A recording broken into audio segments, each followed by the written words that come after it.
Jesus.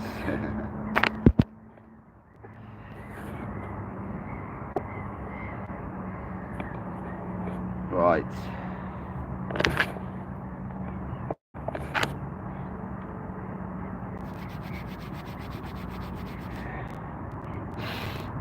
Here we go.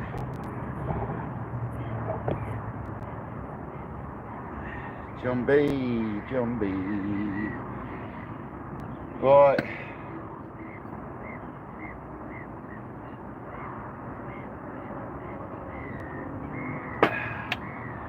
I'm sort of set up. Sort of being a term for it. Set the bivvy up a bit wrong. I didn't put the ground sheet down first. So that's all a little bit peaked on. So sensitive, that zoom.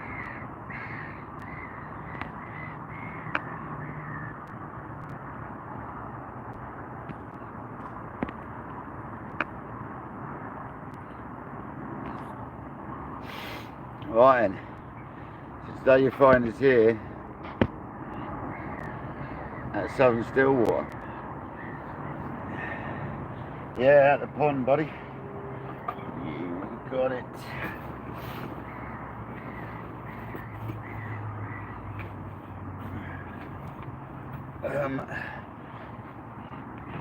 Ooh.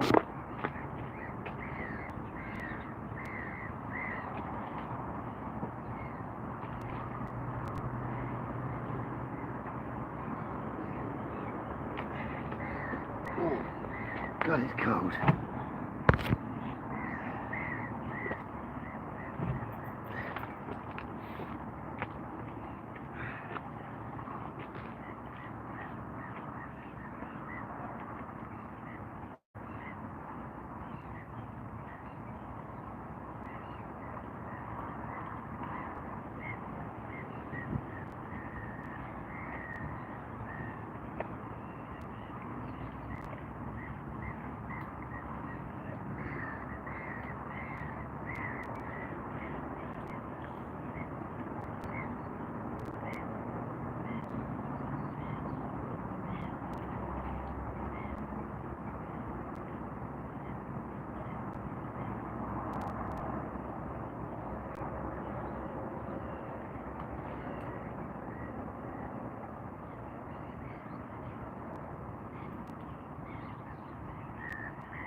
wondering what I'm doing, guys, I'm just feeling the bottom. I found a patch of gravel there, so that's good.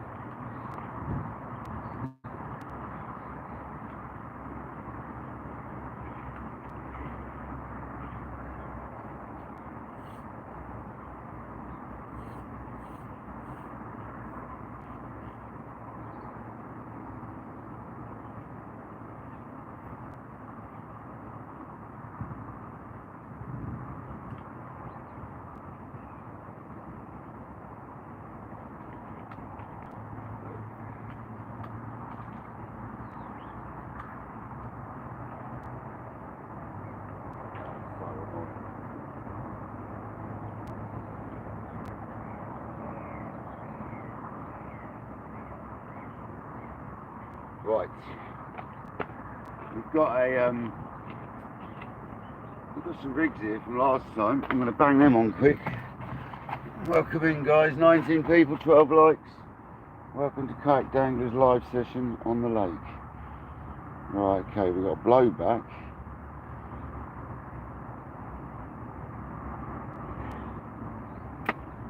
Okay, we've got 2 blowbacks. We're going with the blowback. God, it's been so long, I don't know what I'm doing. What do I want, guys? I want bait. Burko, welcome in, mate. Burko, I'll have to give you a video call, or we'll have to do a StreamYard and I'll talk you through it. At some point, mate.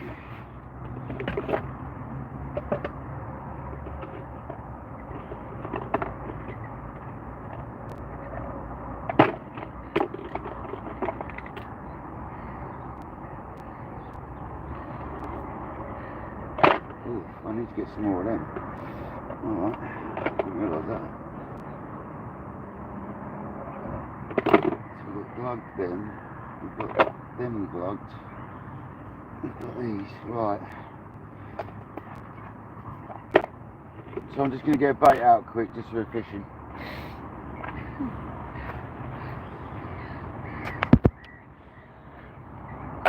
Welcome, guys. So we've got Pro Stim Liver from CC Moore's airball pop-ups, but we're going to use my wire in them to make them less pop-up. I don't want them popped up. If that makes any sense. So Burka, this is a hair rig, man. Look, you put that onto there like that, look. This is what I was saying about your carp fishing, bro. We won't confuse matters now. God, they smell good, them boilies.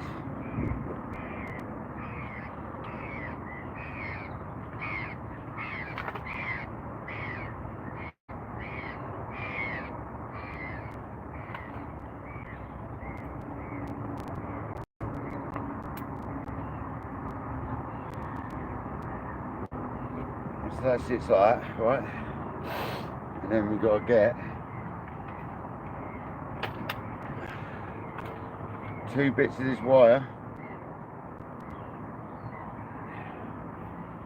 that are about 6 mil long.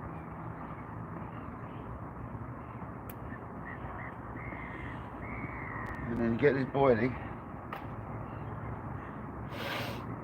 and either side where the hair goes through, you put a hole.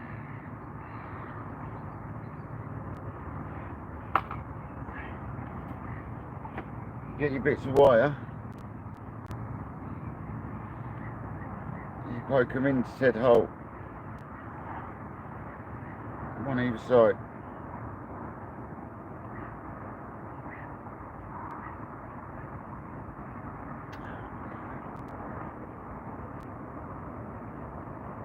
So there. Now I'm going to go and check that in some water. Bear with me.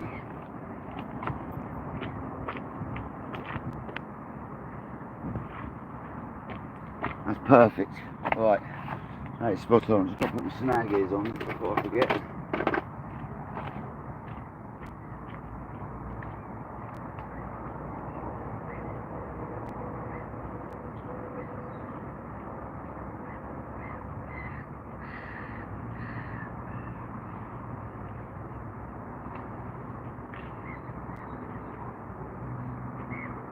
tighten everything up quickly. 1 minute, guys, I'll be with you in a second.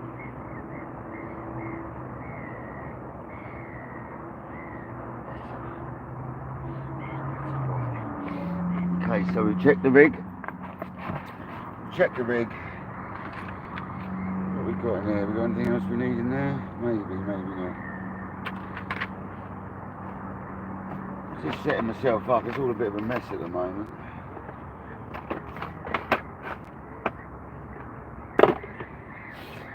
And then what we're going to do, so we check the buoyancy. It's not popping up. It's exactly how I want it. Just not popping up. Not quite. What we call wafting.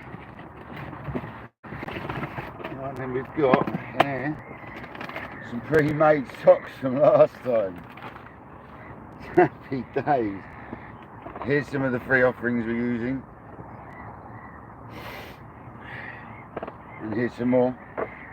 We've got some dumbbells. Yeah, just a little bit.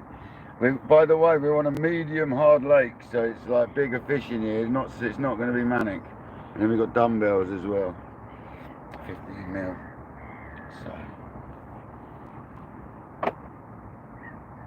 So there we go. We got a load of them. And then we've got the associated pellet to go with it. So in here we've got matching pellet to go with them boilies. And this has been plugged since last year. This stinks. Absolutely stinks. It's to balance the bait, yeah. I'll show you that in a minute. Let me get these out, man. Let me get a rod out. I'm making more rigs in a minute. I'll show you when I make more rigs.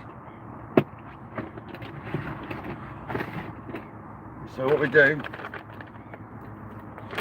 we get one of our socks made from last time.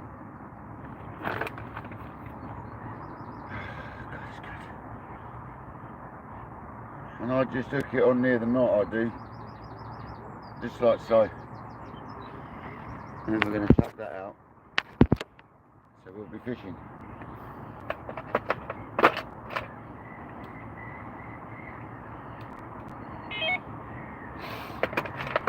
Receiver on.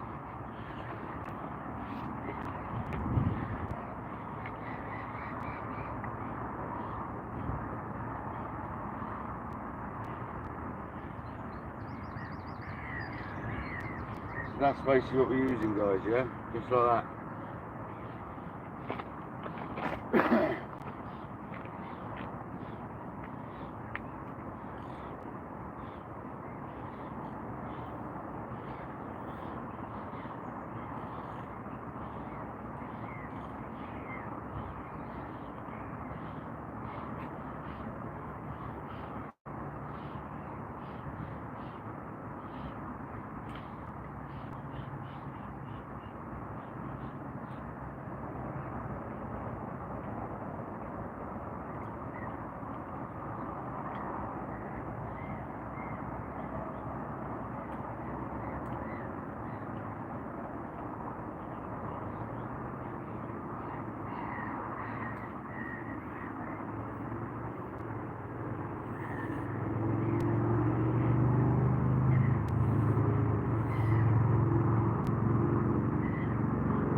And then you get some of the boilies.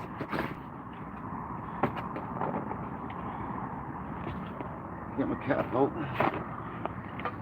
The seagulls love them, right? So you probably...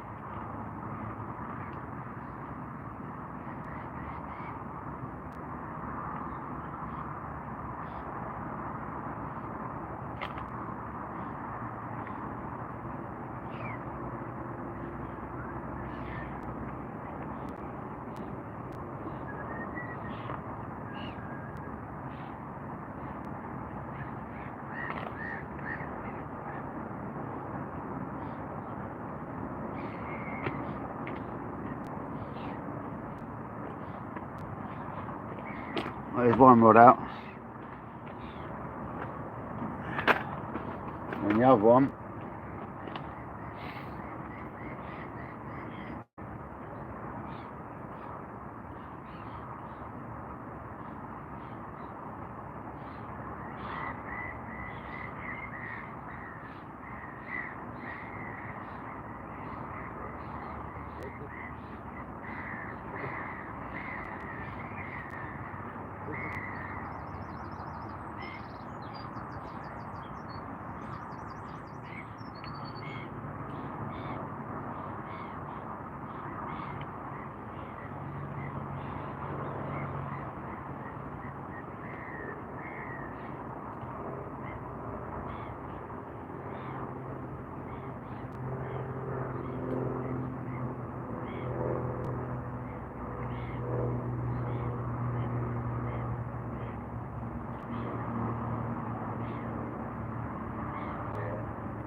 The other one's going down there.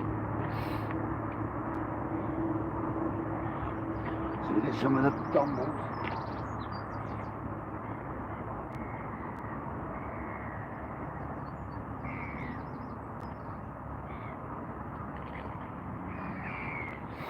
Throw a few of them out.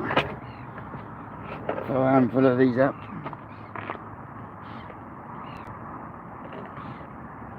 That's where that bait's going, just down there. I don't know if you saw that.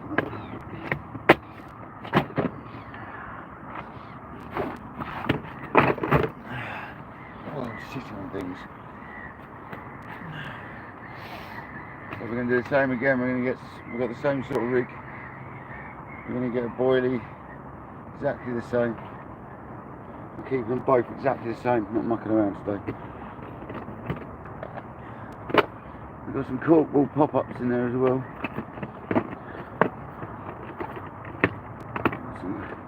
All sorts going on, guys. Where the hell have I put that pop-ups? There. So there we go, guys. We're fishing. We've got 25 in the building and 25 likes. Thanks so much. Pardon me.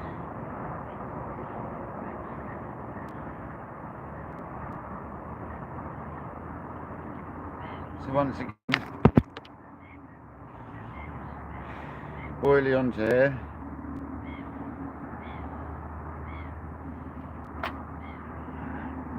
Boilie stopping.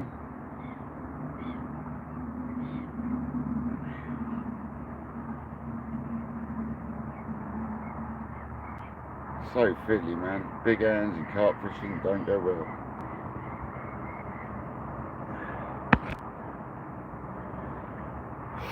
So this is a pop-up boilie, yeah?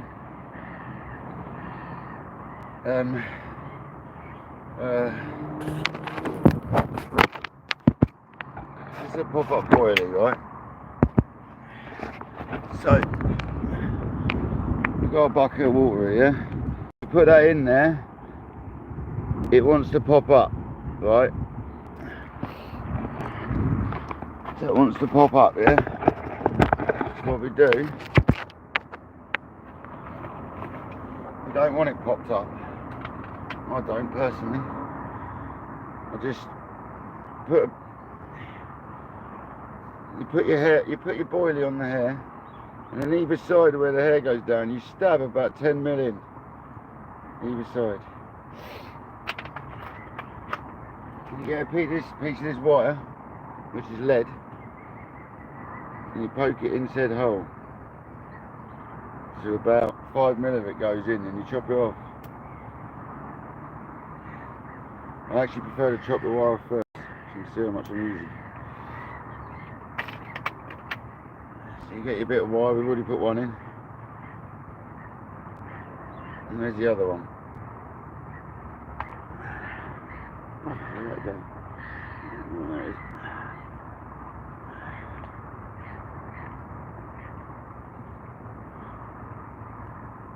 Oh mate, I can't do it whilst I'm showing you. There you go, look. So it's sticking out. And I'll just push it in. I don't need to check that because I know it'll be right. And we get our little sock full of pellet, PVA melting socks.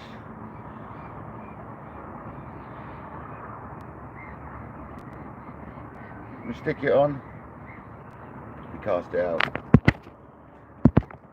But we don't cast it out, we flick this one out.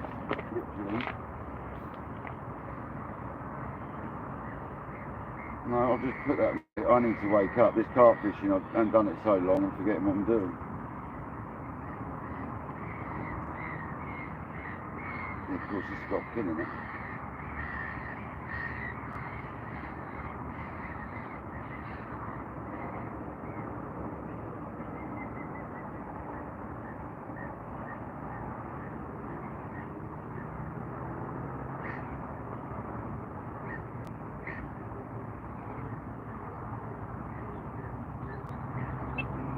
That was wind, don't panic.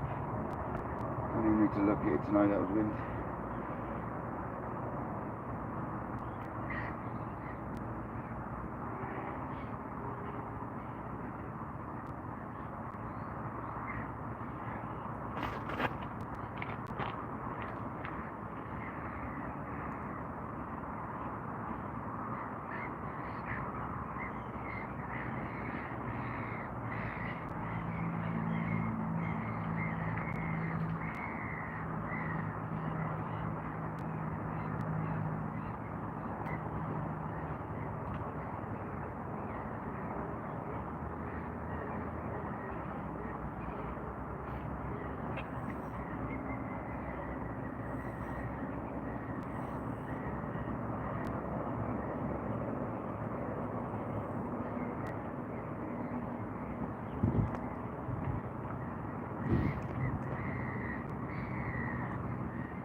Let's go. Right, so we're fishing.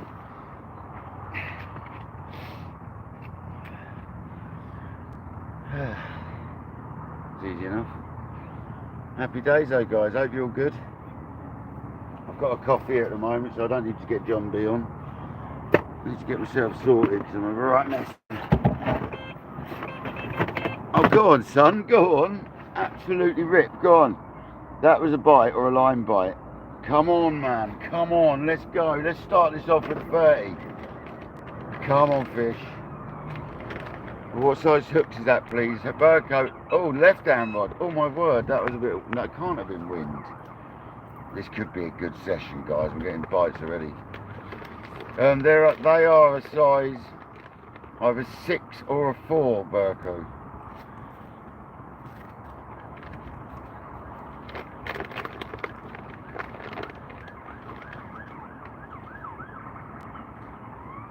We're not allowed to use any bigger than a 4.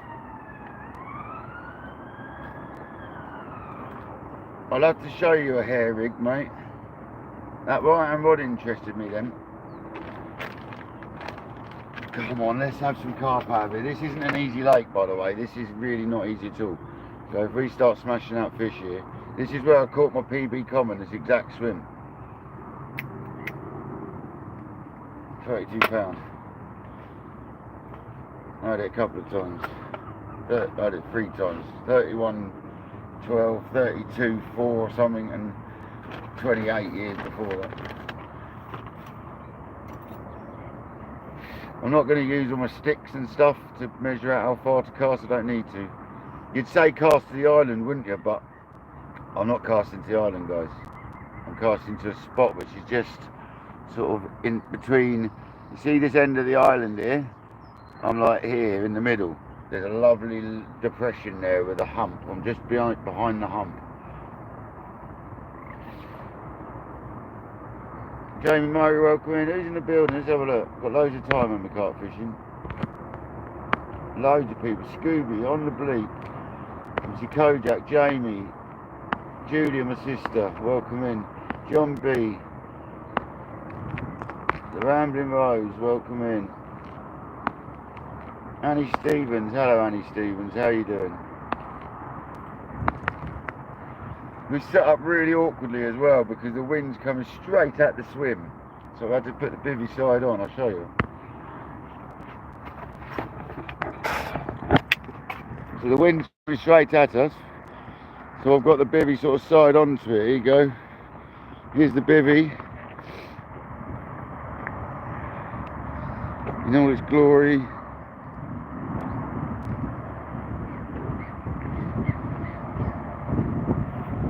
There's the mat, there's the net. We've got the cradle in the mat. We've got the carp care and the pliers in there. And there's base camp for the night. Let's go. It's a bit messy at the moment. A bit different to your carp fishing, Burko, isn't it, mate?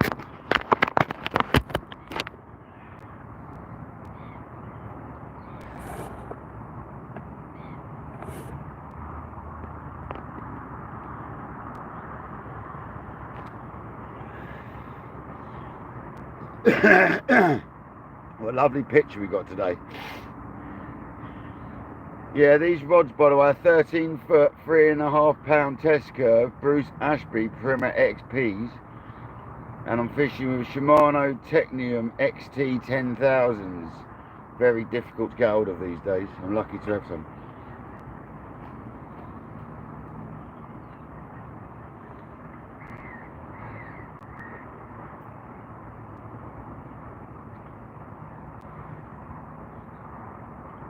Oh God, you want to see them now, don't you?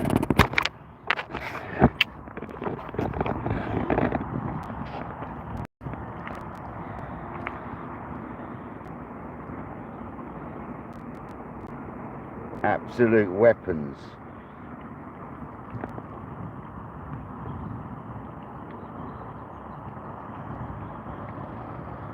We've got the Delkim TXIs, pluses.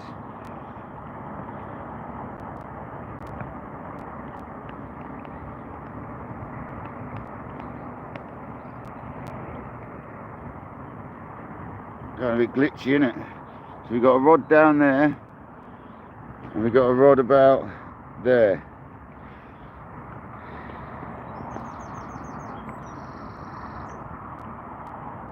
They're a burgundy blank rod. Come on, let's go.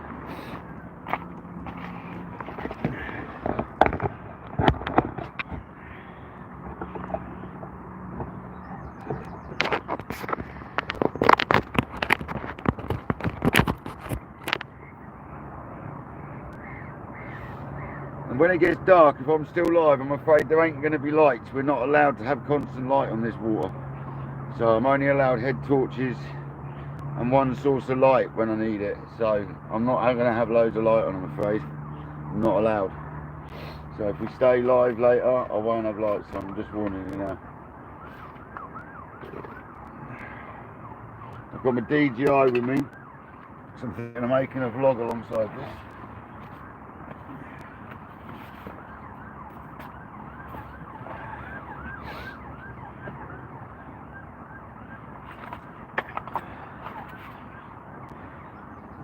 Yeah, Kojak, I forgot to pin my bivvy ground sheet down first. So when I set my bivvy up, it wasn't quite right, but it's still gone up nice, and the ground sheet's just not in the place it should be, you know.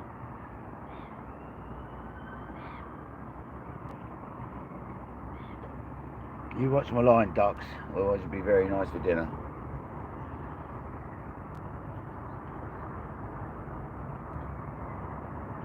Here's a nice aquabivy, you're correct.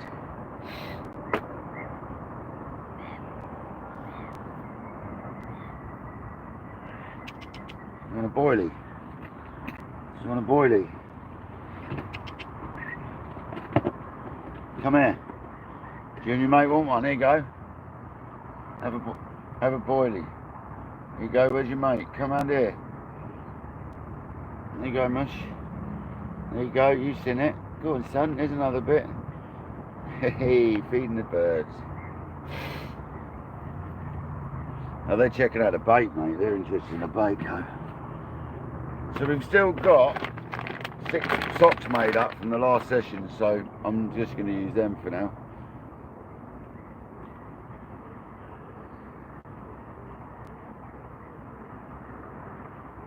Will you watch my lines and my bobbins, ducky?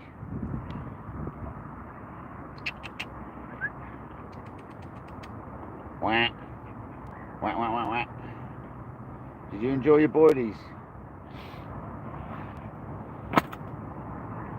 We've also got some tiger nuts with us today. Oh, I love this stuff. And we've got some, funny enough, I've been using this for years. It's the C.C. Moore's tiger extract. Now this stuff, tiger nut, roast nut extract, this stuff is deadly. And I mean deadly. Seriously. Like, proper deadly. I need a stick. Stick to get some out.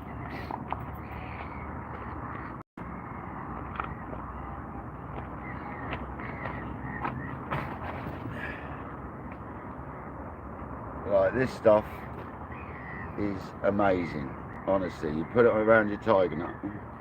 You put it around your tiger nut and it's amazing, honestly. Tastes lovely. And yes, it's all human friendly, honestly. It's all human friendly. It absolutely tastes lovely, I've got to tell you. So nutty, it's ridiculous.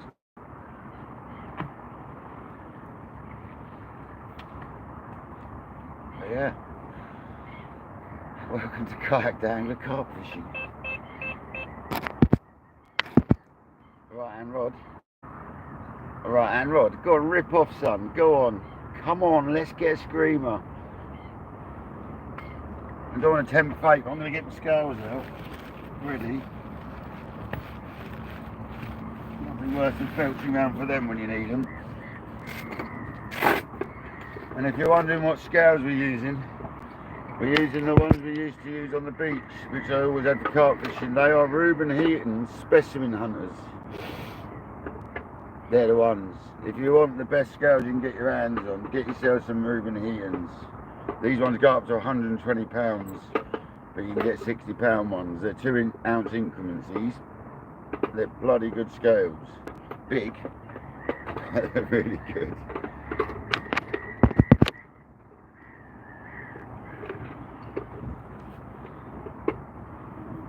We've got the scales out ready. Rude, welcome in, brother. Scales, go there. I've got a little place for everything. They can go over there today, actually. I need to sort this out, it's a mess. Pardon me. Cool box can go over it. Happy days. Gives me a bit more space.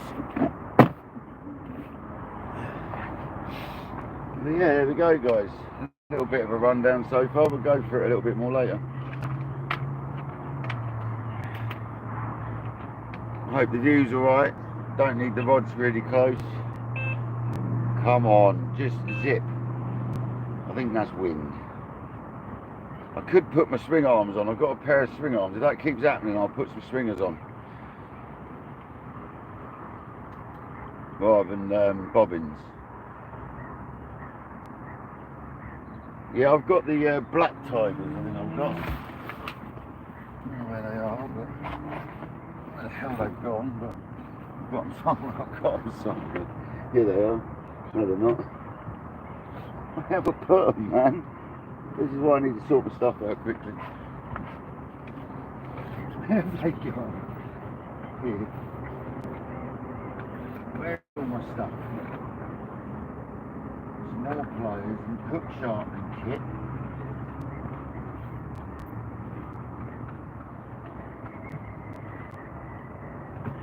More pliers. Bait floss, and we need to go and take that. So yeah, we've got some black tigers. Doesn't work out there, does it? Got some black tiger nuts, man. Haven't opened them yet. Yeah, man, I like a black tiger there. I think they're big ones as well. So yeah, got a black tiger, man.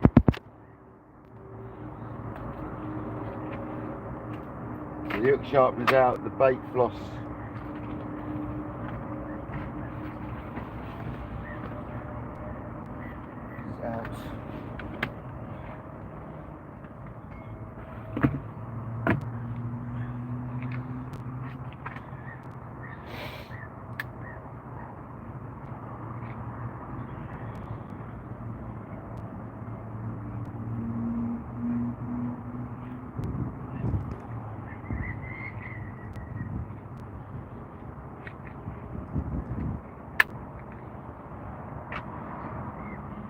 Just hoping we catch you one today, guys. Really am. Cool, I couldn't have set up in a worse swim. That wind is coming straight in here. But then sometimes that's a good thing when you're carp fishing, so we'll just stick at it.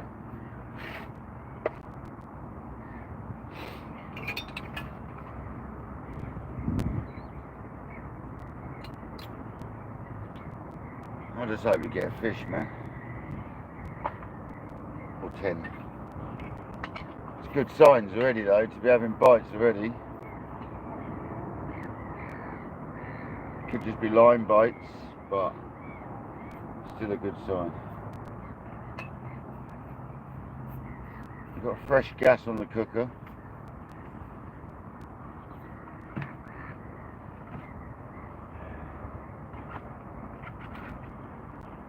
Cooker set up. We don't have John B with us when we're down lake because it makes too much noise, so we've got the Ridge Monkey square cooker out. Lovely.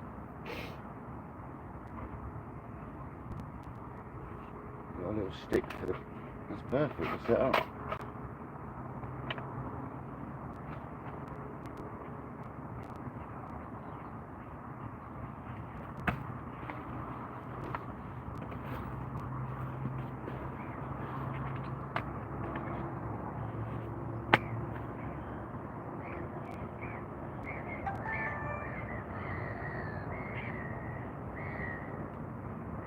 Selfie stick. Yeah.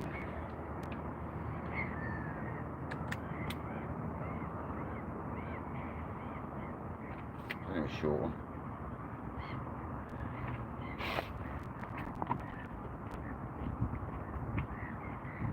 Start recording.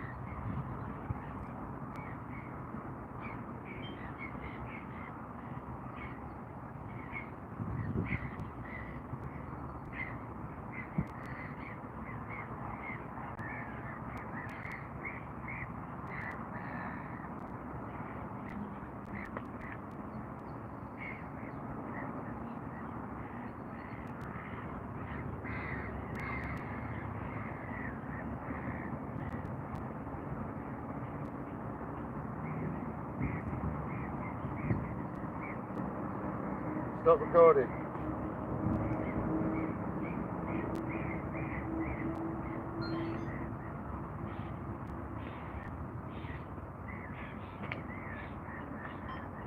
Hi, welcome back to KayakDangler. So today you find us carp fishing on a lake in Sussex. A Sussex Stillwater. That's all I can tell you today. So we're going for carp. There's fish up to 40 pounds in this lake. I'm going to attempt to do 2 nights whether we're on this lake for 2 nights or not, I don't know, but we've got a live stream running, but we're just going to see what we can do. I need to get away from the dogfish for a while, as Andy Cole says, so buckle up tight. Let's hopefully we'll catch some fish. We've got the rods out already and we've already had a couple of beeps, so come on the Carp, let's go. I'll come back in a bit. See you soon. Thanks for joining. Don't forget to smash that like button, subscribe and hit the notification bell. Thanks guys, let's do this.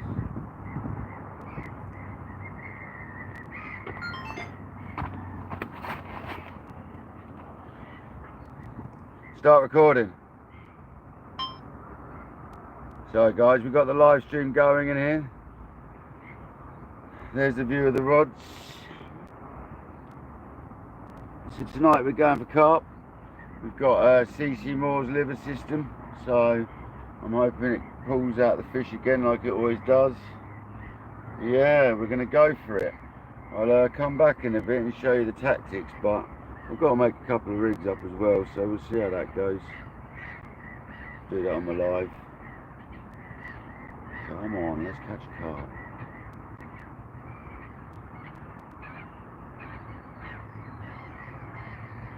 Stop recording. Shut down.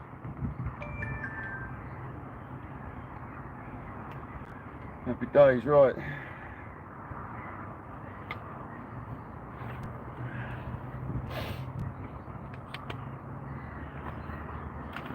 Have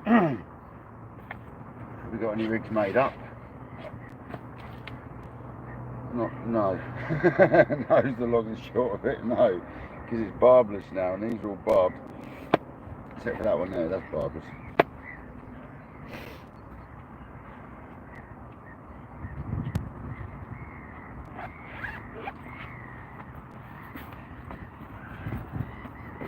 Right then, we need to make some rigaroos. I'll turn you around for that in a minute, guys, you can watch. Pardon me, I've really got bad gas at the moment. Gas indeed.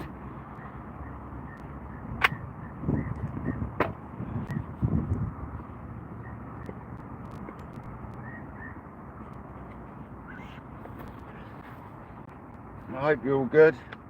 28 people in the house and 35 likes. Jamie, you don't have to apologise, seriously. Do not worry.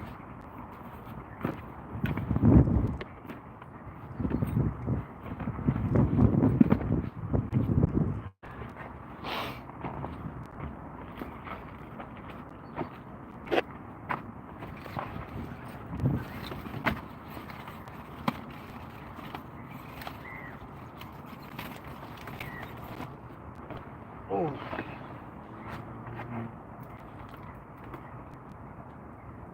Live and kicking, welcome in, buddy. Find us here on the southern Stillwater, fishing for carp. Bit different, isn't it? Ugh.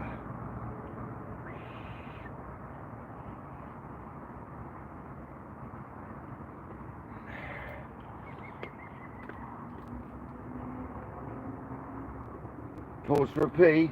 Look at the fish. Look at the fish. Look at the fish. Hopefully we get you a fish in the time you're peeing.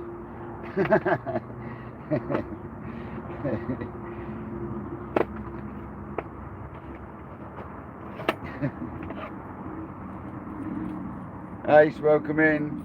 This is like home from home for Ace. Ace loves a bit of carp bashing. Ace is a carp basher as well.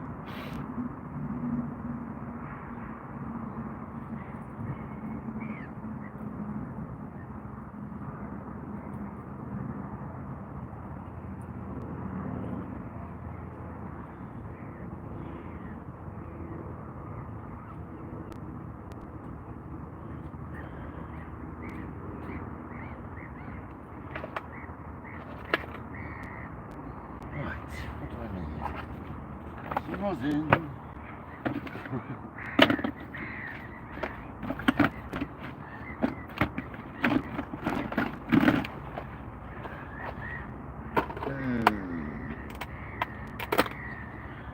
Beautiful weather, man. Beautiful weather it is, as you can see. Oh yeah,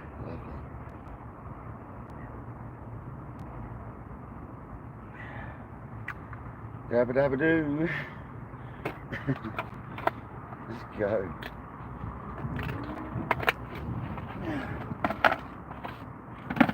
We've got bacon and eggs for dinners. That's all I've got. Bacon and eggs and munchies.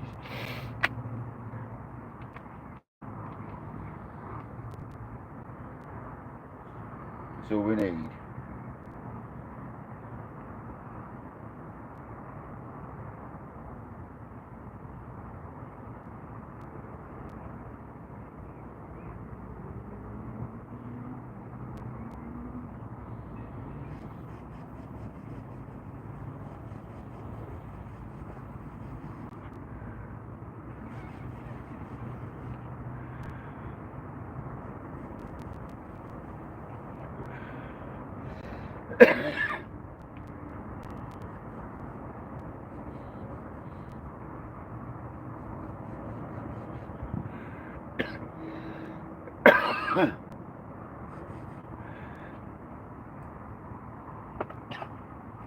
Happy days. Right, now we're set. Let's go. Come on, fish. Let's have one really early. First chuck 30. Let's have a £30 common right off the bat.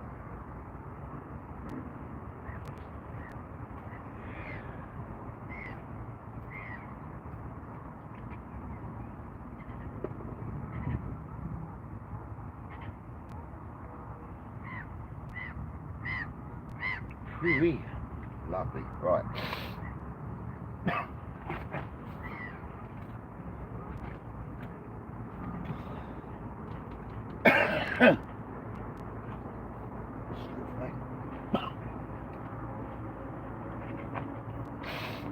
Right, I need fun and stuff for these rigs I want to make. Slowly getting my tent organised.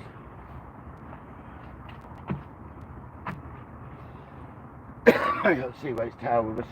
It's not just for sea fishing.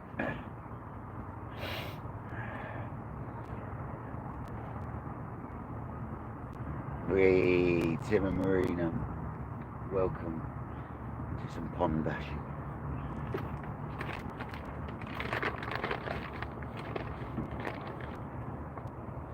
Not normally your thing, but welcome.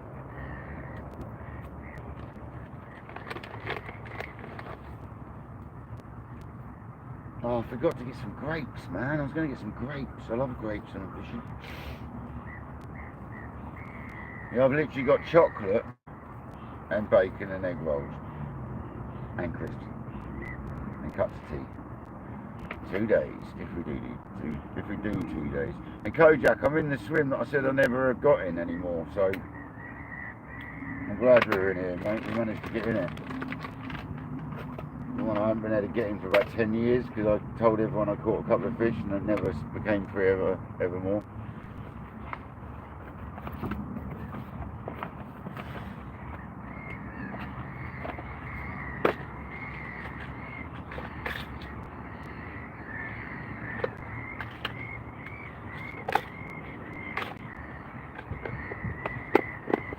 No, it's not busy today, mate. I thought it would be being half term, but not at all, mate. I was very surprised.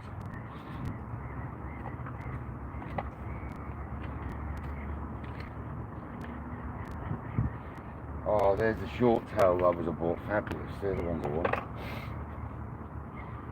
So we've got some grippers. What hooks we got? What we got? What we got?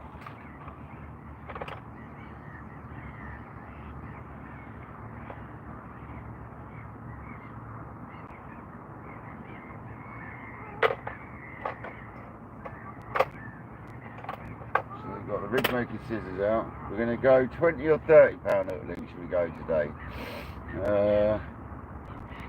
I'm feeling 20. I'm feeling 20. I don't know why. Something's screaming 20 at me. I need to find. There's one part of it. Fox rings.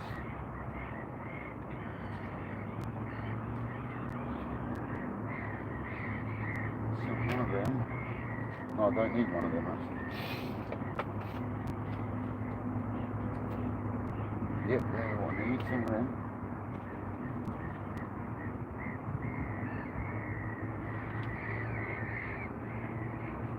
That's what we need.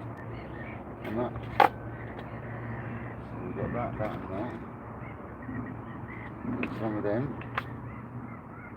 Get that out. Got the things you need to make a bloody rig. No, I don't, mate. No, I've only ever fished Norfolk once.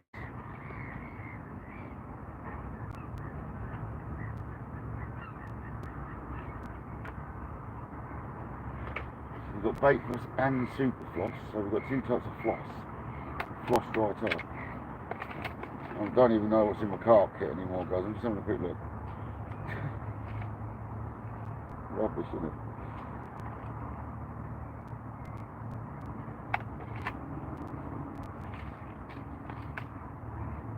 Oh, I've got loads of little bits in here. Wow.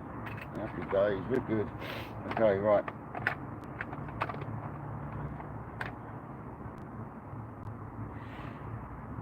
The question I've got is, where did I put that floss needle? Special needle I needed to make them rigs if I want to make any more. Where did I put that? Or did it stay at home?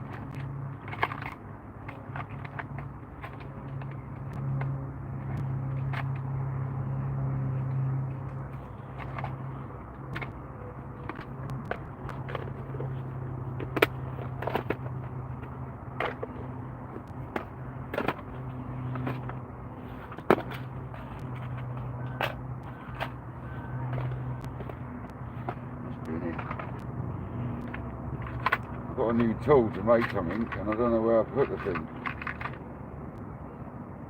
Oh no, where is that? It ain't there. Must be at home, I must have forgotten it. I don't need to make the certain rig, I just thought I'd like to, but I've got some to make already. But oh man, that's well annoying. Where did that go?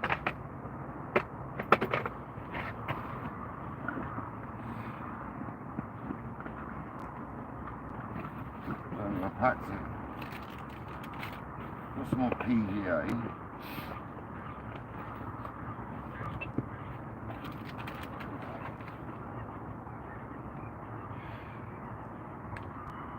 If it keeps beeping because of wind, I will put my swing arms on. That's what they're for. I don't think I've got the tool, Kojak. That special new splicing tool. I don't need it to finish the ones off I've already got made, but I need it to make some more if I want to make more. Bugger. Take one last look at all my kit. It's not in there, it's not in there. I've got some spare tubing if we need tubing rather than leaders. Oh, most of the tool's not here.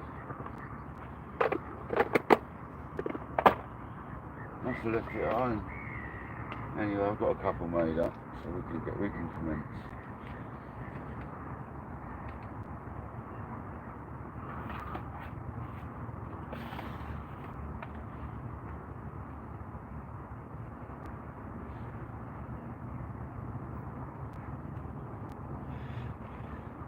Right. I'll just chop one of these hairs off Kojak.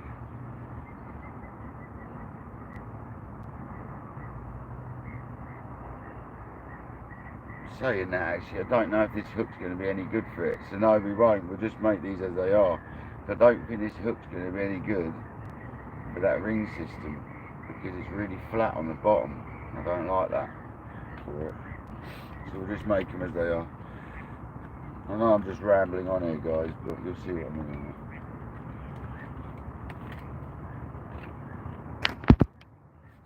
Right, there we go.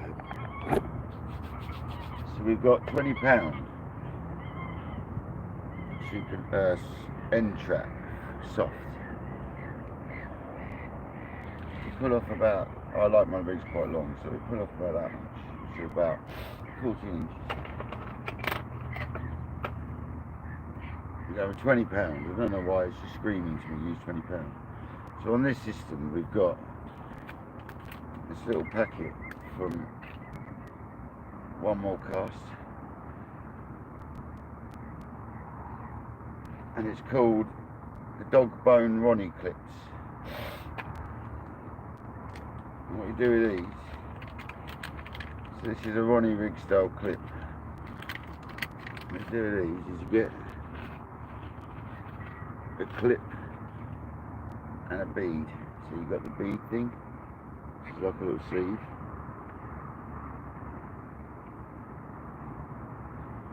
And you've got a clip, which has got a hook one end and a ring the other. You tie the ring onto that line.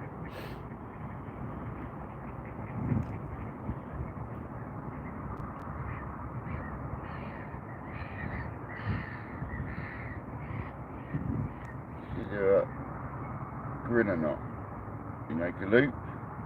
After going through that ring, you go once.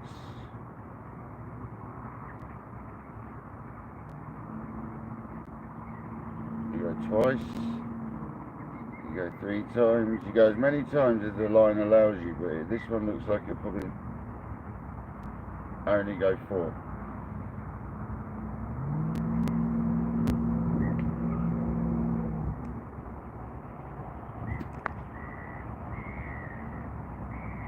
Cinch it down lightly, you ease it up. You get your puller. If I've even got that with me, it might be in the sea fishing tackle. It's just wind, I'm gonna have to sort that out. I'll have to get some. So we've got the best thing to puller is a little spike. And we can cut that off quite close. And we get this little rubber tab and you put it down on top of that ring thing. And it goes over that ring and creates a quick link for the next bit. But before we do that, we get one of these.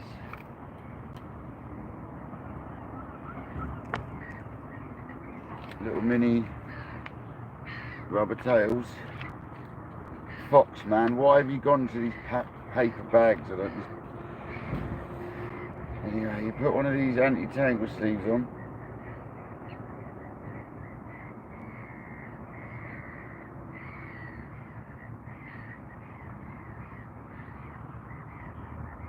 And I always terminate my tackle with one of these.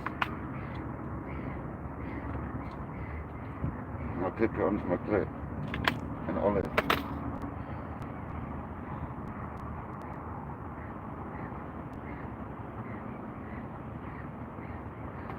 Oh yeah, you stick to that thing instead, yeah? So I always terminate with a... Oh, it's so difficult, man. With a little olive.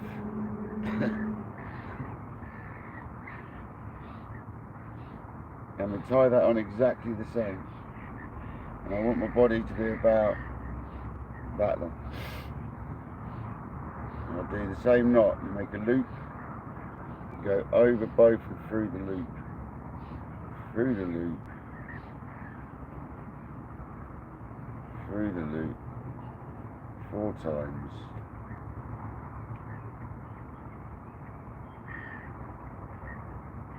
Get your little puller. And you put it.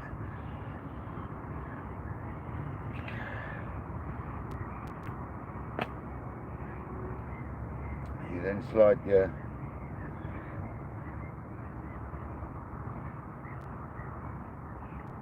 that goes basically up and over the olive eventually. So there's your thingy, your little kick out. Your rig body, mine's about 8 inches long, 9 inches long. That's how I like it. People tell me that's too long, but I don't care, because that's how I have it. And then you get these, which are pre-made. You can buy these pre-made. And this is a new system to make like a quick link. So you then...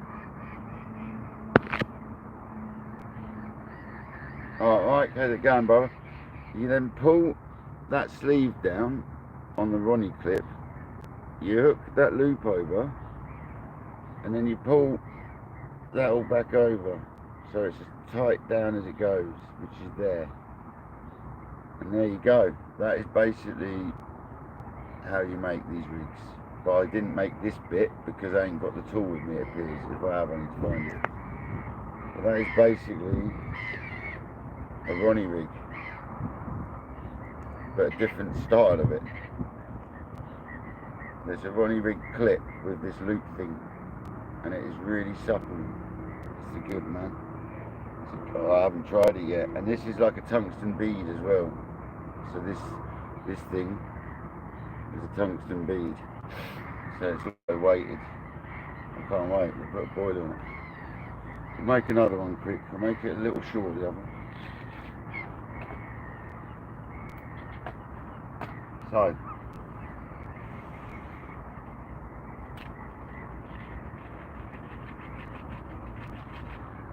trying to do that over time, and the right bit's falling out. So we've got Ronnie clip, so small, so small.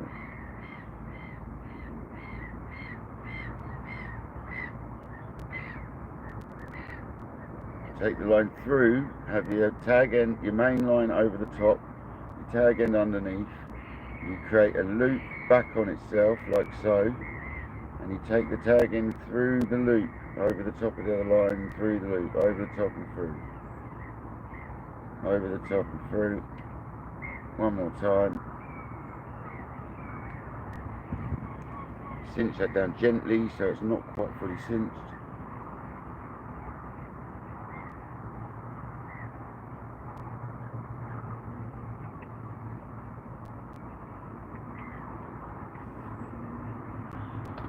This is coated braids, you've got to be careful how you cinch your knots up. You go super close with these knots. And then it has the rubber bead with the opening down, so that goes over the top of the knot and the ring. You then get one of these.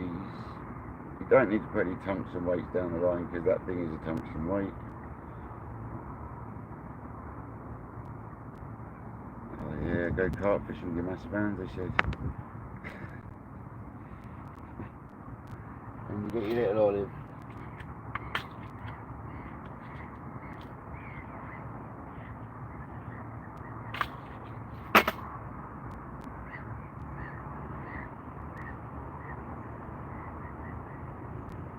I'm going to make this one shorter, so I'm going to start the knot about there, maybe a little more down, make your loop,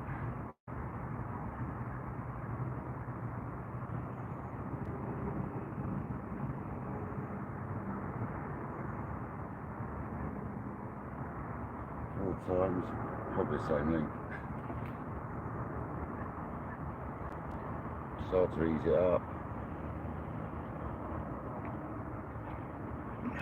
Pull like mad, cut her off,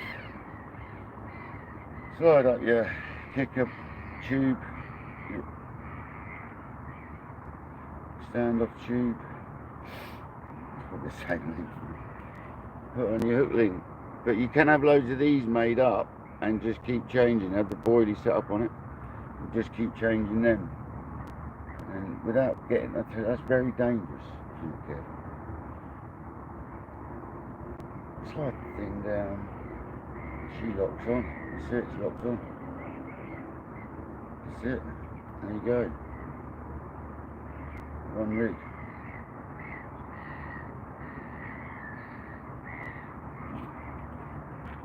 Probably exactly the same length, I'm terrible, exactly the same length. If anyone wants any carp rigs made exactly the same length, army man. It was supposed to be shorter. It's just a habit. Kojak, this is my average length rig.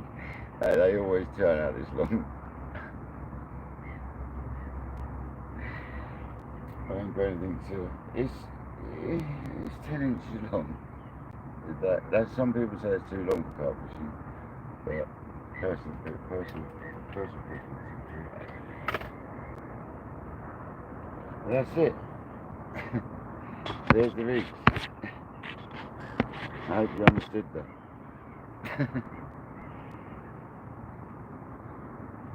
Oh, there's nothing wrong with a chunk of bread. Nothing wrong. I've done lots of surface fishing on a chunk of bread. Lots.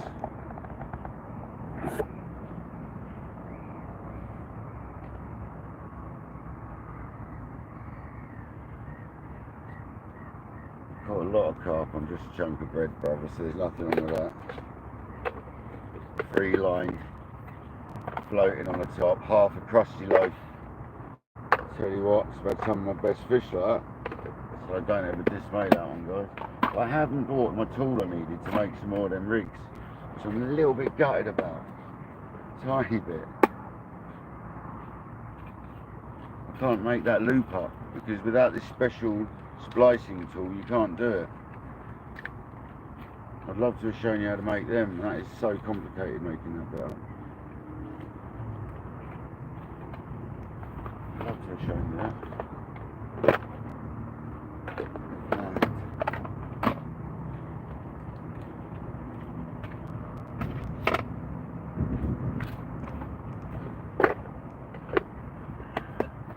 Go on, rip off. That's just wind. I'm going to put my string arms on in a minute. That might help me more. I'm actually going to put my string arms on because I can't deal with that.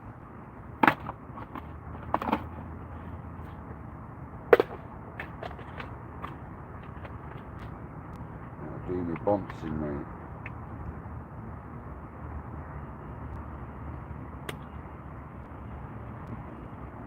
Random bits of crap in the tackle. I'm telling you. I can just go in there for a minute again.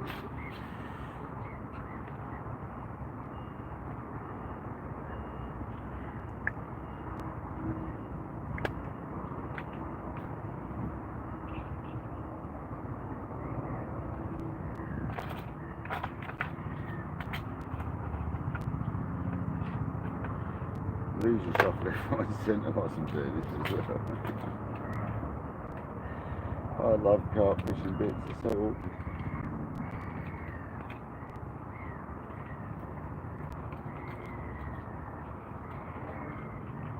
Horrible Fox packets, why are they made them out of plastic?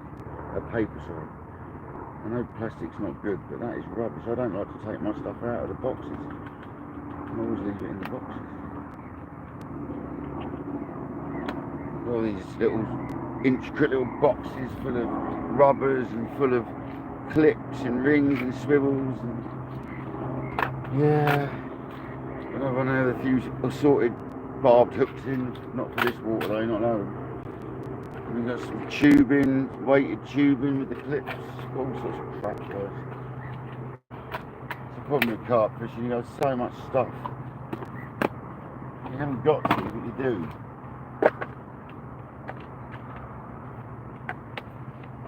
So we never made the rigs we wanted to make, but them two there will be handsome, they'll be good.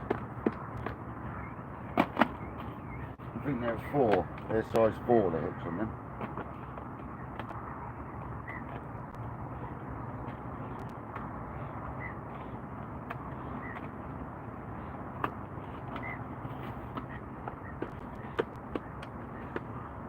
Chat freezing again.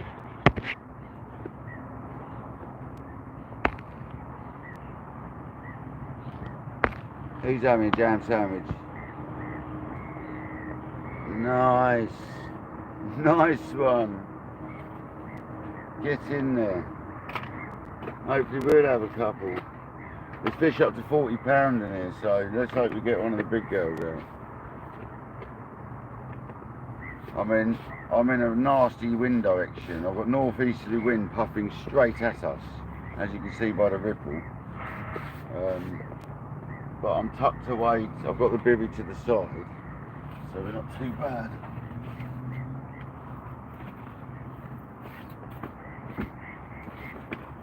I've got to find that tool now. Put all this stuff there, I better find it.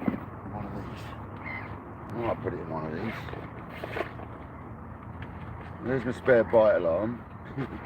My third bite alarm. Is that my nut drill? That'd be handy if that's my nut drill. Yeah, there's my nut drill and my pop-ups for my nuts. So I've got my nut drill and my cork. That's good.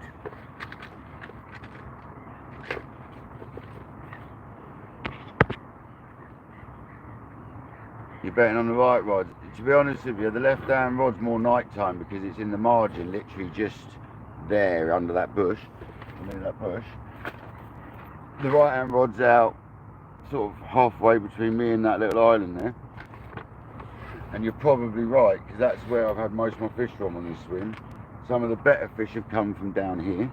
There used to be a spit of rock that used to stick out here about 15 foot. And you used to be able to walk down it and cast around the channel to the left.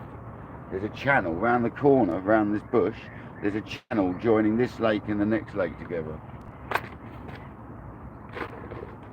I would love to say where I am, but I'm not allowed. I'm on a southern Stillwater. That's all I need to tell you. That's all you know, I'm afraid.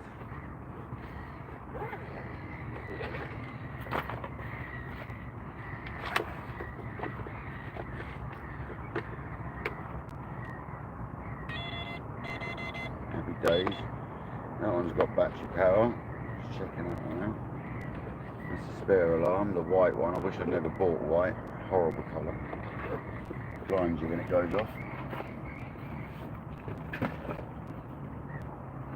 I've got my spare spools with fluoro on in case we went on the other lake. To be honest, the left-hand rod I might change to fluoro and go slack line with it because it's fishing in that margin, and I might do that at some point.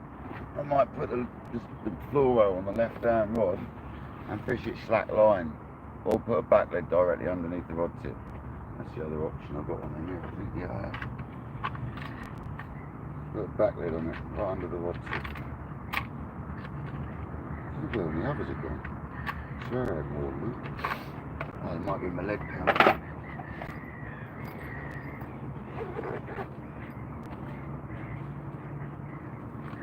Yeah, back leads galore, man. Happy days. I put that one in there as well. Oh, look at that. Look what we've got for tonight. I don't think I've got a pen on me though. Look. Look at that. Look at that. The sea weights gets everywhere, man. Got a good selection of leads though. Got some flat ones. Got some torpedo sort. Got some square. Got some distance leads. Got some sea weights.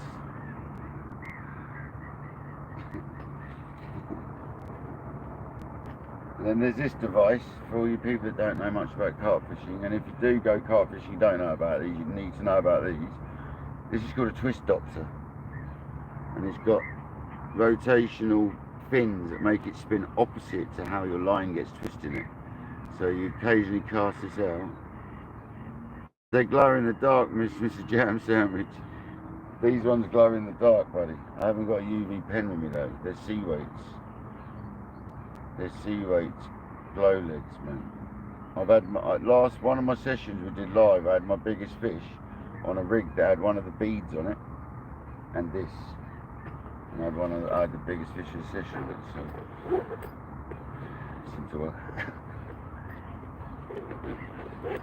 Seemed to work that day. Yeah, let's turn you back around. Don't some margin, mate.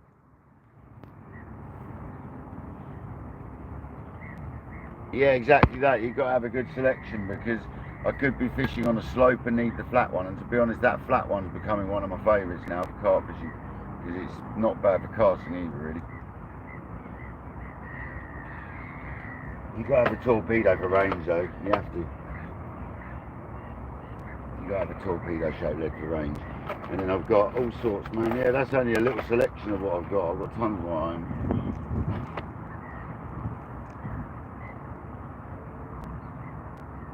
Yeah, I'm glad I brought my winter suit with me though, because this wind is brisk and I'm going to need that at some point, I'm telling you. I'm glad I brought it with.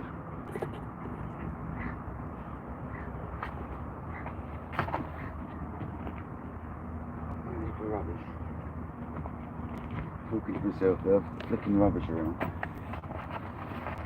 I dropped it.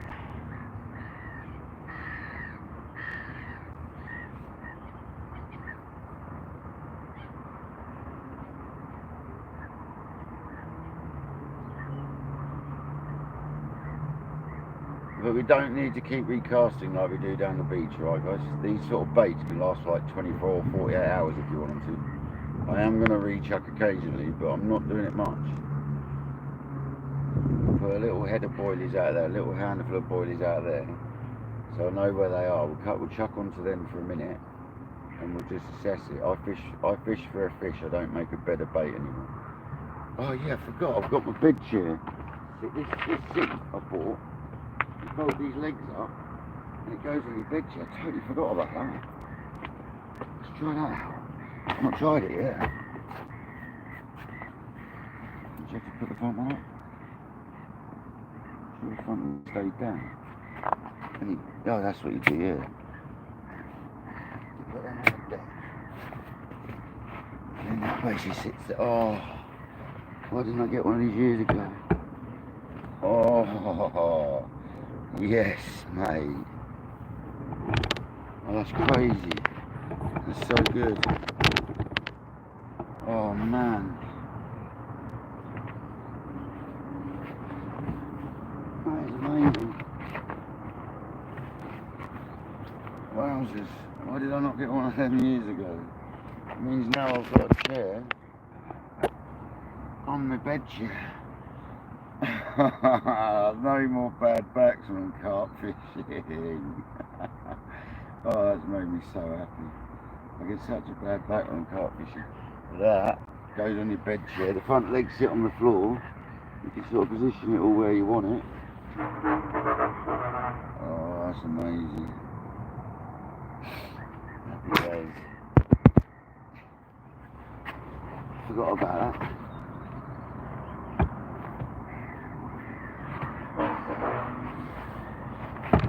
Not beepy there, not horny.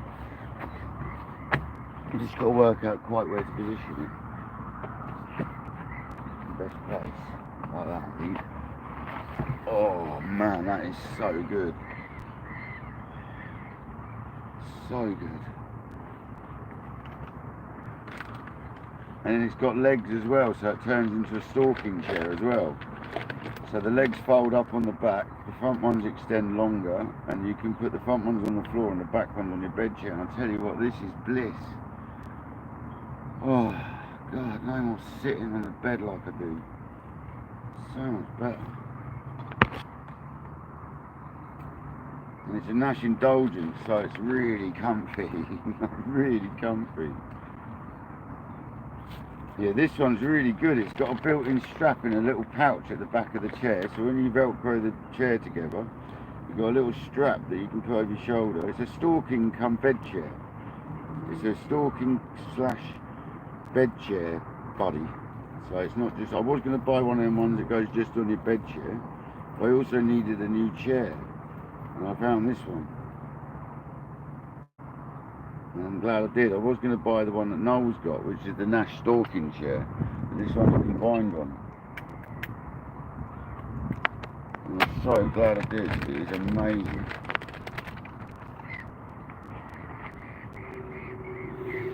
That's taken one, it stops you getting a cold back because you're leaning against something, and it takes the pressure off everywhere. That is heaven. Olaf, welcome in, buddy.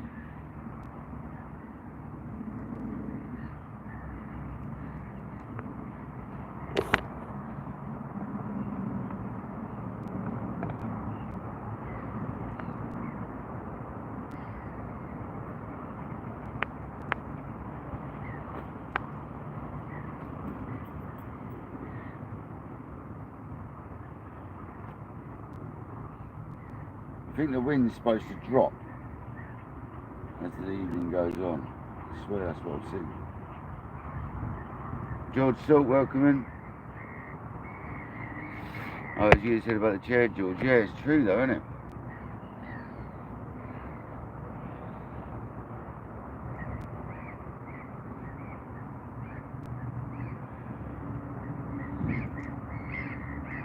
him on did tighten up a bit.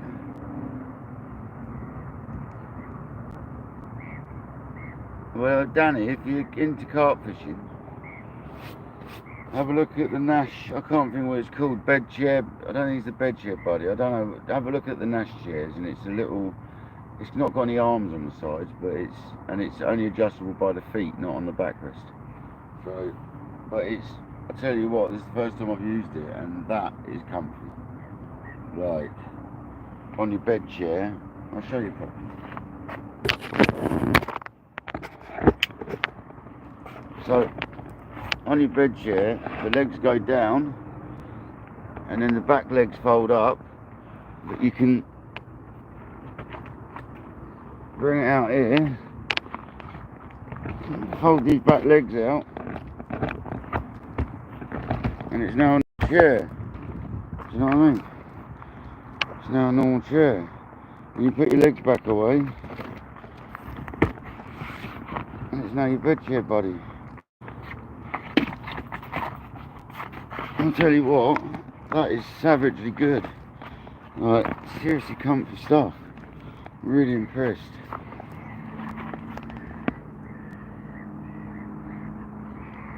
Like, really impressed. Takes a lot to impress me with carp gear. I'm happy with that. First time using it, I'm really happy with it.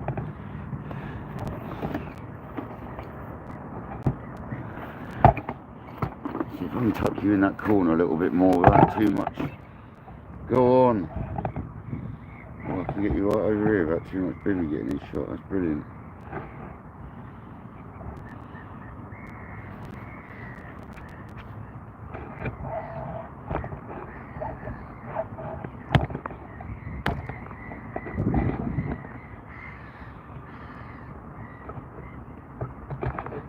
Sorry guys, I've got to adjust this right. Annoy the hell out of me otherwise.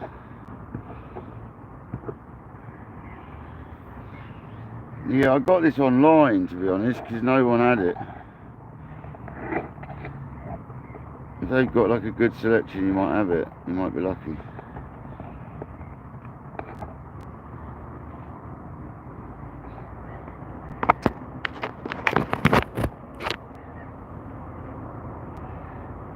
I'm going to bait out one of these new rigs though, because I want to get one of them on.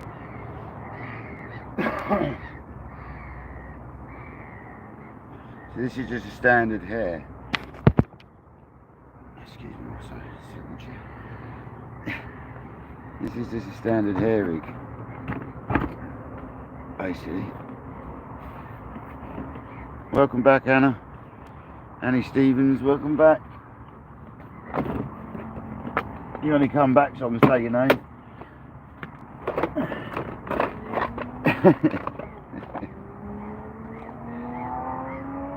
These have been glugging for months as well, but only lightly, so I don't need to put any more on.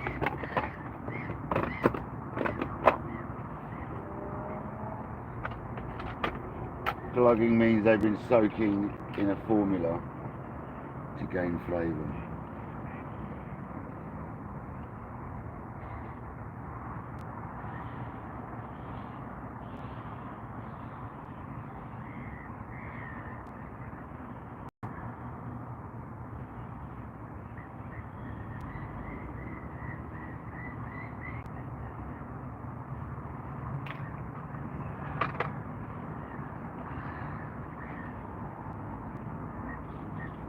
Good just to wet your fingers before you do all this stuff. It's a nightmare otherwise. So this is your strip of bait stops. There's your bait loop. You put one through, you pull it down. You're supposed to just twist them off, but I never do because it's awkward. You get your little scissors and you fuzz her off. And that is your bait. And that's the sort of separation I like. Around about, if you were to bring the hook down,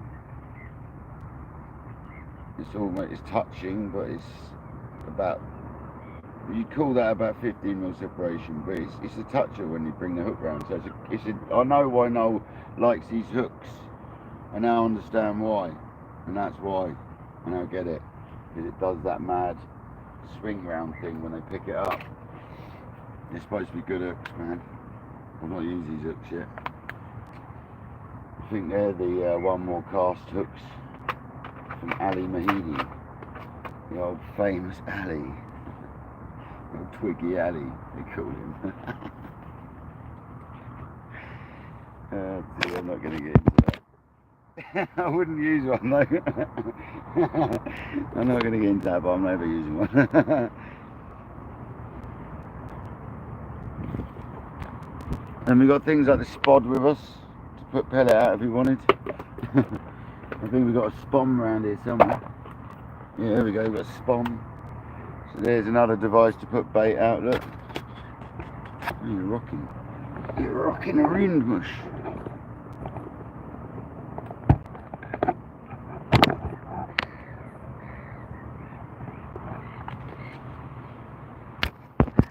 We've got this device which is called a spom. As it hits the water, it opens up and releases bait. I can clip this is a small one, I can clip this on my normal rod. If I had it clipped up to a certain length, and as it hits the water, boom. There you got all these little gadgets and carp fish. Bait rockets, yeah, that's another name for them. They're called spoms in England, that's what we call them, that particular type.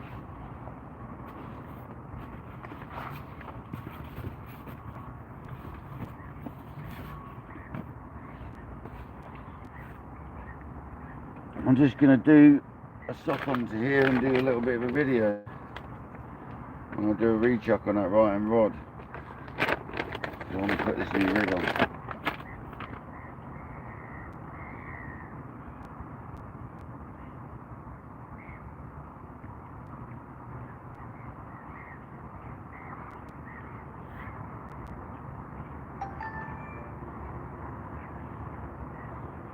Start recording. Welcome back. So here we have one of the rigs I've just made up. It's made up with One More Cast components, and it's on oh dear, it's on Corda end trap. That's a little bit conflicting, I'm not gonna lie, but I'm not worried. And it's the CC Moores liver. Well, that's a lovely sort of Ronnie clip there. And I can't think of what this rig, I don't know if this is a style of Ronnie rig or what. My mate Noel showed me it. You got to get this special tool to make your loop and that. I'll show you another time, guys. But we've still got the live stream running. Obviously that's going to be running pretty much the whole time we're here. Maybe not at night, we'll see what happens. And then we're still fishing. We're going to redo the right hand rod right now. So there's the bait. We send it.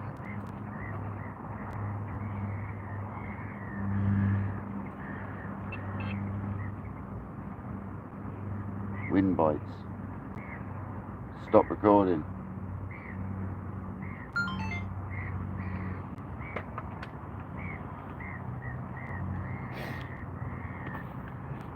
Shut down.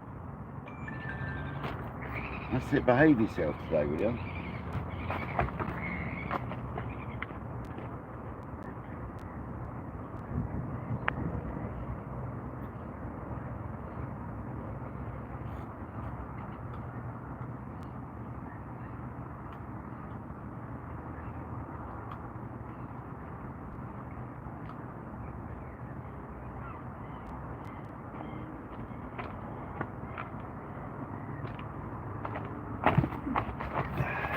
I'm not worrying about clipping up or marking up or anything like that today. None of that malarkey.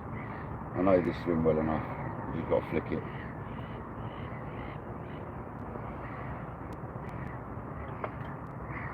It's funny how they're exactly the same length as the last ones I made on the other rigs.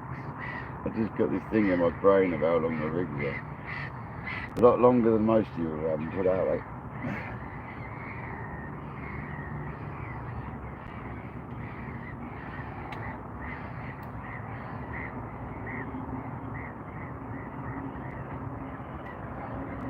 So it's quite long from the lead to the thing. It's a good 9 inches, 10 inches. 20 wraps, yeah, I mean one of the swims I fish is 20 wraps for an island. 19 and a half if you want it safe, 21 if you want it in a bush.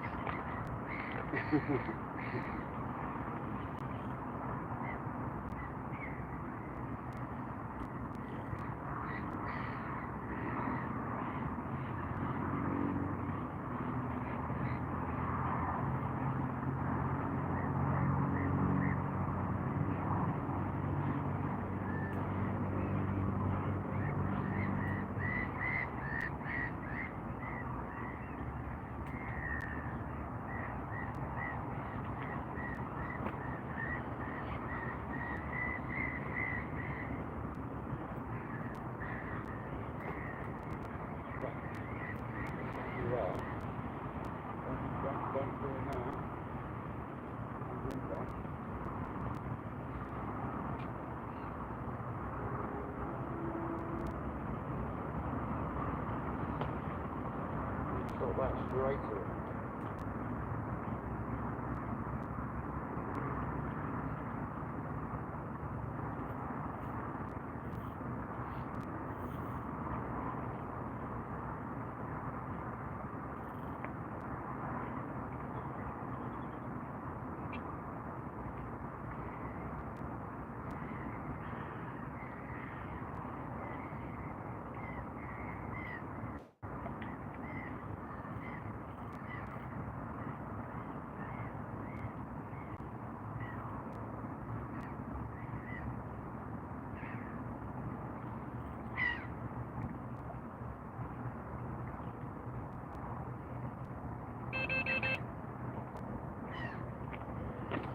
There we go, freshie on there. I reuse this rig. I'm going to alternate between them all. There's no worries there. These rigs are still mint, and I'm talking mint, so we're going to keep just alternating between rigs, really.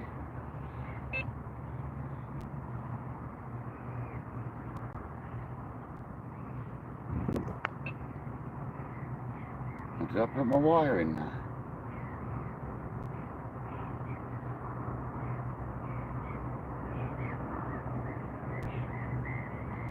Can't remember. To be honest, they're not actually popping these sort of hooks up anyway, so it'll be alright.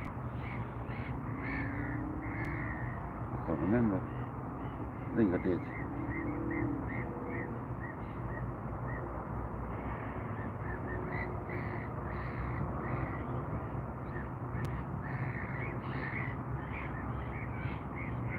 They expect a good fish if you get a fish in here. They're not normally smaller than about 18 pounds. You get the odd 15, 12 pounder, but they're generally 15 to sort of 40 pounds, you know. There's a lot more 20s and 30s and everything else. So. Good fish in here, man, good fish.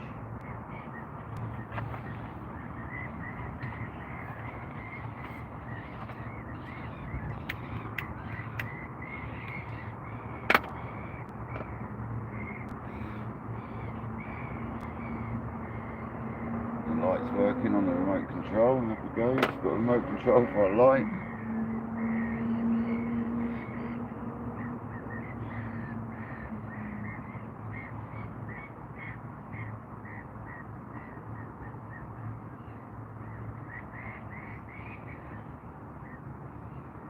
So hope everyone can enjoy this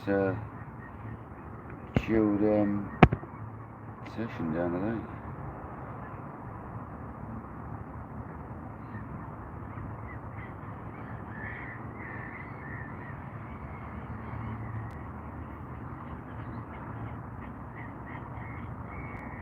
Still drinking my coffee. Once I finish, I'll get John B on. It's not John B, is it? It's Terry Titanium.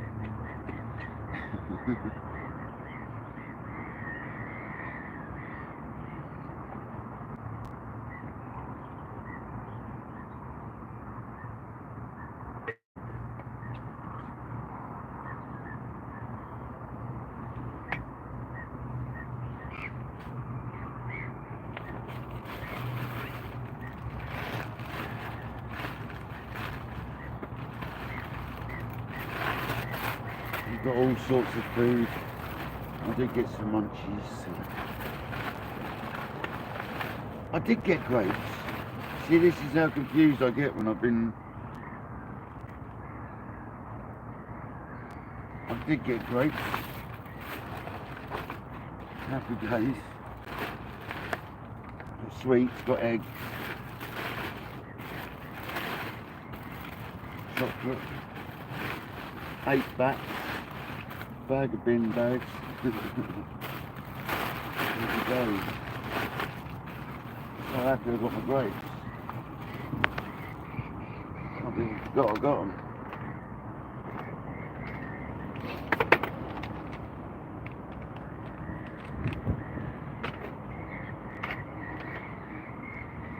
That wind is fresh, man.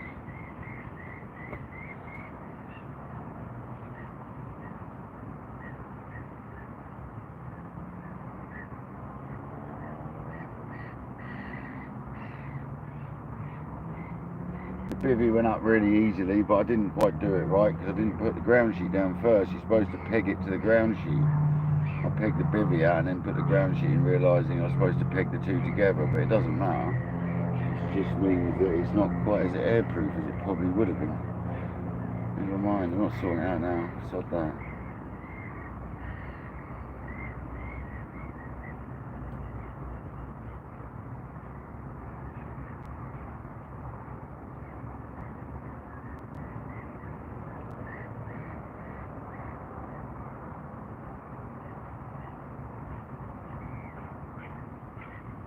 Come on, fishies.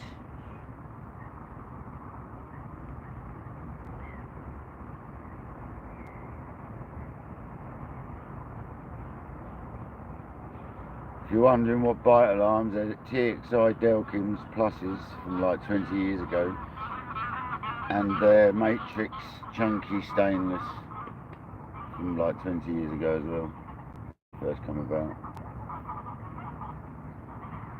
So that's the setup for the rod rest. The rods are Bruce Ashby Perimeter XPs, 13 foot, 3.5 pound Tesco. I'd rather see a 30-pound common carp, personally.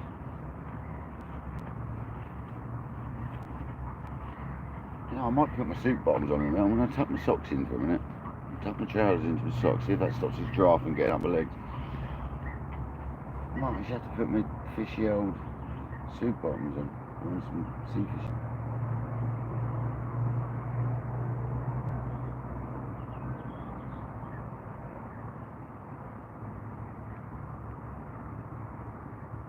If that left-hand rod goes, you're going to see that thing bend.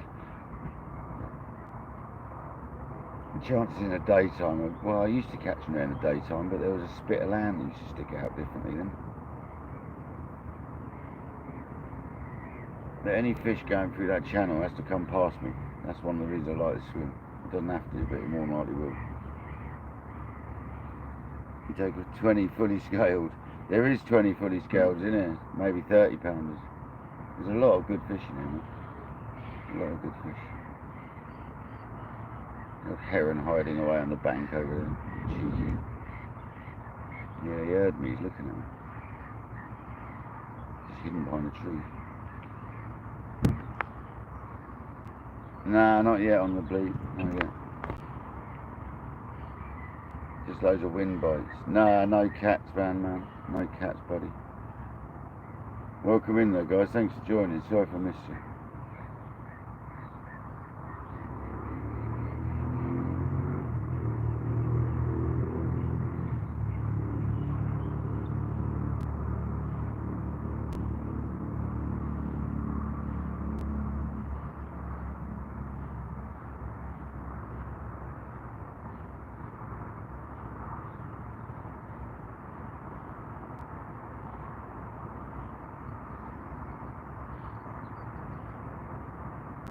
Exactly that on the bleed, exactly that.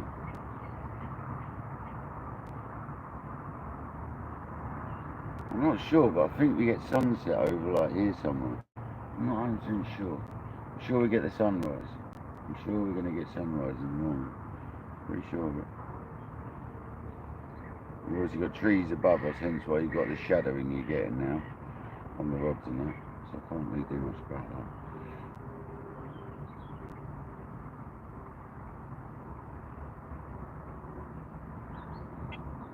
Go on, left down rod. You likely to get liners and that. I think Stu's, I think I might go some fluoro on that rod.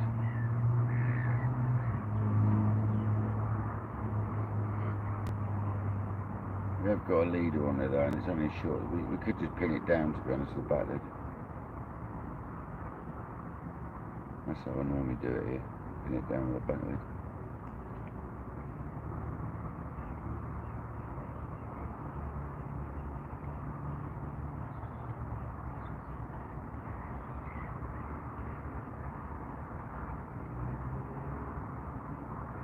I think if I got everything out, I've got a bucket of oil, I've got my net, got my mat, got my sling, my scales are here, grabbable, got my carp cares in there,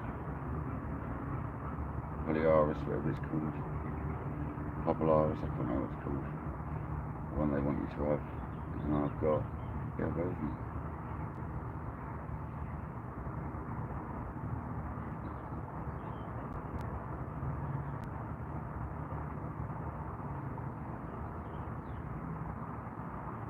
Yeah, AliExpress. You've been on AliExpress buying all these bits, man. Don't buy too much, man, because you'll end up with stuff you don't need. Sleuth, mate. Don't buy everything I'm showing you. I talked you through it, something. But I think in Australia, Burko, a hair rig would work really. Propolis, that's it, yeah. I think a hair rig would work really well for you, mate, and maybe even a boilie or a pellet, because you use like prawns and stuff for the carp. It's what they eat over there, I suppose, but it'd be worth trying some pellet and some boilies, I reckon, one day.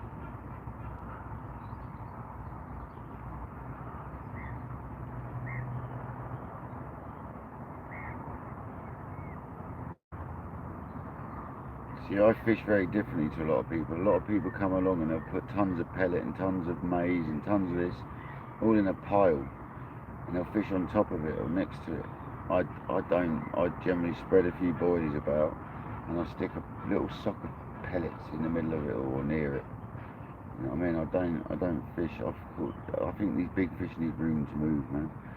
Sticking a big pile of bait down scares some of the wiser fish off. I'm pretty sure of it. The way I've seen them feeding, on the odd occasion they do it, but they generally scout around. They don't stick their heads down in one spot for like non-stop. They move about.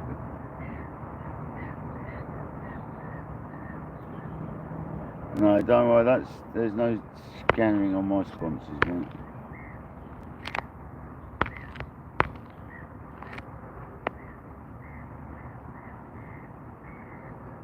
Definitely no scammers on my sponsors, man. Don't you panic about my sponsors. I've only got sea weights anyway, and I can tell you now he ain't no scammer.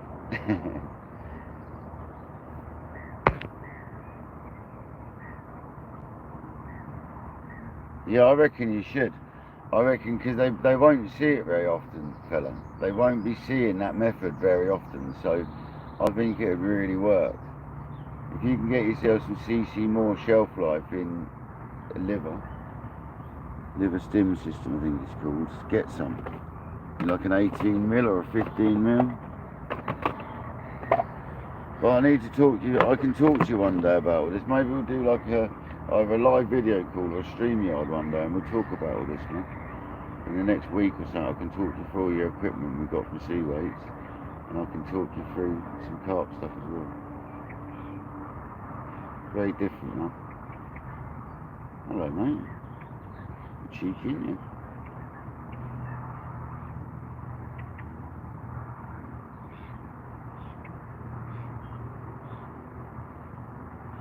Let's get the kettle on. On Terry Titanium. Tether.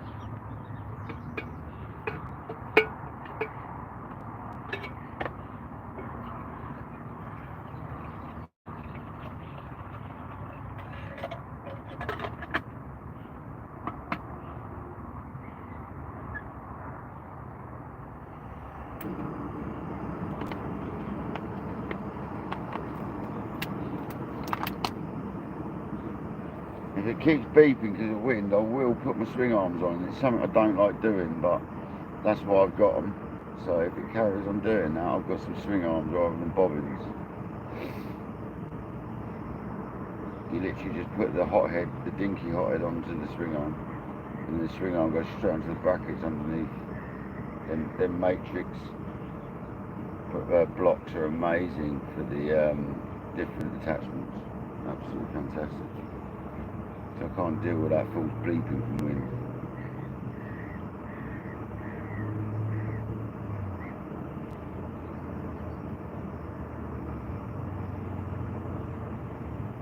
It's nice to see the other bait come in nice, so we can reuse that. There's nothing wrong with that bait. We can keep going with that.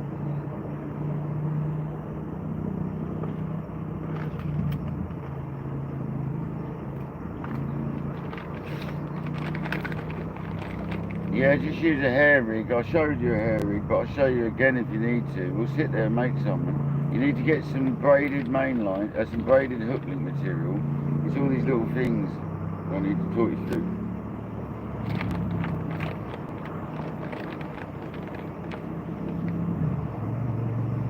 You need to get some coated braided hook link.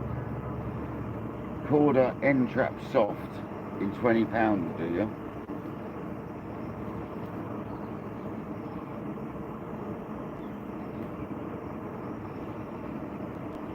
And then, like, if you're fishing a certain type of ground, you can get it in like a dark silk, a weed green, or a light silk. And you probably want it in a light silk colour.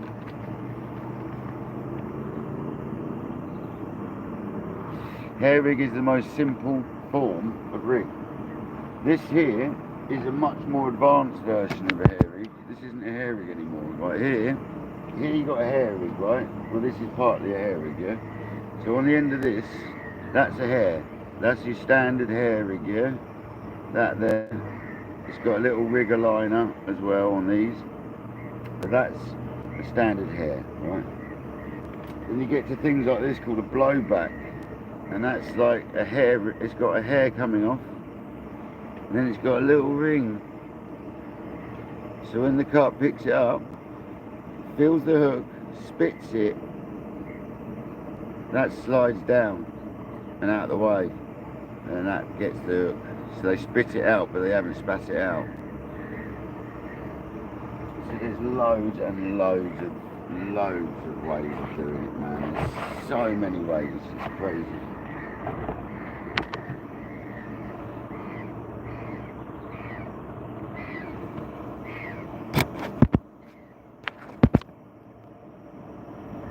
Yeah, I've used dynamite to bait the sauce.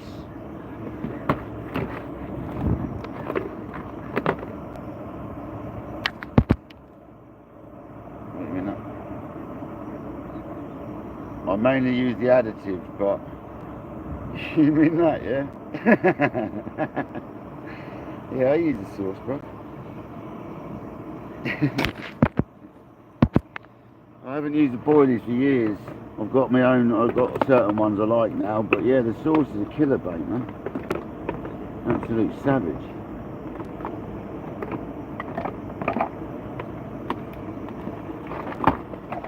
It's funny how I just pull it out of the bucket, innit? Yeah, the sauce is a good additive. I like it as an additive. Kojak, that kettle's boiled already. I told you it was quick, mate, didn't I?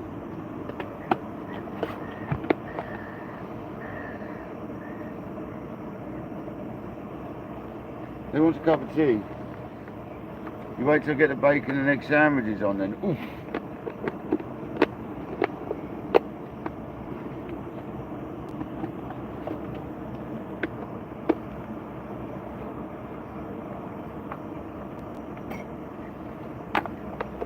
No sugar, no worries.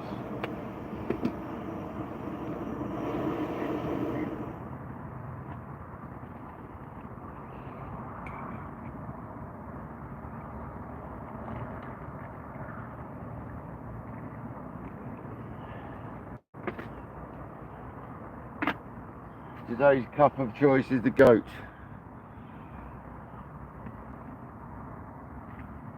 Oh, it won't show. It's the goat. Today's cup of choice. the goat.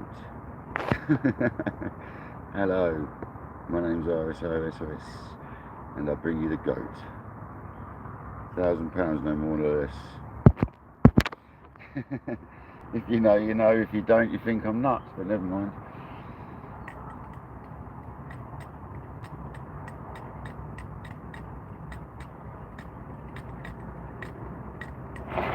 Well, I wish I'd done this bivvy sheet right. It's going to cause me grief because it's flapping up now and not staying down. It's well annoying. I certainly ain't sorting it out. That means taking all the bivvy apart, everything out of the bivvy. Blah de blah, no chance. I'll live with it.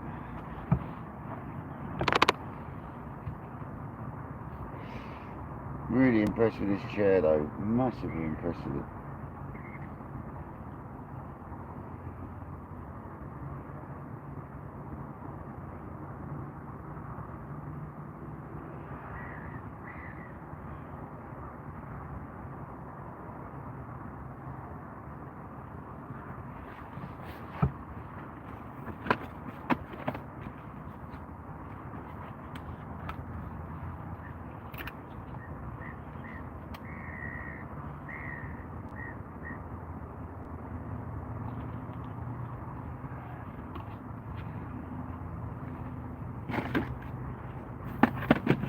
If it gets rid of the sciatica out my legs when I'm fishing, because I get really bad sciatica from sitting over the chair with your legs digging in that rail on the bed chair. So I'm really hoping this solves that issue.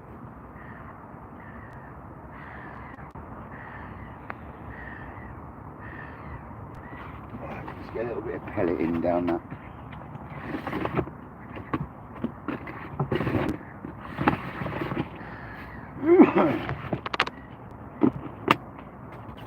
I need to shake that actually, it's solid.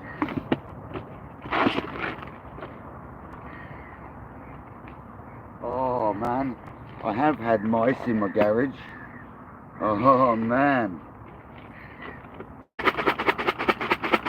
Little buggers. Is that the only one they've had a go at? Yeah. Oh, okay, so I've had mice in the garage, that's a definite. That's mice teeth.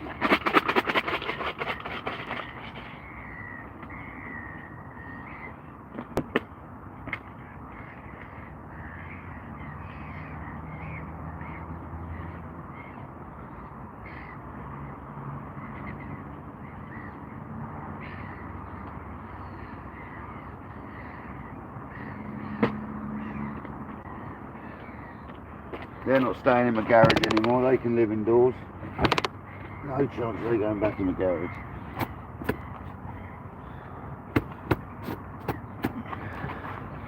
They can live indoors now.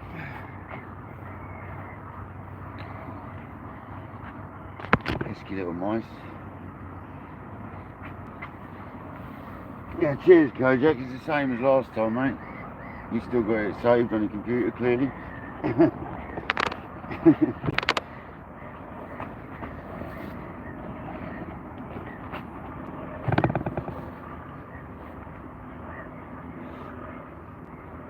Yeah, I don't know if I'm going to use the black tiger nuts yet though. We'll see what happens. I associate tiger nuts more in like height of summer, but I have caught well on them all year, so we might have a go on them. See what happens. It'd probably be that left hand rod if we did.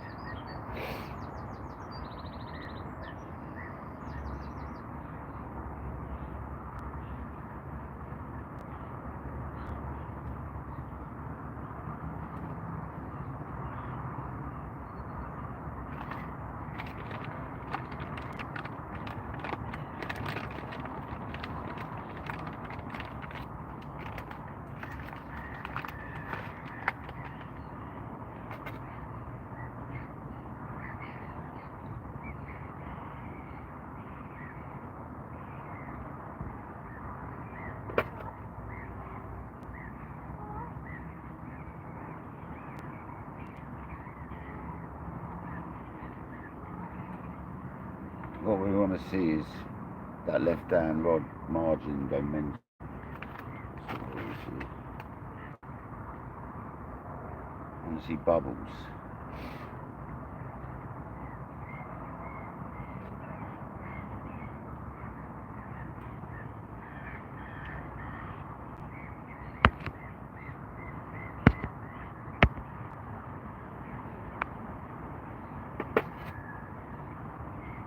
Thanks, Robert.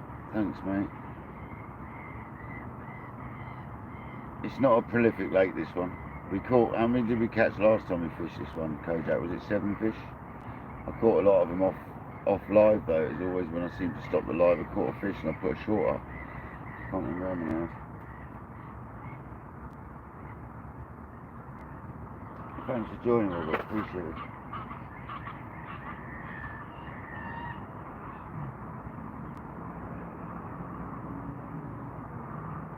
This is obviously a freshwater lake we're fishing. It's not massive. It's not small. There's a lot more of it than you see that way.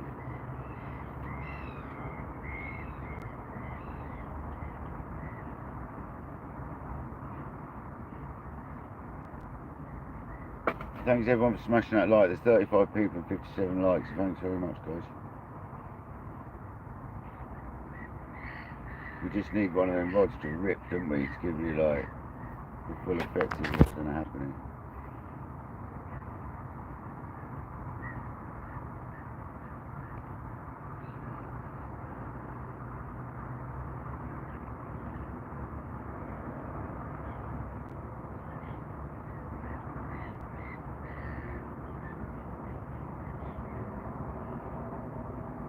Oh, it's our first drop out.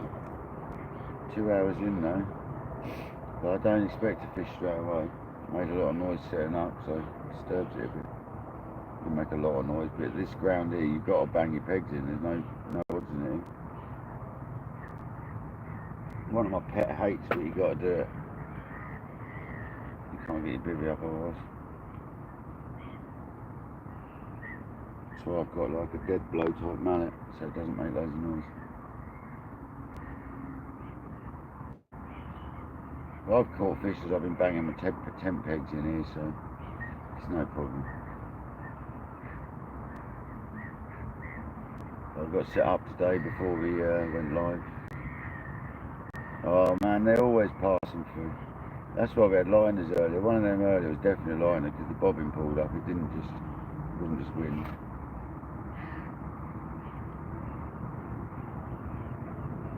I don't fish a slack line. And Sweet Corn Kid was trying to get me to fish slack line last time, and I brought the gear with me to do it, but I'm not a massive fan of it. I'd rather, on that left hand rod which is close in, I'd rather flick a back lead on directly sort of just to the left of the rod, so it's like just down and then along the bottom, because that's a slope there, so it'll lay it right down the slope anyway, so I don't think it's a bad thing. But on the other lake, which is a lot clearer, I'd probably definitely be sticking the floor on. But here, I think we can get away with sticking the back leg down. And the next time I put it out, I'll put one down and show you what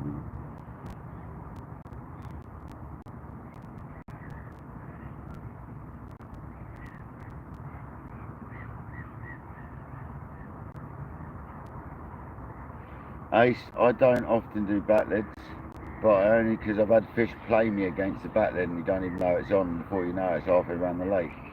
But when it's only like 10 foot away, 20, 15 foot away, I don't mind doing it because the bait's just sort of like here around the corner of this bush, and obviously the rod tip's there. Obviously I'd like my rod facing straight out to it, but I'm not using single stick, so that's going to bend around like a quiver tip if we get a take, which would be exciting. That's why I've got the snaggers on the biolons. But I don't mind sticking the back leg right at the end of that left hand rod, because it'll do the same thing. Then I'll fish a tight line down there. But I don't like them either. I don't like back legs either. But I use them in a certain place. Randy, welcome in, buddy. I use back legs in a certain use. I would never use them fishing straight out or anything like that. I only use them when I'm 90 degree. It seems to work then. If I go straight out and use a back lead, they play you on it really bad. I've caught lots of fish in this very swim back leading, so I know it works anyway. You get some funny bites sometimes, or you get a couple of beats and the fish is going mental, like round in circles and stuff.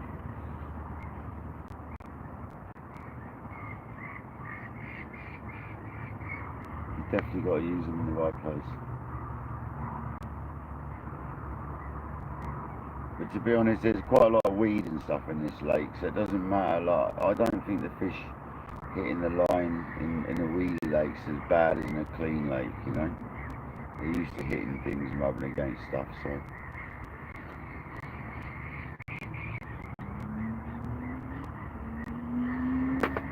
If it was a clean lake, then yeah, they'd get really shy to it, but they're used to it in here, man. There's so many snags and so much weed that I think they're used to rubbing into stuff. Yeah, come on, Reasons. Reasons, you said left, right hand rod, didn't you, today? Sure you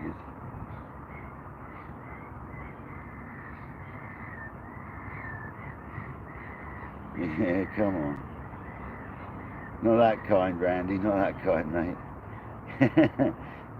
Like Canadian pond weed and stuff. Wrong type, buddy.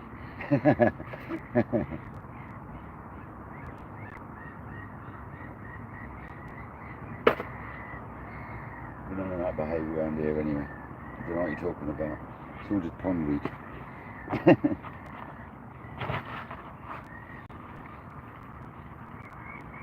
Let's just do a little bit of let's get the old DJI on.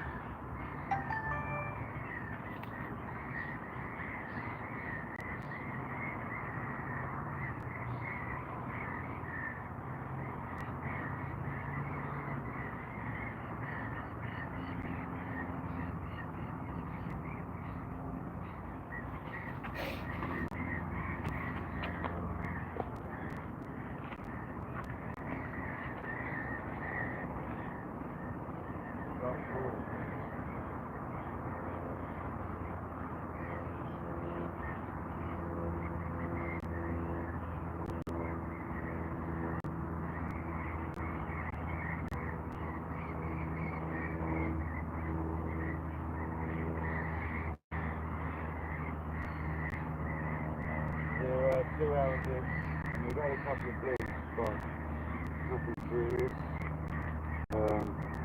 We're hoping to get a fish soon, but these sort of lakes generally go off at night and in the morning, so we'll see what happens. It's looking lovely though for a bite. The wind's northeasterly, it's not ideal, but it's pretty nice. Water clarity's not too bad. It's a cleaner.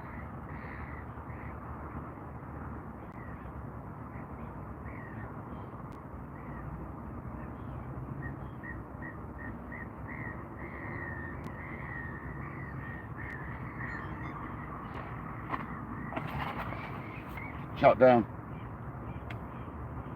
Shut down.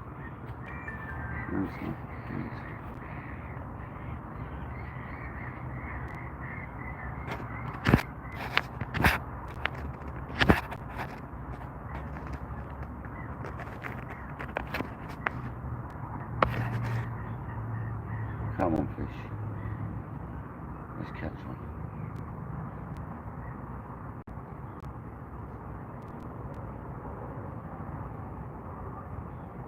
I like the carp fishing because you haven't got to sit watching the rods as such, you can just chill out. The bite alarms do a lot of the work. There is times though where the bite alarm doesn't always go off and the rod tip's twitching, so you have got to keep an eye on it sometimes. Sometimes it hasn't pulled line but it's twitching away, and the amount of times I've caught fish on them sort of bites. Oh, I haven't got a thermometer, sorry man. I need a thermometer, don't I?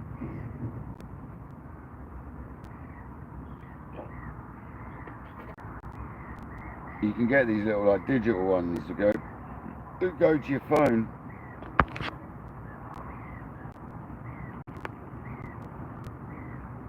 The only problem with that is I'd have to have a second device because I'm live on my phone, ain't I? So I'd have to have a second device. Oh, that cup of tea is so good I might make another one.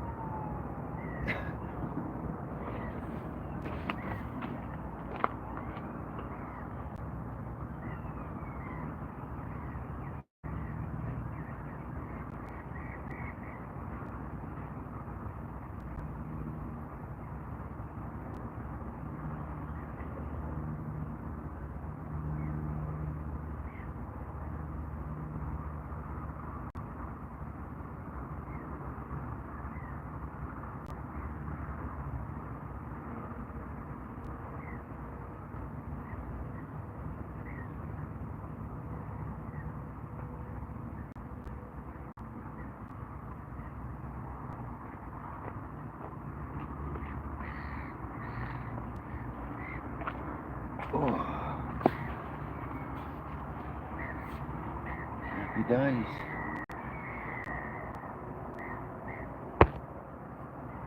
Yeah, no, exactly, Ace. It's definitely more chilled. If the wind carries on in that direction, I'm safe because it's sort of coming more sort of like right to left now. That would be good. Just carry on like that.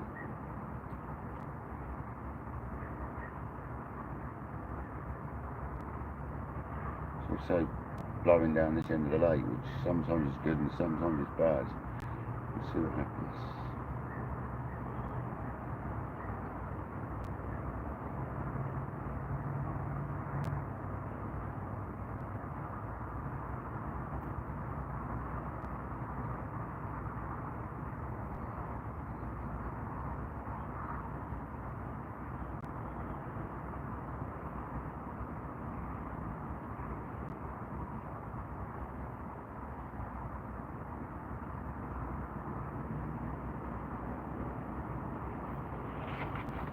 Where do I put my van key before we carry on? Normally in this pocket. Yeah, of course it is. It's always in that pocket.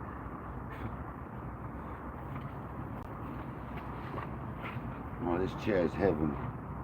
Having a proper chair on your bed chair is much better. So glad I bought this combi chair. It's much better, man.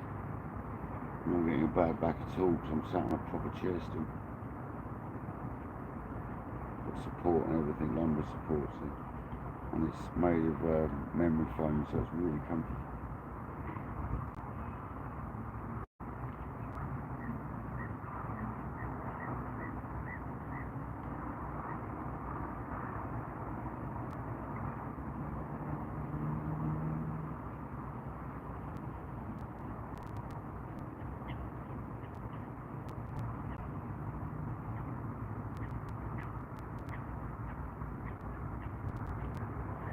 Welcome in, fishing with Paul. How you doing, buddy? Welcome to the lakes.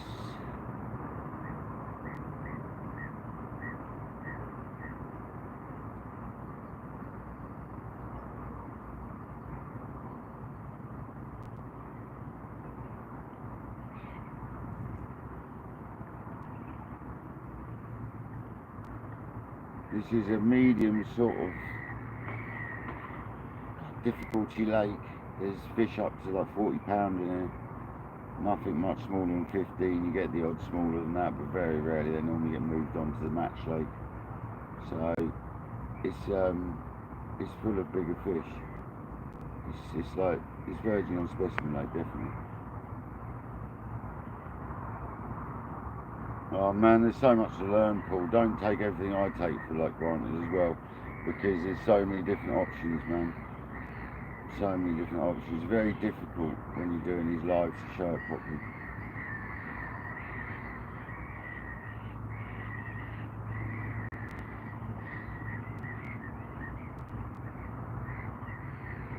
As you can see, I like my rods quite low to the ground. That's just personal preference. It's a lot easier having them higher up, but you can go lower than that, but I don't like it too low. And it's just personal preference how you set everything up. Each their own.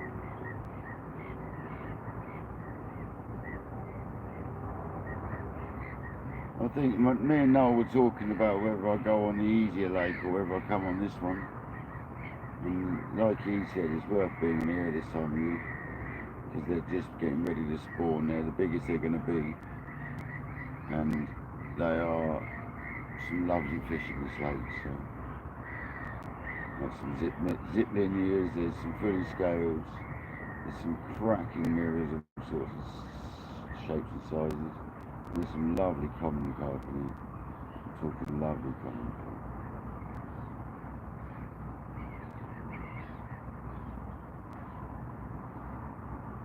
Yeah, exactly. I've had a lot of good fishing out. A lot of good fishing out.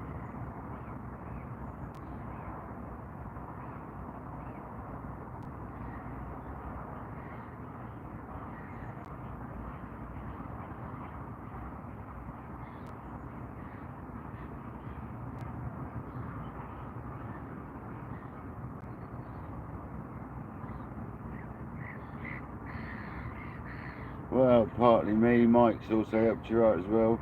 You just got to keep it simple at first, Paul. Don't muck around trying to make D-rigs and don't try and make blowbacks. Just make a hair rig. Buy them. There's nothing wrong with buying them. If you don't want to make them, I mean, you make rigs anyway, but if you don't want to, there's nothing wrong with buying them as a template to have a look at how you make them.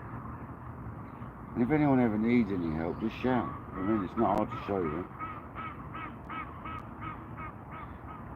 Yeah, that's bigger than my UK PB, mate. 32 for me.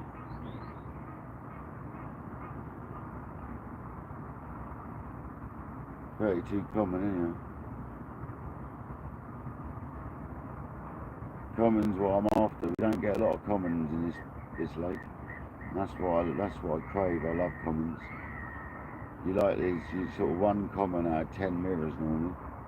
That's generally the ratio in this lake, so it's probably less than that. It's probably 21 to 20 this lake.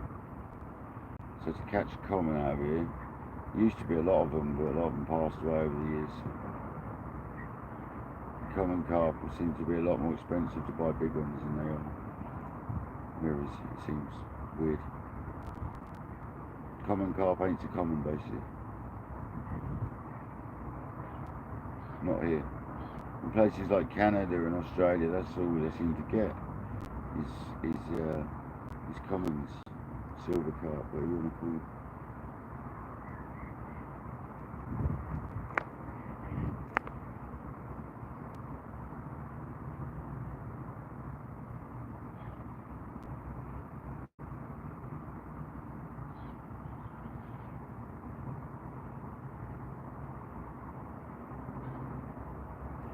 We always keep an eye out though for lunkers and fish jumping out or topping.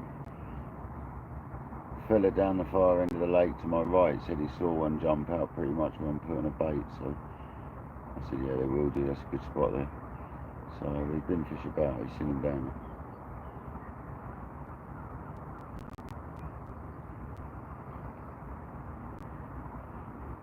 there. Like I say, there's a channel just here to our left, like just round this corner around here. There's a channel, and the other side of that channel there's another swim, and then it's reeds. There's no more swims. The other swim's over there, right on the far side. Now that's not a swim actually, it swims behind this island here somewhere. But the fish have got to go through here or the channel the other end. There's another channel the other end of the lake, and they've either got to go for this one or that one. So they've always got to come through it. And there's like a gully that runs sort of through the centre here, comes around the centre where I put my bait. There's like a gully. This was a quarry, so there's like roads and stuff underneath it still, and all out where these driver tractors and diggers and stuff.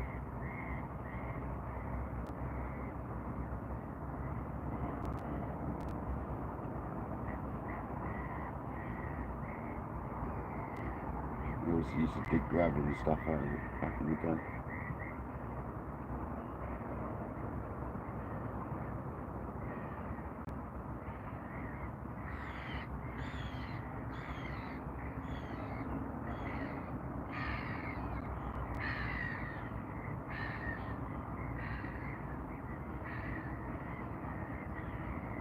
Welcome to the Wednesday session. I'm going to get the kettle on again because that was too good.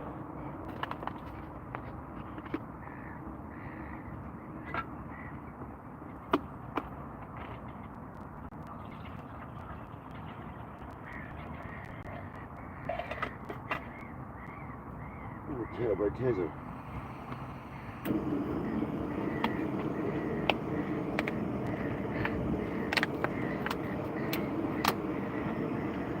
If anyone's interested, you want to Jag make the best hook sharpening kit. So with carp fishing, we use a lot of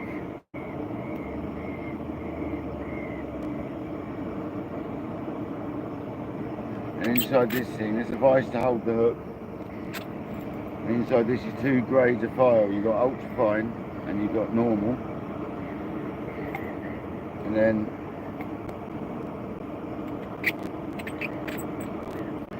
you've got this one, which is coarse. I'll start off with that one if it's really bad.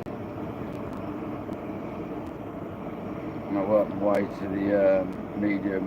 The fine is for more touching up in between casts. The green one's for touching up in between casts when you don't need to fully sharpen it. You just need to touch up.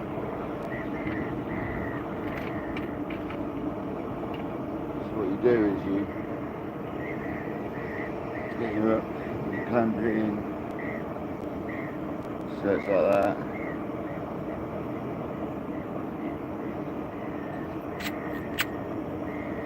I'm going to use the green one because it doesn't really need a lot. And then you get this, and you basically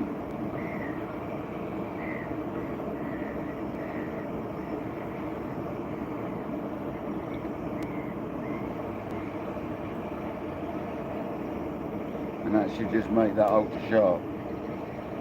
Yeah, super sticky, super sticky. Yeah. Always worth having a hook sharpening kit on it. These ain't cheap though, guys. This kit is like stupid money, but it's worth it. Jag hook sharpening kit. Well worth it.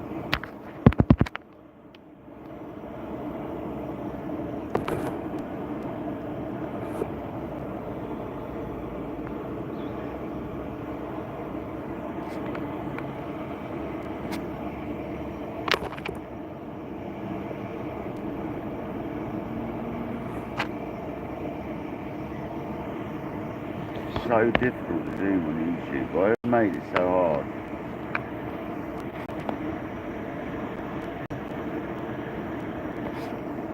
It's better.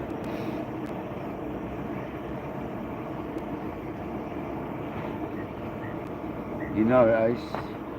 I always sharpen my hooks though, bruv. Always sharpen my hooks. I can't believe I had mice in my garage and they nearly got into my bait bucket. I was well lucky. I need to keep that indoors now. Don't mind having it indoors, only threw it in there when I moved in.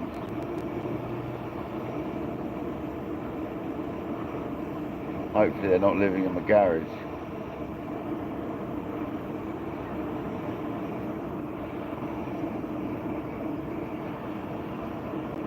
Oh, that's so fast, it's already done. That's pretty nice.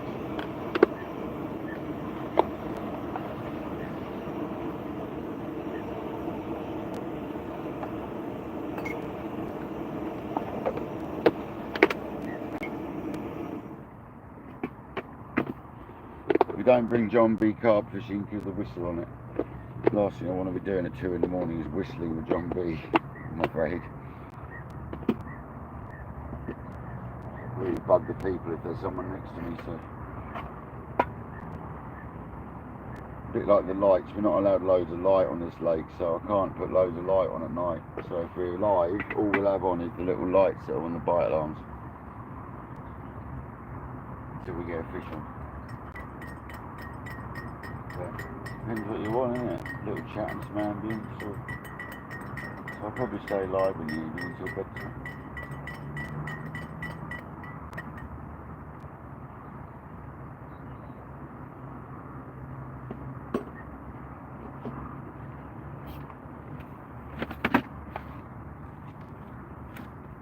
Probably keep this live going for 12 hours from here on. See what happens.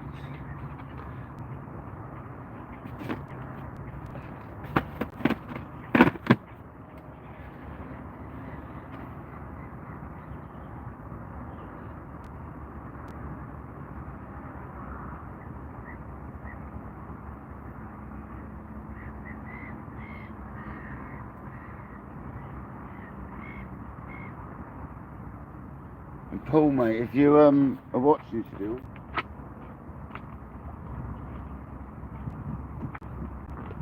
this is my Nash collapsible bucket. I never collapse it, I'll just put it inside my big mat, but that's my collapsible bucket, brother.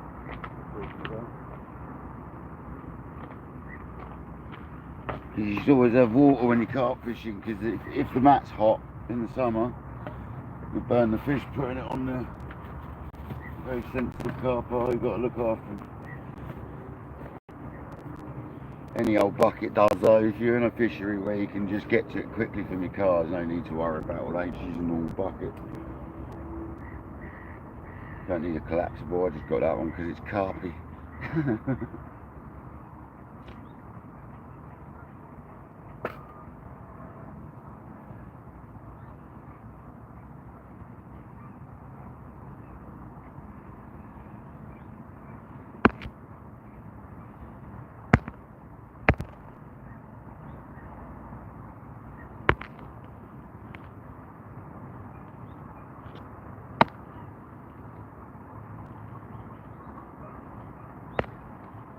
My chat froze.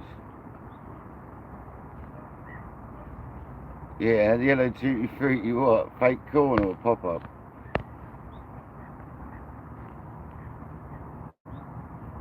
What tool was what, Paul? It was just my collapsible bucket, mate, if that's what you're talking about. You don't need collapsible on this thing. Oh yeah, Mauser, yeah. I do it all, Mauser. I've done 20 years of carp fishing before I got back into sea fishing a couple of years ago. Yeah, mate. We're down the lake. We haven't had a fish yet, but it's a very slow lake. It can be. It can be very prolific at times as well, so we're hoping that happens.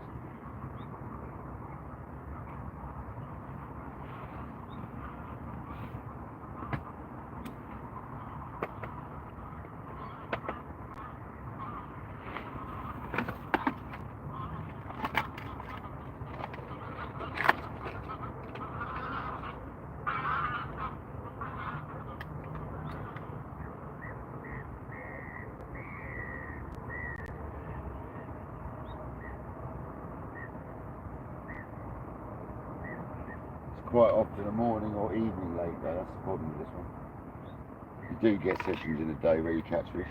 The one where I had 24 fish or whatever it was, however many it was over a couple of days, it was all day, all night, it was any time we were catching fish that one.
Yeah, man. I might do 2 nights. I've got the gear here to do 2 nights.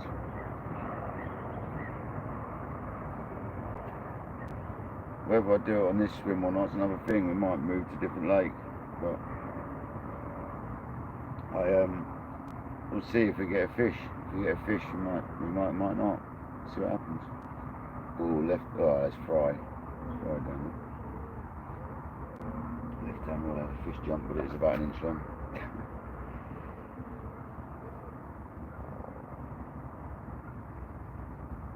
It does look like a fish about there, though, cruising.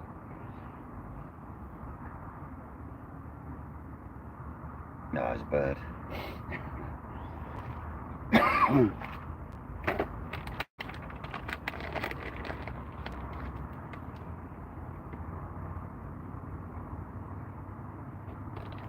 Yeah, just what is it? One of these silicone ones.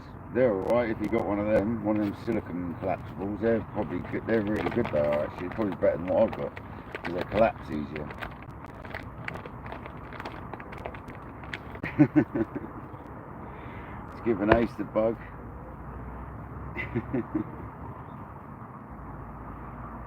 If I'd have got on the easier lake ace, we'd have had a couple by now. Because I've decided to come on the sort of mediocre sort of hardness lake, we're not, the chances are much slimmer. But this is all about just being here, isn't it?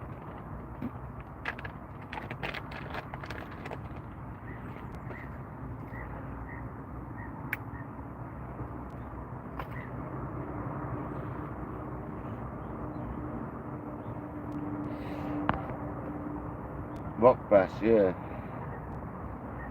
Rock bass, fair enough, yeah, man.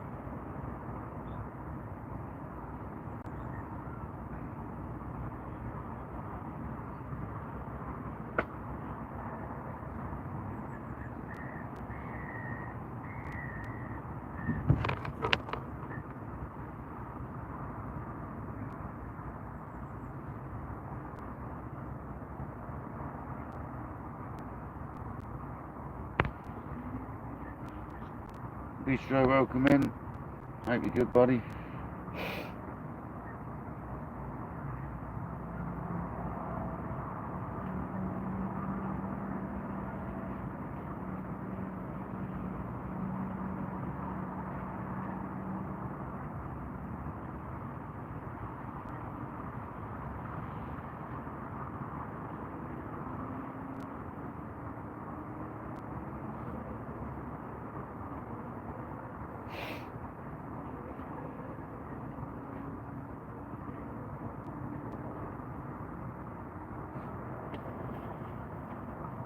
I can't remember if they give you a window with this bivvy or not.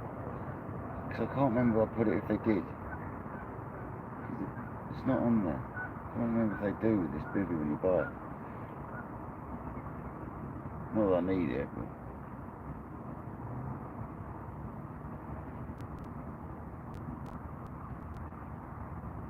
Fair enough. What did you get? Just like a cheap bed chair? That's one bit of advice I'll give anyone going into carp fishing is don't buy cheap bed chairs, man.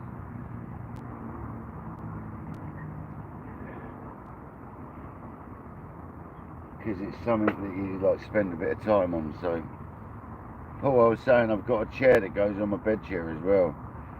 It's like a Nash Indulgence. I can't think what it's called. It doesn't say on it. Does it? No. It's just a Nash Indulgence, like stalky style chair, but it turns into a bed chair seat. Yeah, they're good enough, but as you found out, it's quite uncomfortable. They're quite thin, aren't they? The one I've got is the Nash Indulgence I've got, and it's got memory foam built into it. Well, it might not be memory foam in this one, but it's foam built into it. But some of the new ones, mate, like the Avid Flatliners or the Fox Flatliner and the Avid equivalent, they're like, they've got proper mattresses on them, but they take your whole barrow up in one load. I like a smaller chair. I don't like them monstrous ones, bed chairs. Dude, Paul, in the summer, when it's not as cold as well, you'll find that it's how you set it up as well. It's how you set them up. I mean, half the time you can't get them flat if you use the reel on the side. If it's got the adjusting reel on the side, they're awkward sometimes. You've got to leave the reel undone and actually use the legs to flatten out. With some of these new ones, they haven't got the option. They just go flat, and that's the sort I'll get next. It sort of just goes flat. There's no adjustment on it. So I don't need it to tip up at the back. That's one of the problems you get, Paul, is you'll tip the back up too far and it'll hurt your back at night. My one's got the adjuster reels on the side, and at the moment they're just unwound loose and they're nowhere near the actual cogs, the teeth that lock into each other. Halfway between it they are.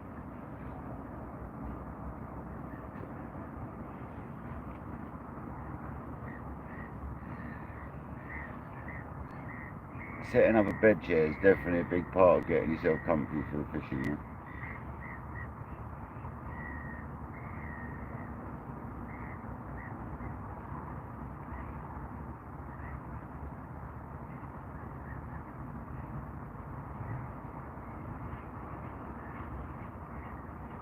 Just want a screaming run, man.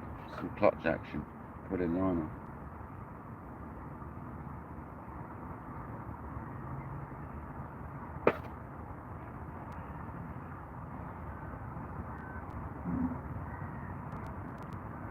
Oh, you can't adjust the back of it, no, so it's just flat when you open it up. Go on, right hand rod. That wasn't even wind, come on.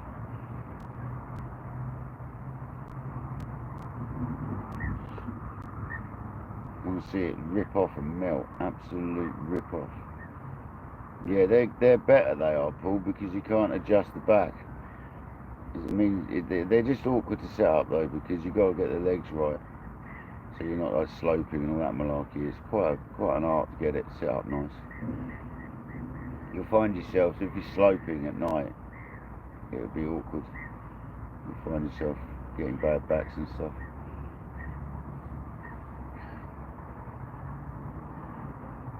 I mean, you had your fish at like 2 in the morning, didn't you? Half 2 in the morning or something. I swear that's when I said you'd get them on your live. I'm pretty sure I predicted it would be about half 2. It's always the way, man. Just once you got into a deep sleep and your alarm rips.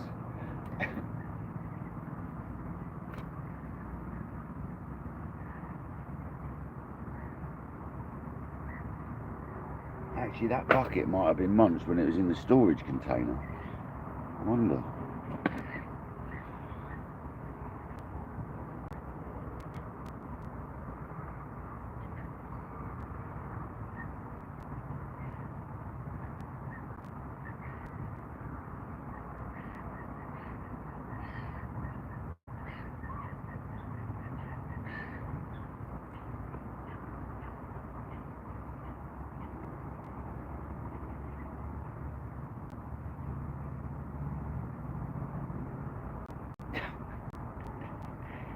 2 AM was it? Yeah, you got to adjust your legs, man.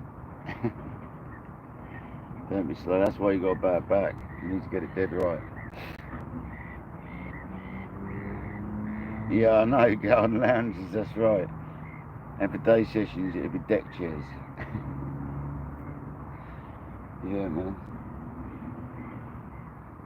Or the army style beds.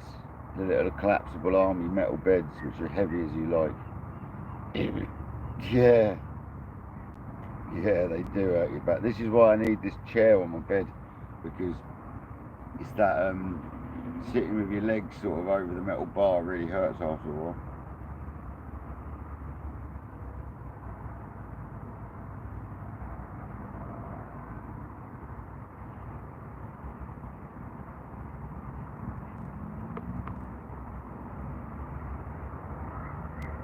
The wind's coming straight at us now. No need for that behaviour.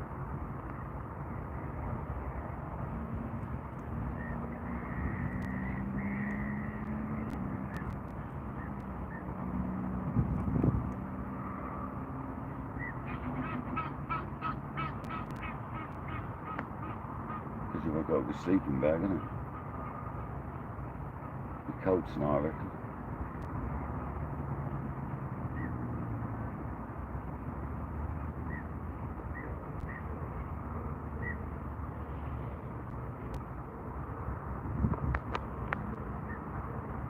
Yeah, thinking about it, where I've got my containers at home in the garage, I don't think a mouse could get up to them. I reckon that got done in the container when it was in the storage unit.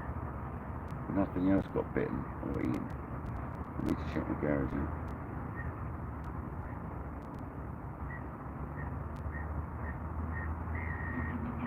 Hey dude, that's what the old army beds are like. The old collapsible army beds. They're made of like metal frames. Fair enough, Ace. Yeah, I like doing the nights. I always find my better fish come at like first thing in the morning, or sort of 2, 3 AM up till about 8 AM is when I catch my best fish normally. So obviously if we don't run the live right through the night, which I probably won't, we'll start again like first thing in the morning, literally really early. So it's going to be like several lives, no doubt. It won't be one, obviously.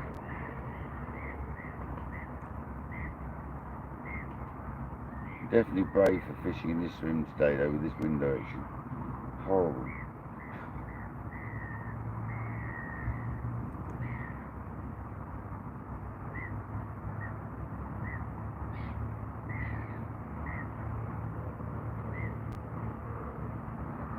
No, I'm not ace either, but I still love doing my nights. I'm not as into it as I used to be, buddy. One thing it does do is tire you out. If you have a hectic session, it can tire you out for ages. Not as young as we used to be, eh?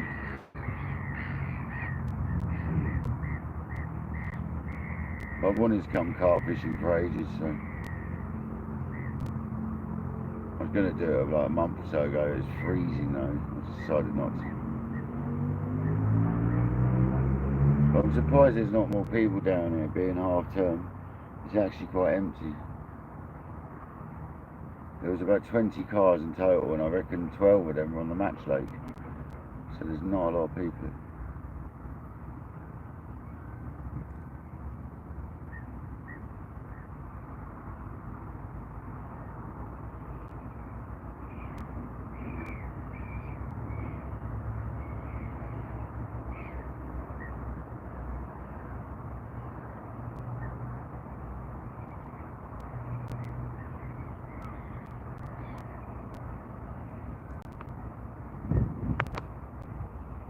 So did I, Ace.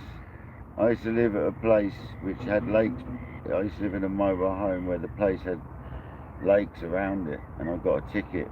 Part of the deal of me buying a mobile home there was I'd get the ticket for the lake every year in my maintenance fees, like free. And I used to fish like all the time, brother. I used to literally leave my setup there and go home for a shower and come back. I'd take my rods home with me, my expensive stuff, and leave the bivvy, the bed and all that set up for an hour or two, go home for a shower and a chill out, and I'd go back fishing again. I literally lived on it, mate. I used to love it.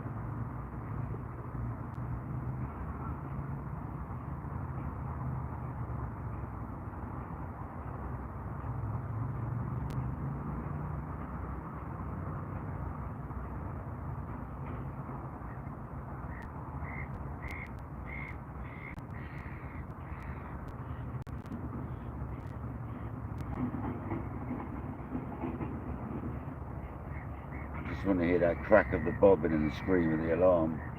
And nothing better than that bobbin smacking the rod and the alarm ripping.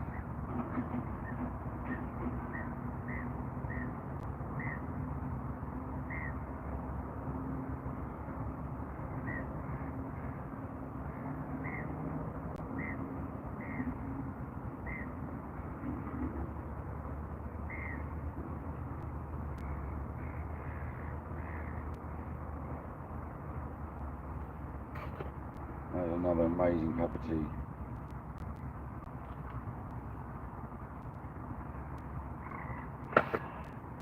Lovely.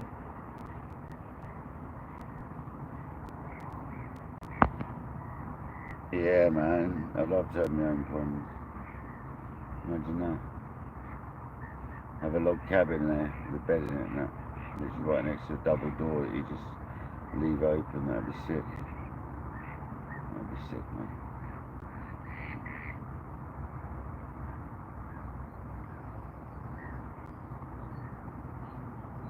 Oh yeah.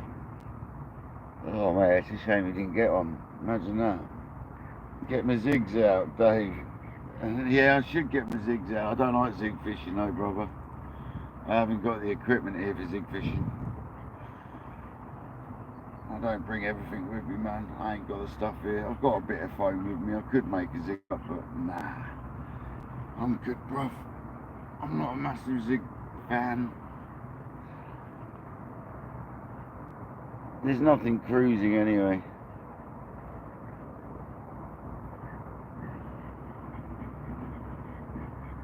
Zigs are a killer method, but never been into them, fella. I've done better on the bottom.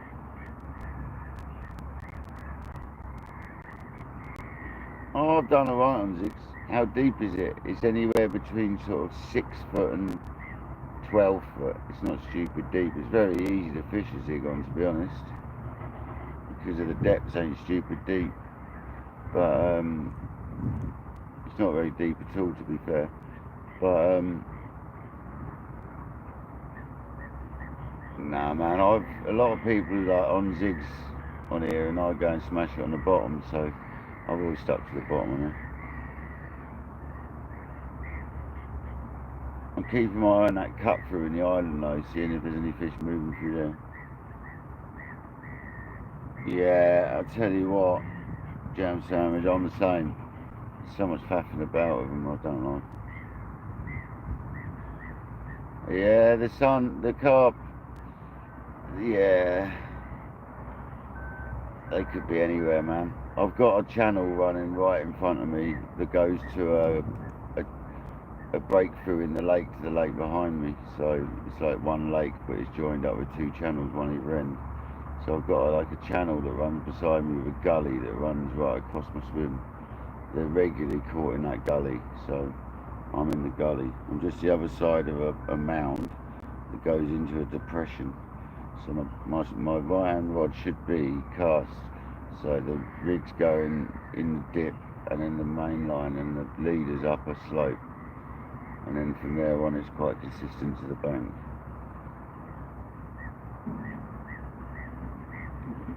Them reeds opposite that little line, as you can see opposite's good, but it's very shallow. It's like a foot deep right next to it. It's not what you think. It's not what you think.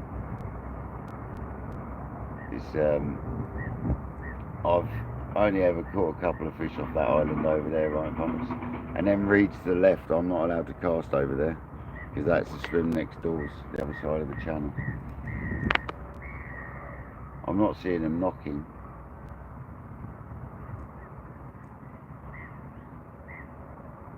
Hugh, welcome in. Yeah, massive change of scenery, mate. There's no salt round here, buddy. Only in my bait. But no, I'm in a good spot here. I've had a lot of success in this spot. So, I've got full confidence in this spot. And the fella down the far end saw one turn over here a couple of times before I got here, so hopefully it comes back. But like I say, it's a funnel. It sort of funnels the fish through here to get in between the two lakes.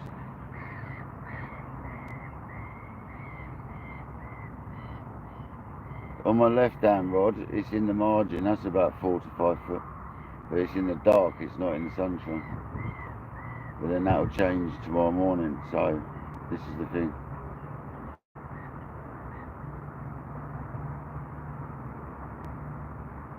Thanks everyone for joining us. 43 people, 67 likes. That's absolutely awesome.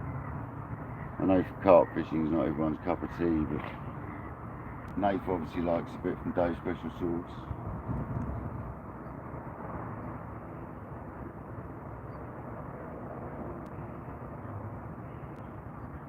Yeah, basically I'm allowed to fish to about there on that island, this way, and then that way is the other water, the other side from me.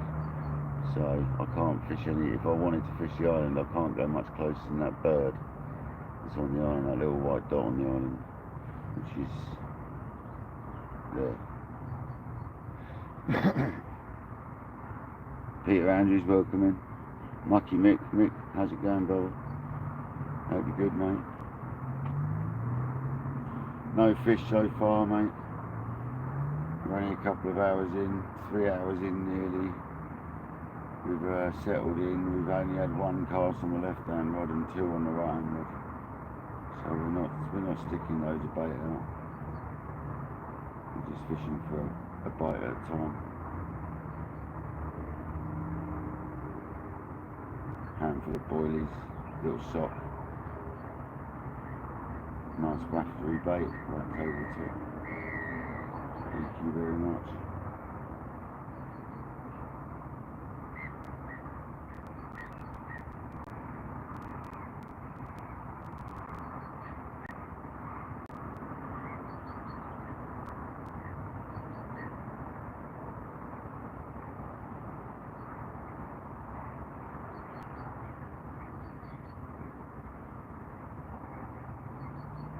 If I mute the cam at any point, it's because someone's come over to talk or to to check my book or whatever. So if I'm new here, it's because someone's turned up.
Waiting for a fish. So this carp fishing's all about waiting. I never thought I'd have the patience for carp fishing. Proved myself wrong. Some of the times when I used to fish on one of these hard lakes down the road from here, I'd sit there for 48 hours without recasting. I think I did 3 days once on the same Saturday. And they were mean when I reeled them in, there was nothing wrong with them. Just the way it goes sometimes with carp fishing.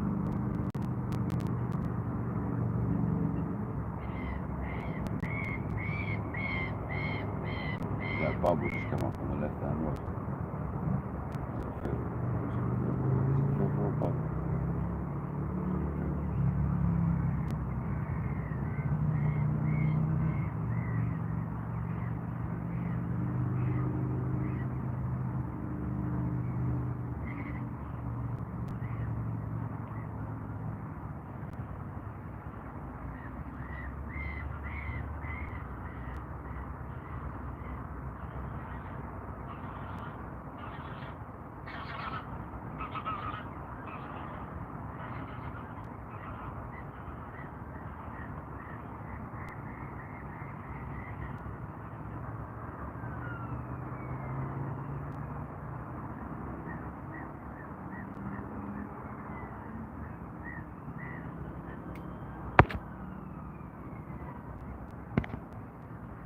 I hope everyone's good in the chat though.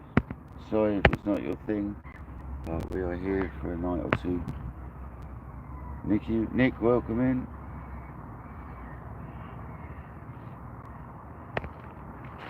Oh mate, I appreciate everyone. Thanks very much. Cheers for the likes. 68. Well, I'm getting tempted to put my winter suit over the top of me because it's actually really quite chilly in that head-on wind.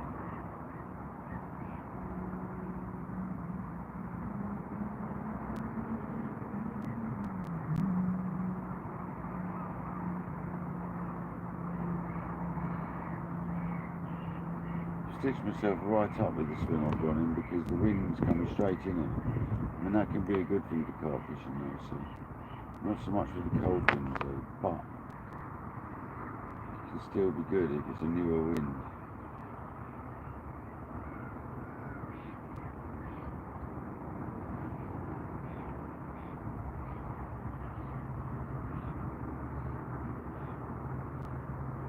Everyone on the other side of the lake had said they hadn't had nothing, so they'd only been doing day sessions, so it's worth coming over this side where the wind's going to rather than where it's coming from.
That's not good, Mick. That's not good, buddy.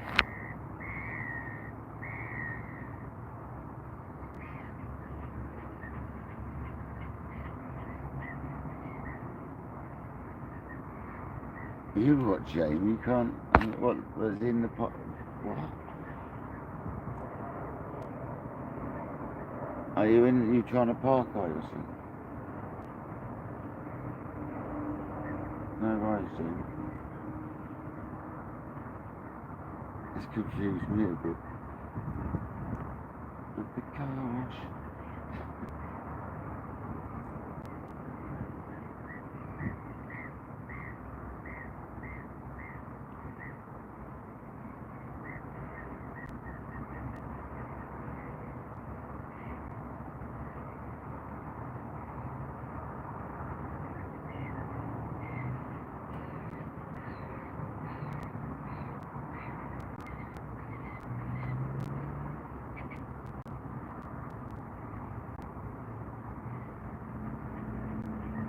I wish the wind would just swing around so it's coming from behind me though, so it's comfortable. And it's definitely not the best idea to set up these windows.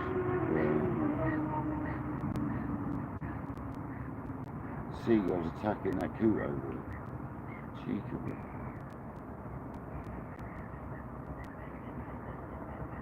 Keeps going down to get some of the boilies, obviously, to some fishing, that's one. And the seagulls trying to attack it.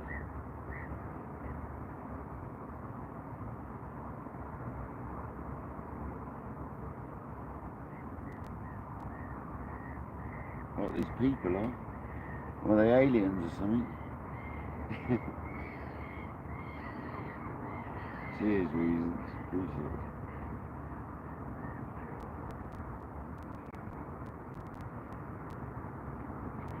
There you go, that was a fish. It's not in my water.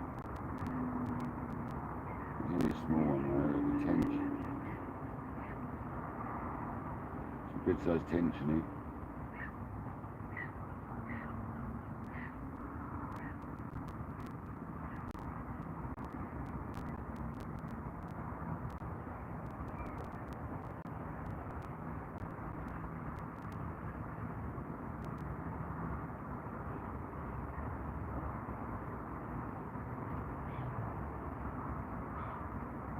Get the kayak out here, casters. Yeah, I'll get well told off for that, trust me. I'll get banned from the club for doing that, bro. Definitely not.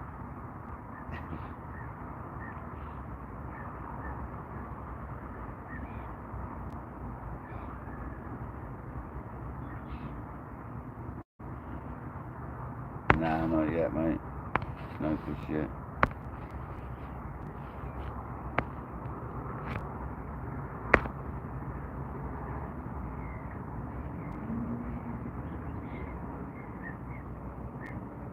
Jamie, I can't imagine what you're seeing there. Sounds well dodgy.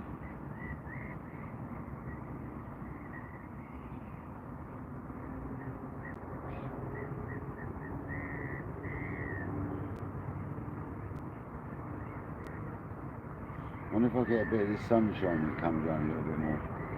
I might do.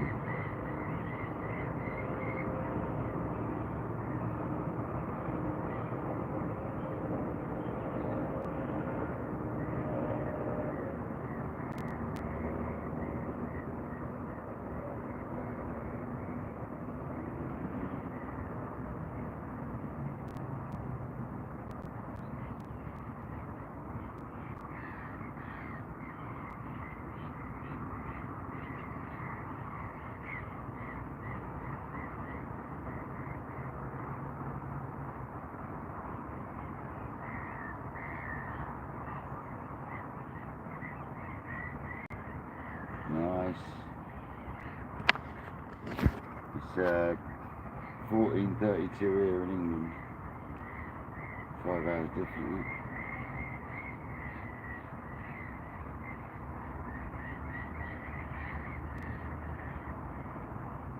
Go on, Nick, clean up. Nah, not yet, buddy. No fish yet. Is that Hannah? No, no fish yet.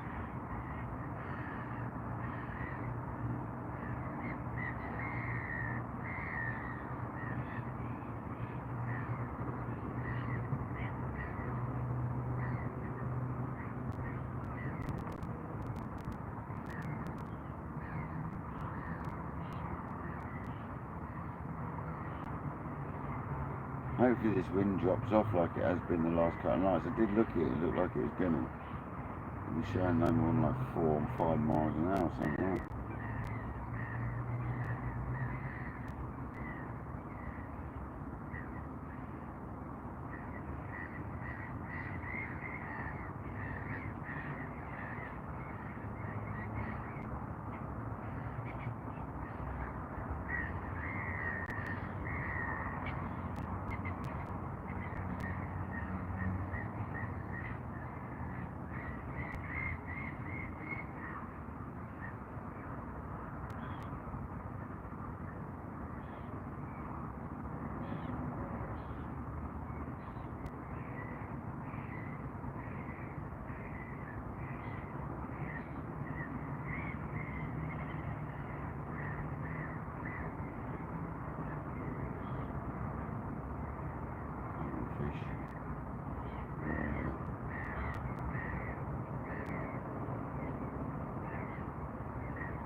That's easy to miss people, man.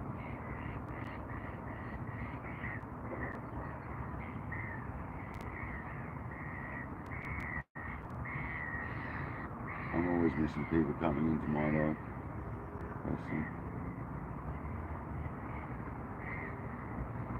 Get busy, don't you? It's no different if you're watching a fish, you get busy doing something, isn't it?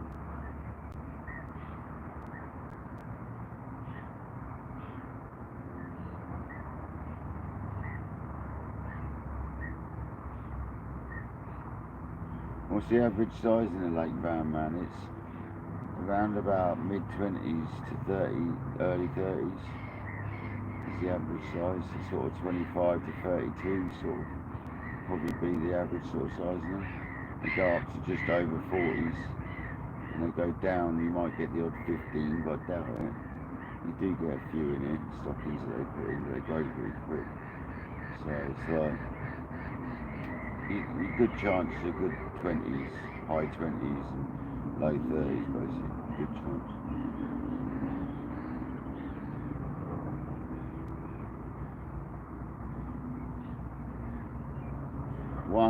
One nicker is about over here somewhere, like out, not in my swim.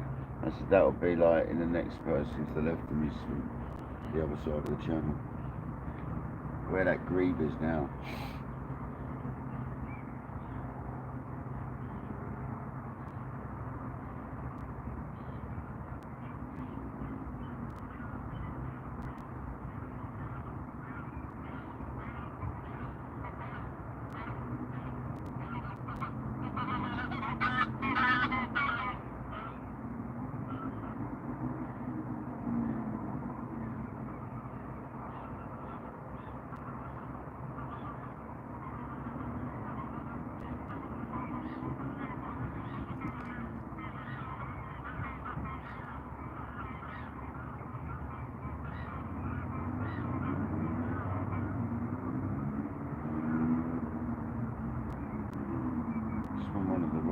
Rip off.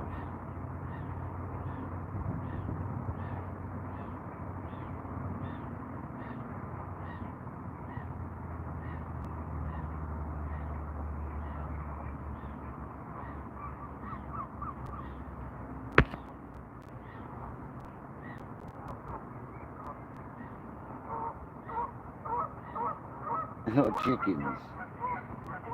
What do you mean there was a lot of chickens on the lake? What's going on about Paul? Chickens on the lake. Lake chickens. I need to find me winter suit. I'll tell you what, I'm putting my bottoms on because I am getting cold. I don't want to get cold.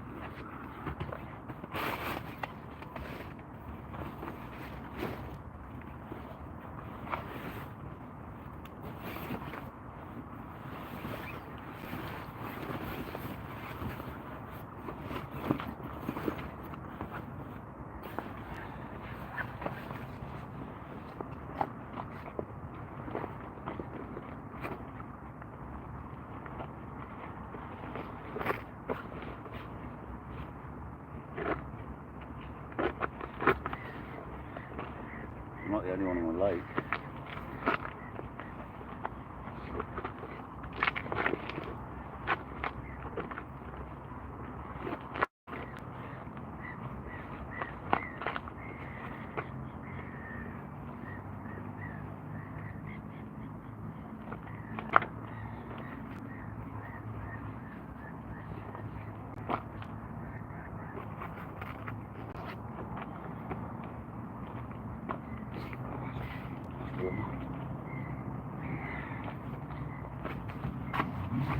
Oh yeah, that's better. I'm not freezing now.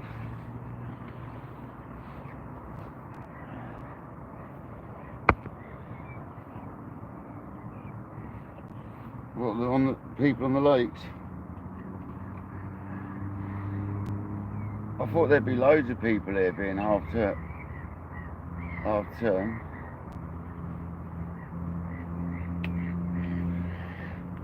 That might have been that grebe. He's just come up where the was off. Could mean there's silvers eating my pellets. Which is never a bad thing.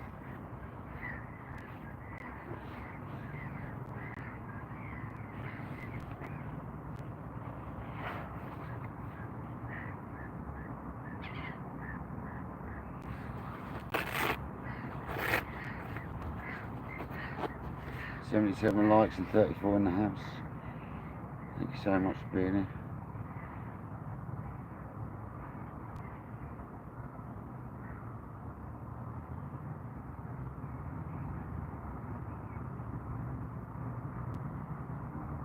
here. Yeah, I know, man. But sometimes we get good hits here on cold weather, Mick. I've had some big fish here during the cold spells. You don't get as many, but you often get a better one. You often get good ones, so I'm hoping that happens.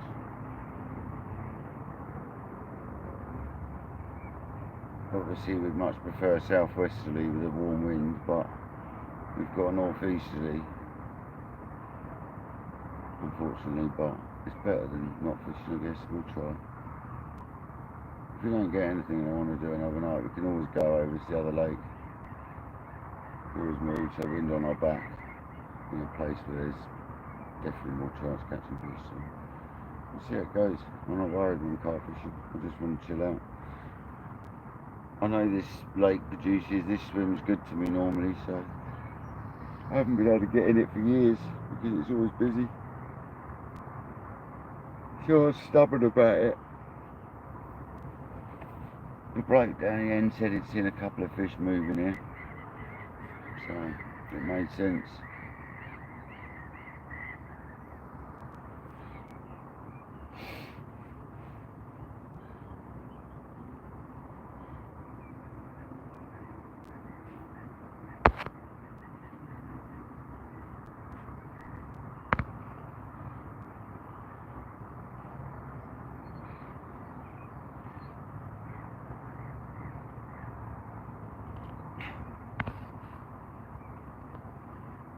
Yeah, I know, Mick, mate. I know, but there's always a chance.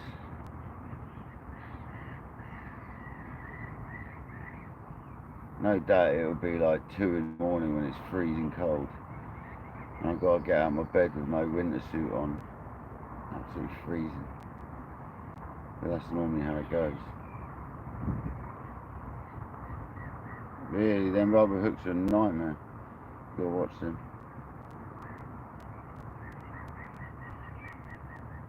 Yeah, Paul, it's good, man. It's nice and chilled. It's different fishing altogether, isn't it? It's well different.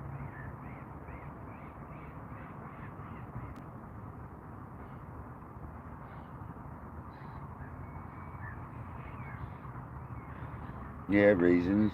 You can't just go fishing around some of them places, not without protection.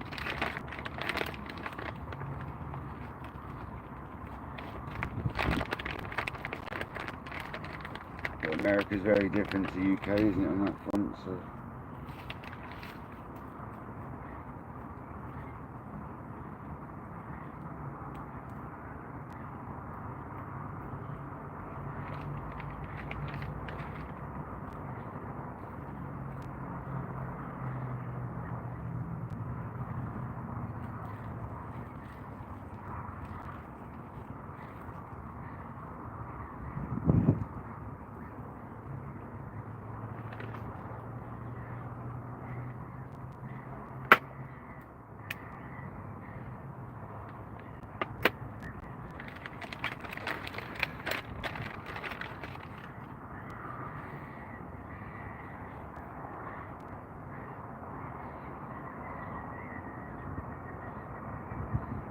Yeah, Matt, get out fishing.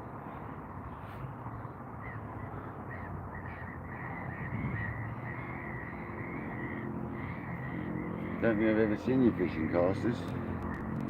Get your rods out.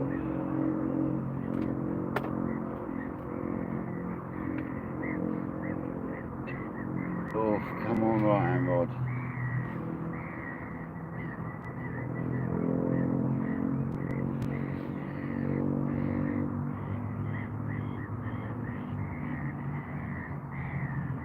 There's a lot of silvers, big silvers in this lake as well, so it can also be them tapping into the lines. You do get some big silvers, some big perch.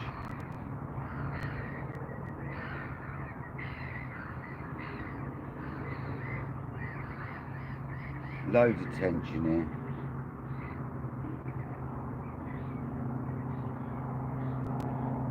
Some stinky green. Big slimy slabs.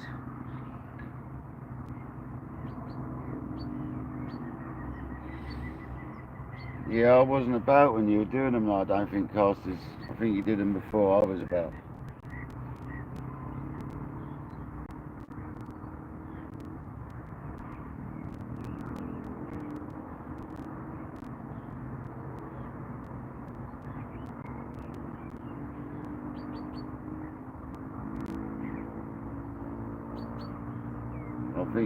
I think they'd probably just about make that in here. Maybe not. I don't know. I know my friend goes somewhere else for the £3 perch. Day ticket. Goes to Alderwood. That's where he goes for perch. That's a good, if you're in the Sussex location, Alderwood's good for perch. That's a day ticket fishery. It's got monsters in it. Absolute monsters.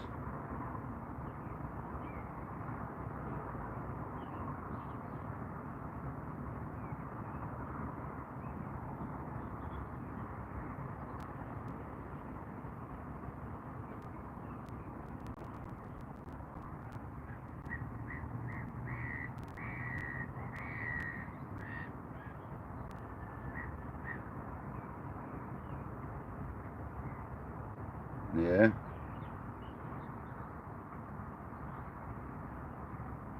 Thanks, Dean. It's looking good. It's cold. We've got wind that's going northeast to north, it seems, and it keeps puffing straight in my bivvy, but everyone that was facing their backs to the wind on the other side said they weren't really seeing or getting anything. Where the chap I spoke to said he'd seen some fish roll down this end, so, and this is one of my favourite swims of the complex, and it's never free, so I've bitten the bullet with the weather and we're on it, trying. The fact that someone's seen some fish roll in the vicinity is a good sign. There's normally fish in this vicinity. It's normally really good because there's a channel next to me, to my left, that breaks the two lakes into one. And there's another channel the other end, the other side. So there's only 2 points of fish can come in and out of the two lakes. So it's a good place to be. And I've got one flicked just to the left there, beyond that bush, where the channel is. So, well, I've caught a lot of fish in the past. So.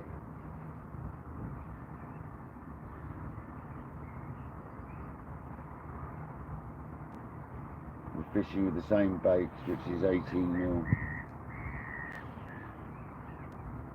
CC Moore liver,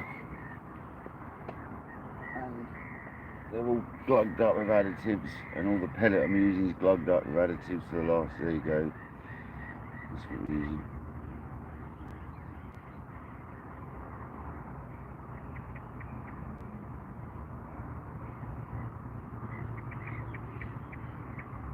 I've got some black tiger nuts as well, so we might try some of them at some point.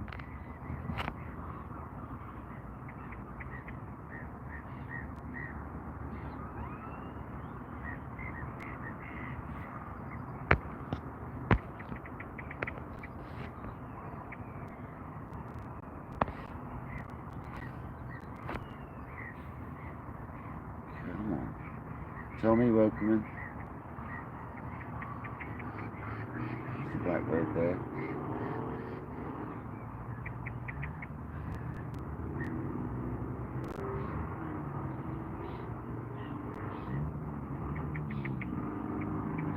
Unfortunately, we could have been the opposite side of the lake with that wind behind us, all comfy in the sunshine. Instead, I'm over here freezing. But that's what you put up with for fishing, I guess.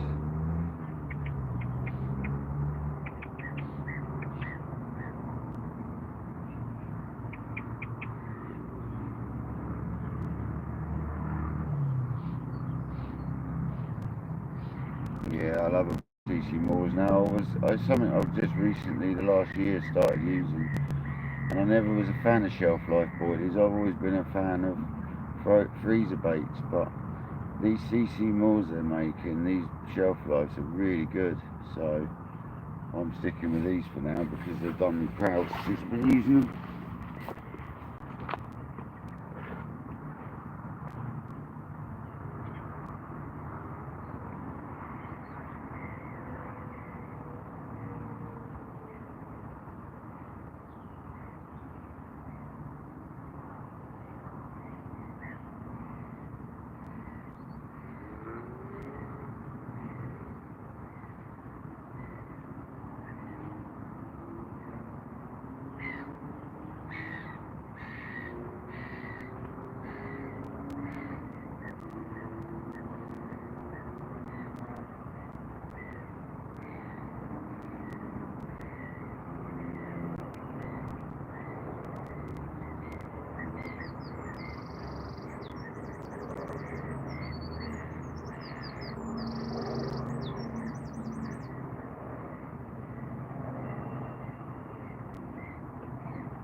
There's a swim literally behind us, which has got the wind behind and the sun in your face.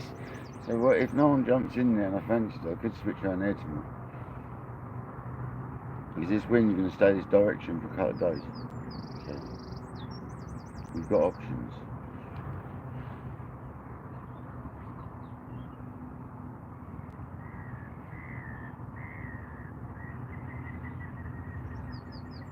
I've already ever fished it twice, I think, and one of the times I blanked and one time I caught fish, so it's been a 50-50 for me in that swim. It's very busy normally, I don't really like that swim, I don't know why. Something about it, the one behind. That's obviously the other end of the channel.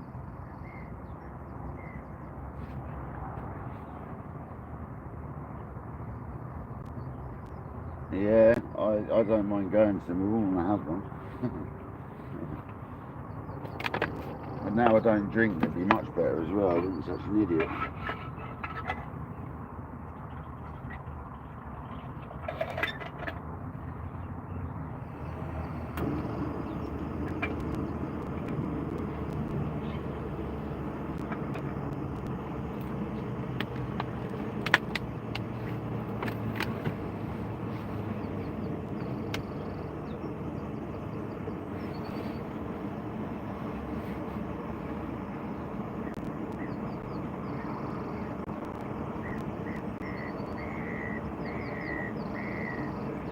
Yeah. If I wasn't on live, I'd normally sleep about now for a while, but I'm not going to. I'm just going to keep plodding on.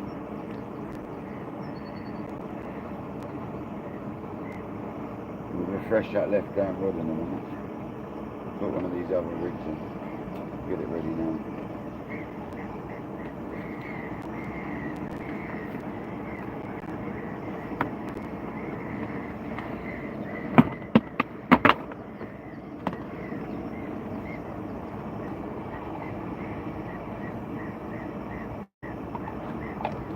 I might go with one of the other hook baits actually, one of the glugs.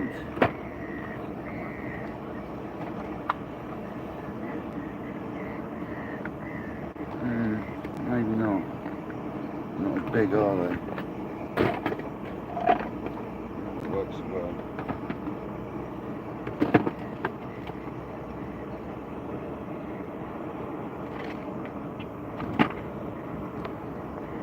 It's got to be wind tipped in.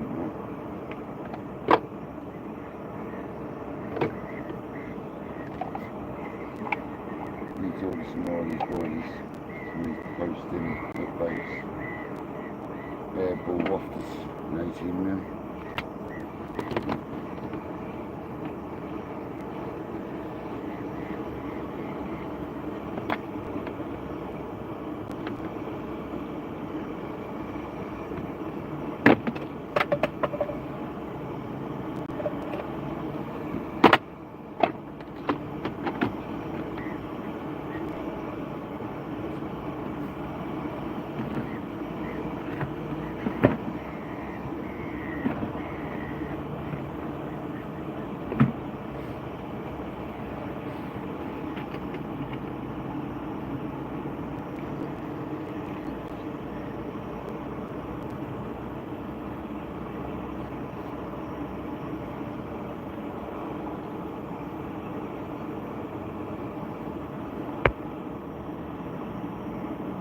Yeah, they're TXI pluses.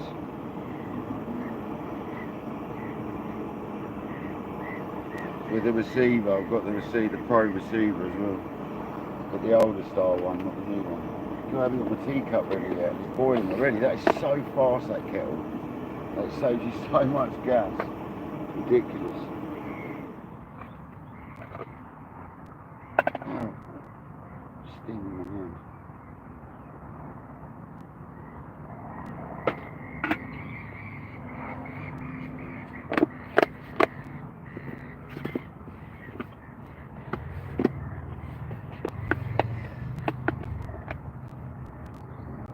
And then Matrix chunky spreader bars and sticks with the anti-twist ground spikes as well.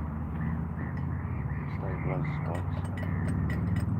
I've got a Matrix pod as well, but the ground was soft enough to get the sticks in at the moment, so I've gone with the sticks. I like the sticks, they're nice and close together.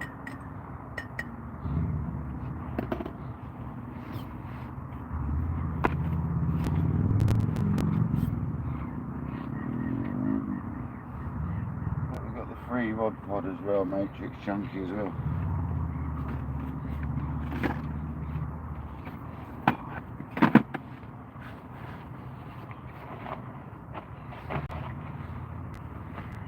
Right, that's all there.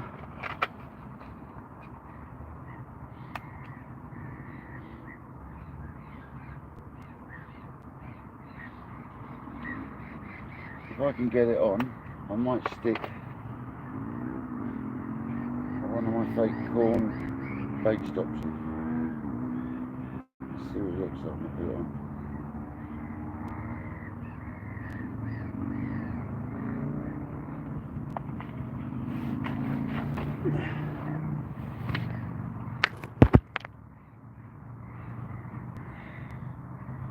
So there's little fake corn bait stops, but I don't know if it's going to make it too short. Let's have a look.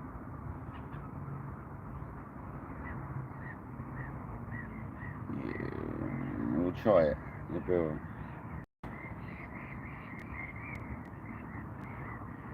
Yeah, boy. A little bit of the wire.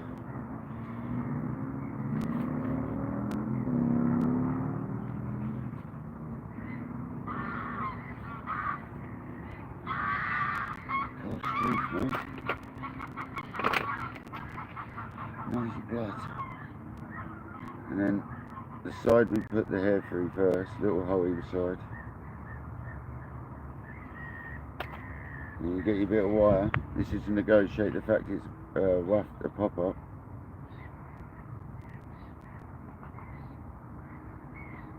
Poke the wire in.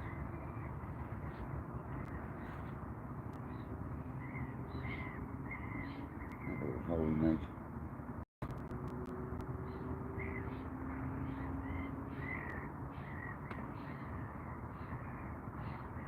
And that's to negotiate the fact that that's a waft to pop up. No, it won't be a pop up. It'll just sit above. It'll just sit on the deck. Let's go. We're going to do the left down rod.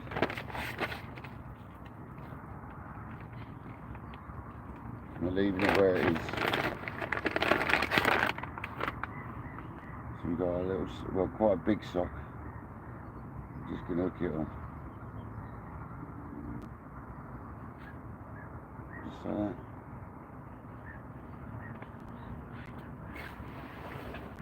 Let's turn you around.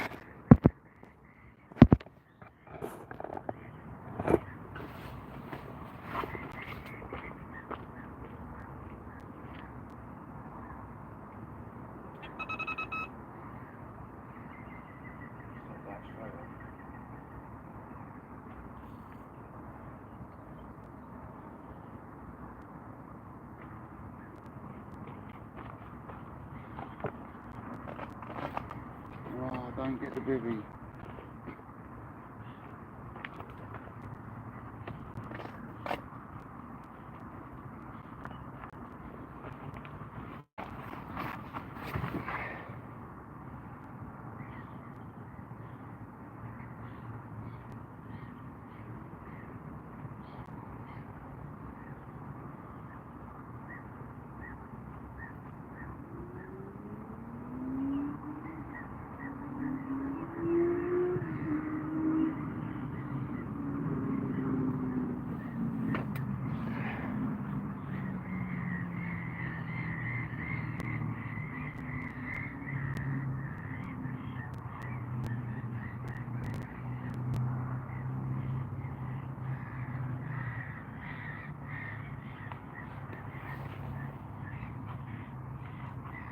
So noisy, birds.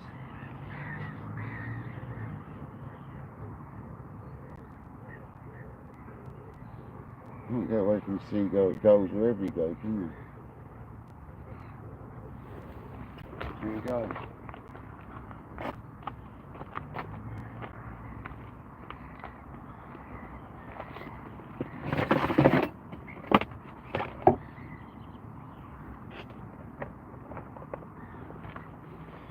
There's my 3 offerings.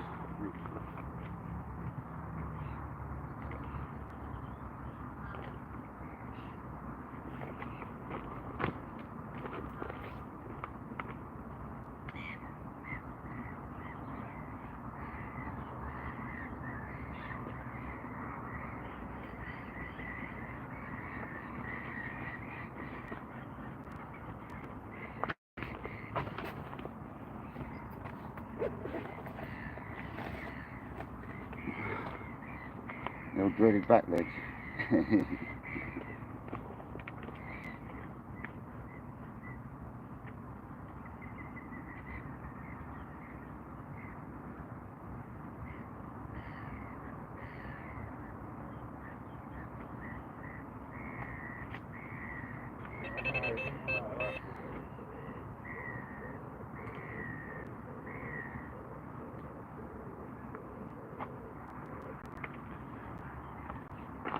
Wrong.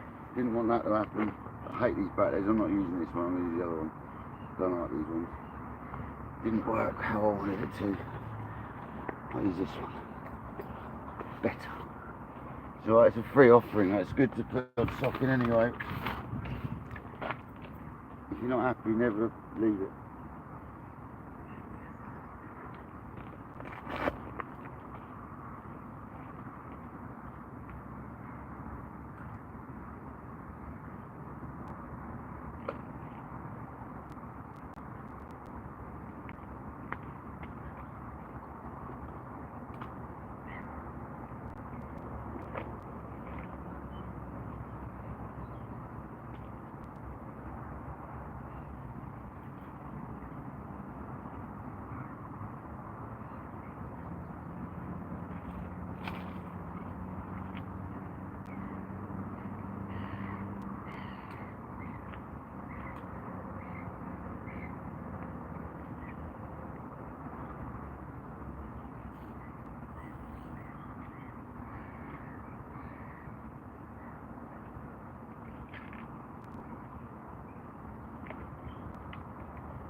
Yeah, I wasn't happy with that first time, so at least it's an extra soccer pellet out there. That's why I look at that when that goes like that. It's another little pile of bait. So I gave it a second to melt off before I reeled it in. And we know that's now back-leaded, so that should be tied to the bottom now, that line, rather than sticking up. So come on, fish. Ooh.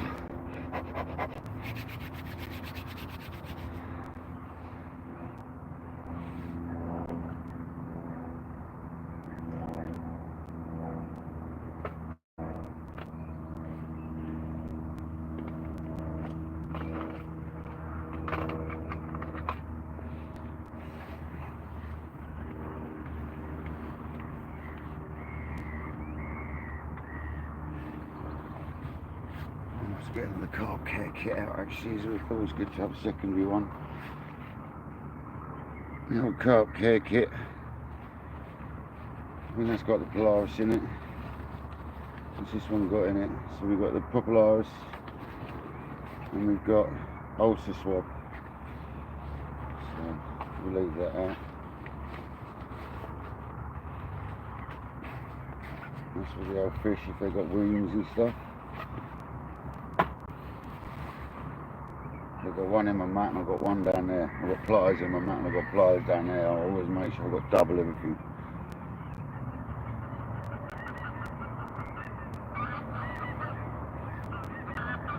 Skeet, welcome in, buddy. Well, you got a carp care kit? You gotta have a carp care kit, man.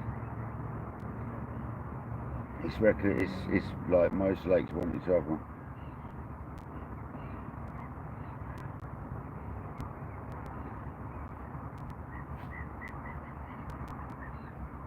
Yeah, you do like doing that in the States, don't you? We do that in England as well. If you're a naughty boy in England, you make the papers, and that. The naughty boy or girl in England. What sort of geese are they, man? What on earth are they?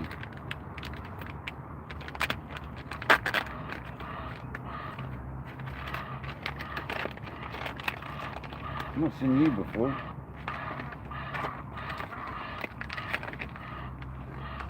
Blighters.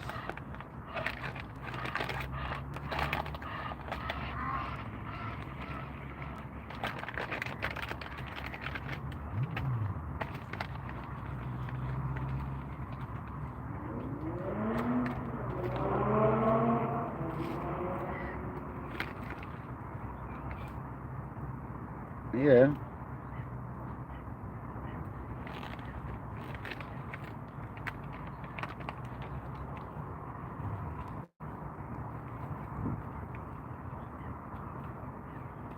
Yeah, in your local papers.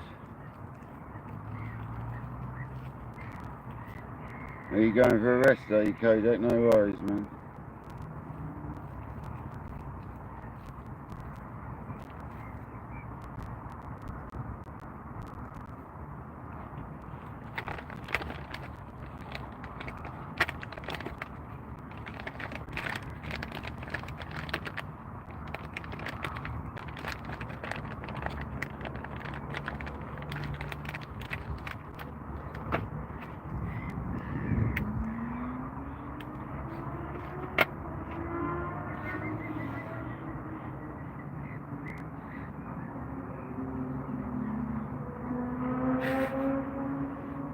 This cup of tea's nice, anyway.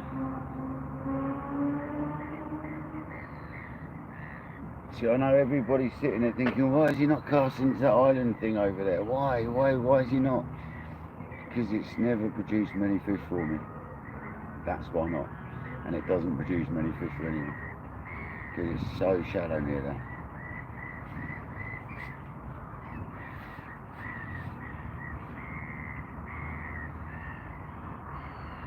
Survival challenge, welcome in. I've never been naughty either, I don't know what people are going on about.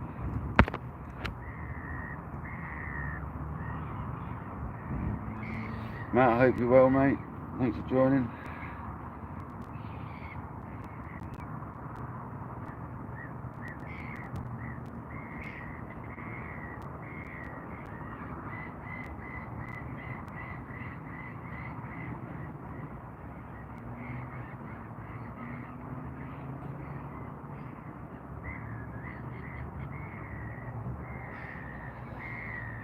Yeah, I mean, in between that gap there, they're like over here, there'd only be 6 inches of water over that, so it's not worth putting one in that gap, not at the moment.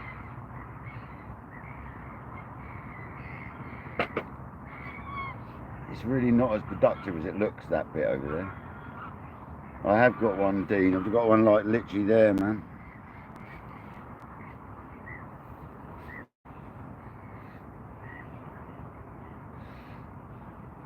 That's why I've just backleaded it, because it is literally down there, and that backlead will work well in this scenario. I don't like them otherwise.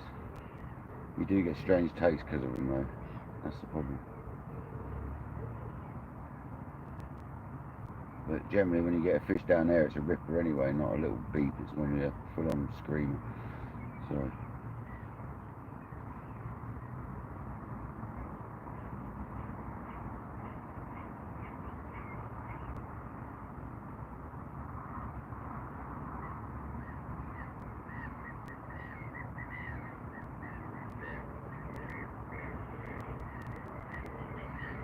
Hello, mate. What you doing, mate? Oh, ducky. What you doing? Do you want some pellets?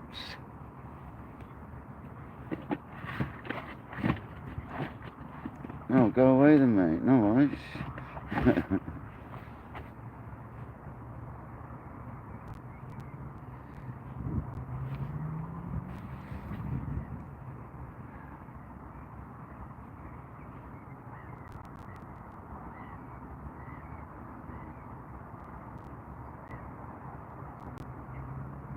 Got 83 likes and 41 people in the house. Thanks for staying.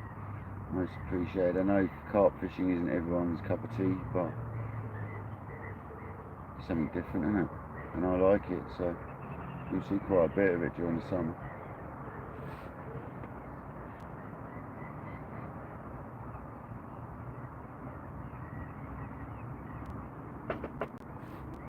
I just hope we get one of these lonkers on in this lake, because they play really well in it. You know it reasons, you know it. Life is short. Too short.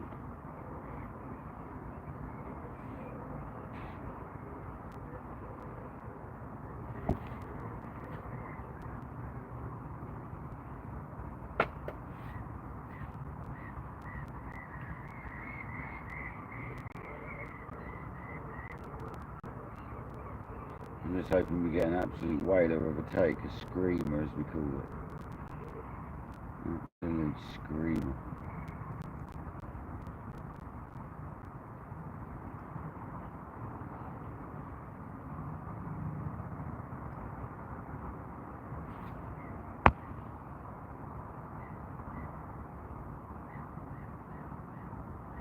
I'm sure if I hadn't made noise with the bucket, it probably would have. Scared off with the bucket.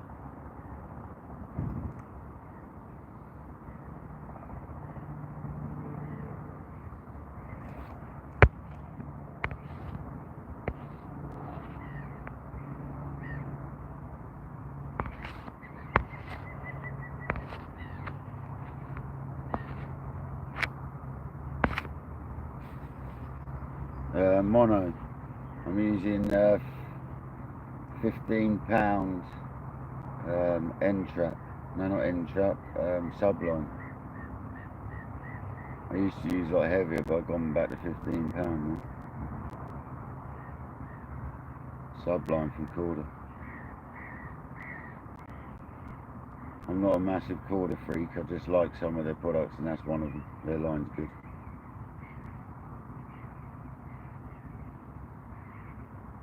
Can you two stop? Yeah, a lot of people use G60 mono. That's a good choice, Paul. G60 is a really good all-round mono, man. If you ever, like, it's a lot cheaper as well. If you ever want a really good line, that one, the Corda Subline, Fox Soft Steel from Fox used to be really good. I used to like that as well. There's quite a few. I've also got spare spools with me with fluorocarbon on. I can't think which one it was. Might have been Tiger Line. Oh, Kojak, man. I thought you were going for a rest. You didn't have to do that, mate. What does that say? Fist bump. Cheers, bruv. I thought you were going for a rest.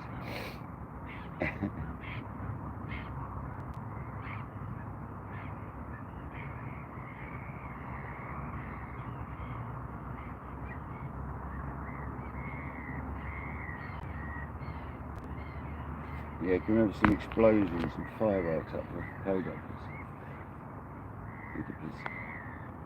The Kodak is an absolute legend.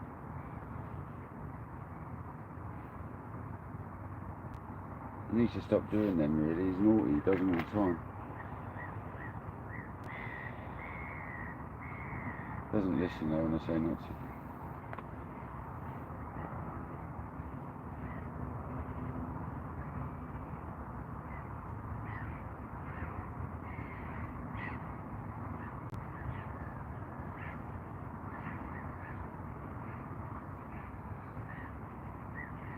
Alright, I'm going to do the right rod again in a minute, because I'm not convinced I've put this wire in it. And if that's the case, that pop-up might not be sitting how I anticipate for that rig. If that's the case, the rig might not be working properly, so I think I'm going to rechuck that right-hand rod. I'm just going to wind it in and stick some bits of wire in that same bait, stick a sock on it and send it out again. I'm not going to change the bait. You don't have to change, people who don't do this right, you don't have to change the bait like you do sea fishing. There's nothing wrong with rechucking that boilie back out, it's still good. It's only been out there like an hour or so. The reason I don't mind doing it is because I get the baits out there. We build a little pile of bait out there if I keep rechucking. Tell you what, we'll get a fish one.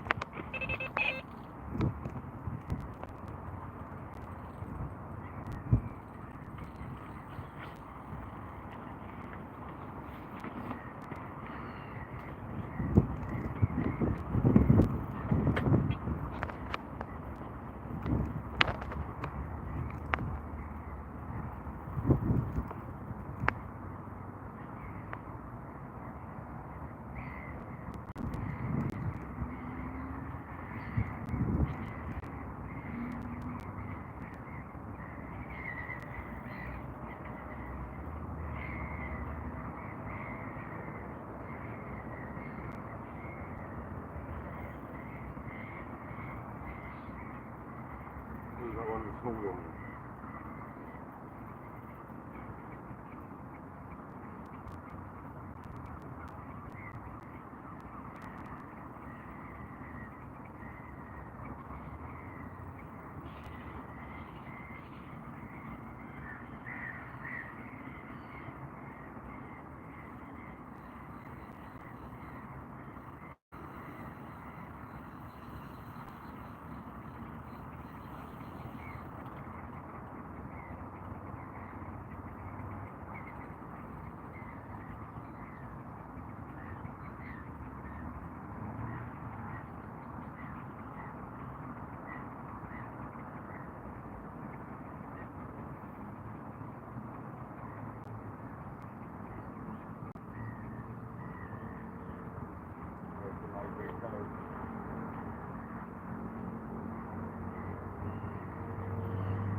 Kipper.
Just about to change it.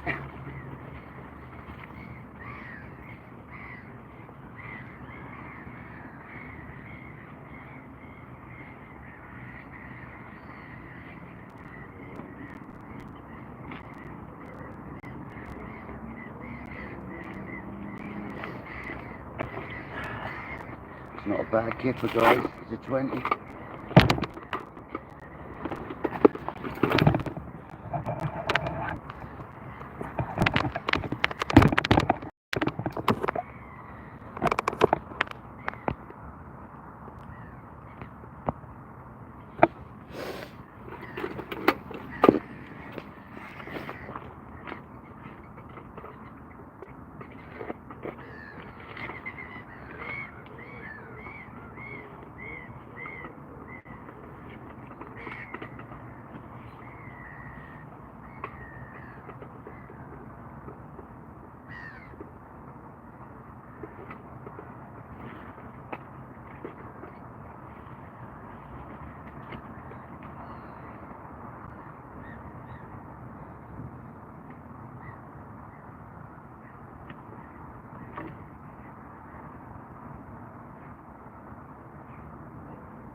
Oh yeah, it's not a bad kipper. It's not a bad kipper at all.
£25, 2 ounces.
Get in there. Oh.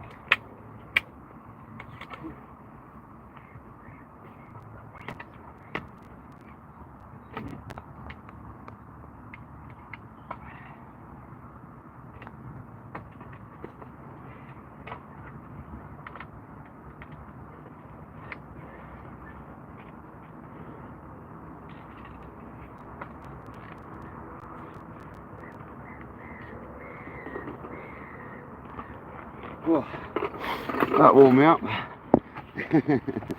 Hopefully we got some footage of that.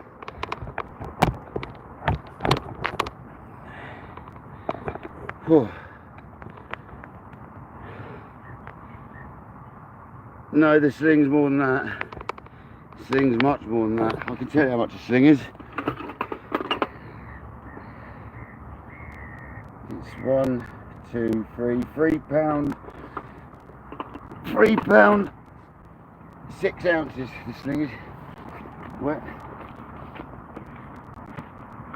If you notice, I zeroed the sling first, Skeet, so don't give me all that, mate.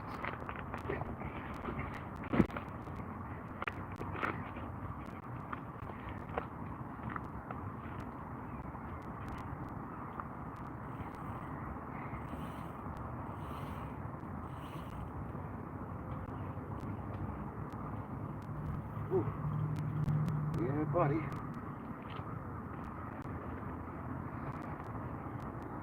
See?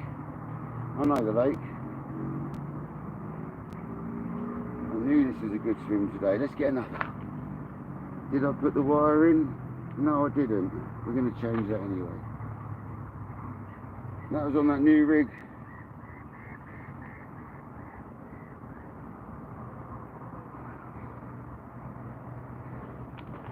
No, I deducted the sling first, Skeet, on purpose.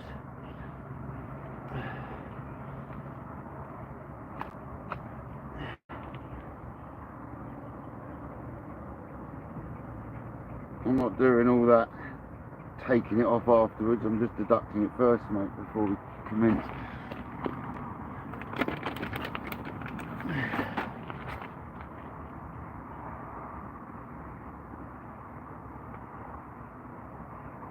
Get in there, let's go.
Let's go. Whew. That was all a bit exciting, wasn't it? Let's go, guys. Let's go. That's a banger, man. What a great start. I told you the average stamp was a good one. I don't generally make things up, guys. That is like your average stamp of fishing here, so hold tight. Here we go. Woohoo! Let's do this. I'm excited now. That was on the new rig. And she was nailed right in the scissors, well, right in the corner of the lip.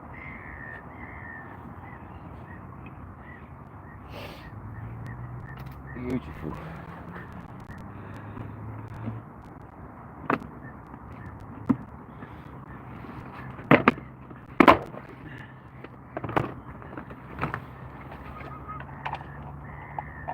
It was the right rod reasons, yes mate. Well shout. Good shout, brother. Good on you, mate. You called it. It was the right rod.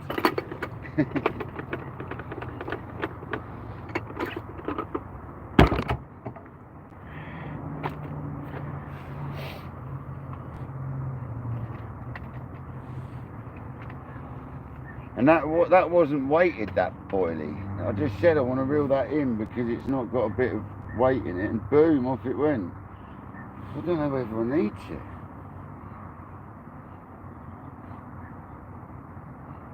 I tested it in the bucket again. A different hook, I didn't test it with these hooks.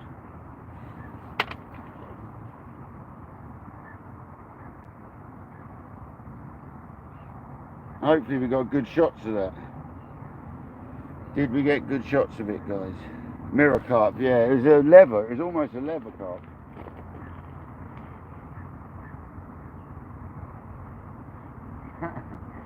Well, that was a pop-up, and that was a good, I might just, no, I'll just put one, yeah. No, I'll put a bit of wire in it.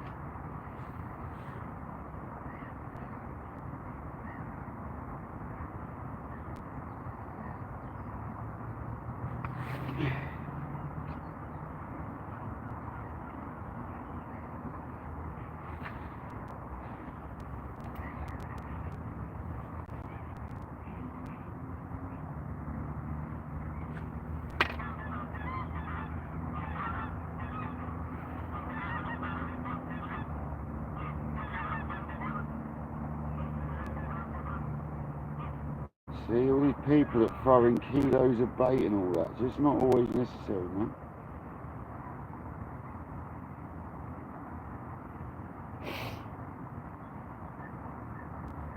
If this has been fished recently, there'd be kilos of bait in there already. There would have been anyway.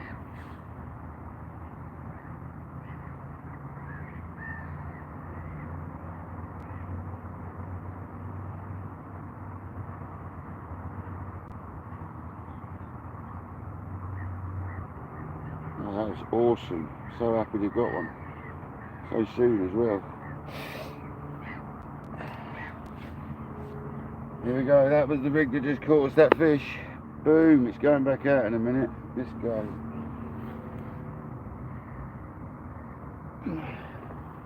Not in a minute, once that one gets a fish. It's funny how I said I'm going to change that in a minute, and literally as I said them words, off she ripped.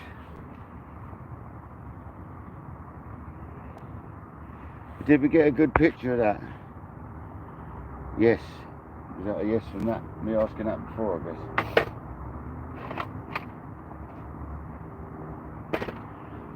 Oh man, did that get me the old heart racing then? I'm telling you.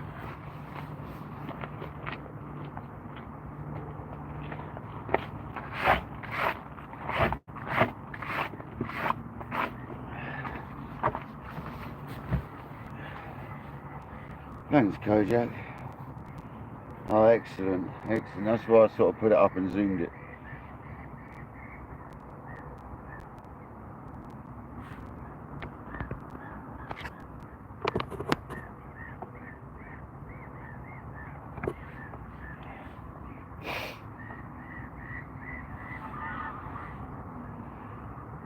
No worries, Kojak. Thanks, buddy. Cheers to the donation earlier, mate. You're a legend.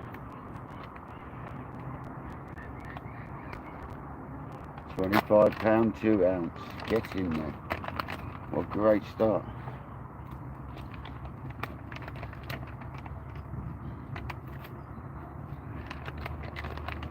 Just before 4 hours. It must have been 3 hours, 45 minutes or something like that into this live.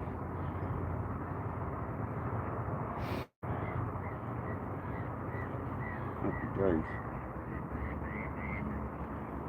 There we go, guys. That's a great sign of things to come. It looks like we're spending 2 days here.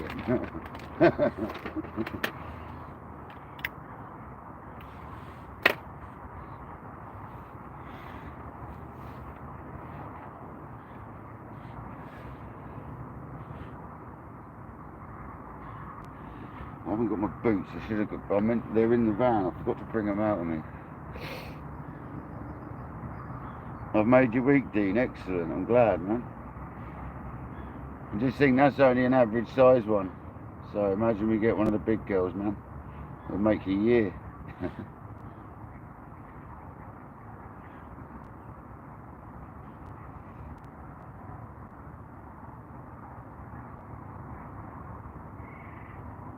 It was a screamer of a take. It was a good take. Reasons we're going to get another one, mate, don't you worry.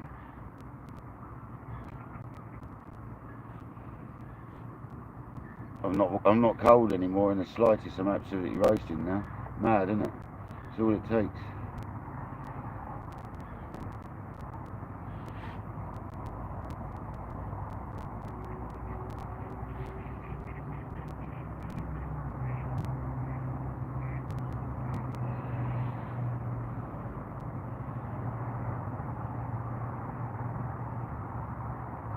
Yeah, Dean, you know it. You know it, brother.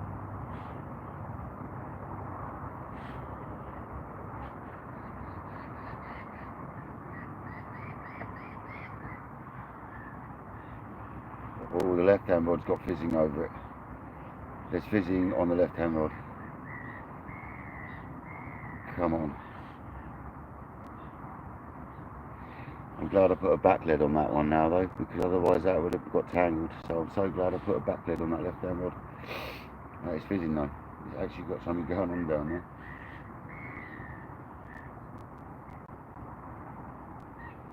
Oh man, that was so exciting. I've got to make a cup of tea now to calm down a bit. First carp of the year, a 25-pound 2-ounce miracle. Get in there, guys.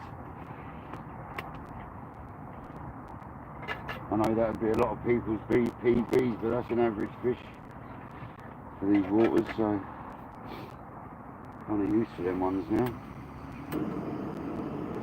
Great fish though for the start. It's one of the stockies. It looks like a heron stabbed right through it at some point. It had a scar both sides in the same place, so I reckon a heron went right through that once. I'll ask someone about that one.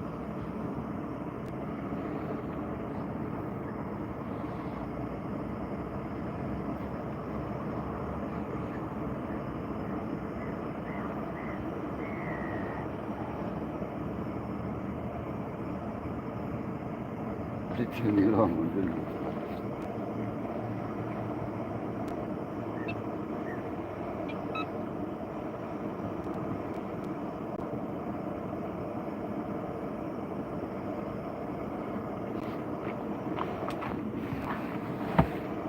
Turn it up a little bit in here actually, because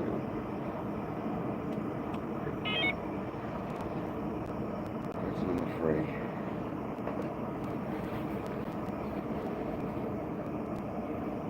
That is so good. I'm so glad we had one. That's off a spot I've caught a lot of fish off as well. Main girl, welcome in. Thanks for joining.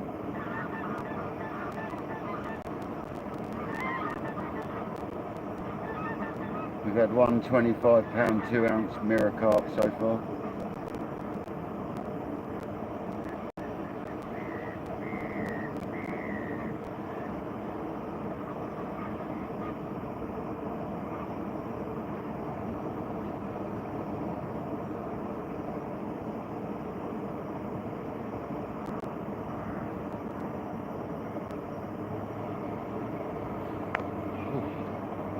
It's a bit shaky still. That got the old adrenaline going, that one. I didn't think it was that big at first.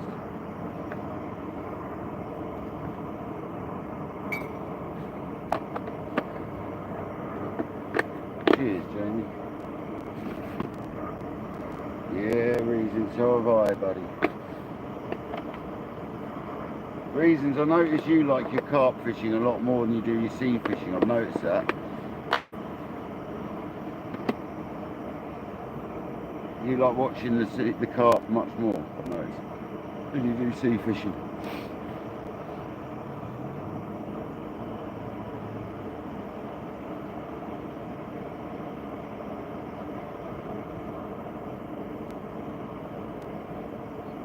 So glad we haven't blanked. Come on, guys, we haven't skunked, as they call it in the States.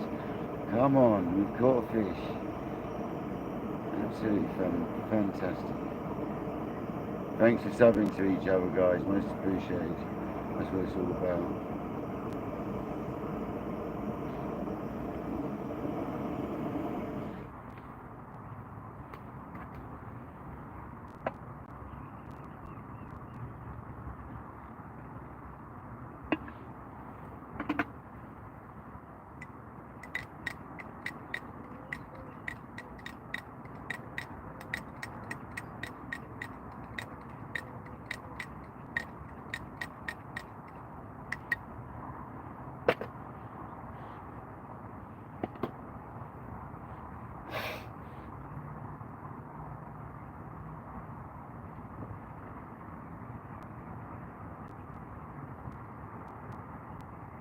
Yeah, I know what you mean.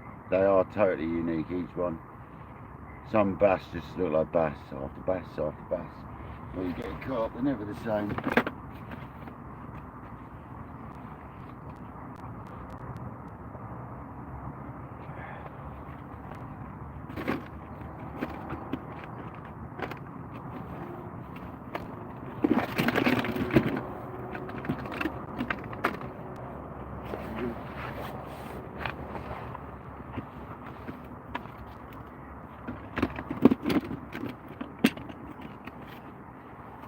Get the old ice blocks in the right place.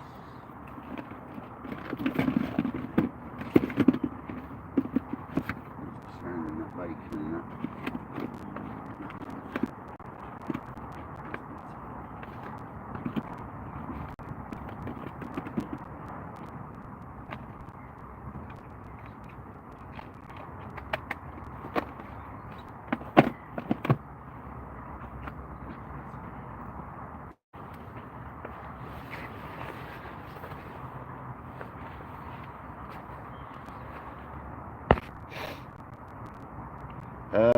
Well, that's a funny story, Dean.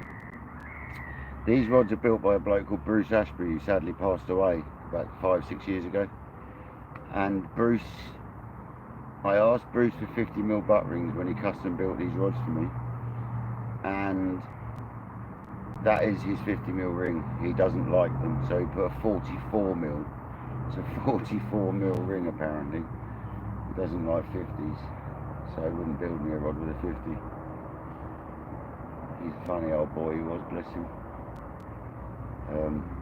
I've got 3 of them, all the same.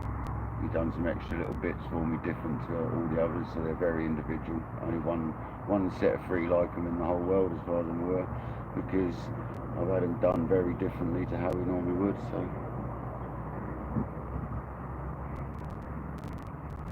yeah, it is unique. It's bizarre. He didn't like 50s. I think the inner diameter is a 40, so you would class it as a 40mm ring, yeah. But he said they're not quite your normal 40. I don't know what he was jabbering on about, but I just let him go and do what he wanted. 50s are alright, but they break really easy. I didn't want. I'm quite glad in the end it didn't turn out that way, because you can still bang a bait with them rods a goddamn long way, man. So they don't frap up because of the smaller eyes. So.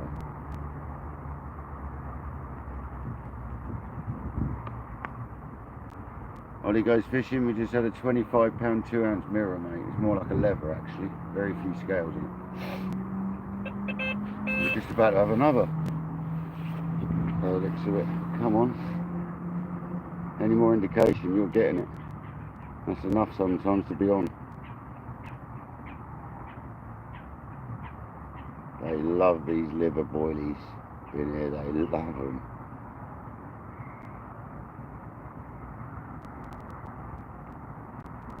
Come on.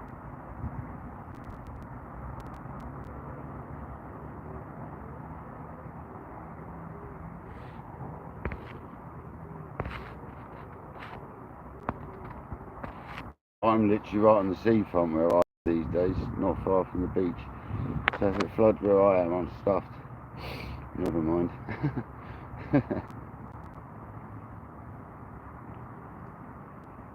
Come on, that's a nice indication there. We had another, that looked like a line bite. So there's something mooching around down there. Hopefully it goes again, guys. This could go mental this session. I know that spot like the back of my hand, so I can always cast to it. I don't need to clip up or anything. And we could just keep these baits going on the same spot and they might absolutely feast down there.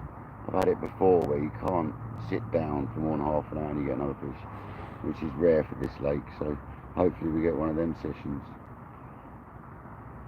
But I knew this swim would produce some. I had a feeling when I got here and I saw it was free, and I see that the ripper was coming in here.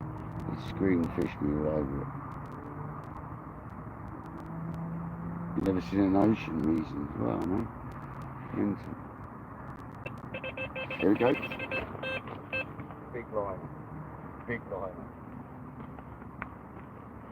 That was either a pickup or a liner. That wasn't worth lifting into. I'd say that was, so we've got fish down here, guys. We've got fish. That's going to smash off in a minute if it hasn't spooked it off. Like I say, there's a fair bit of weed in places in this lake, so I don't believe they get quite as freaked by hitting line as they would if they were in a clean lake. Beast, welcome in. You just missed a 25-pound 2-ounce mirror, which I caught around about 3 hours 45 minutes into the live or something like that, but we're just about to have another, so I'd hold fire. Don't go anywhere.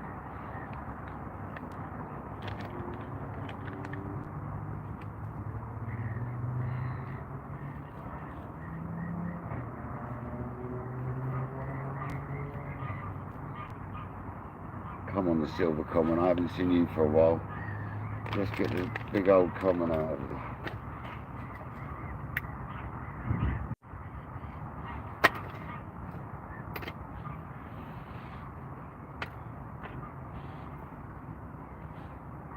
That is going to rip in a minute, I've got a feeling. That's going to just rip off. You often get the odd liner before they go off, so.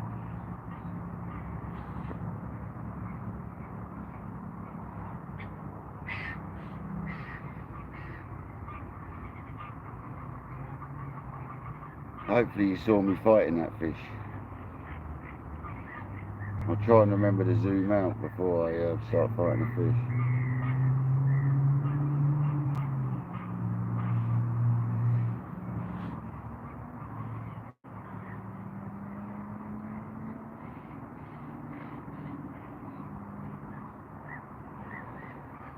$95 likes and 54 people in the house.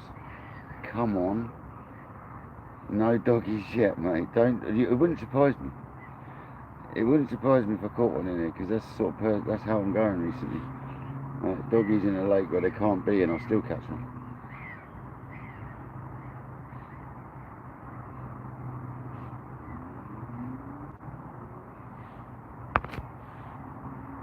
I'm so happy we haven't blanked.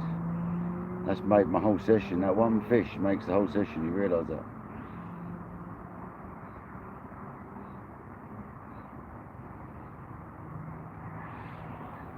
Like to come back for the first time this year carp fishing and I've caught a fish. I'm really stoked. Really stoked. And that was on the new rig as well, so that's made it even better.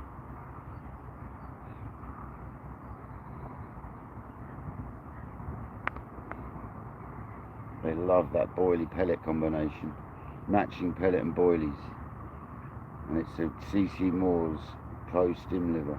I think that's what it's called. Pro Stim Liver from CC Moore's. And that's the hook baits we were using. I haven't got many left. I meant to get some more. I forgot. We got enough for the session. If not, I've got others, which are the same flavour but different. Boilie. I've got some bottom baits as well, extra hard bottom baits, and I've got some glugged. Pop-ups, so we can make things work. These are cork balls, so they need quite a bit of lead through them to get them to sink. Yeah, man, we've got a good selection there, guys. It's mad how I was just saying I'm going to change that rod and it ripped off. That's quite often the way. It's like almost hears you saying it.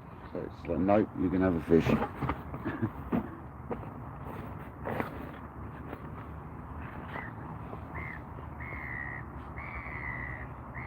It was a beauty, Jamie, it was a beauty.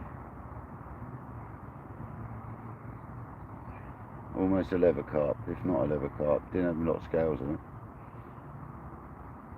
Thing is, a leather carp shouldn't have any scales, but it didn't have a great deal.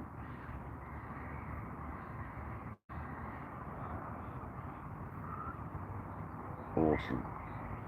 You've got other fish interested out there as well, which is even better.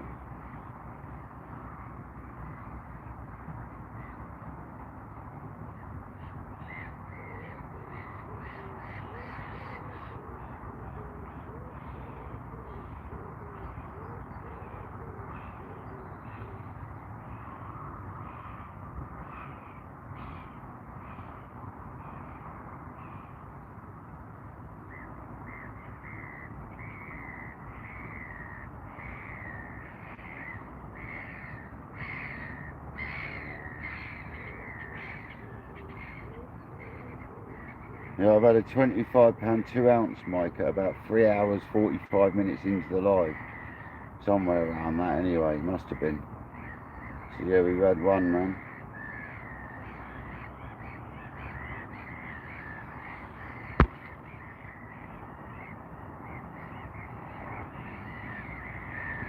Yeah, notifications on YouTube are bizarre. They have a steam train that still runs Brown Canyon. Nice. Yeah, 25-pound 2-ounce, first carp of the year. I'm really happy with that, Mike. But I am on a lake that holds some big fish, so this fish nearly double the size of that in here. You know what I mean? Nearly double the size of that. The lake record in here is 44-pound 12-ounce, I think it was. So.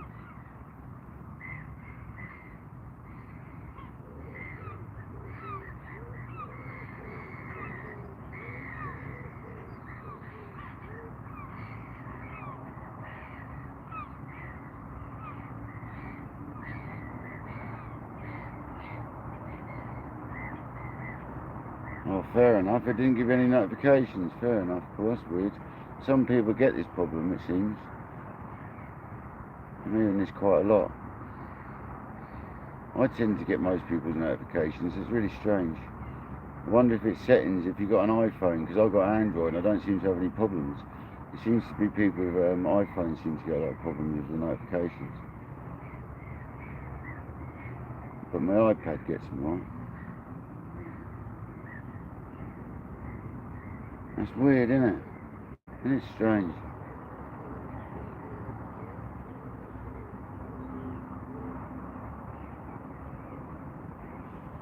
I can't believe that spot's still banging out fish though, man. I've always caught fish on that spot. It's so mad that after all these years not fishing this swim, it's still the same area for me that does it.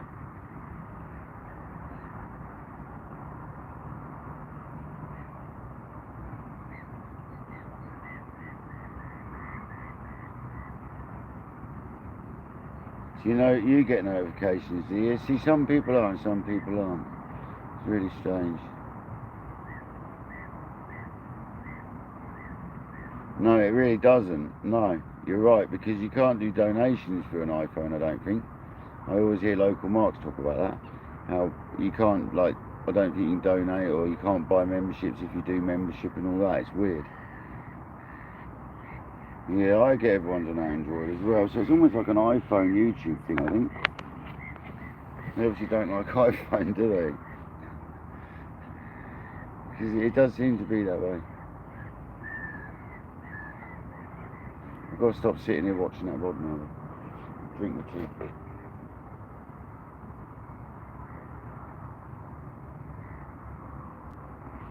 Nice, Mike, nice.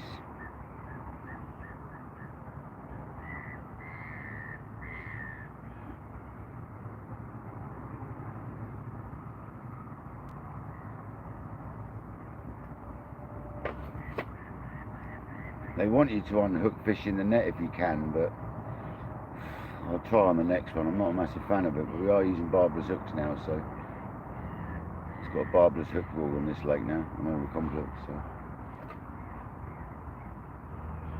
I'm fishing a southern stillwater, if you wonder where I'm not allowed to say.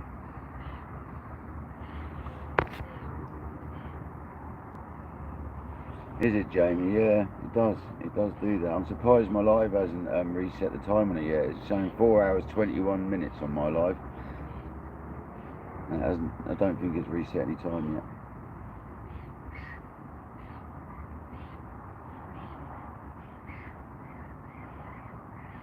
Oh really? Yeah. See, that happened to me a few times. That's happened to me a couple of times, where it's just notified me and then suddenly, boom.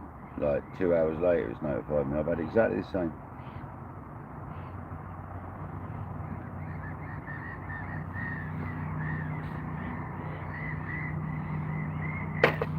God, I'm buzzing from that, can you tell? Yeah, it does, Paul. It does keep doing that. You get little dropouts and it'll reset. I mean, I've had one dropout since we've been here. On my end it showed me I had a buffer, but it hasn't reset the time. But sometimes it won't reset the whole time. It'll just knock an hour off and stuff. It's really strange. Don't understand it. So you've got to be careful of that, because if you want to do up to a 12-hour live and then post it, it could tell you that you're only like 3 hours in, but you're actually 4 hours, 5 hours in. So you've got to be very cautious of that.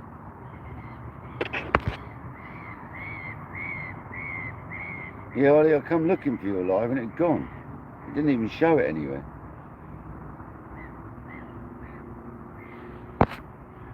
Yeah, don't forget the kettle and the gas and the water and everything like that, Mike, and the bait and the rods. Just don't forget your fishing.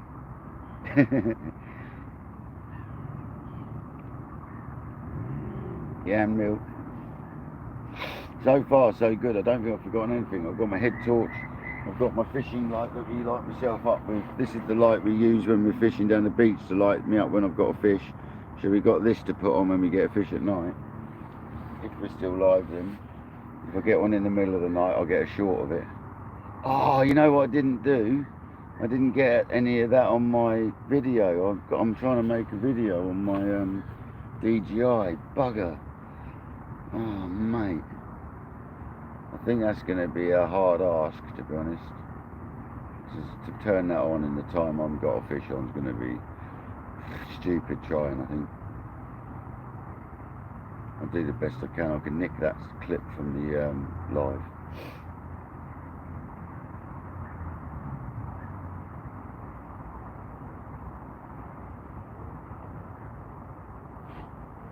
Let's get a little...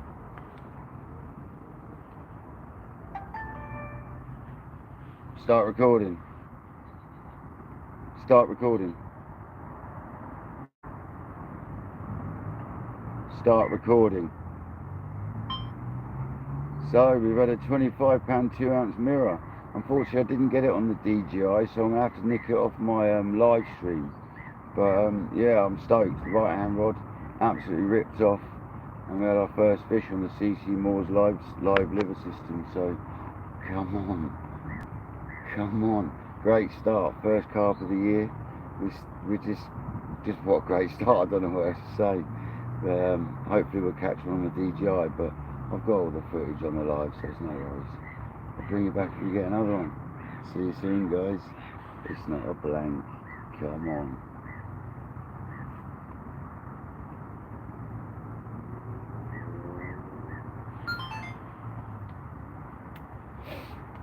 Shut down.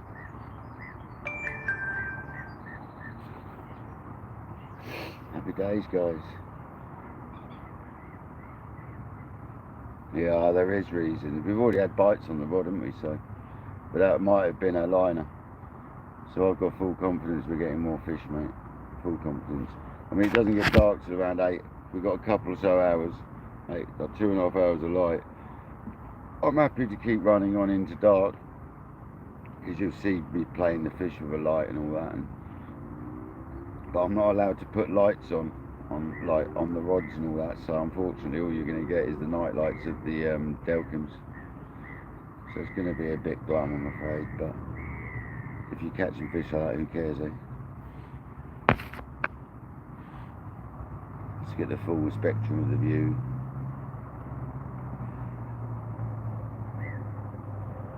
You can zoom into the rods if you want to. That's probably the best thing to do anyway. You can zoom in if you want to zoom in. So when I get a fish on, you'll see me playing it. Don't forget, guys, if you're on a piece, if you're on a laptop, if you're on a pad or a phone, you can zoom in by pinching the screen. And if you're on a computer or a laptop, I guess you've got to use the little magnification thing that you can use. The little magnification buttons, or the mouse does it somewhere. So you can zoom into wherever you want on the rods, which is what I do on other people's rods. Oh mate, I've had enough tea to sink shit.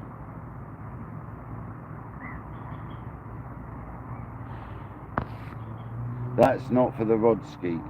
That light's no good for the rods. That light's only good for the lighting myself up when I've got a fish. You want to get, I'll send you a link after this. I'll send you a link when I get back. It's a bike light. You obviously get a front and back, but it's the only way of buying it. What I use for my rods is a bike light. I actually use two of them. I use one to light the tips up and one to light the rod up. You only need one though. I use a bike light, brother. And you can put it on the rod rest if you want, and it lights sort of the top half of the rods up.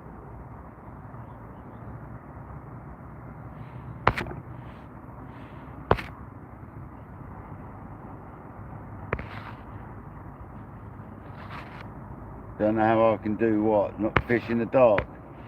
Well, I don't have a choice, Mike, if that's what you mean. Oh, you didn't know you could zoom, Mike? Oh, sorry, mate. Yeah, I'll get you now. Bottom right screen, there's some boxes you can click to enlarge it. Yeah, exactly. There you go, Paul. You can enlarge or you can zoom by clicking like these little like magnification symbols as well. There is somewhere on the mouse if you right click the mouse. Yeah, Mike. Yeah, you can zoom by pinching on any pads and any mobile phones. And if it's a touchscreen laptop, you can probably do the same on that as well. But you just pinch and spread your fingers and it zooms in. So you can zoom in better. You zooming in will give you better quality than me zooming my phone into them rods. So it's the best way to do it. Leave it set like that sort of thing, and then let the people zoom in. I'd normally be a bit closer, to be honest, but the way I had to set up with the wind, I had to be a bit further away. I'm still only like 6 foot to the end of my rod though, which is kind of a rule. Freshwater fishing, they want you to be no further than about 6 foot from your rods. But that's not always possible, so that's a bit of a catch-22, that one.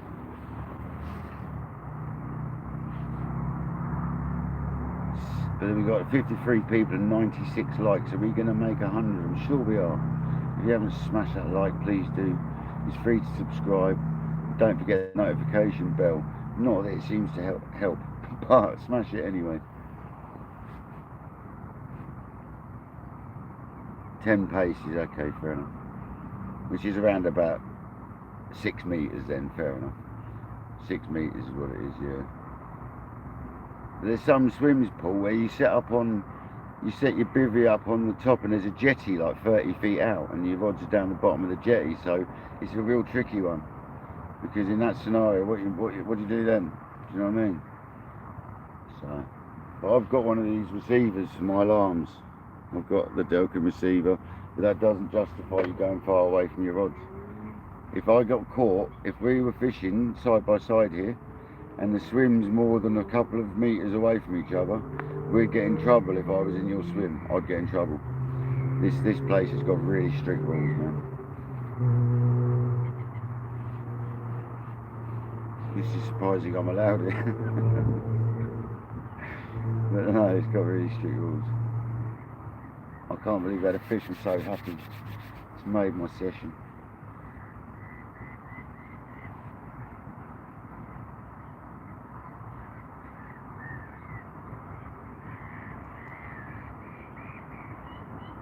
I'm just going to put one more catapult for now over the top of them with boilies. Nice pellet.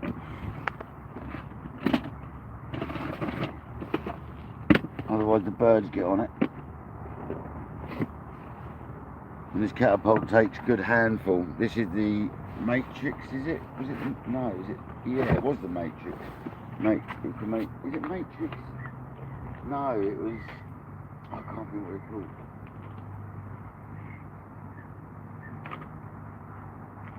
Oh, right on the money, man. Right on the area. That's the one. Beautiful. I haven't lost my touch where it goes. Beauty. About 15 boilies spread around our zone. That's how I carp fish. I put every couple of few hours, I put another handful of boilies out. It's generally how I go about it. I'm going water.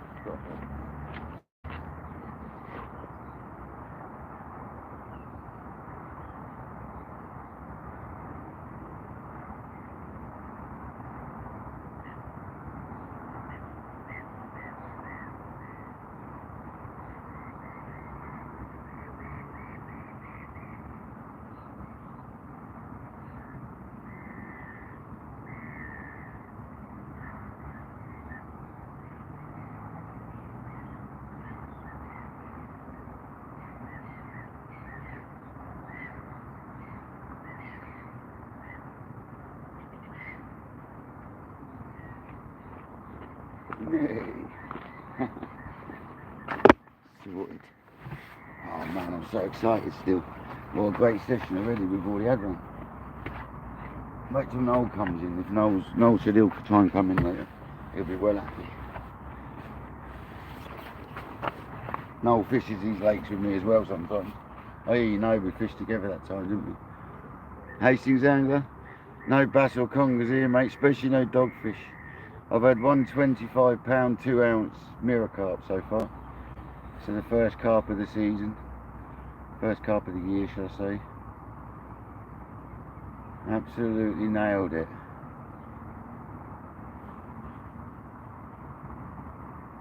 Definitely no lugworm to pump here mate, I'm afraid.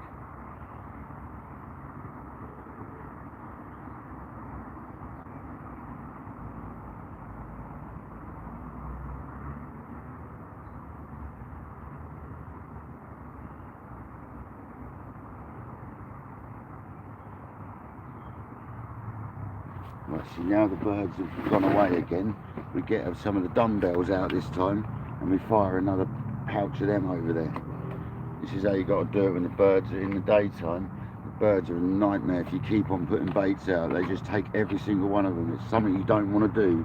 It's keep putting baits out because the birds are just, every time you think the bird, you ain't getting birded out, you are. Literally like 90% of your boilies will be got by the birds. Just one catch is in.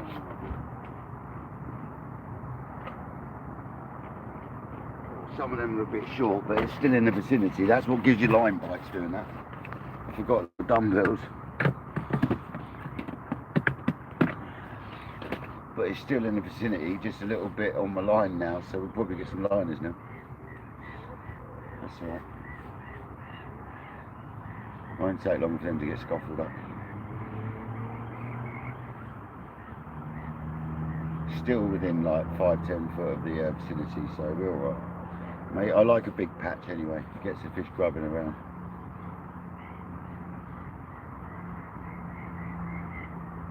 Don't like tight baiting areas, never have.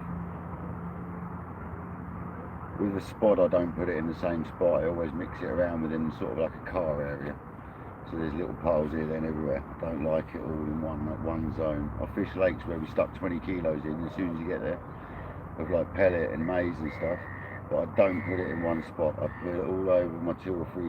If I've got 3 rods, I'll stick it in different zones and I'll spread it around. I never stick it in one zone. Big carp don't want to feed one loose patch. They like to mooch around. They pick a bit up, they swim around, and pick a bit up, they swim around. So that's my theory anyway. It seems to work for me.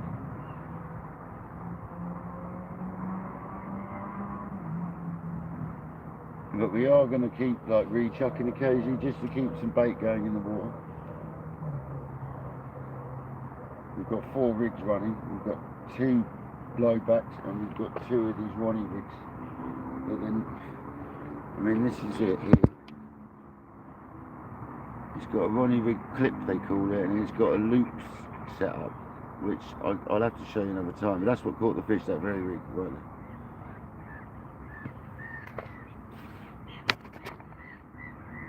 there. I'm still buzzing.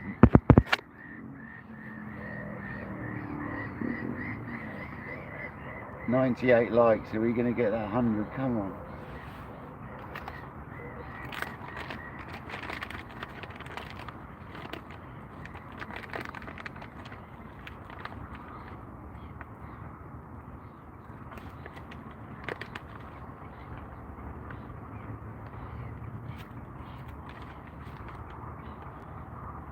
It was a good fish, yeah. I was happy with it.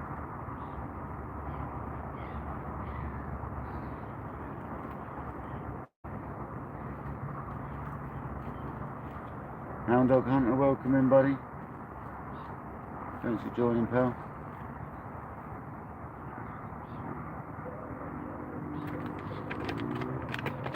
Hound Dog, you're the guy with the dog, aren't you? Are you the guy with the dog? What's his name again? Oh God, what's the dog's name? Oh, nearly come to me then. You fish with Will sometimes, is that right?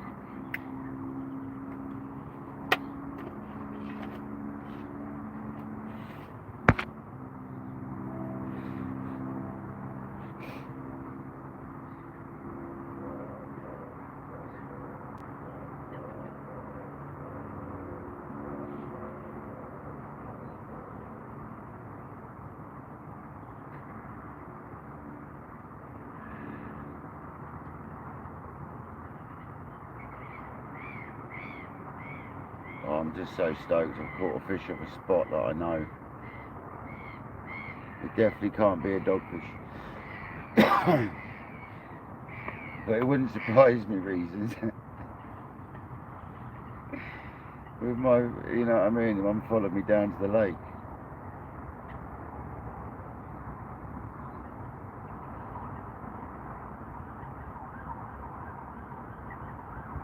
It's amazing how much warmer I am now. I was freezing a minute. Well, I wasn't freezing, but I'm not cold at all now. I'm like really quite warm.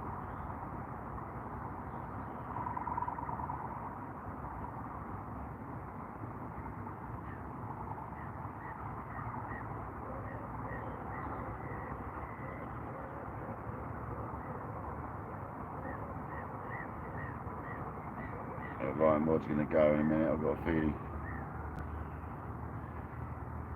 Be more exciting if the left goes. Because if you just join, the left hand one's literally under this corner of this bush, just past it. A motor pike.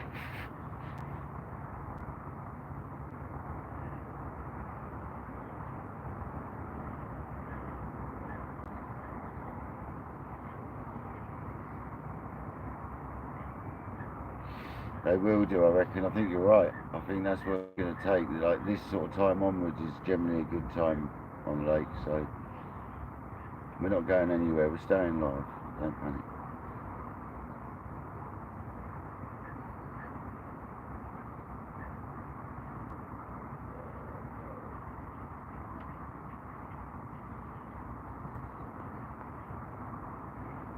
Yeah, it wouldn't surprise me. Catch a shark out of here, that'd be fun. Be impossible, but it'd be funny.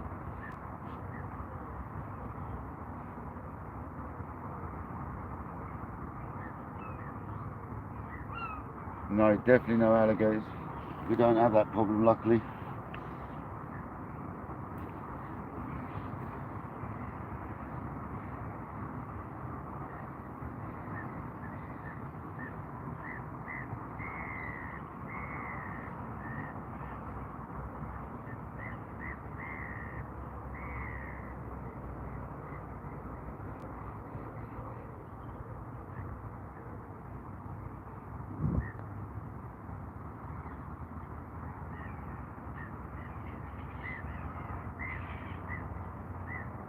So we had that knock earlier, and that's making me wonder if I should have a look at this bait, because the chances are it could have turned itself over. might have to have a look at this boat. I've only got one sock left as well after this one, so I'll have to make some more socks up. I must have crushed some boilies up in these as well. So I'm going to redo that right hand rod because we did have a knock on that. As I was saying that, it was more of a line boat. I think we'll wait a minute actually, we'll wait. Don't be impatient, give it another half hour.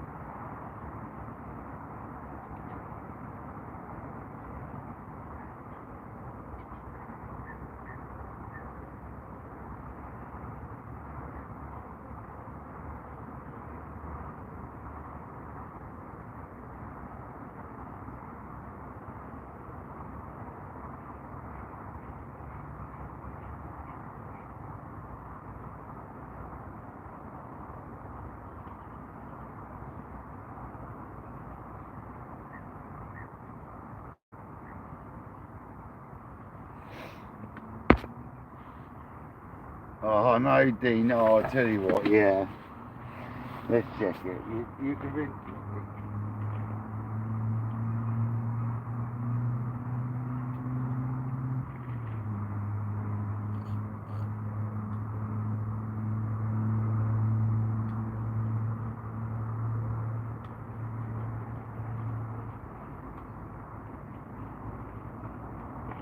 It's absolutely fine, but put a freshie on it.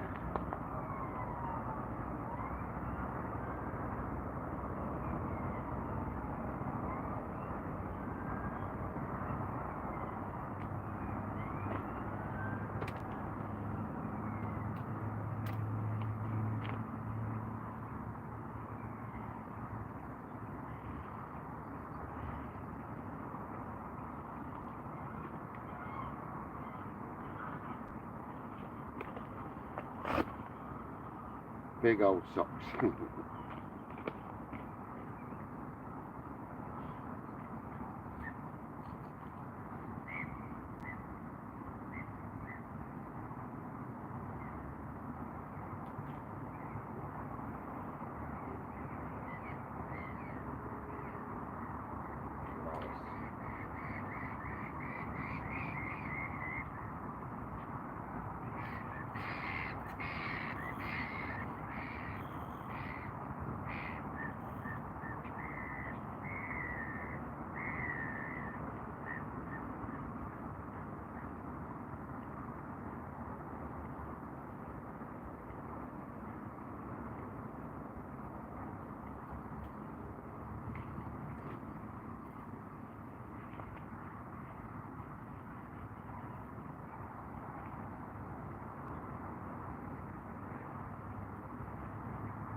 There we go, Dean. You were right, mate. We definitely needed to check it.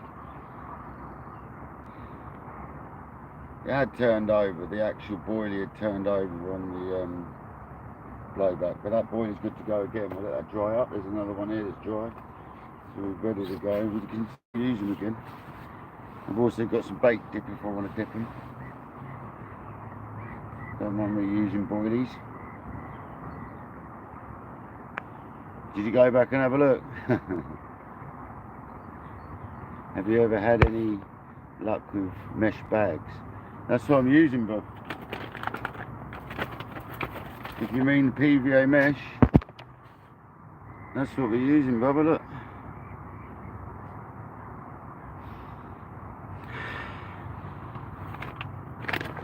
Once we've used that one, the old one, I'll make some fresh ones, I'll show you.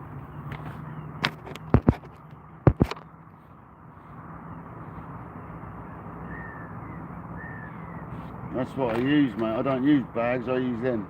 I don't use solid bags or paint. I always use them instead.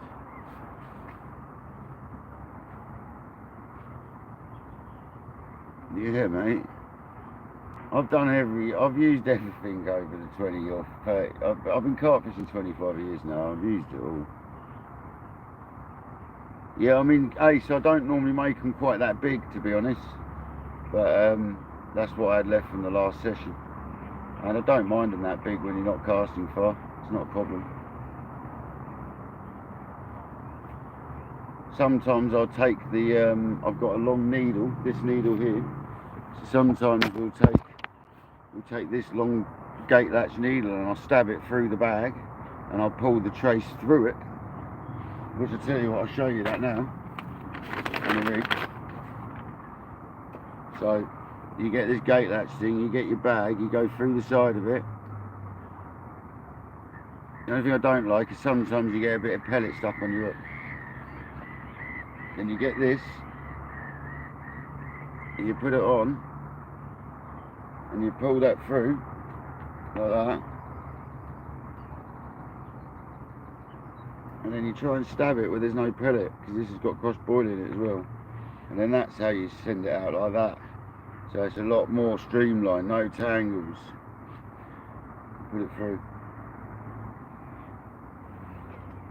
There you go. I can make some socks up now because that one's on there. We'll do that together quickly. Right, so socks.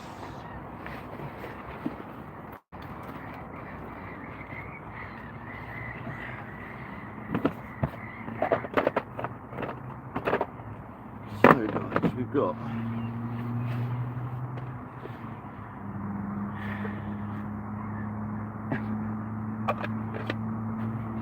a grinder, a tub of PVA,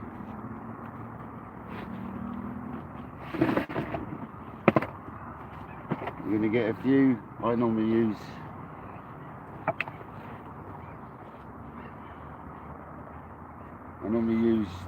the dumbbells. You just grind them up.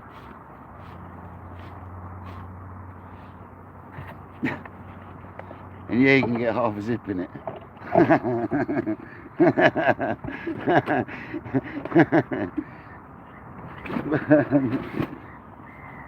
Anyway, enough of that talk.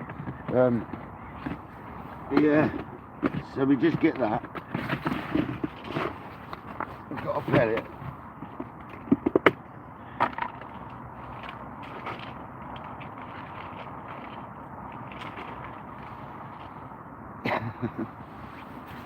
And I'm going to mix it up in this bag because I've got nothing else to mix it in. So I'm going to put like 2, 3, 4, 5, and I'm going to tip some boilie into that, crushed up.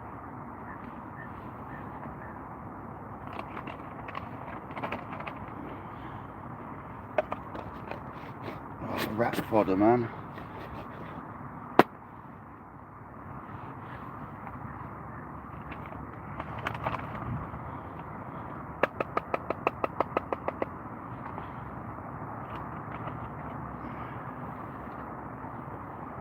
Let's get a little stuck at times.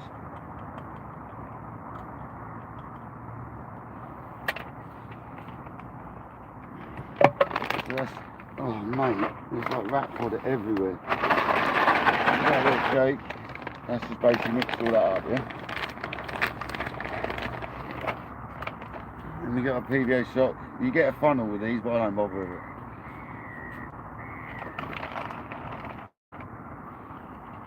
I'll just put like a handful in the sock, like that,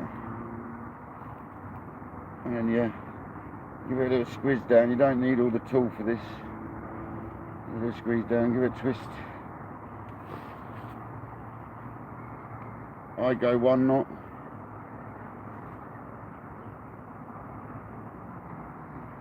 Normally, if it doesn't, there you go. It's messed up that one. I'll go 1 knot, 2 knots,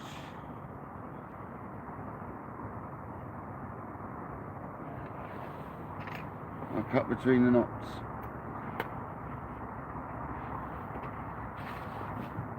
I'll just make a load of them up. Old socks are better.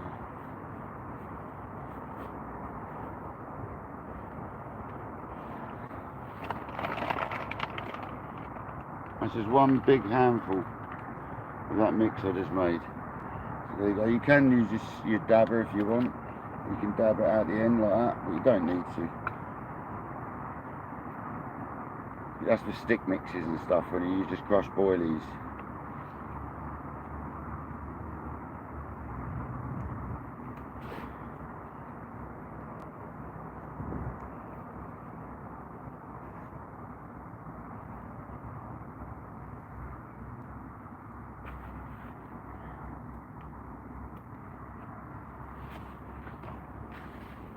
Okay, let's just make a load of them out of all this bit I've made up.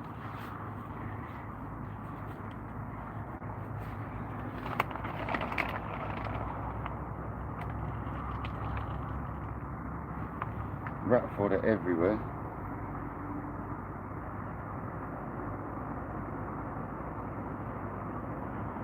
Yeah, that's what we use. Terry B, we had a £25 2 ounces, Jamie says, mate. Thanks for joining, brother. Much appreciated.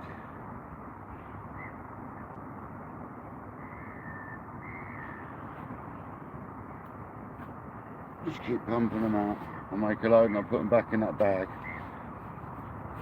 And leave them in the top of the pellet there. We'll just have them out on the side with me, so we can use them as I go. But you can get all these special funnels for this. When you've got big old hands, what's the point? One handful, that's all I need. That's like a big sock really.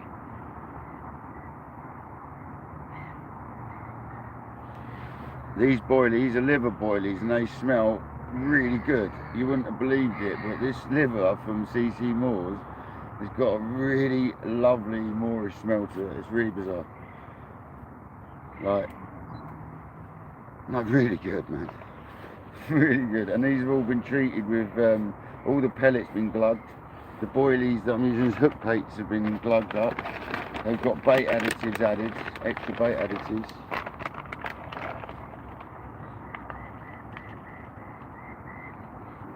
They've got a bit of liver powder, liver liquid.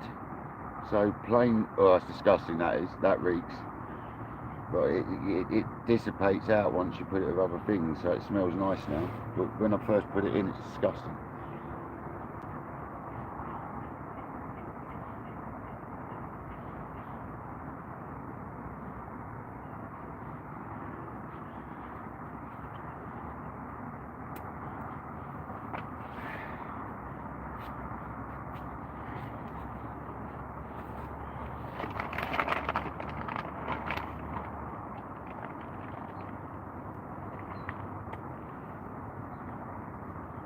And you can get thinner meshes. I've got like a 15mm gauge one, so it makes little stick mixes where you use crushed boilie, some ground bait, and you put some liquids in there, some attractants and a little bit of water, and then you basically make little solid stick mixes.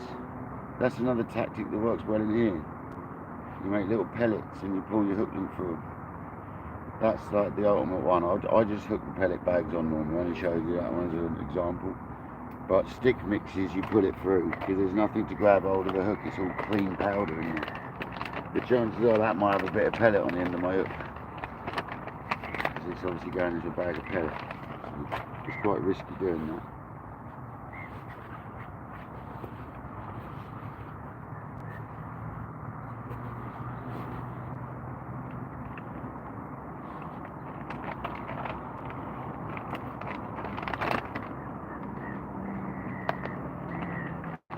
I normally have a spare tub for this, but I forgot. It's a bit of a pain.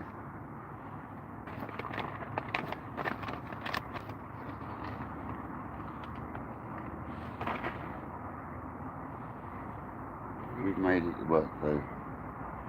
I'll turn you around, you see that. 102 likes, you guys rock. Thank you so much.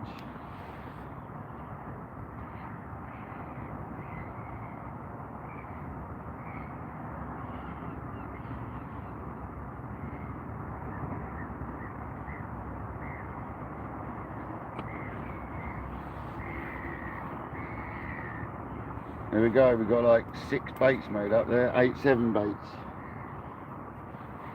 So I'm just about to de-wrap my bivvy because it's got so much stuff in it now. They go in the bag on my bed chair for a minute whilst we're fishing like this. They go away at night, but for now they stay there.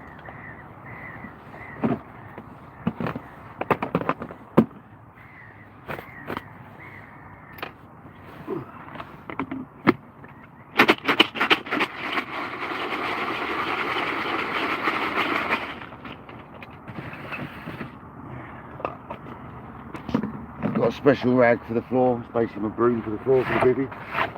Sweep all that out. Got loads of rats around here. Don't mind them outside the bivvy.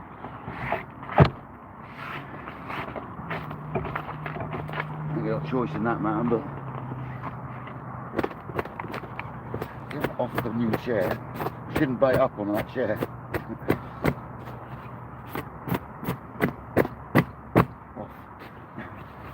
There we go. Sorted. Let's make a cup of tea.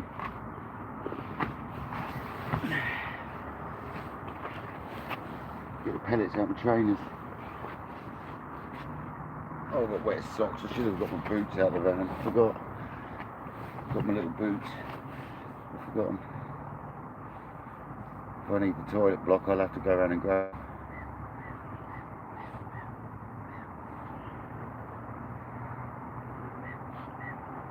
Happy days.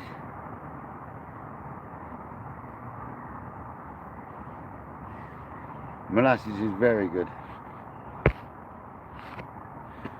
Very good indeed.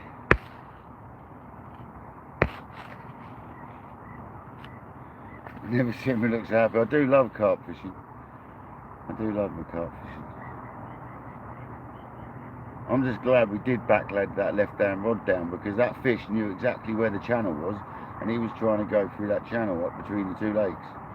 He was trying to do me around that corner, and he was over the top of that other rod. Thank God I had that backleaded. Exactly, got in a right mess. That's the benefit of backlegs. You can play a fish over the top of your other line.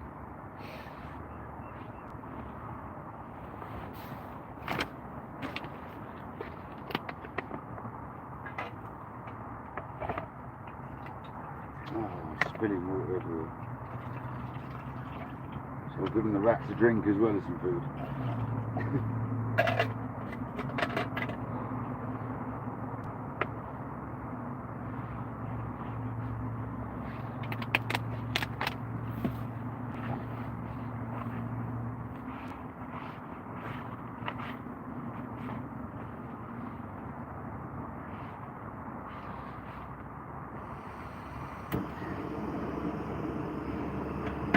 Well, now I'm dropping the kettle.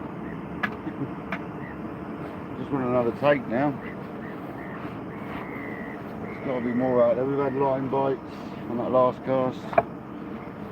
We don't need to check the rods quite like that every time we get them sort of beeps, because that was a line bite 100%.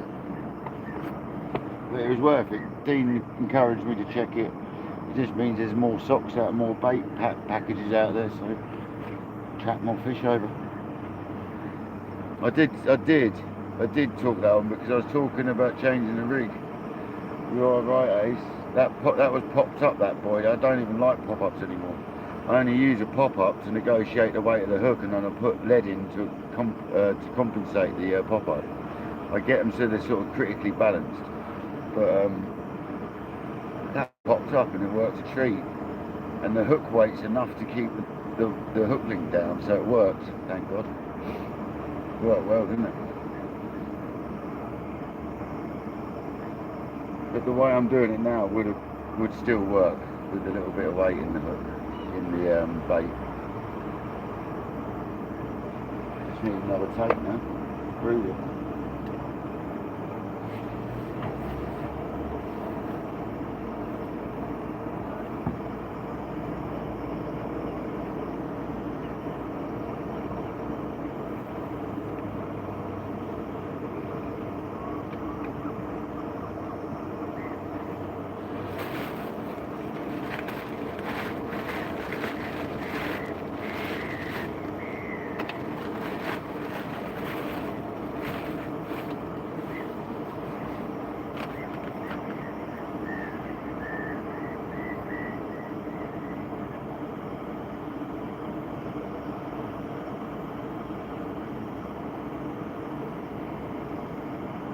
No worries, Jamie. See you soon.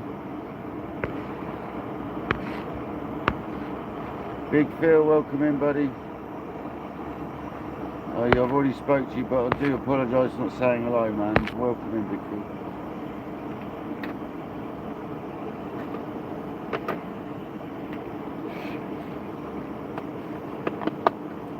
Oh, whenever Jamie says she's going to be out, she'll be about 5 minutes, she'll be back, you know what she's like.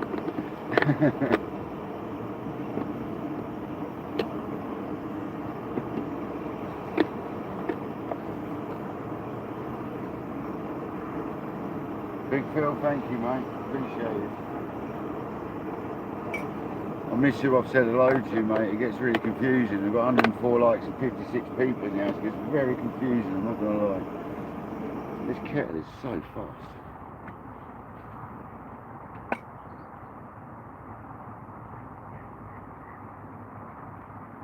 It's because it's really wide, so you don't have to, it doesn't have a depth of water to heat up. One cup of tea.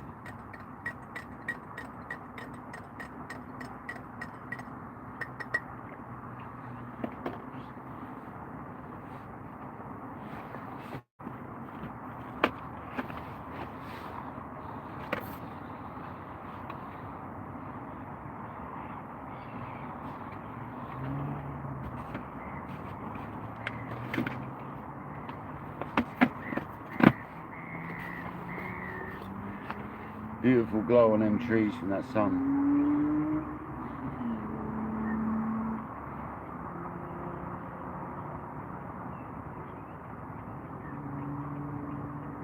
Come on, let's get another. The good thing is at night, this tree here is a really good marker. Anywhere between that tree there and that tree there is good. Anywhere sort of here. Amanda, welcome in. Thanks for joining.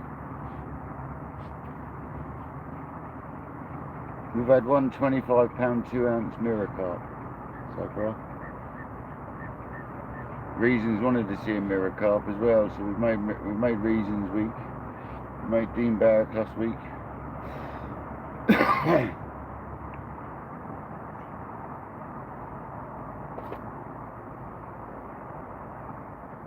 Yes, that fish I was saying earlier looked like at some point in its life, probably when it was tiny, it looks like a fish is a heron's gone right through it with its bill. It must have survived, and it's got a nice scar either side now where it had gone through. So that's quite mad, that is, that survived.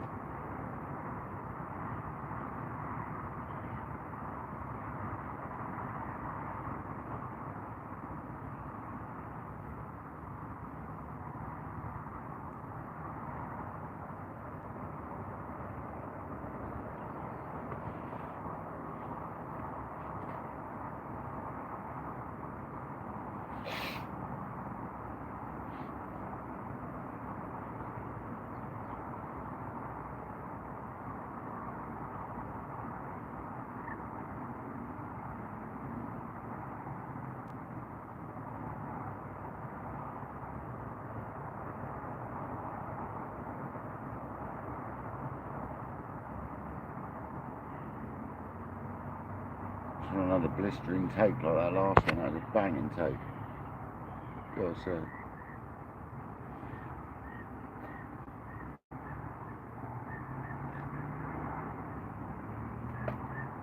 Just imagine we'll see a bailiff soon. When the bailiff turns up, I'm going to mute you guys, alright?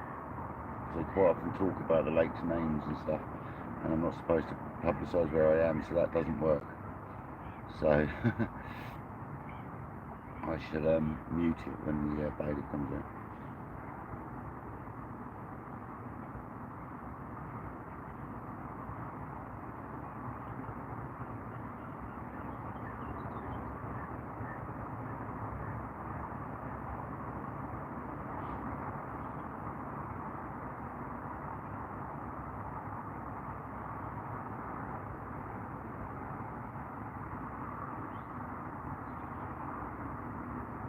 When you see me break that net down, did you notice I poked loads of line inside the net, so there was no chance of the fish getting lifted up by anything else? I should unhook it in the net, but on the next one, if we get another one, I'll try it. We'll try unhooking it in the net. I hate unhooking fish in the net though, but with barbless hooks it's quite easy. Sometimes it actually unhooks itself. Makes it a lot easier to lift them up. But that one was fine, we done it all right, had no damage, so happy days.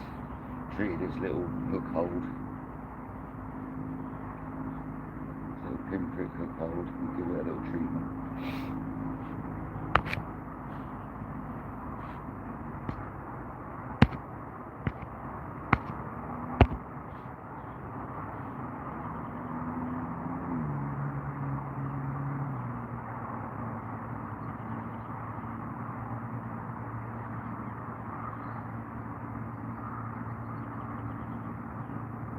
Need another one to come along now. We're on the right spot now, so we've got plenty of bait around it. Stuck about 30 boilies around it, so nice patch of boilies there now.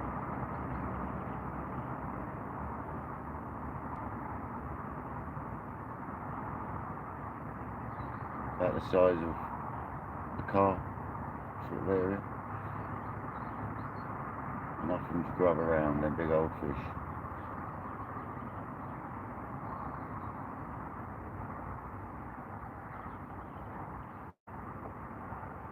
I reckon I'm gonna have a few in the night, I really do.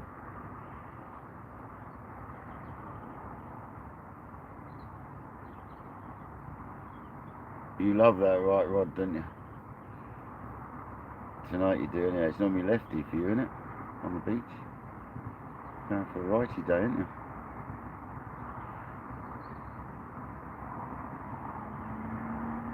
You and Joker's Wild are normally lefty, I thought. You like. Tonight you're going for righty.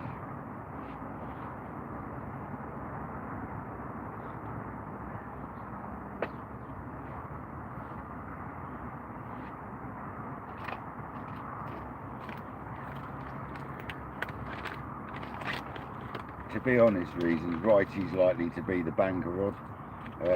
Lefty could get a fish, but it's not going to be as often, because that's, whilst we're speaking and all that, it's right there, isn't it? So right next to us, so the chances are more likely to be in the night for that one. But I always have one there because I caught one of the biggest fish in the lake out of that spot there, so I always have one.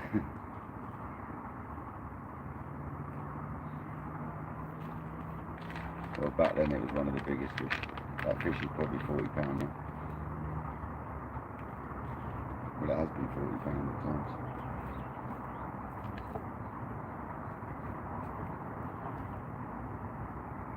I love the way the ambience changed. We had shadows down here earlier in front of the woods. Now it's all solid, and the sun's shining on them trees in the distance. It all changes as it goes along. Did we catch any more? Not yet. Not yet. We had another bite.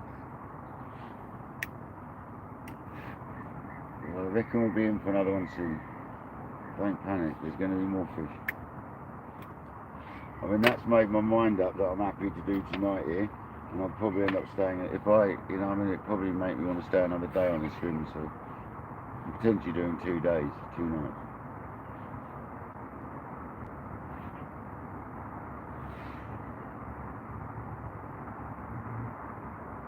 Might even have to cook some bacon and eggs in a minute.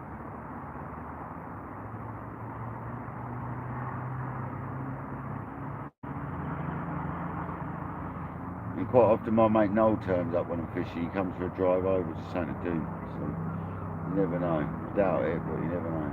Noel sometimes pops up.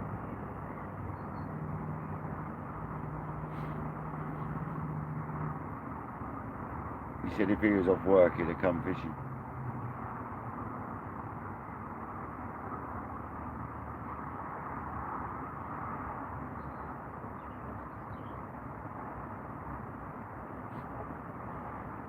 Sean Hopkins, welcome in. The report so far is one mirror carp at 25 pound 2 ounces. Caught around about 3 hours 45 minutes in the live, somewhere around that. Not 100% sure. So if you wanted to have a look, it's around 3 hours 45 minutes into the live, somewhere around that area. I've literally just spoken the words that I need to change that rig in a minute, I think. And bang, off it went. Literally, I talked the fish on, literally.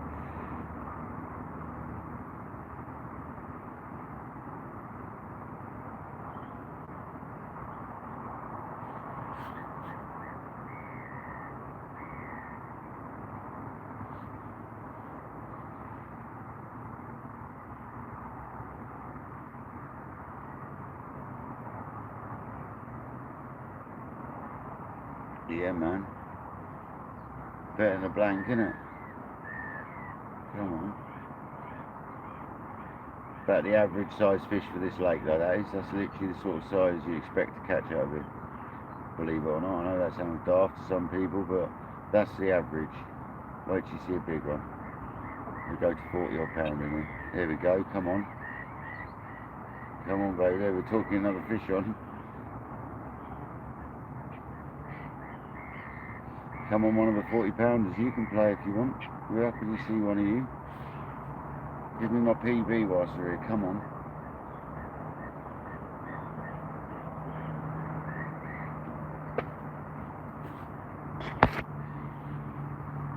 Here's a brilliant average, yeah. Yeah, Sean, hope you're well, mate. Thanks for joining tonight. Today, this afternoon, whatever it is.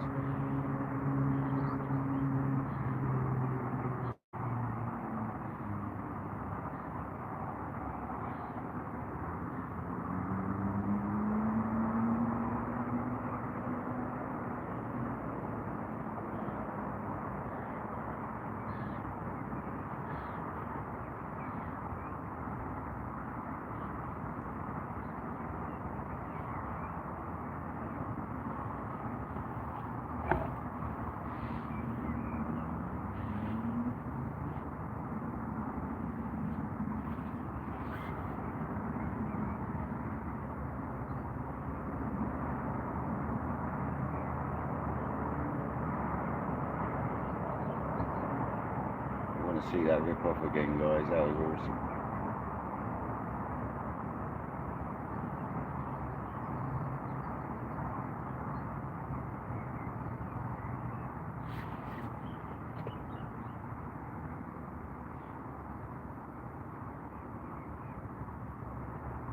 $106 likes. Thanks so much, everyone. I really appreciate your time. We had a very kind donation from Kojak. He's gone for a lay down for a bit. I'm sure he'll be back later. Very kind donation from Mr. Kojak. Appreciate it.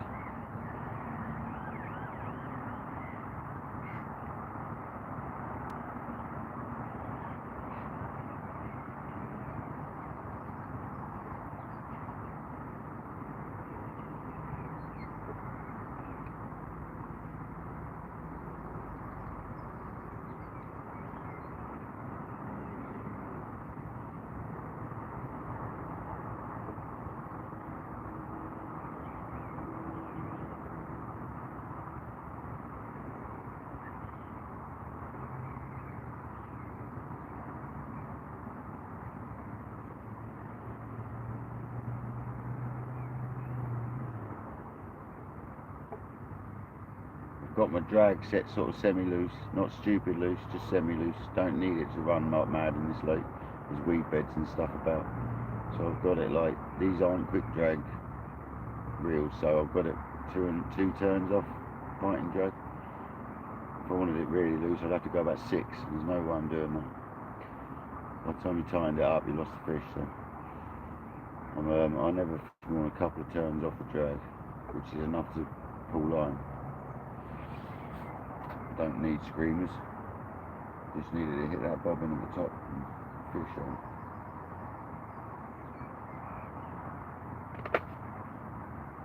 Sometimes you get it put in line.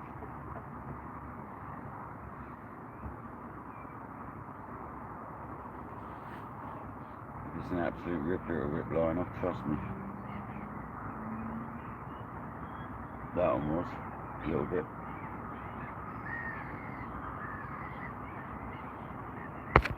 Well, police activity and fire brigade or whatever it is.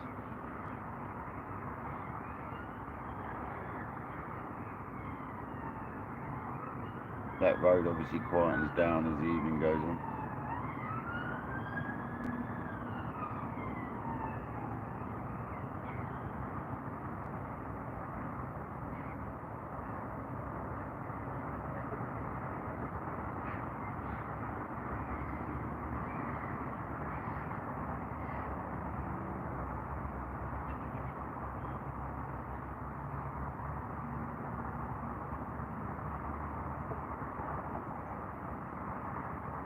Yeah, up to 40, mid 40s. The record's like 44.12 or something like that, I think it was. Might have been more. I don't know, I can't remember. Last time I heard it was 44.12, I think, somewhere around that.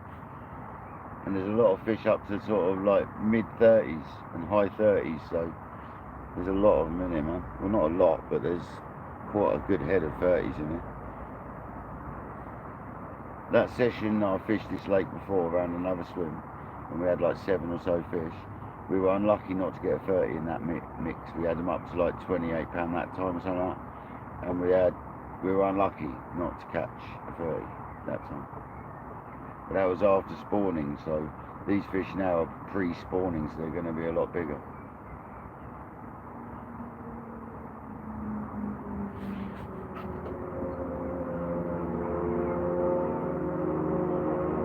These guys have woken up from winter and they're just coming in spawning like in the next month or so.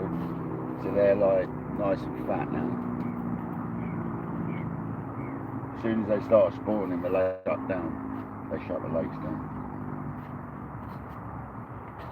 Ain't fair catching fish that are spawning. No good for them at all.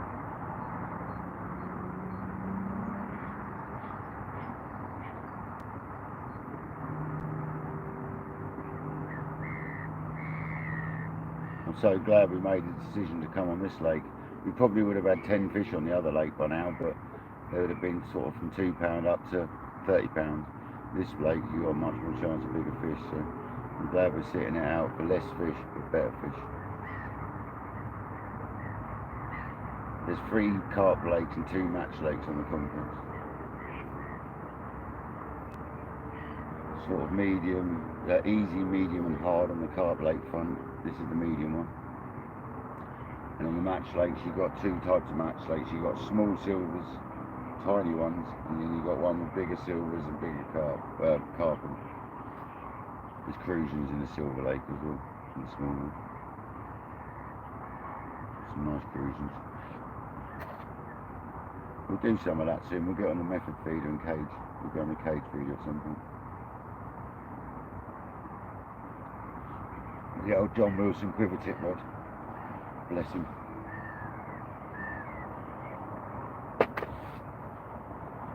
Three-piece haven tip, quiver tip and float tip.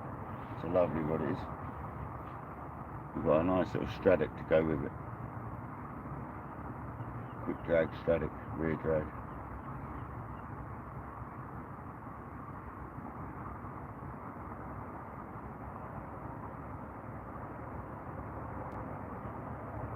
Need to get some rod rests for it. I haven't got any of the rests anymore. I might have one somewhere. Noel would lend it to me anyway. I think I've got a rest somewhere for it. So I can find it. I think it's actually in the cupboard at home. I think I saw that. If not, I'll get one. Only pence. Or Noel will lend me some bits. He's got loads.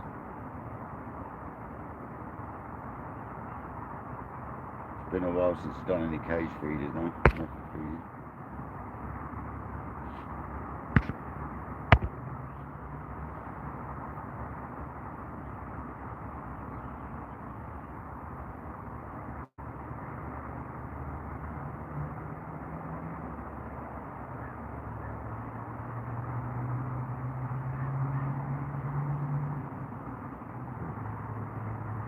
You know it, reasons. You know it.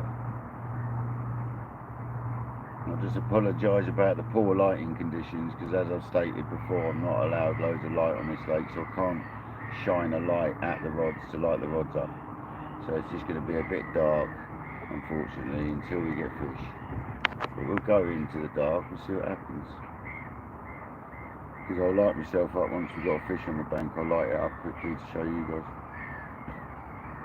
You'll see me with my head torch on anyways. You'll get some of the action. But first thing in the morning I'll be live again, regardless. So as soon as I'm awake, I'll get you guys on. And then we can go for a nice long live tomorrow. But we're going to stay live hopefully for 12 hours today to see what happens. I was thinking about what if I need to go to the toilet, I could just reel the rods in and leave you guys sitting there watching the lake.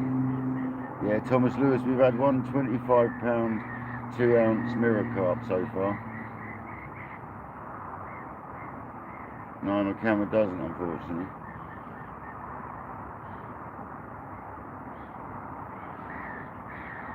What is my... See, we've got nearly full 5G. I could be running on my DJI on the live. I could actually be using the DJI to go live from. But I want to try and make a video, but I missed that fish out of it. But we can get it off the live stream.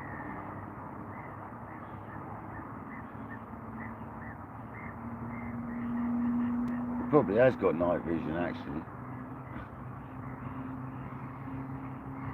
Well, you want me to say Annie Stevens once more?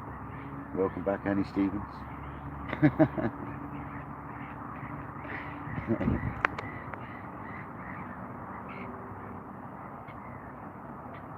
You're welcome to stay, Annie. You don't have to go again.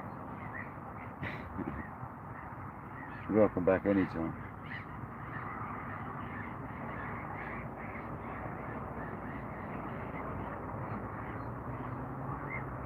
Why, Dan? Annie's got a bit of a fixation with my voice for some reason, my dulcet one-tone voice. So thanks, Annie. I appreciate your support.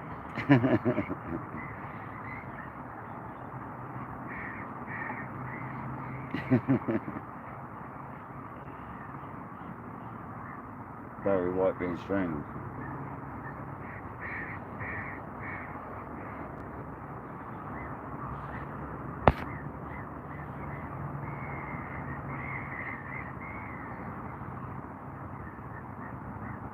The UK accent, yeah, Americans love it, don't they? They do, and the Australians. Australians and Americans love the UK accent. I don't know why. Because we speak worse English than most of the Americans and Australians, so it makes no sense. But each their own. I like a lot of the American accents, but then some of them are quite strong, some of them are quite mild. You know what I mean? There's different American accents, isn't there? Australian women's accent makes me die. I don't know what it is about the Australian women. They are so funny when they get going. When they get on one, they're so funny. The Australian woman accent can be so funny at times. Some of the terms they use. I love the Australian terms. Like stonker. Burko and his stonkers. Let's catch a stonker. We caught a stonker today. Old NJ would be proud of that carp. NJ likes his carp, doesn't he?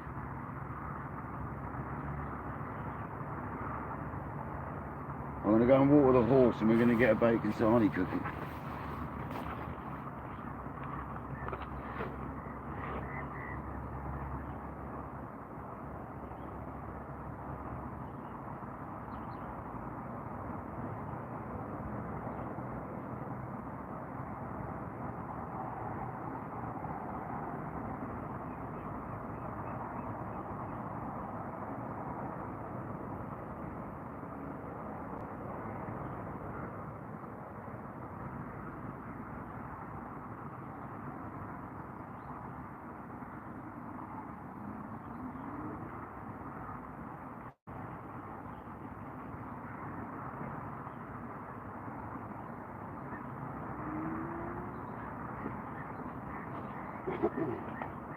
That normally brings a bite on getting the cooker out. So let's have a go. Brand new pan I had to buy because I threw mine away when I moved. So we've got a brand new fishing pan.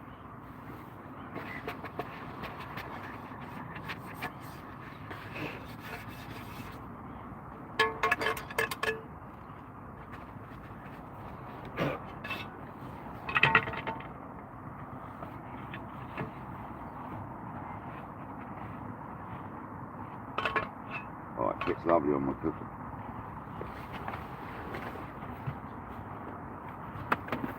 We've got bacon, egg in a bun with rocket. Nice healthy brown buns.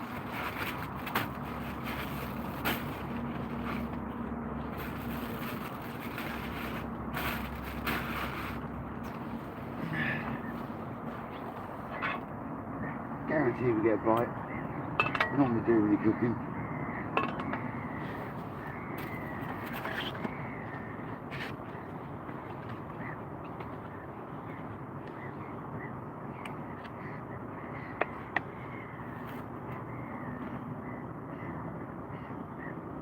We got decent red sauce now.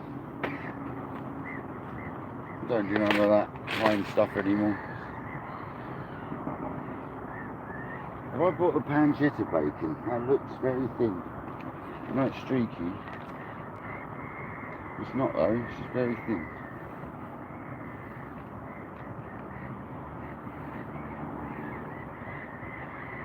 Half a pack of streaky bacon has 8 rashers. And an egg in one roll, that's what I do.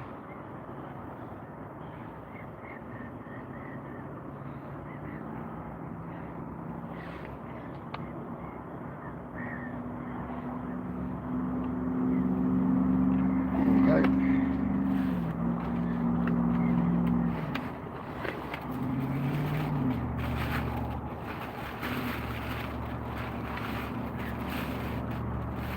Find the tools now, I don't know where to put them.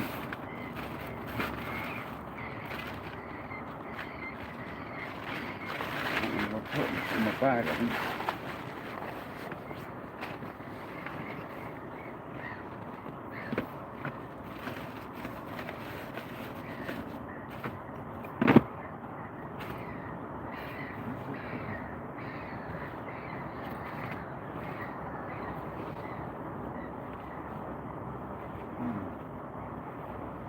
Raising my head so I can't see it.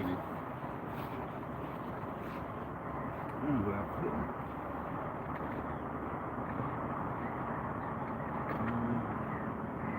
I know where that is.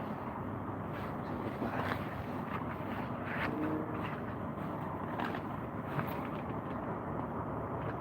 In the back somewhere. Too much stuff though, that's the problem. There it is.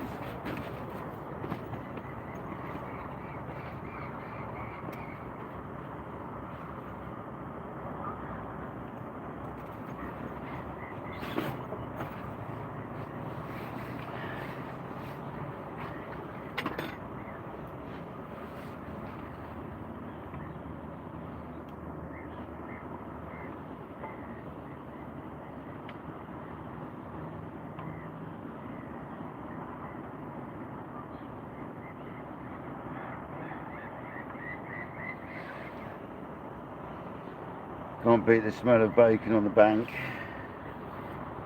Tell me about it.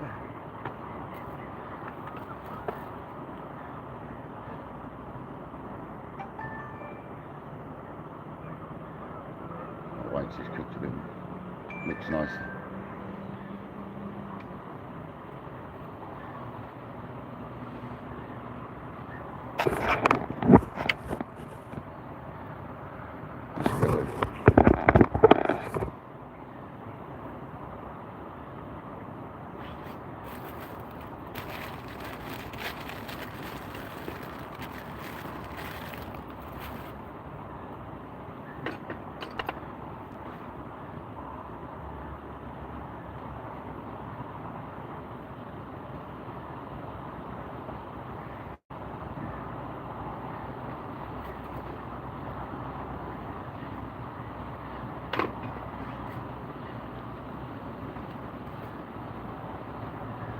Forgot to bring a plate with me, but I don't really need a plate for bacon. These go away ducks when you're cooking. Cheek a bit.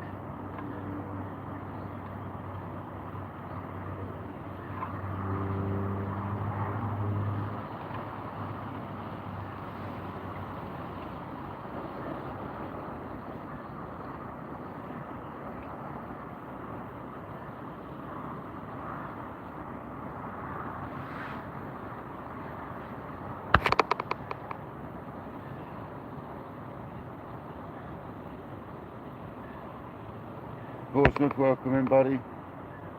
Does it, Portsmouth? Yeah, I've had one fish so far, £25, 12 ounce. So, I've got the bacon sarnie going, so no doubt we'll get a take in a minute. It's normally the way, isn't it?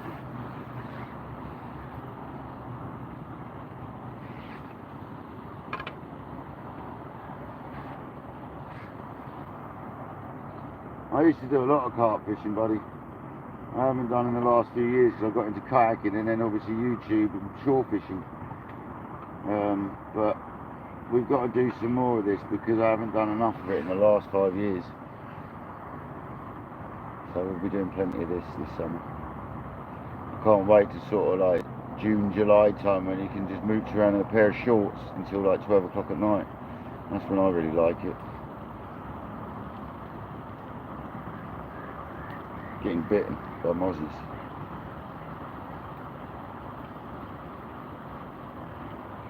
But that's when I like carp fishing, middle of summer when it's hot.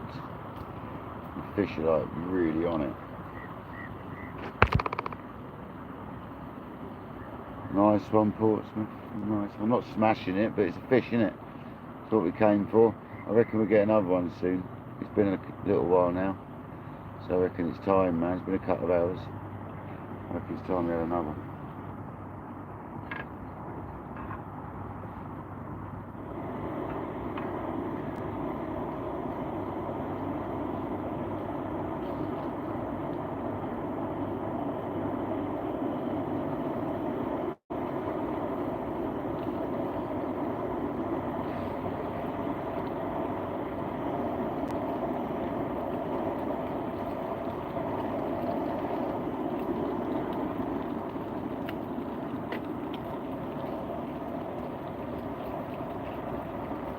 Yeah, I do pike fishing. I haven't pike fished for years though.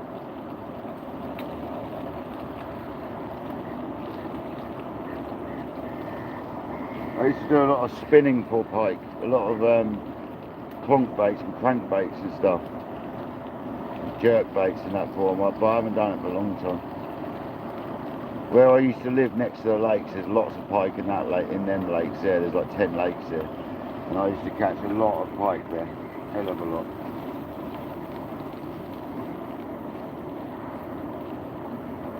Never nothing massive, up to about £15 on the spinner. Never no monsters. There was monsters in there, easily over £30 though, but we never see them, unfortunately. I see them in the boat. I was out with a bailiff once in the boat, and we see a crocodile of a pike go underneath the boat, and it was as wide as the dinghy was. It was as long as the dinghy was wide. It was huge. Never seen anything like it. You could have ridden it.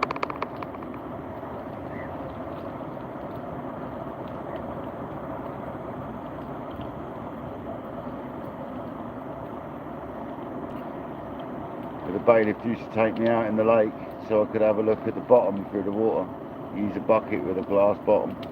And we used to look at the bottom for the spots to know where to fish. And you'd put a marker float like 20 yards past it and cast towards it. And leave the marker float out there until the next day and go and get it back when you finish your session. Or you'd clip up, get the marker float back, and you know you'd walk it out on the bank or use sticks to get the distance. I found a hole that was like 35 foot deep. Well, I didn't find it, the bailiff showed me it. I used to fish into that. It was like 12 foot deep everywhere else into 35 foot. And there was 2 concrete barrels. It was the sump. It was the sump for when they were digging it out. It's where all the water used to go. So it was the sump pit, and that was amazing. You could see where the carp had been rubbing around the barrels. You could see a ring around them. 2 big barrels that used to be filled with concrete. The barrels had rotted away, and there was just 2 chunks of concrete. And you could see all the lip marks and stuff where they'd been munching near the barrels as well. Absolutely amazing. That lake had fish up to £60 in it.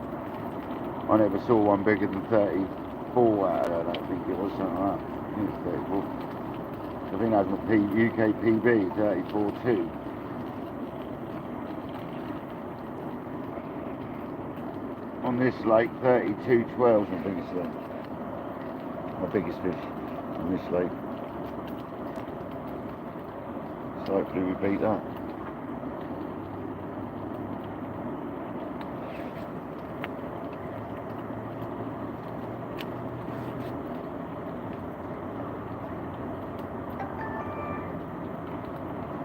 Start recording. Well, Well, it's that time, guys. The bacon's on, the egg's going in a minute. Since that last fish, we haven't had any more fish, but we've had a bite, so they're still about. Come on, fish. Let's go.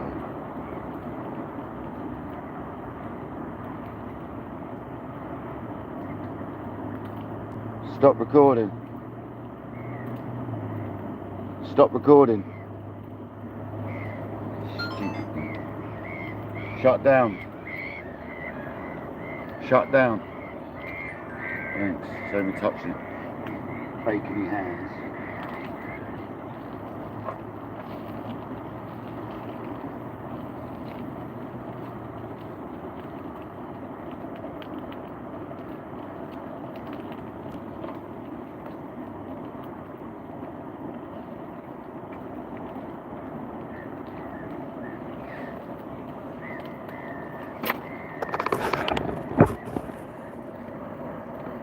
Get in there, I like my bacon crispy.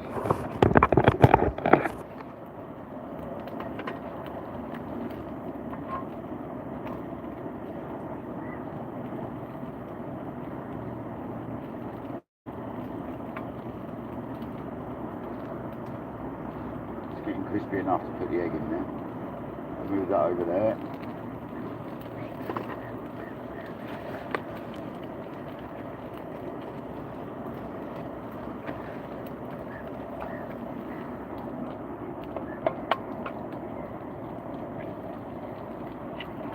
One thing I don't mind throwing in the bushes is egg cases.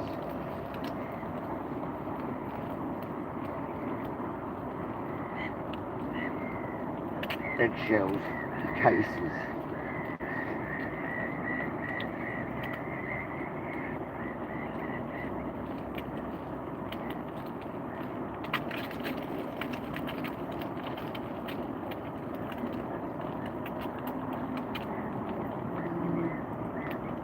Use the oil from the bacon to cook the egg in.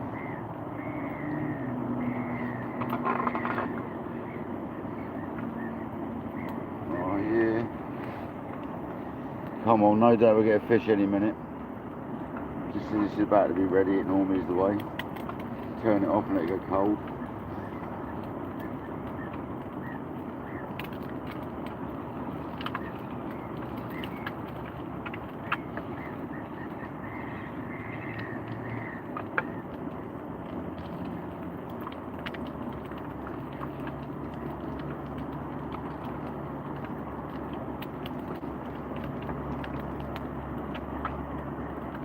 What I'm talking about.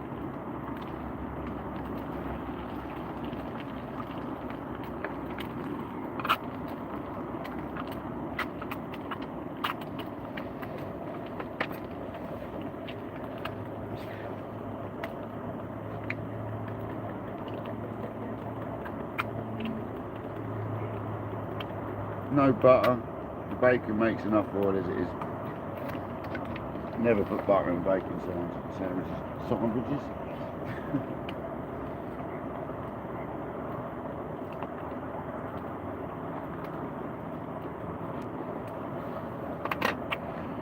That's it, she's cooked.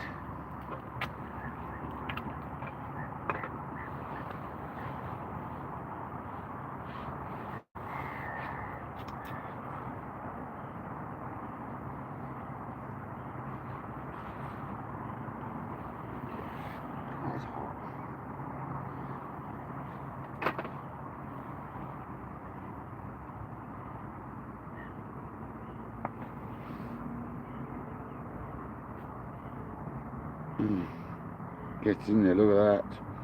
Look at that.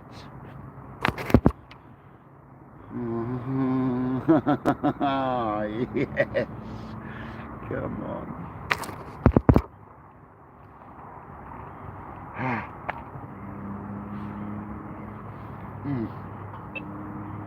I told you. I told you.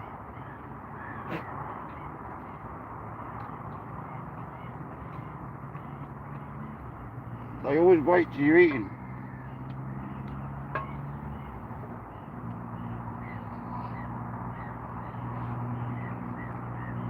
Hi sis, we've had one fish, £25, 2 ounces. Thanks for joining them. And a bacon sarnie, but that's going to go again whilst I'm eating this, you know it is.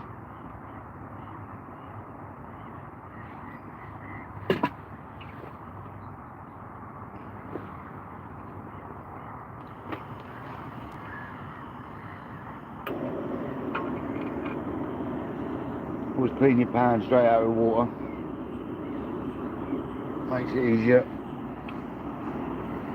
There we go.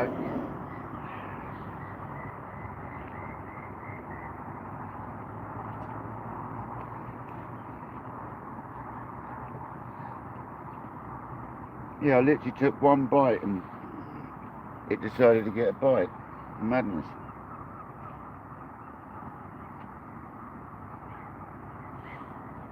I don't mind it going. I'll eat it afterwards. I just forgot my plastic plate to put the food on. So I'd have to just chuck it on the table there. I've got a little carp table.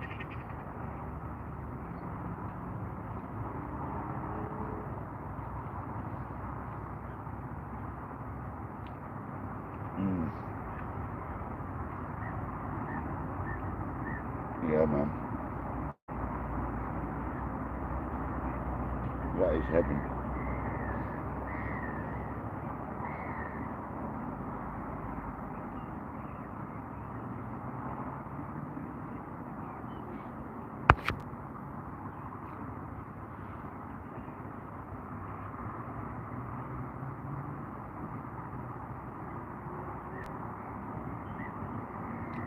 That's all I'll be eating for the next day or two, is these.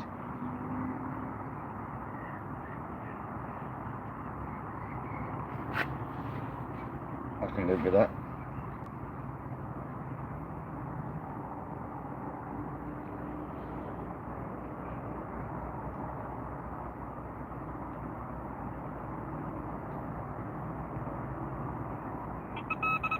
Oh, that's the one you want to go.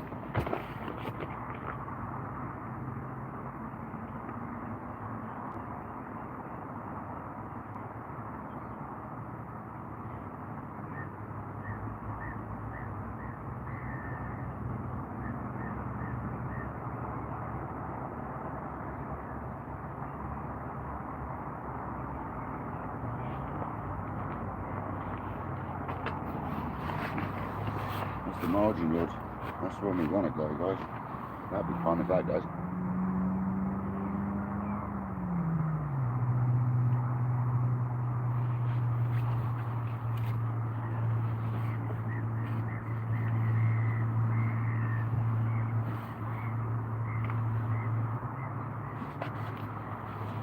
Add some rubbish bags. So if you use a bit of water in your pan and then a bit of tissue, you can see it's done, it's clean.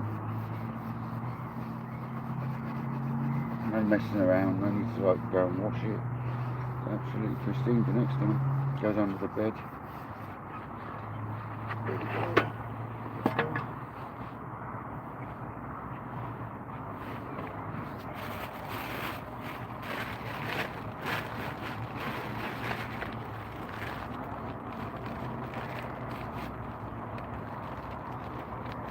$110 likes, that's absolutely fantastic, thanks guys.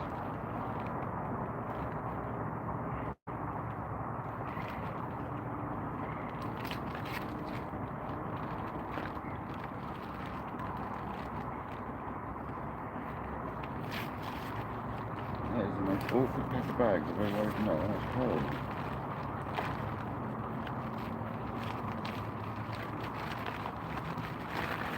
Oh, it is.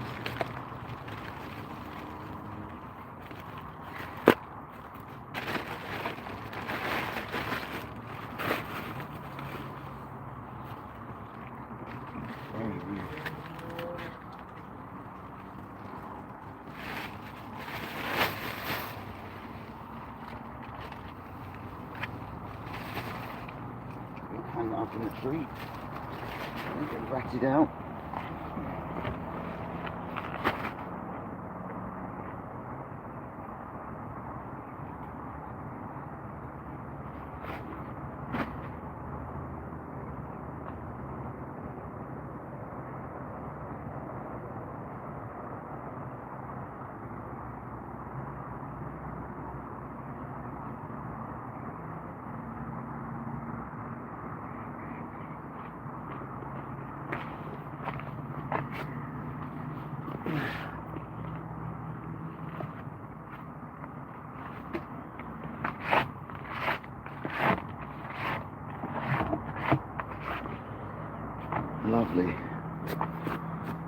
there's sort of dinner done. I can have a snack later.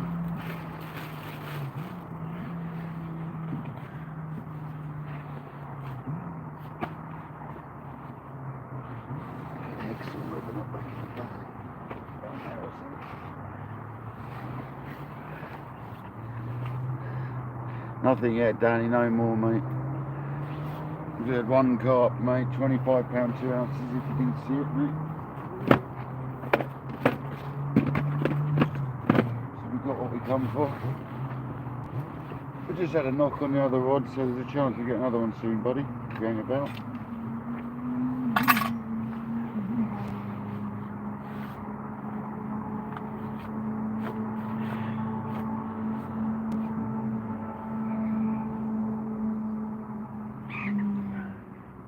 Thanks, Dad.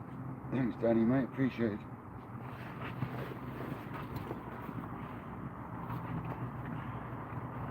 One thing I'm finding awkward with this chair is getting like round the back to my bag where my bag is behind the bed chair. It's obviously a bit of an awkward thing. Get my head torch out ready.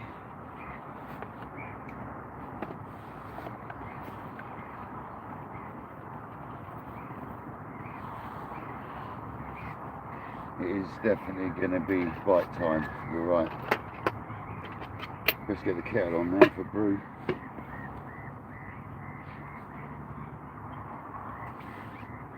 I mean, if I have to run off to the little boys' room, I'll probably just reel my rods in and leave you guys sat there rather than stopping the live.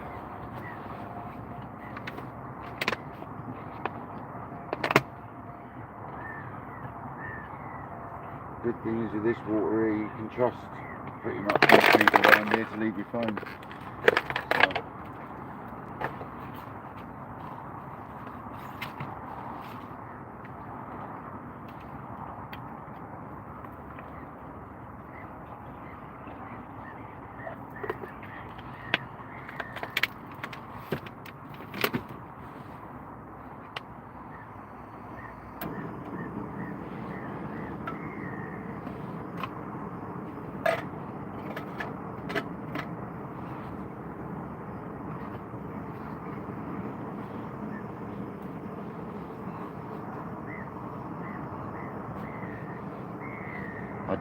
I always have a rechuck on both rods before dark. I'm not touching that left hand rod even though I've got a bite, because it could have been a line bite. That's in a prime spot, so we're going to leave that for now.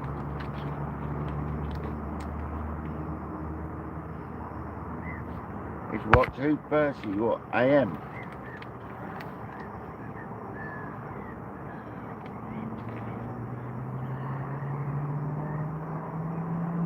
No, it'd be PM, wouldn't it?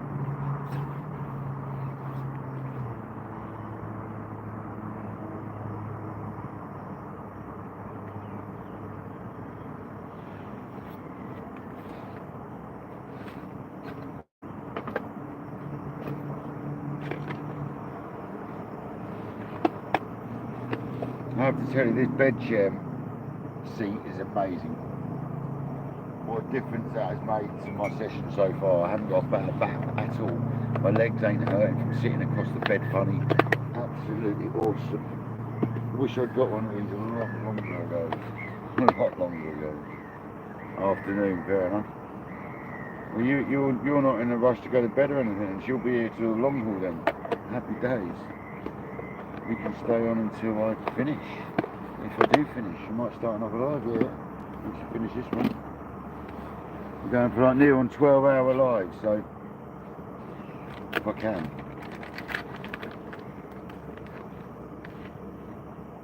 This is when we should start seeing fish moving. The wind's dropping off now as well.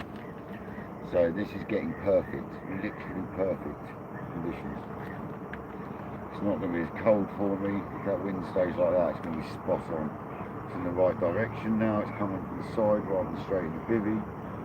Let's just pray it stays like that. It's supposed to.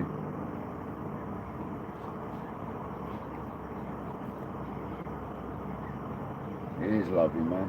Perfect fishing conditions. They do say you want to be fishing where the wind's going, not coming from. Unless it's really cold wind, and it ain't really cold. It's sort of nice as well.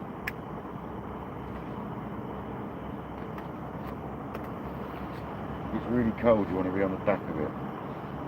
Or if it's an old wind, you want to be on the back of it. If it's a new wind, like, say it has been northerly for a week, then it goes southwesterly, you want to be where that wind is pushing into.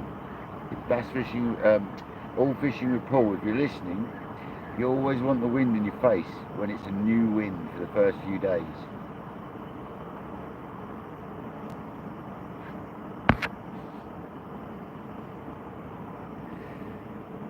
No worries, man. No worries. Reasons, you're a legend, man. I see you in people's carp lives and you literally never leave, mate. You're there the whole time. You love the carp fishing, brother. You love it. Oh, we've got fizzing just beyond our rod. We've got fizzing just beyond our right-hand rod. I can see fizzing. Hold tight. That's like 5-6 foot beyond the rod.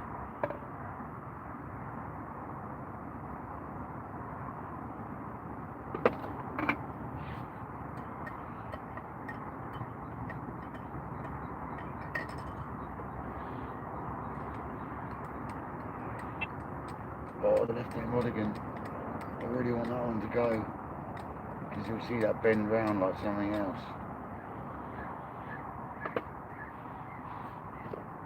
It's all waking up, isn't it?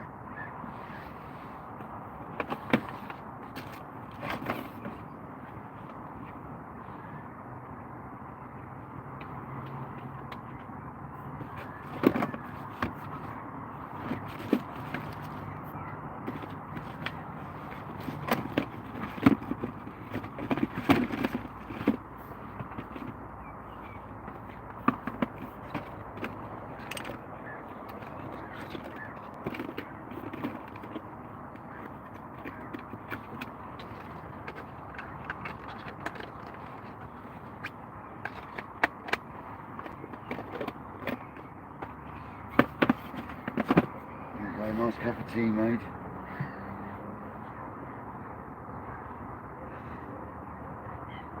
Jody, welcome in, thanks for joining. Never seen you in the chat before, so thanks for joining.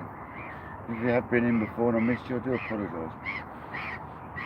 We've had one carp, 25 pounds, 2 ounces, and we're waiting for another. We're getting bites on both rods, so I reckon we're going to get one soon. I'm not recasting either of them yet, I'm giving that a while. Carp can pick a bait up like 100 times and still get hooked on the 101st time. It is a beautiful, it's the afternoon/evening now in UK. I don't know where you are, but we're in England and it's coming into the evening now. It's been a beautiful day though, a bit windy, a bit cold at times, but it's lovely. It's going to be a lovely evening, I reckon. 115 lights. When did they shoot up from what they were at? That's mad. But if you're a new subscriber, thanks for subscribing. Appreciate everyone's subs. All helps.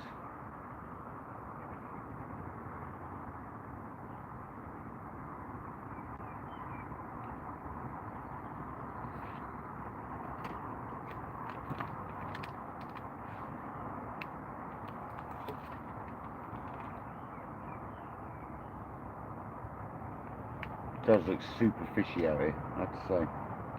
Looks really good, really good.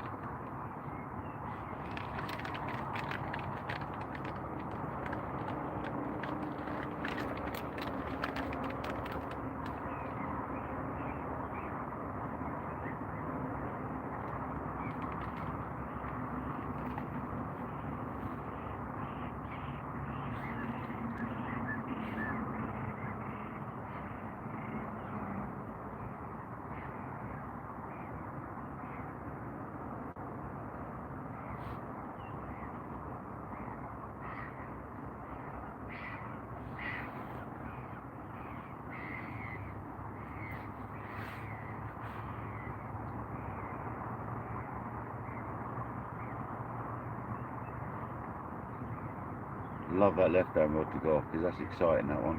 It's 90 degrees to where the rod is to the left, so just in that bit of ripple there where it's just there, it's where that ripple sort of stops. You should really have the rod pointing at it, but I like to have it so it bends round. It's exciting.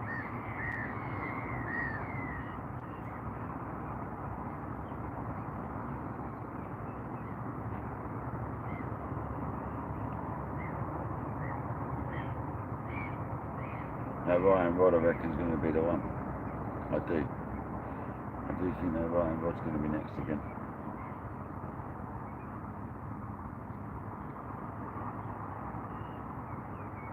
Exactly that, Dean. That's why I put them on, mate. Delkins haven't got the best sort of upstand, have they? Let's be honest. I think they've changed it on the new ones, haven't they? They've made it bigger. I don't like the look of the new ones, I've got to tell you. But I got the snaggies. One of the reasons I got them, Dean, is because they've got screws in the back cases, so you can't slide the back case off, which is one of the things that kills Delkins. Because you slide the back case down by accident, then it rains and it gets full of water.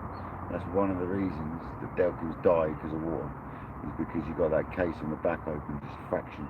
By having the snag ear back case, you can't do that because it's screwed shut. So that's the reason I got them, to be honest. Not actually for the snaggies. Snaggies are just a bonus. It came as a kit. So when I'm fishing free rods though, normally the middle rod will be straight out, so I don't bother with snaggies on that.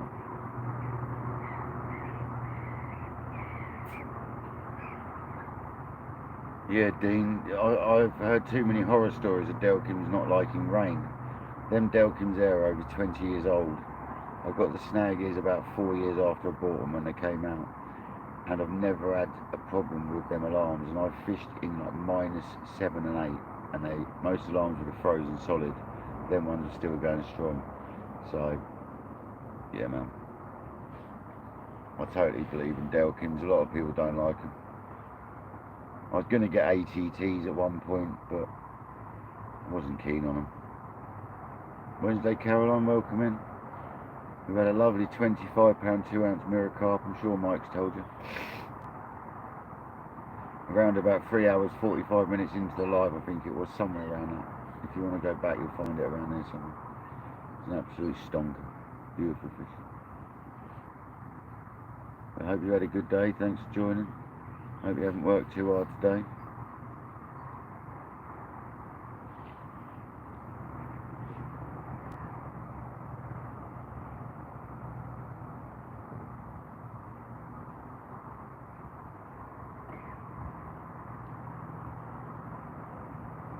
It's witching hour coming up as it starts getting dark.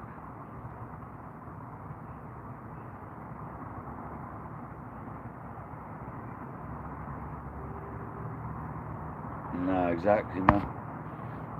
As long as that cover's shut, you should never have a problem with it. That's where people get it wrong. They accidentally open that cover when they're setting up, and it gets full of water and it ruins your alarm, and then they slag off Delkins for the rest of their life because they made a mistake. I stopped myself from making that mistake by buying the back cover. They're not cheap alarms, as you know, so, but they're 20 odd years old, so they paid for themselves. I am using liver. Everything's liver, both rods, because it's a good bait for me. It's worked well. It's this one. This is some of the hook baits.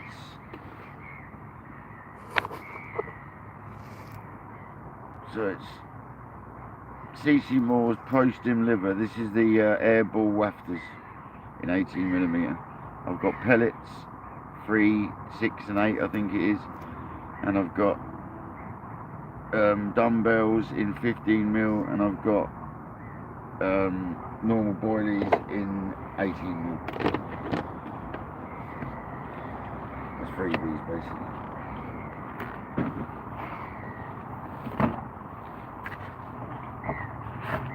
And I've banked both rods on it. I have got some black tiger nuts and a little bit of PVA friendly hemp.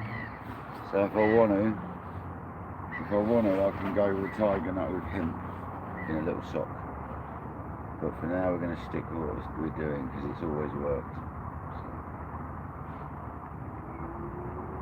Dean, I know, man. I don't even know what the receiver costs, mate. I think the receiver, is the receiver the same price as an alarm now, is it? It used to be like double the price.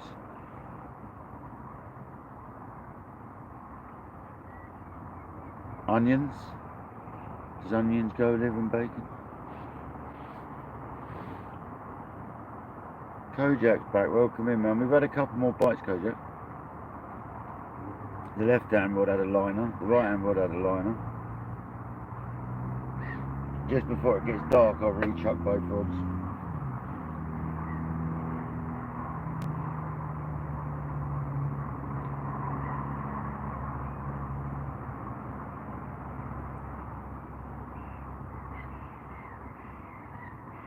Thanks for joining, Jody, I appreciate it. If you're a new subscriber, I appreciate it very much. I've had quite a few new subs in the last couple of weeks, so thanks very much.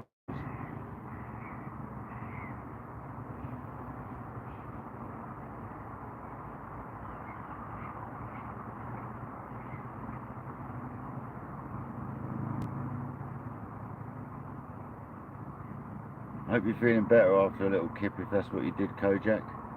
Did you have a little sleep, mate?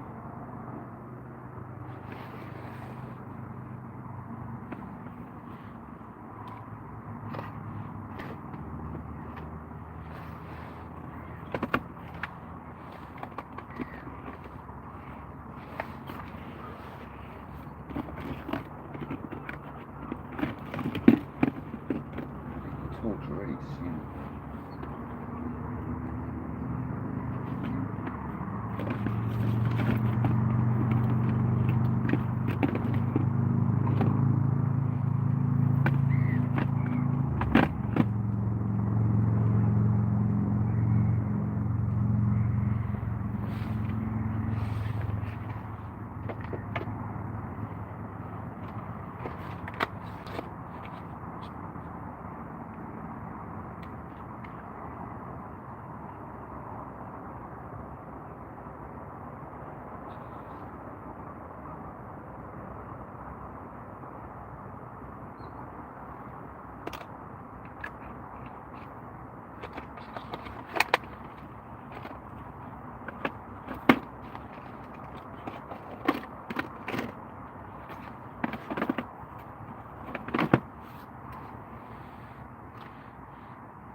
John B, still in the building. Hopefully you get a take soon. That's what we're hoping for.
See you later, Caroline.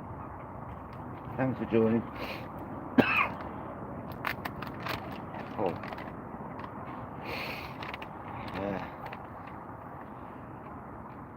Right, when it flattens off like that on that right hand rod, we should be able to see fizzing if there's any there. Come on, the fizzers.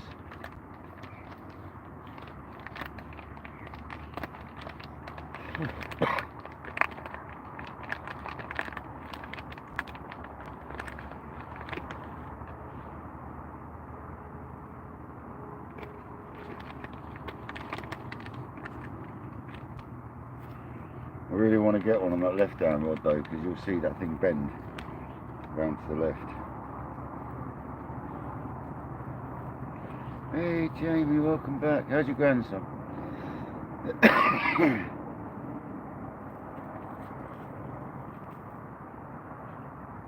We've had no more fish yet. We've had some bites though, Jamie. So we're just waiting until nearer dark to recast both rods. The left hand one's not an issue. The right hand one's not an issue, but I'll do a reach-out just before dark. Hopefully it'll go off in a minute. It'll make our mind up for us.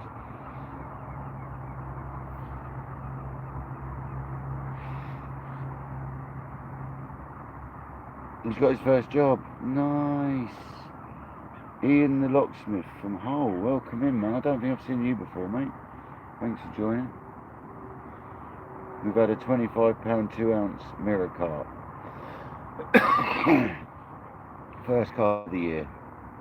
Hopefully we'll get some more, mate.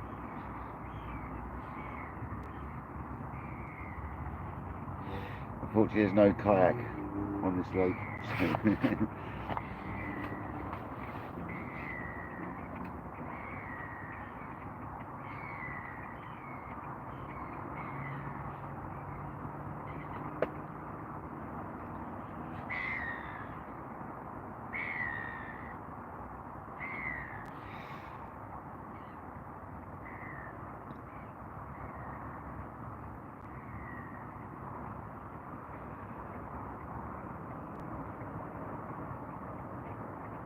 Nice to get one now with the light like it is. It's always a nice picture in this sort of light.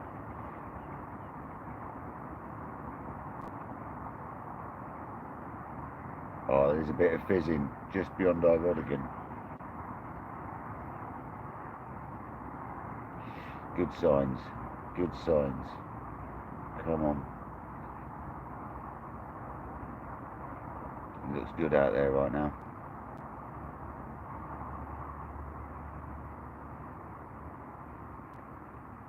I want one that tries pulling the rod off the rest. That's what we want. Rips line off like no tomorrow.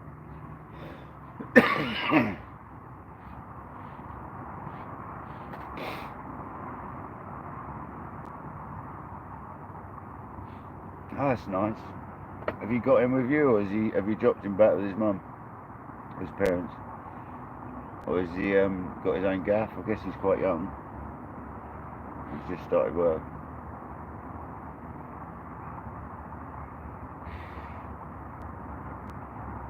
Oh, fair enough, Ian. Thanks for coming in, man. If you said hello before, sorry if I missed you, man.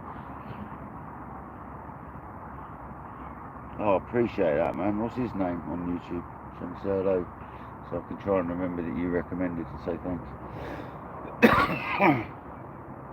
He lives with his dad. He's 19. Fair enough, Jamie. Are they still at school at 19 in America? Isn't it 21 they stay at school till? Or is that Australia?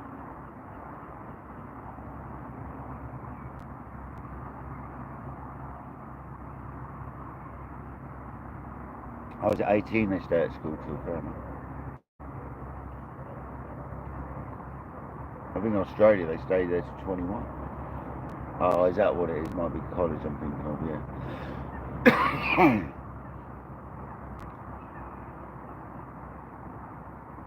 Whereas in England, by 18 you finish college, not school. Well, you finish 1 year of one season of college, anyway, or 2 years of college. A course normally, I think, by 18 in England.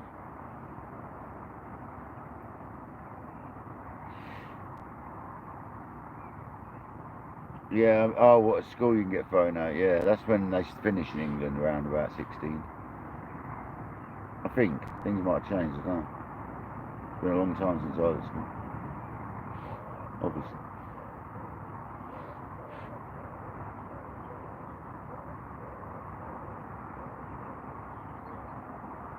Used to moan about being at school. I wish I was there now, I tell you. So much easier.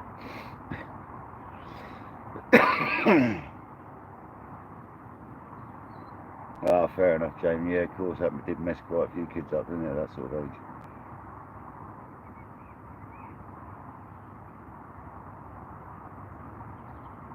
Oh, that wind's died right off now. This is how it's supposed to stay all night as well, I think. So that is wicked.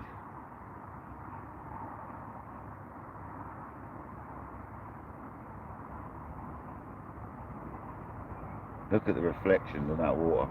That is something else, isn't it?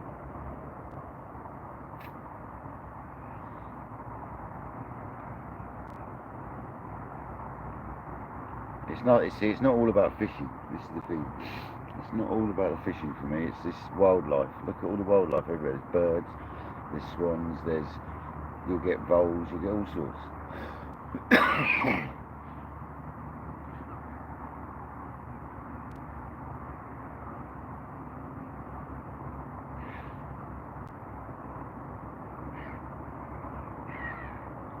Computers is a big part of schooling these days, isn't it? Unfortunately. Nothing wrong with pen and paper.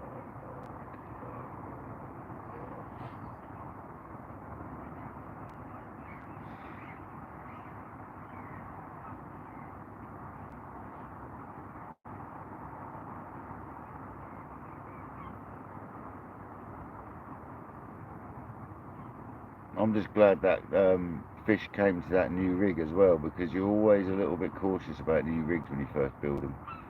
And that's the first time I've used it and we've caught fish on it, so that is really good.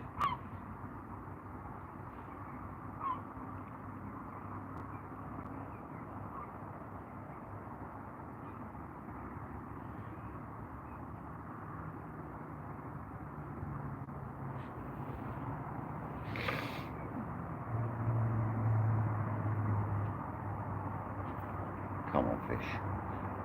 Oh, a couple of bubbles right on the spot. Yeah, there's a couple of bubbles, like, that's always a good sign. I like just a few bubbles here and there. That means they're mooching around a bit.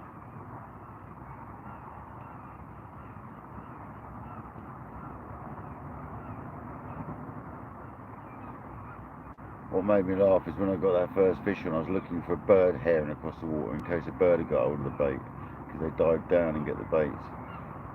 I've had that before. Yeah, you get a coot or something herring across the water a million miles out. 5 days, pick your bait up. Yeah, there's some fishing going on right on the spot. Literally feet away, like a couple of feet away from it.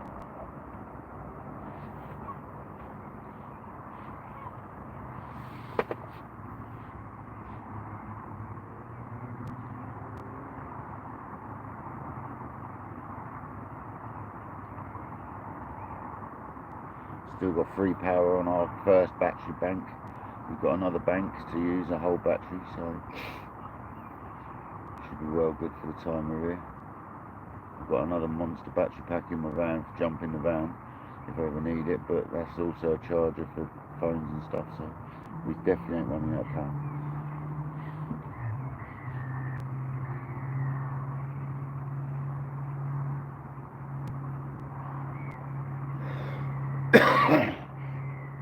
Ever since I bought that jump pack, I've been gagging for someone to be broken down and need a jump, but every time I've asked someone, it's not because they need a jump.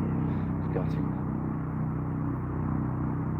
Every time I've seen someone stop to the side of the road and I've asked, they're alright, do you need a jump? They're like, no, it's not that. I'm like, oh man, I've got a jump pack I need.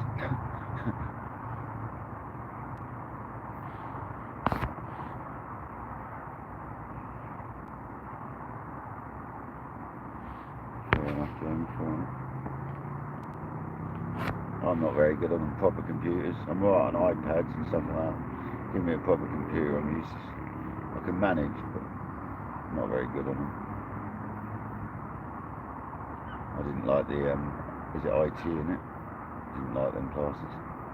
That's all.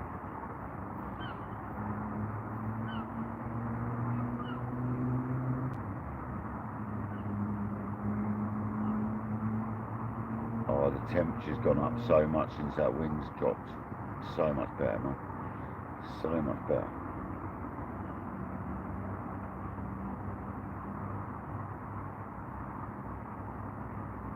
Almost too hot in my winter suit now. I've got the bottoms on for the winter suit still, and it's almost too much now.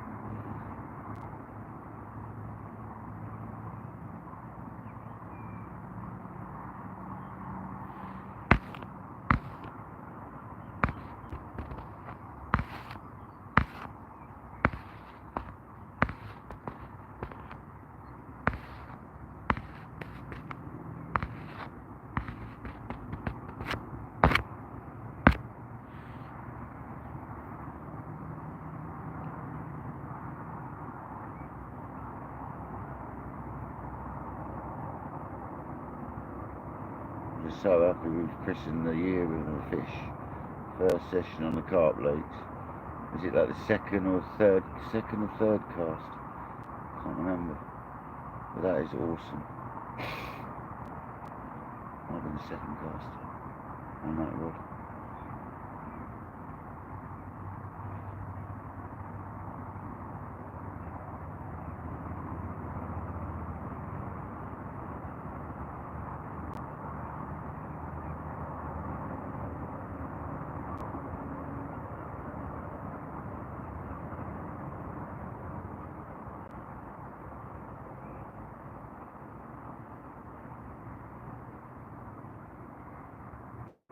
Oh, bless him, Jamie. Is that because you were on the live? It's going to be very chilly in the morning, John, yeah. I'll have the winter suit ready to bang on, mate. It'll be alright. It'll be alright in my sleeping bag, man. It's a -20 sleeping bag or whatever, so it's one of them, what's it called? It's a Nash Sub-Zero, is it? Sub-Zero from Nash. It's a nice sleeping bag, mate. It's old now. Once again, another old thing I've got. But all my Carp stuff's old, but it's mint still, most of it. So look after it.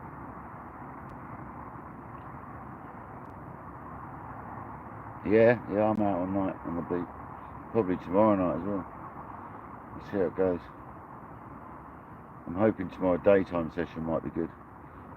After that fish this afternoon, this evening, we might have a really good, it can fish really well, some sort of first light up to 10 in the morning, this lake can, like really well. So hopefully we'll have that in the morning, so then you can see what's going on. That's what I'm hoping for. If I just keep hitting that same money every time, around that sort of area, and putting this bait in the left hand side, I reckon we should be on to a few more fish by the end of this. Nick the Fish, welcome in. If you've missed it, mate, we've had a 25-pound 2-ounce mirror. About 3 hours, 45 minutes, somewhere around about that. I don't know if anyone actually knows the actual time. But there you go, there's a little bit of a fish right near the bait. Yeah, buddy.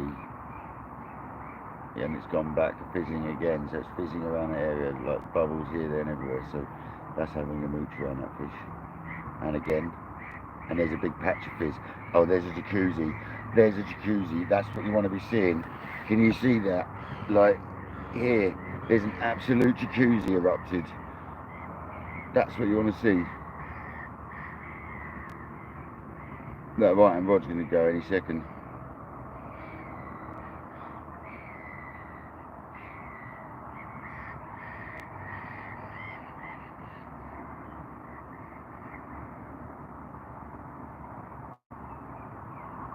That was an absolute jacuzzi. Hopefully it comes like left a little bit and this way a bit. It was like within about 5 foot of the bait. That was an absolute bubble bath. I reckon it's going to go in a minute, man. It's come closer. It's not quite on the money, but it's come closer. It needs to go left a bit. That's the outside edge of them boilies I sprayed out there.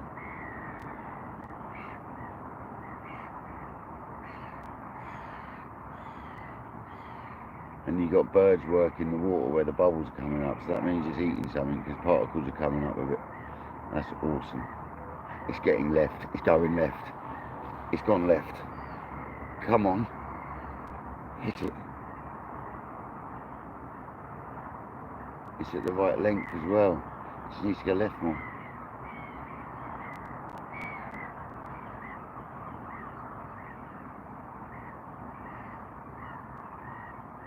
Exciting stuff, man. I love seeing the bubbles,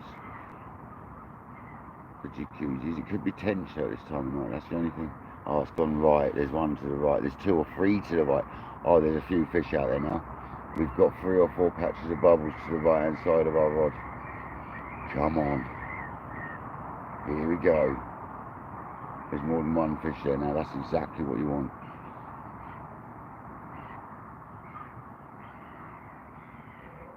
Nice one. Go on, son. That's multitasking for you, Danny. Yeah, they are pesky when you chuck out freebies, but that's why I time it right. But that's actually, the gulls are actually, where the fizzing's happening, the gulls are coming over the top and getting obviously particles that must be like floating up or something. It's probably the oils off my bait, off them boilies, coming up to the top. So it's getting closer to our bait now. It went away and now it's got closer, so.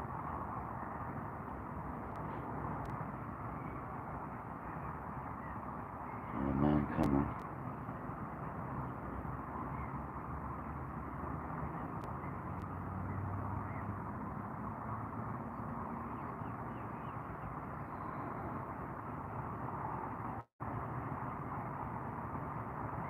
Yeah, they have Kojak. To the right, they've moved over to the right a little bit, but they'll be back. I love the fact you can see it now. That's what I like, when you can see what's going on. But like I say, it could be tench, because it's the time of evening tench will wake up.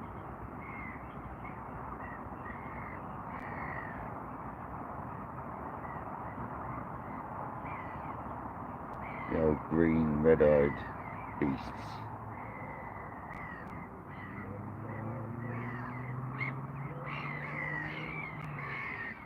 Yeah, on the bleak, the feeder's dead. I like using a feeder on the carp rods. I've done it quite a few times. And also like the method feeder with scalded pellets stuck onto it, like damp down pellets with a bit of hot water. That works deadly around here. I should do that at some point. Tiny little hook link and the bait folded back into the presentation of the feeder, so it all just explodes and sits in the pile of bait. Yeah, the old method feeder, yeah, exactly, rather than the cage, that's it, yeah, you got it. So it's weighted on the bottom and it always lands the right side up, and you stick your little hook bait. Fake corn's often good with that. I've done really well with fake corn on top of one of them.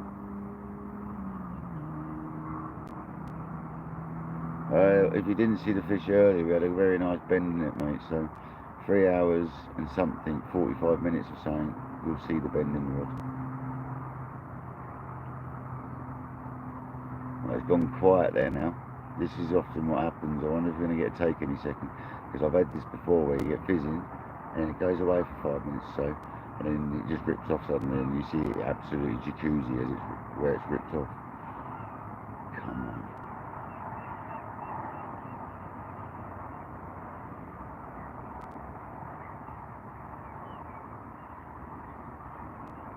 You should have seen what me and Noel used to be like when we were fishing together. It used to be a nightmare, getting all excited like this together. We would wind each other up. Oh, there's a fizzer, there's a fizzer. And he'd be like, yeah, so there is, it's going to go off. And then we'd just winding each other up about fizzers and jacuzzis.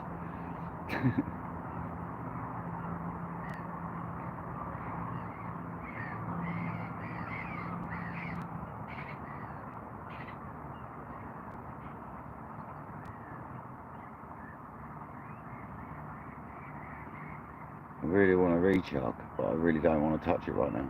So we ain't. We're just going to leave it right now because it's looking too good to be messing around now. I don't mind chucking it dark. It means no odds to me. I know where it is. So.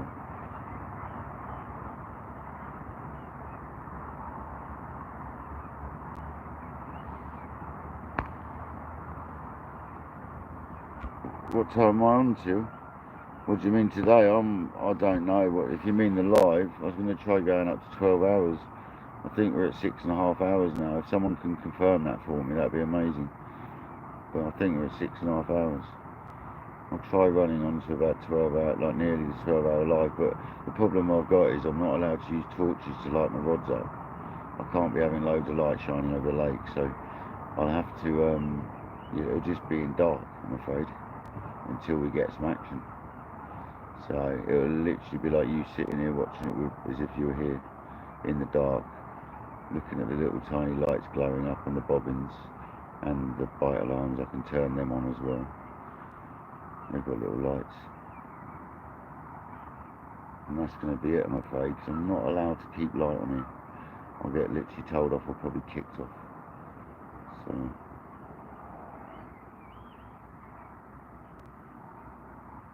it's a no, it's a club.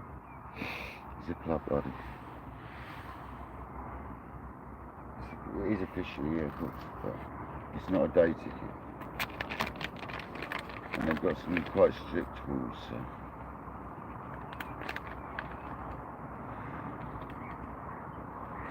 And it's not easy to get on here, especially once you've been kicked out. It's nigh impossible at that point.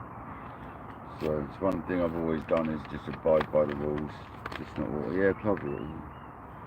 I'm not allowed to say where though. It's just a southern still water.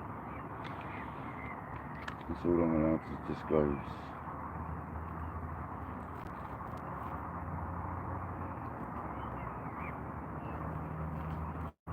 And if you know it, please don't say it.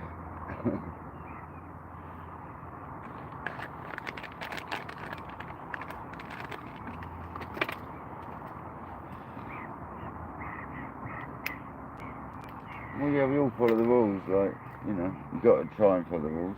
I think most people used to bend the rules with bait, because there used to be a seriously strict bait rule here where you're only allowed 2 kilos for the first 24 hours and 1 kilo after. But that's very tricky when you're using particles, say, because 1 kilo of wet particle is nothing. Where 1 kilo of dry particle turns into a lot of wet particle, so it's always been a very tricky one, that, I think. Because you can't just bring 2 kilos of party blend. It wouldn't go nowhere. Pigeon mix, whatever you want to call it, I'll put party blend. That's why I just stick to my boilies and pellet. Like it's starting to like bubble too close in, but towards our boat now.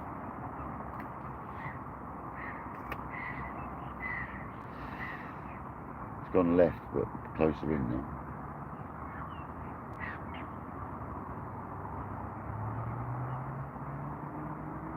Come on, Kojak. Let's go. Be nice to get another fish just before the light totally drops out.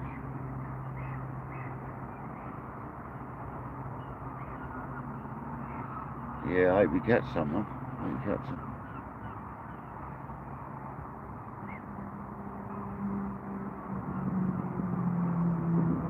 This is definitely the time of night I'd expect to bite. I probably will have a rechuck in a minute. We'll do the left one first, because I need the rig off the left rod to put on the right rod. I'd rather have the blowback in that margin, and I'll have the other new rig out further out. That'll work much better. That will. Yeah, tight line for tomorrow, brother.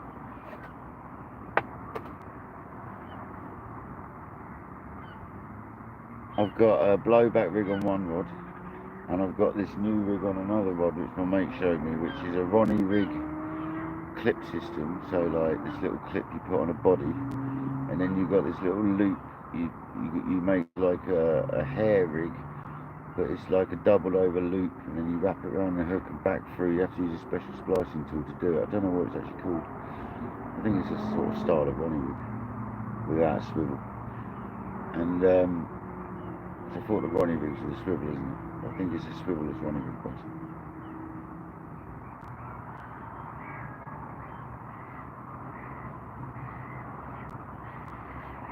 I'll have to show people sometime. I was going to do it today, but I haven't got the tool with me. I must have left it at home. I'll have a look for the tool tomorrow. It is complicated. Because what you have to do, right, is you have to take a loop of line, say 6 inches long, yeah? And it's a special line, no coating on it, totally just uncoated braid. You don't have to use a special line, but my friend recommended one, so I bought it. And you have to poke both tag ends. So you tie your hair in one. Oh, fish turned over like there. You tie your hair in one end, and then you have to pull that loop. You make a loop after tying your loop for your hair in one end. Then you make that into a loop, and you poke the loop through the back of the eye out to the front, and then you get the gauge right for the length you want it to finish, and then you wrap both bits of that loop round down like a knotless knot, Then you go back up a couple of times, like you would with a knotless knot, and back through the back. But you need this special tool because you won't get it all through that many times. And then what you do is you cut the tag end off that's hanging down as a hair, and you leave the hair. But I'm going to make it similar, and I'm going to start putting one of them little swivels that you floss your bait to. And that's what I wanted to do today, and I still can, but it's the wrong style hook, you know, like you need a round bottom hook. The ones I'm using flat bottom. Flat root.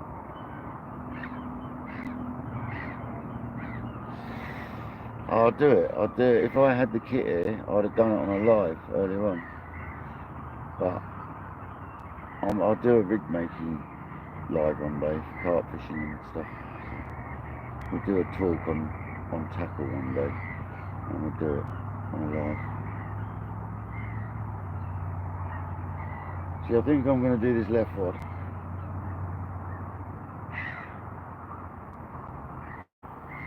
And then I've got the rig spare that I need for the right rod.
I'm on a bolt rig style, but I've got the ones that are pinned off, so you'd lose the leg, not bolt it.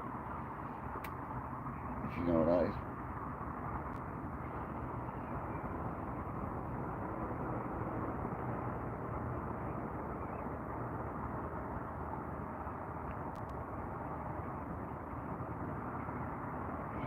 And I'm going to add a bit of attraction to this.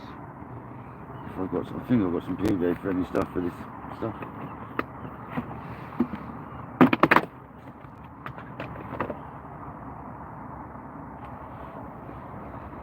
Bait booster.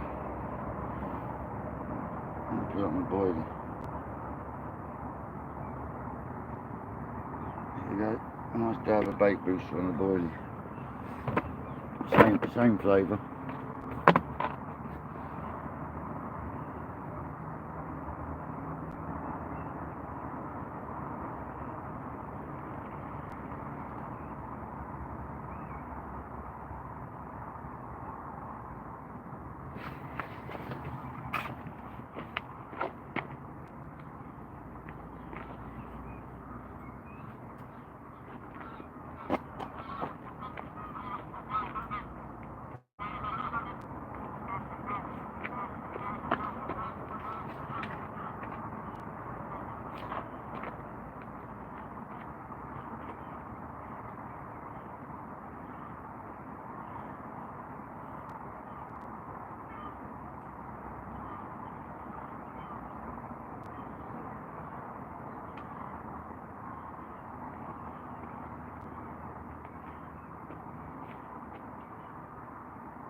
Right, now I've got the rig I need to get ready for that other rod.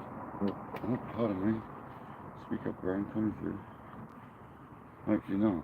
Hopefully I haven't got to run off the toilet in a bit.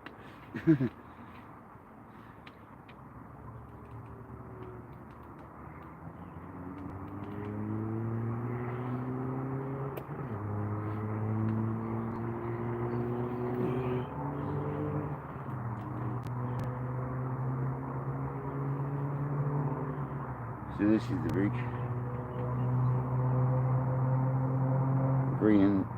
The green hands.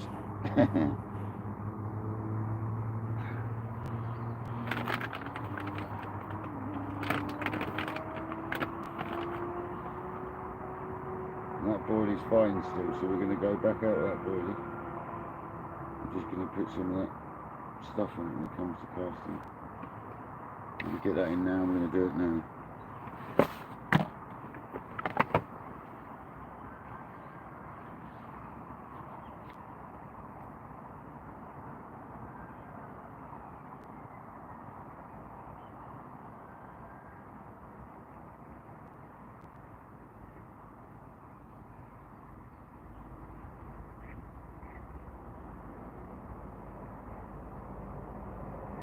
A little drip over it.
Smells like it's in a bathe.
A few boilies flipped out.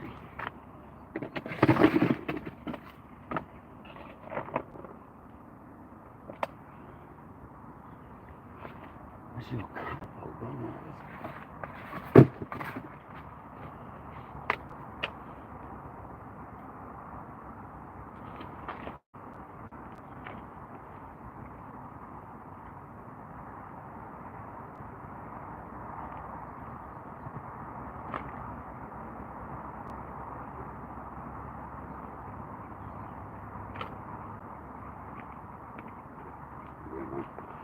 A couple of dumbbells.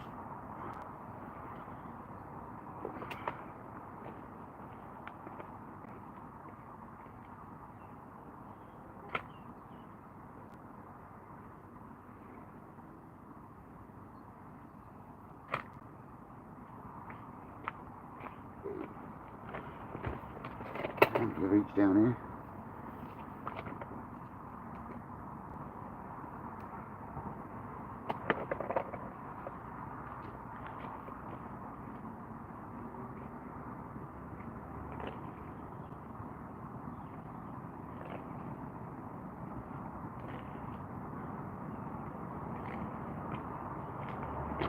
Let's go.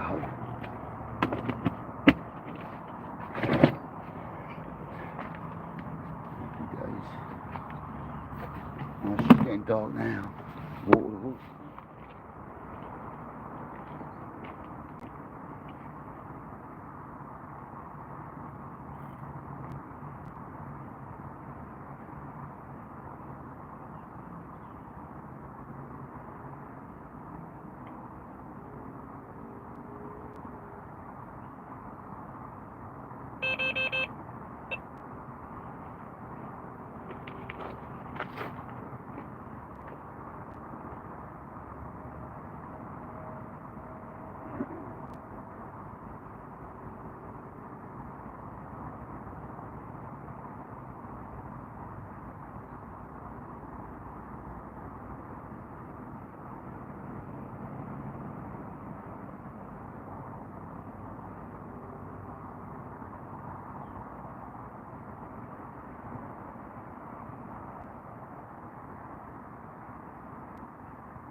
There we go, guys, we're set.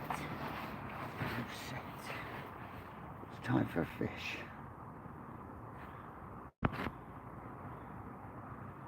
Come on. Have I done what before? Well, stuck boilies out. Yeah, a couple of times, brother.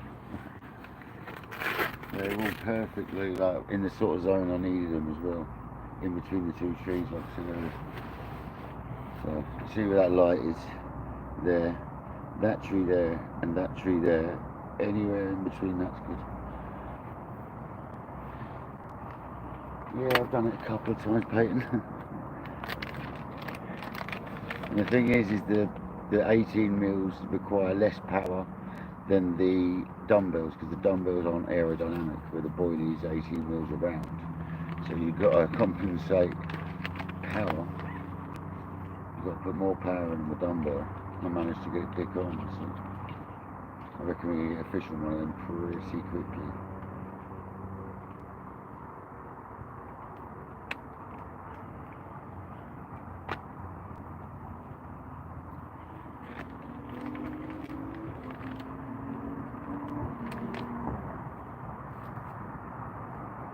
Now is the time as well. It's literally the time. Perfect time to be getting fresh baits out of the crowd.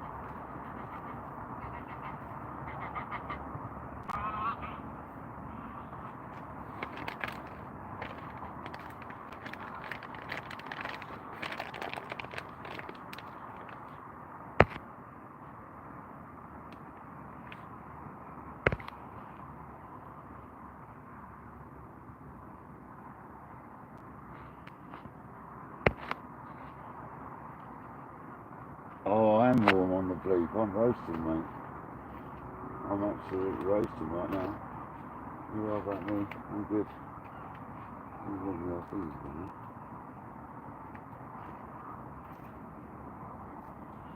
So we've got two rigs here. One of them being the new rig and one of them being both got boilies on that are usable still. with carp fishing, guys, you don't need to keep changing them boilies if you're only casting every couple of hours. There's no need. The boilie will last like 24 hours.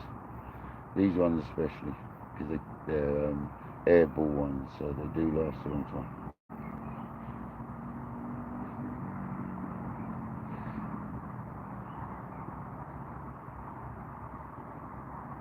Is there many here fishing? There's another guy come sort of to the right of that light by another swim or two, and I think that's pretty much it on the whole of these two lakes here.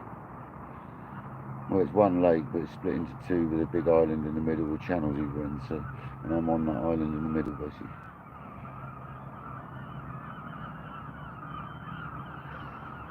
Blooming gulls, man. So yeah, there's probably one or two other anglers on the whole of this massive double lake that joins together. So happy days, 121 likes and 45 people in the house. Wow.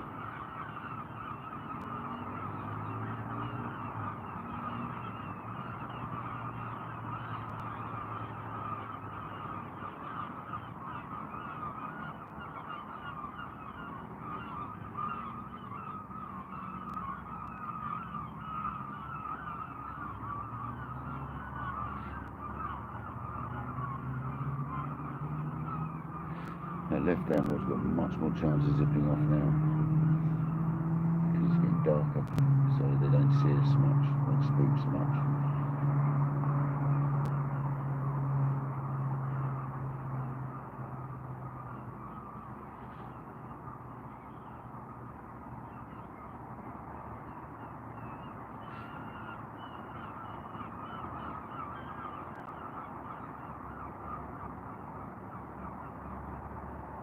Anyone that knows anything about carp fishing knows that this is the time.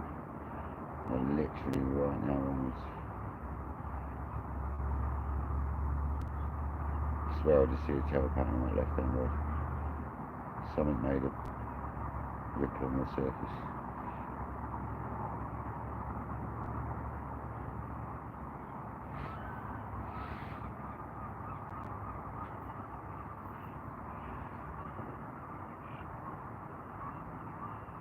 Bats are out. Look at that, see that swooshing in front of the camera, the bats. There it is.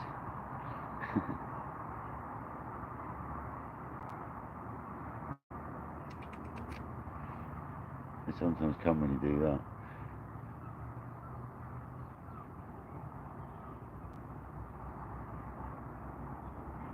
Getting all the flies as it's getting dark.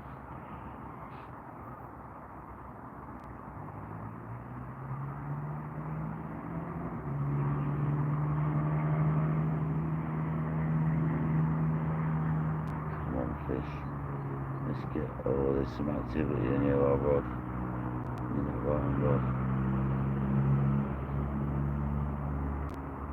There's a bit of bubbling coming up here and there. Could be the smaller fish having a go at the baits.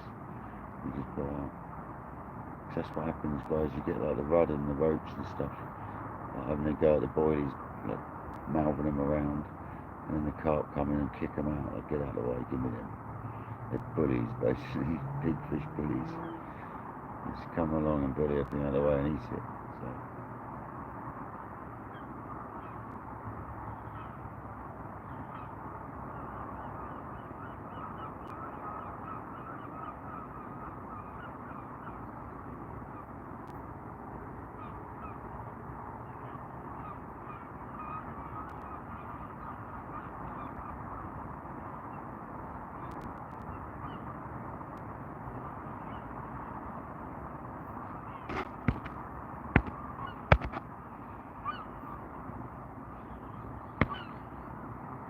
It will go off just as you're chilling out, you know that. That's what always happens. It's because I'm sitting here looking at it now, it's not going to go off. I don't need another cup of tea yet either.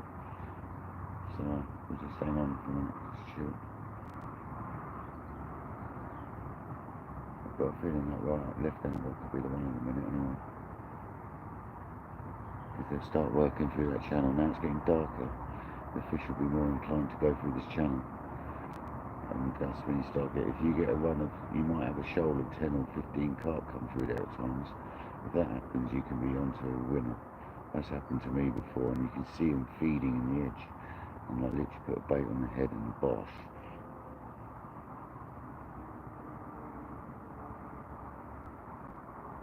Yeah, I do that when I watch like Mike's lives and stuff. When I watch like anyone else's freshwater, I always got the jump on every time. I used to have a Delkim alarm as my alarm clock. I used to be able to buy it on a Nokia. On a Nokia 3210. Do you remember you used to be able to buy ringtones? One of them was a Nokia, one of them was a Delkim. You must probably remember it if you're old enough. I had that as a ringtone. I had to get rid of it because I used to neglect my rods when they went off, because obviously I was so used to it going off for work that I used to not want to wake up for it. So I had to get rid of that. I had to get rid of that Delkim ringtone because it stopped me getting up for fish in the night. It's not though, Nick, because you don't want to wake up when it comes to an actual bite, because you think you've got to get up for work. So it didn't work very well for me. I had to get rid of it. I did about a year with it and I had to get rid of it.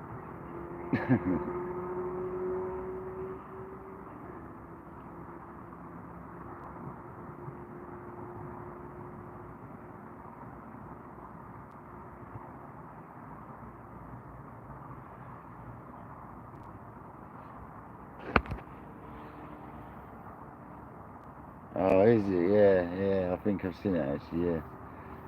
I think I've seen that. Yeah, unmistakable Delkim tone. The double tone of Delkim. When it warbles when they're ripping off. Love it.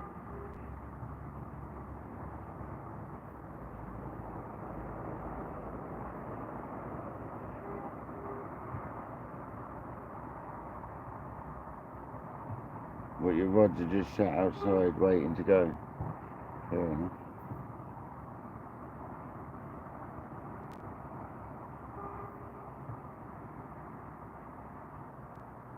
It is a good sound. You can't beat it. It doesn't matter if it's a Delkim or any bite alarm. I just love any bite alarm ripping off. I always like the Foxes, like, because they've got the drop back differential. That's one thing I give Fox alarms. They've got the drop back differentials on them, which really does help when you're in bed. Because if you get that drop back, you know you've got to get up quick, like really quick. If you've got a screamer going forwards, you ain't got to worry quite as much. I always find with the drop back, you want to be on it sooner. That's the only letdown with Delkins, is they've only one tone. They don't have differential, but they're not going in with the sensor, are they? It's not spinning. I love a good screamer, mate. An absolute rip snorter. When it like just peels off the line. Like that one was trying to earlier, but my clutch is a little tight. I have my clutch, because there's weed beds about, I don't have it super loose here. I have it so it can't pull the rod in. If it needs to pull line, it will. But it generally, the bobbin hits the top and it stops normally. That's normally what I find, how I have it set up. Otherwise I find I have to wind too much. My reels aren't quick drags. They're the original Shimano 10,000 XTs. And the drag's really slow on them. So if you undo it too much, you're there for like 5 winds trying to do it up.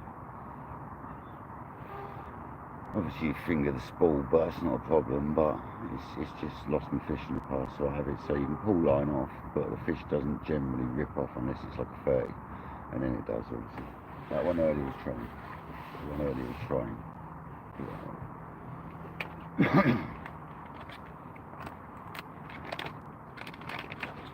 Yeah, Richard Big Pits, yeah, they're quite nice. I think I've got a Richard Big Pit on my marker rod. They're like 50 quid or something. 60 quid. Like really good value for what you get. And they're really quite smooth reels, to be honest. That's got a quick drag on it as well. Probably the same reel, mate.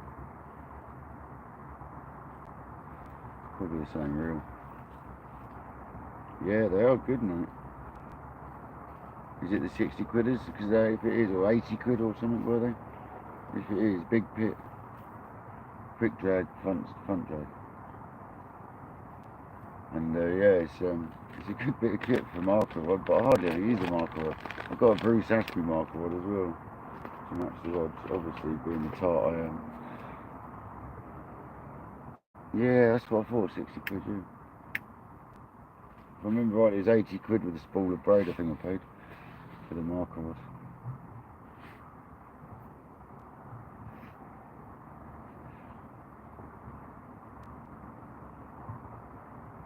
Well, you got one of them for a tenner, did you? Nice.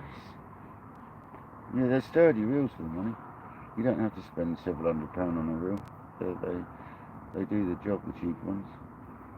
I just bought the Techniums because I was just being really tarty at the time. I borrowed my friend lent me a set of exactly the same rods, except for like not custom like mine.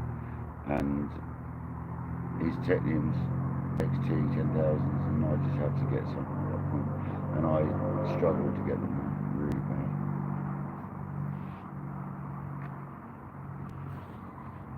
Because they'd been discontinued for about 5 years, and I tried getting them, and Eric's Angling was the only place that had them left. And it all went a bit wrong. I'm not going to go into it, but basically Sam from Eric's Angling ended up having to give me one of his out of his 6 or so he had, or 9 or whatever he had, because someone sold my last. I bought them one at a time.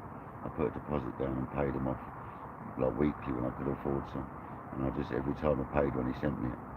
And the first 2 went within the first like couple of months, and then it was about 3 months until the third one.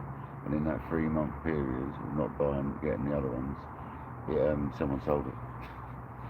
So Sam done me the massive turn and sold me his best condition one he had out of his second-hand ones and gave me some money back as a discount. So I got 3 of them in the end.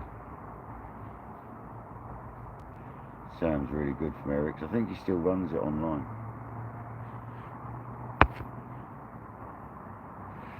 Yeah, Dawa rods, yeah? Dawa.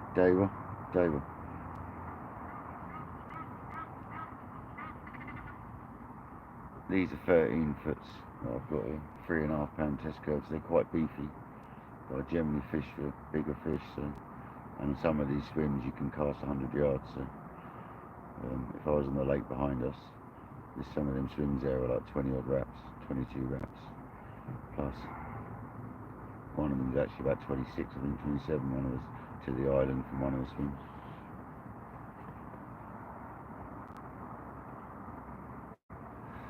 Coffee time, is it? Oh, I'll put the kettle on then, shall I? Well, this turns on green if you double tap it. Before it turns on in the first place.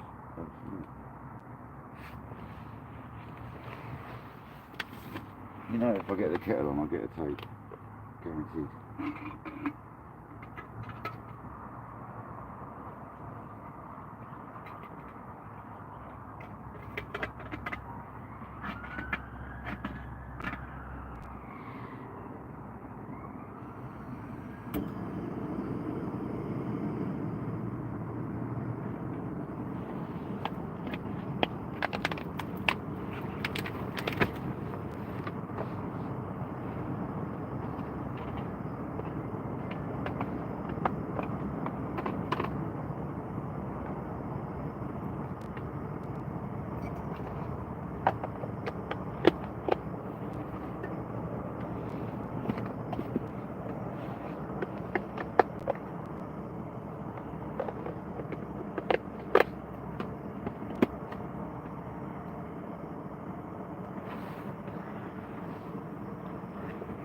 Sorry about the darkness, guys. It's suddenly gone dark quick and I'm not putting any light on the rods like I said, because I can't.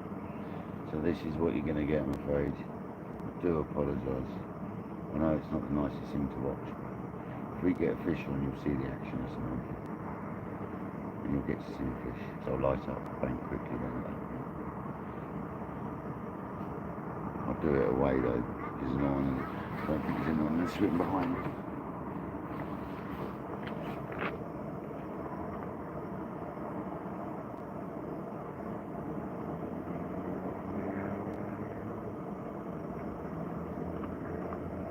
basically no one next to us. No, there was two guys on the causeway as I was walking down here. They've gone, so everyone's gone. I'm literally, there's me and the guy opposite. So as long as the light's facing the other way, yeah, we'll go on. Yeah, I know it is. Yeah, it's a sign on that building.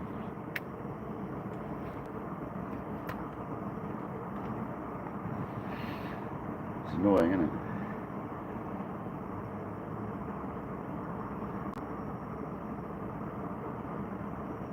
Sort of lights up the lake a bit. It's almost leading us to where we need to cast. We need to cast to the left of that light.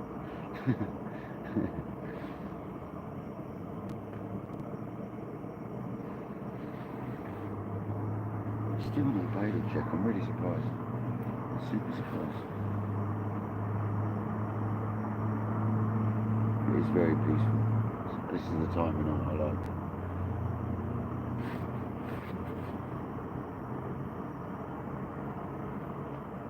I also like 2, 3 o'clock in the morning. That's when we normally get some fish on here as well.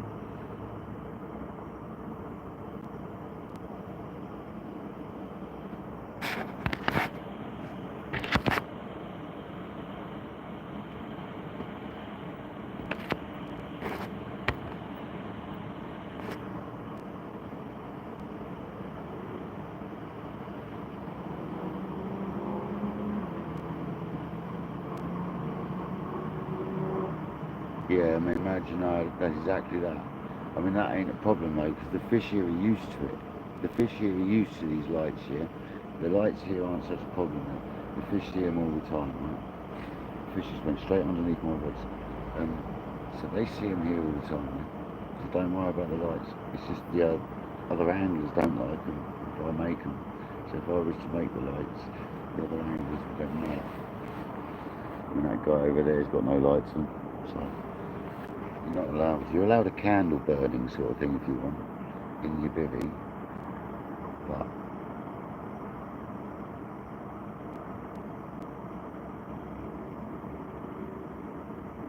yeah, it's the lights. It's the sign that says no bright lights. Yeah, exactly.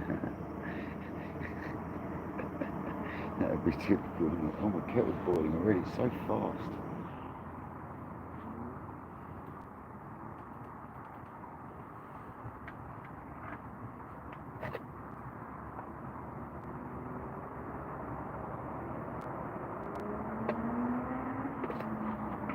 There's a road right next door, so they're used to noise and they're used to lights.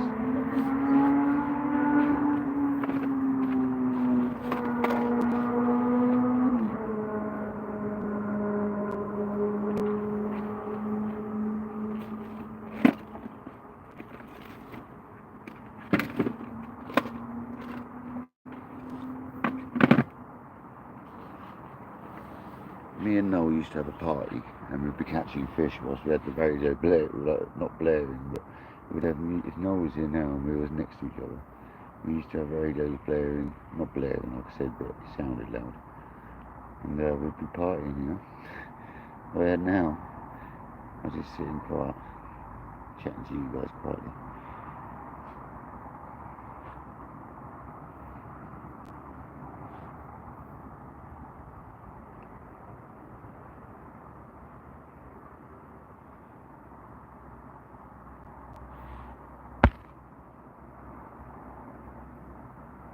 Yeah, it suddenly goes dark, doesn't it? Very quick. Very quick. But my time's saying 7 hours, 8 minutes. I think that's right, I'm not sure.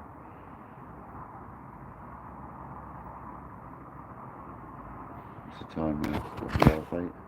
Yeah, 8:45.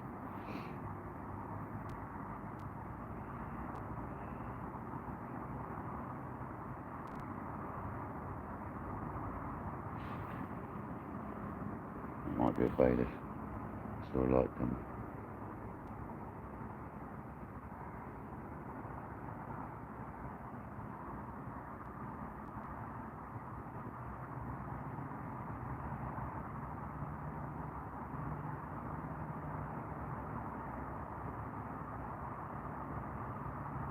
Yeah, Nick does have his moments, you're right. Where's that light?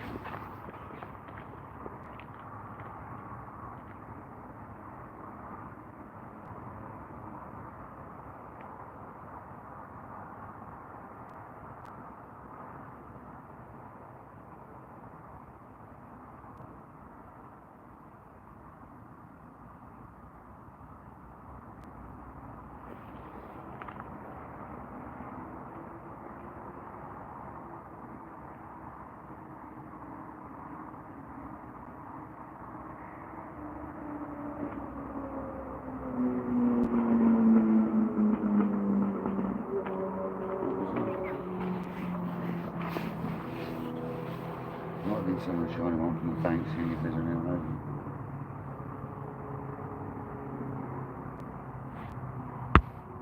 David Chambers, welcome in. Are you the guy that the other guy recommended? Someone did say his mate was going to come in, so hello. So if you are, most appreciated, buddy. Thanks for coming, so hello, mate. Appreciate you. Yeah, I've got this fishy feeling as well. We've had one carp up to £25, 12 ounces. We've had a couple of bites as well, so we've literally freshened up the baits just as it was getting dark. Some nice freebies out there, and some nice fresh socks on with the CC Moore's liver stim system. So we're hopefully going to get a bite soon. Literally perfect time. I do apologise for lack of light. I'm not allowed it on the complex, not solid light full time anymore. So I do apologise about that. There's not much I can do. If I get a fish on, I can use my torch, and then we can have a quick light on to get some footage of the fish. Because I'll face the camera, facing the bushes to the left and behind a little bit, and light up that area. Yeah, we're good, thanks David, I'm good, definitely good, mate.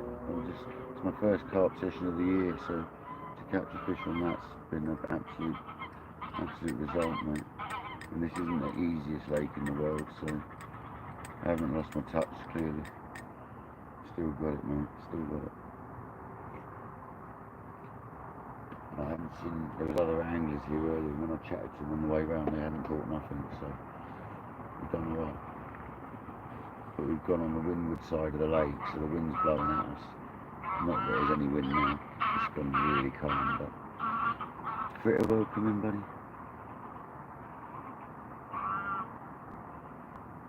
Alan, welcome in, mate. Yeah, obviously I can't read it, Alan, because I'm live. I did see it, I tried reading it, but I couldn't read it all. I'll chat to you as soon as I can, mate. I guess it was about calling you, but obviously I can't because I'm on live. Is there anything like serious? If you need me, mate, I'll have to end live, but if you can wait a minute, mate, I'll call you like later or tomorrow whenever you're free.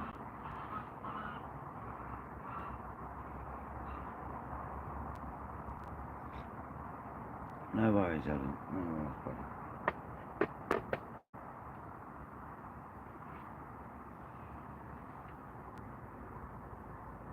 My name's Paul, mate. My name's Paul. What's yours, buddy? No, that's all right, Alan. If you really need to talk, Alan, it's fine. I can always talk.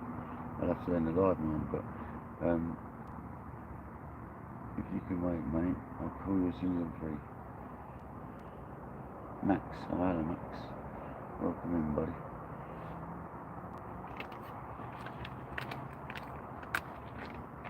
I should put my name in my description, and I think I have, to be honest. I might not have. I've got to start making a description for the lives as well. Because at the moment I just stick C-Rates link up, and then I stick some hashtags up, and that's it. I need to actually get some descriptions written up. Save that.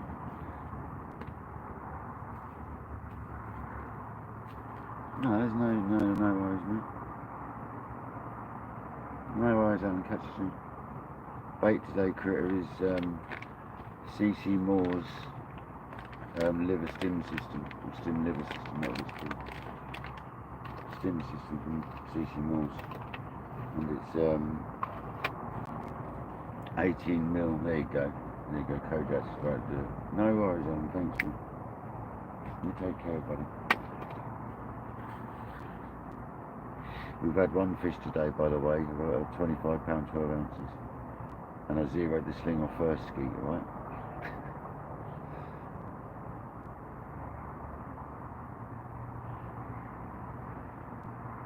And that'll pretty much be the same every time now. When I zero it off, it should stay the same as long as it's wet.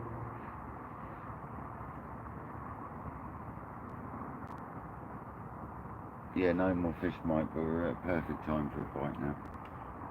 I reckon we'll be up for another one soon, mate. There's fish moving all over the place now, so we're up for another fish, mate.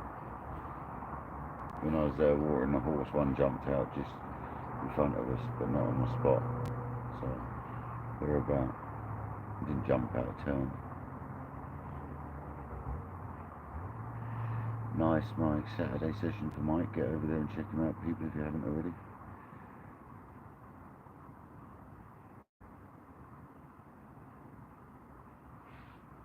On the bleep, reasons will definitely be there as well. Nice, Mike. I haven't fished for catfish for a long time. Make sure you got some donkey choker pellets with you, mate. Some 22 mils. Catfish love a 22 mil halibut pellet.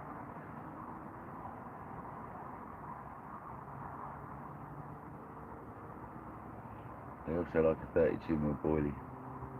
A string of 3 of them. Caught them on them before. Absolute golf balls. And 3 of them on a string.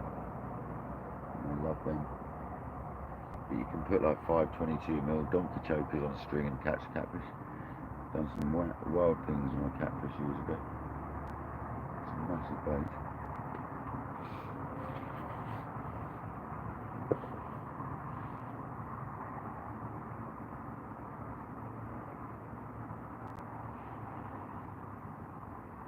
Used to love catfish.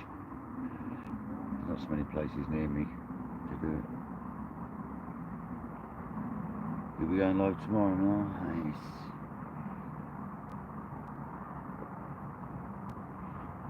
There you go, people. Get over and check out On the Bleak tomorrow. He'll be live as well. I'll be live at some point as well. So there'll be plenty of fishing tomorrow. Happy days. I mean, I'll be live from like first thing in the morning. As soon as I open my eyes, I'll get a live going.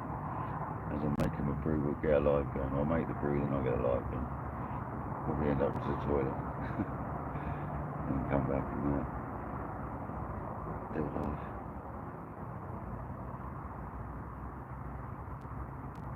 Nice. Nice. Hopefully get one of the 20 pounders in.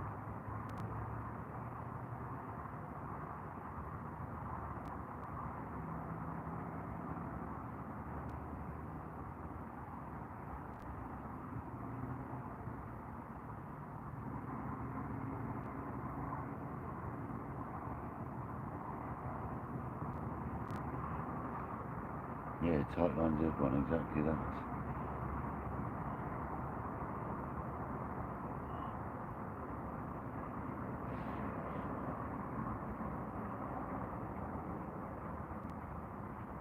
I just want one of them rods to go off so you can all like hear it rip off and see the lights and see a 35-pound monster on the bank. That's what we're after. What, when I start the live in the morning? Oh, I'll be up at about 4 in the morning, Jamie.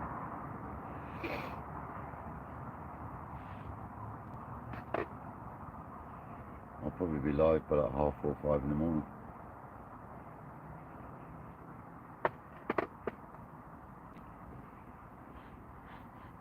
You don't have to worry there, Jamie. If you need to go to bed, you go to bed. When is high tide? In about an hour, I think. Next time it rains. If they turn the borehole on, it will go up a little bit. Actually, the water level's pretty good at the moment. Maybe they've been using the borehole. They did say they were going to. Because they've just installed enough power into the complex now. So hopefully they run in the borehole. That might be why the water levels are so good.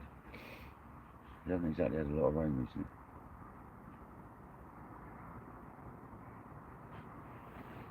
The water levels are perfect right now. They're normally quite low by this time of year. So maybe they're actually getting the water they need now.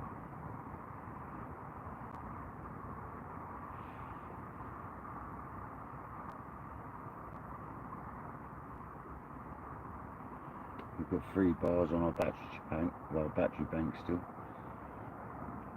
So that's good. And we've got a spare one fully charged as well, so plenty of battery.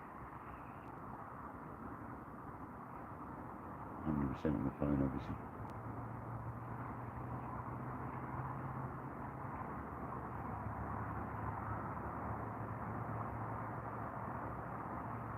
I have to set an alarm. It'll be around about that sort of time. I normally wake up around about 4:30, 5 when I'm at home. I normally wake up early on the bank. Hopefully a fish wakes me up anyway. That'll be prime bite time. First thing I do when I wake up is make a cup of tea. I might have to go to the toilet, then I'll go live. And then we'll probably have a reach up if we haven't caught a fish.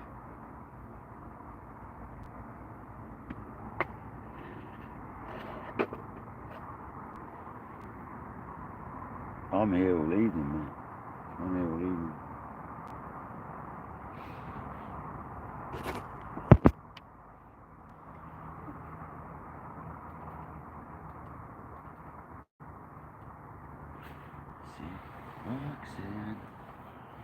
So we've got a red light out there, and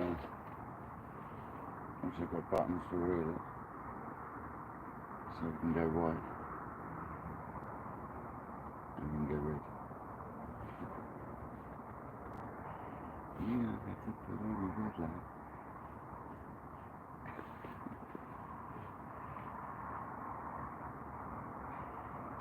Yeah, welcome to the parlour. Paul's parlour, welcome.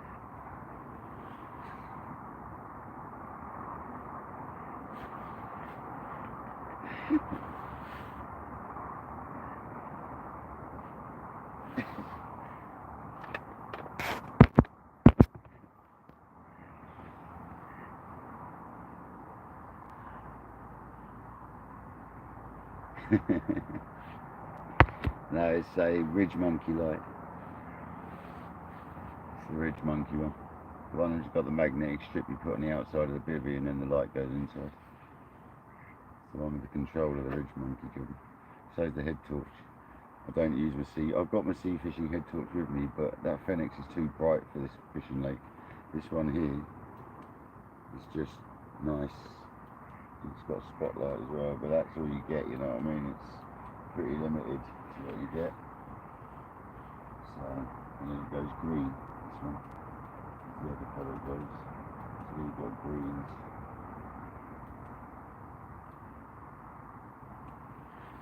Yeah.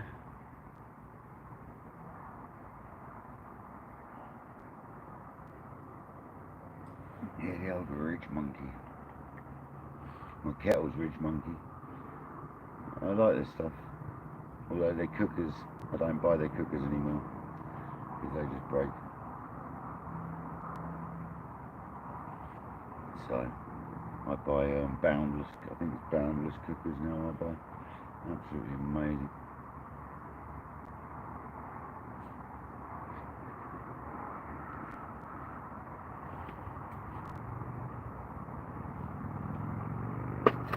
That was a banging cup of tea. I hope you all enjoy yours. We're going to get a bite soon. We've got to. I can feel it.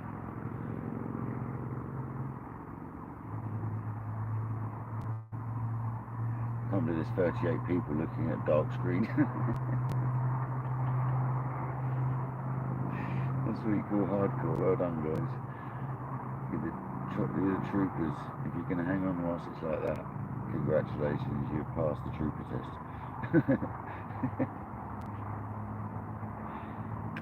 Because I know it's not great, but there's not a lot we can do about it. As a carp angler, if you're a carp angler yourself, you'll totally appreciate it. Just I'm not allowed to have lights. And where I'm fishing in that margin, I wouldn't want to have lights.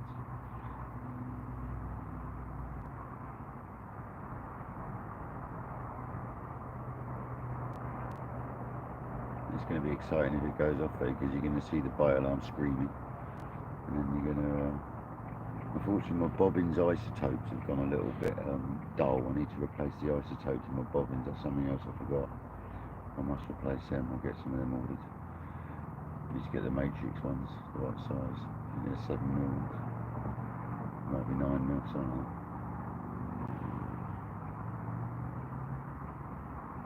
Well, there is other brands which are a lot brighter, so I need to look into. You can't see my bobbins. You should be able to. Once again, I've got the Delkim Nightlight bobbins, but I don't like them. I've got the old school ones, don't like them. The ones that flash when the bite line goes off. I just think they're tacky. Don't like them too.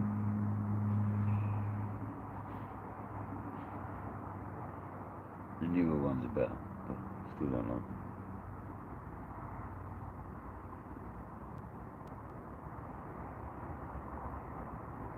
I'm surprised Matrix didn't ever come up like an LED bobbin or something, like a little battery in it.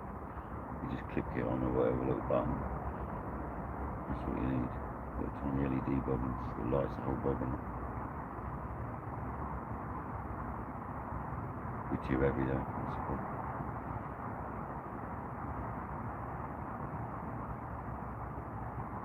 So I've got the dinky hotheads from Matrix. They're tiny and they're light. I've got extra weights to add to them if I need it. I don't like big bobbins. A bit like Mike's. Mike's got a nice set of bobbins he got off AliExpress or whatever. Really cheap as well. He put a post up on his Facebook the other day. Really good bobbins for the money you pay for it. Basically the same as mine. Just not with a fancy label. I'm impressed at.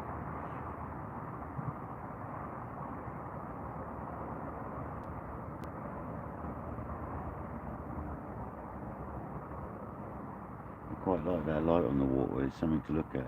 It's like rippling. You see the water moving. You at least know I'm here still. Welcome to the dark side.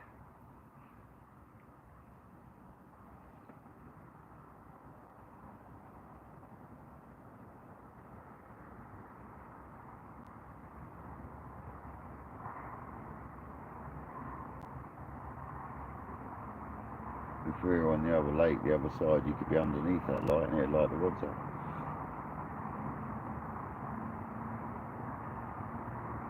You have to be on the other lake though.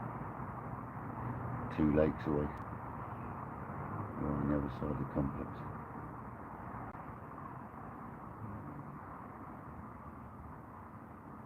Which is the lake we smashed it on before when we had 300 odd pound of carp.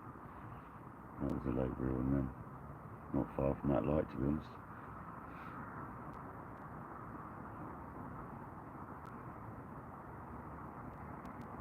There's more people now, it's 42 people, 126 likes, and a very kind donation from Kojak, so I appreciate that, brother.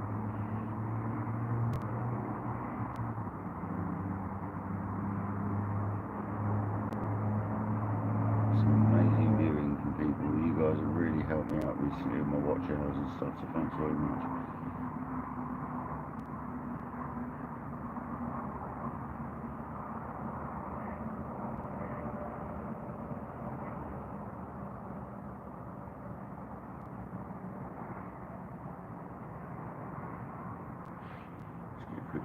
Quick bit of a video.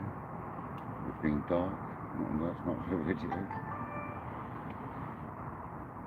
Start recording. Start recording. So it's now dark. Not a lot to show you really. I'm not putting lights on because we don't want lights. The live stream's still rocking. We've still only had the 1 carp, but I'm still happy with that 1 carp because it's my first carp session this year. But we're just going to keep going. The live's still rolling. It's still 40, well 38 people, it's 42 now, going pitch black. Totally appreciate the support on that one. Got some amazing chat going on. And that's basically along the shore, but it's dark. Until we get a run, and then it'll light up. But we don't have lights, we can't, not allowed, so rules will be rules. As soon as we get a fish, we can light the bank up briefly, so once we get a fish on, we'll get a little light going, we'll get a good video of it, and then hopefully there'll be some more fish after that, so come on, let's go.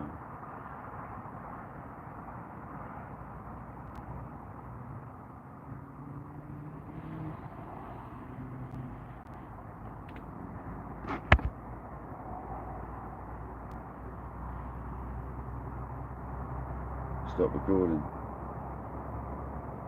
Stop recording. Just stop recording, mate. Press the bloody button.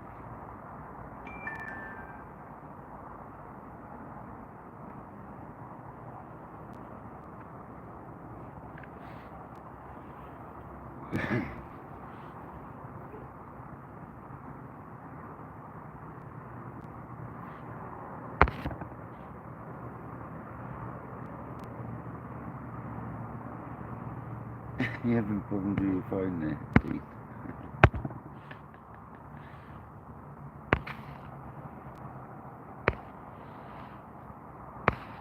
I see that, my chat had frozen then, people, I do apologise.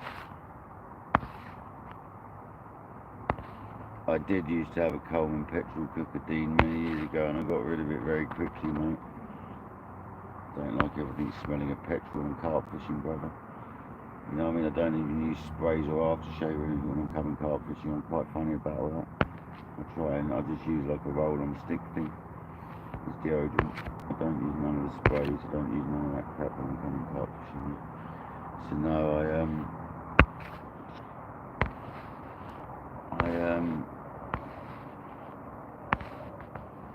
I don't like the petrol, mate.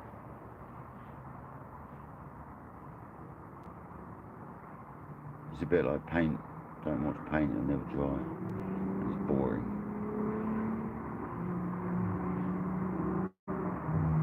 Cheers, mate. Cheers, Mike. Appreciate it. I'm sure we will, Mike. This lake normally kicks off from sort of 2 AM up till about 10 AM. So I'm hoping we can give you guys a show in the morning. That's what I'm really hoping for. Once we become live again. Hopefully you'll see if I do. Obviously I probably won't stay live all night. I'm hoping you get some shorts. I'll get shorts if I get a fish on in the night. I've got to try and remember to have my DJI ready as well and set that up beside the camera and the tripod. Once again I need to get that bracket which I've got in my basket on Amazon so I can put the camera and the DJI, the phone and the DJI on one tripod, which will make recording a lot easier.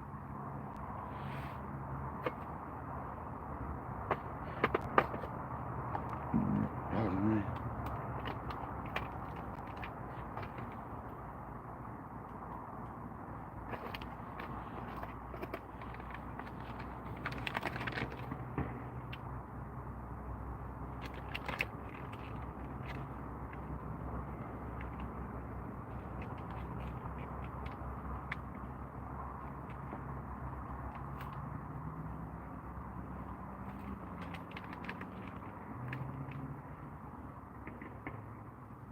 Bang the also about that. Makes me laugh because they've only overfueled their car to make that happen. It's not good for them. It tunes that they overfueled.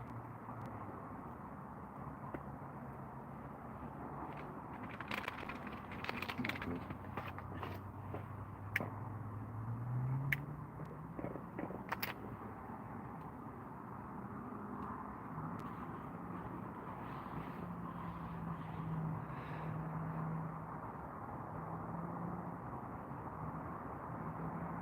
Still got 3 battery bars left on the old battery pack.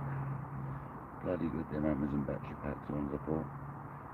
27,000 megaamps or whatever that, I can't remember what it is. It's big, quite a big one. a good one. Very basic. I recommended it to quite a few people. I've got two of them. I bought a second one like 7 years after buying the first one.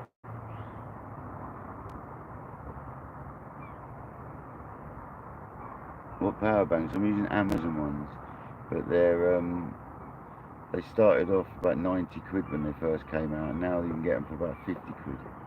And it's a 27,000 megaamp one or whatever. It's just I've seen your one, it looks similar, but it hasn't got like the round bit on it. It's just, I've got a link in my Amazon, I'll send it over to you sometime. They last for ages, mate. I can stream for like probably 24 hours on one battery. You can use it for, it's crazy. I bought two of them just to be safe, but I could probably get away with one if I do sort of 2 or 3 lives over 2 days. But I bought two just to be safe. I've got them to use. I never have any trouble with them, mate. They've been the best. They've not died in the cold. They've not done anything. Really, yeah, you got to be careful though, mate. When they say that, they don't always.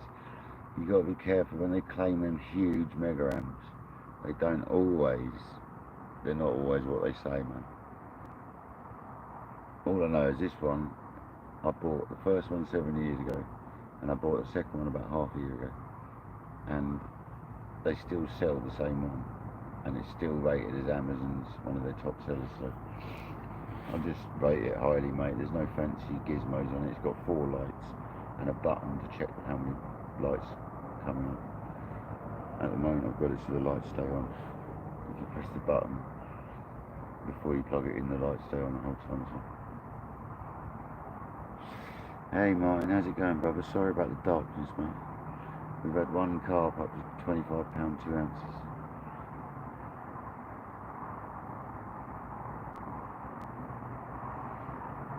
Is it a big, if it's a big unit, Mike, and not small, if it's not the size of like the ones like I've probably got, if it's double, triple thickness and a bit bigger, then yeah, it probably is right then. If it's a really big piece of kit, then yeah, it's probably correct. If it's just the same size as all the other ones, it won't be right at all, because it can't be, it's impossible. But if it's like 3 times the size, then yeah, that will be the case. It will be 80,000. That should last you like days then, Mike. That should last you literally 2 or 3 days solid, mate, of streaming. Like, seriously.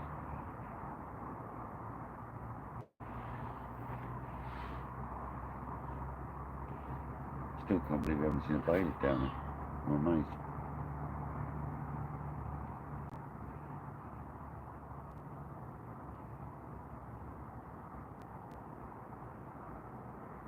They might want to do a rig check on the first, because it's my first session here this year. They might ask me to reel a rod in. Do a rig check. But if they know you, they don't generally do it, because they know you know what you're doing. If it's a new bailiff you've never seen before, sometimes they do.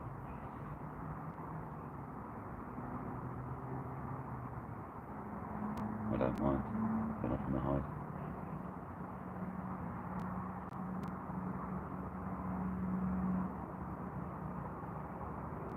It's annoying when you've cast 110 yards under a bush though, and he picks that rod. That's annoying, I've got to tell you. Just cast it out. Bosh. Comes round, can you check that rig? Please, mate. You're joking.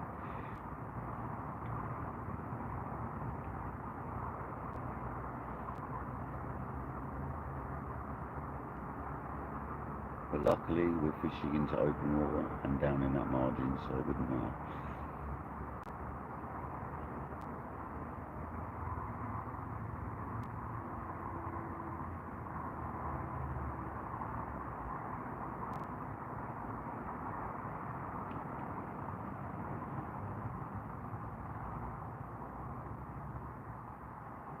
Definitely due a bite. It's gone very quiet for a little while now. Good couple of hours of quietness. Definitely due a bite. Not just a little bite, one of them absolute screamers where it rips the bobbin and falls off. Rod's ripping off. That's what we want. An unstoppable 40. takes me across the lake, around the island. I'd rather that didn't happen, but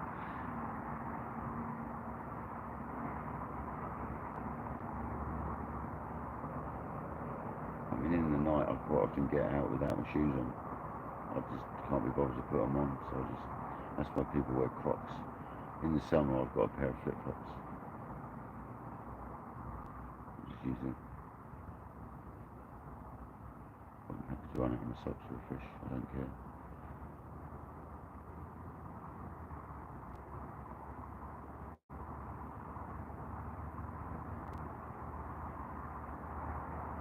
If it's like, I've had times a year where I've literally like slept on top of the bed with my shoes on because I'm getting so many bites. I haven't got my shroud with me though, that's when I've got my shroud to go on top of the bed. You don't need to get in the sleeping bag in the sun. You don't even need the sleeping bag in the sun. Just bring a shroud with.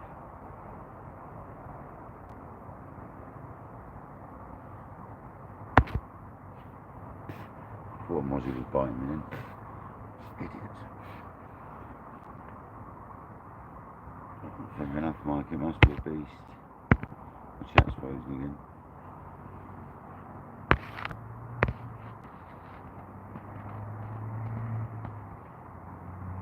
Yeah, you gotta be careful painting though, you can't have any more accents on them. You can't wear flip-flops.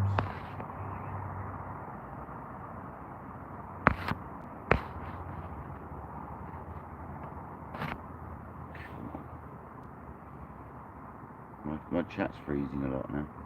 Hell of a lot.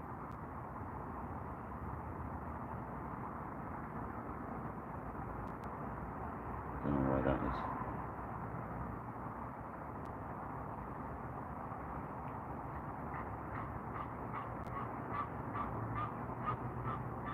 Geese find it funny anyway.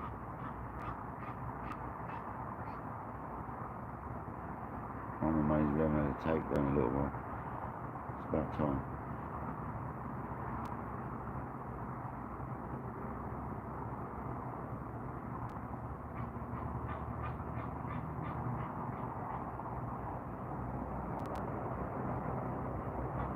We've got the bait out there, we've got the nice fresh rigs out there with fresh socks on, so yeah, I'll have a look when I can, Mike. I ain't got a second device, mate. I don't need another one anyway, but anyone else is interested, I'm good with the two I've got, Mike, unless I'm doing like a week. And if I do a week, I've got my booster, my jumper pack for my van, which I can charge up, and that would last for weeks, just charging my phone, literally. That thing's made to jump start a 12 litre diesel and a 11 litre petrol or something, lorries and stuff, so it's that'll keep my phone going for weeks. So if I ever needed it, I'll bring that out with me. That's about 1 billion amp hours, ridiculous. Nokia, I can't remember what it's called. Noco. But I've got the turbo boost one, the monster one, for jumping lorries. Because when I was living in my van for a bit, I used it to charge my iPad and all sorts of. Absolutely amazing. And you could charge it with a fast charger in 40 minutes when you're travelling on your van. So, yeah, man, good bit of kit.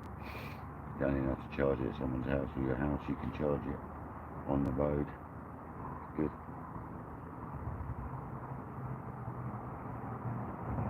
Noco GBX80, or no, it's not, it's the 80's the small one, it's a monster one I've got. I can't remember which one it is.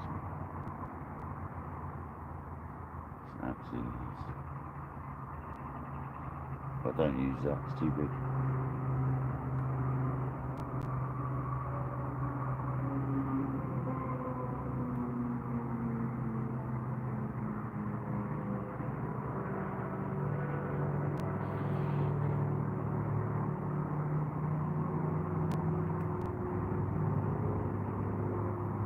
Surprisingly, iPads take a lot of charge though.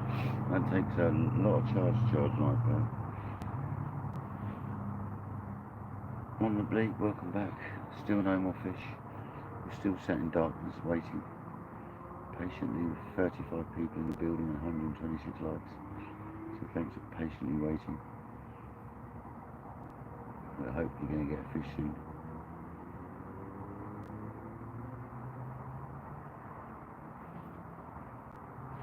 It's got to be coming at 9 o'clock now. That's 20 past now. There you go. I feel a half-9 fish coming in.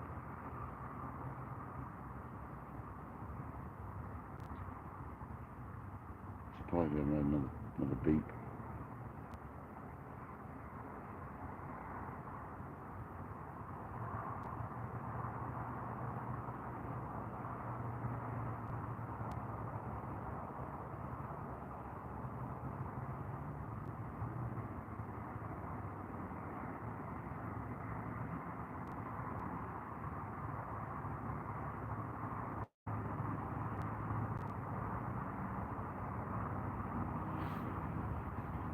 Chair's made a massive difference to this session. So glad I got this chair for my bed chair. What a difference. Got no backache.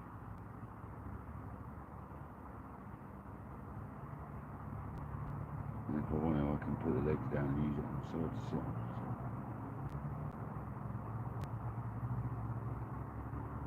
I can also take it a lot further on the bed chair. I've got it right back at the moment. I can take it so the legs is barely hanging on the side of the bed chair, so I'm almost sitting out the door anyway.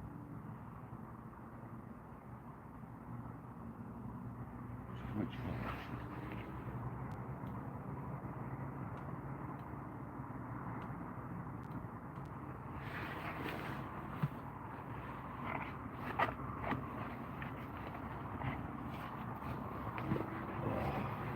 Now I can see the rocks.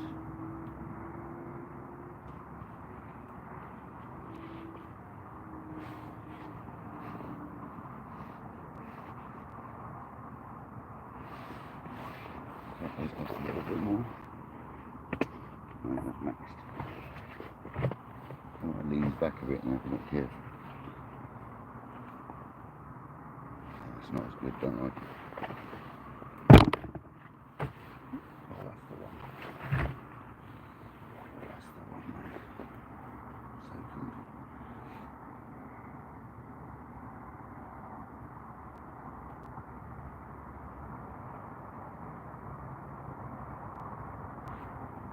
No spiders yet. Bound to be some something. Really is.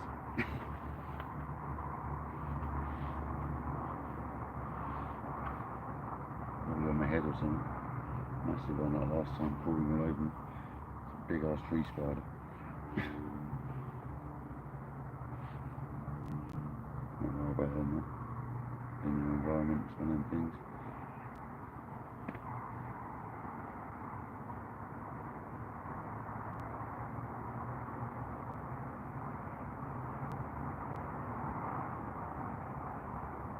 Petting on a goldfish.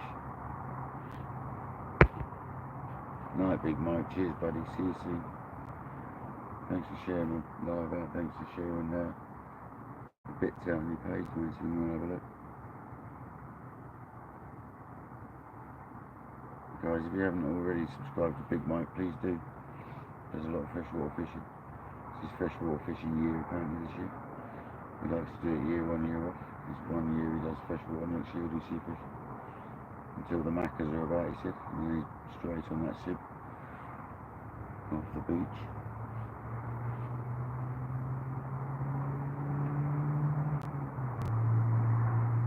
Oh, don't even go there, man. That's the last time we went carp fishing. It scared me off, it did.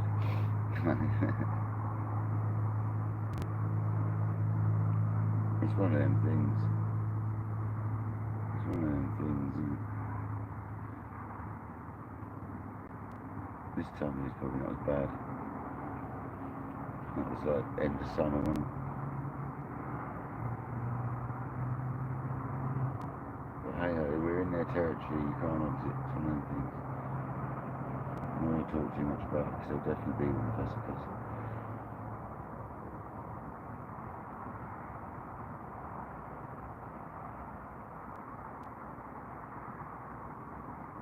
Are they? Who's playing tonight? Neither can I, John B. There's so many in roofing as well. Such wimps, isn't we? Like, we graft our nuts off all day on roofs and that. You see a spider, you scream like a little girl or something. Like a 5-year-old. So what's going on, man? Not quite that bad, but I don't like things, I'm not going to lie. Oh, okay, YouTube channel, Dark Swimmer. Yeah, there's loads of them on the lakes, obviously tree spiders and stuff. And I was sitting here one day on one of the swims on a different lake, on the hard lake, and I just felt it on the side of my head. And it looked like a monster. Massive tree spider. You're okay with the hammer in your hand? I'm really funny at work, John, because like the keemers I was bumping up the other day, they've been sitting in a pallet for like years around this farm. Full of them, they were, full of them. But I was sticking like 30 of them on my shoulder and carrying them up, alright, knowing that they're there. But if I get one indoors, I freak out. It's really weird. I used to be really anal and go through the tiles to get rid of them, but I ain't got time for that anymore. I get paid for that.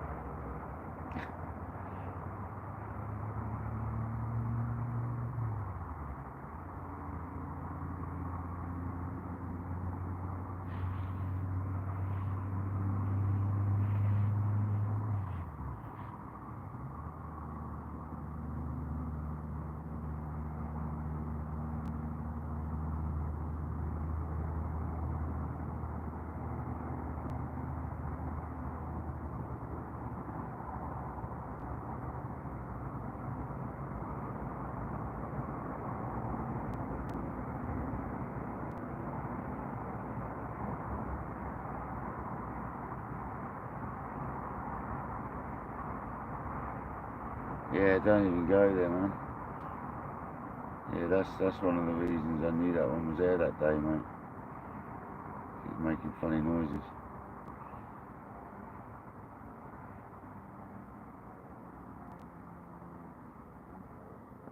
It's one of them things, mate, I'm outdoors. Totally appreciate it, we're in the environment, mate.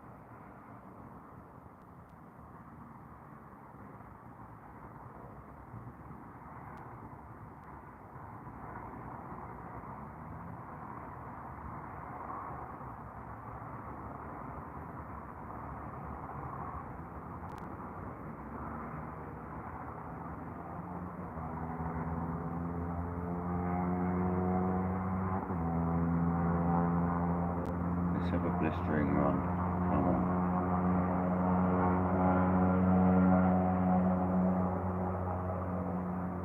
A rat bite, I don't know.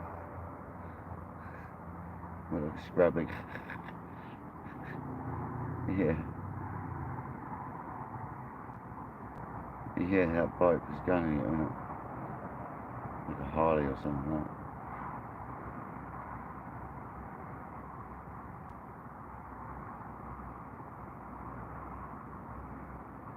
No, it weren't a 125, I wouldn't have said.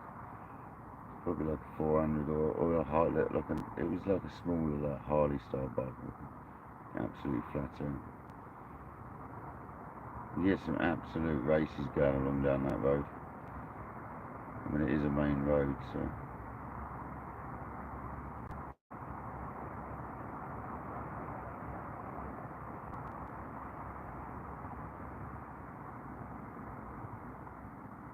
By about 1 o'clock it all slows down, you don't hear it anymore.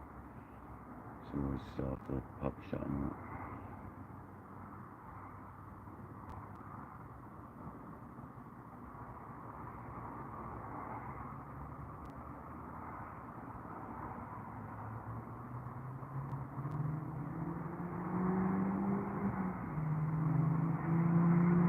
You got pet rats?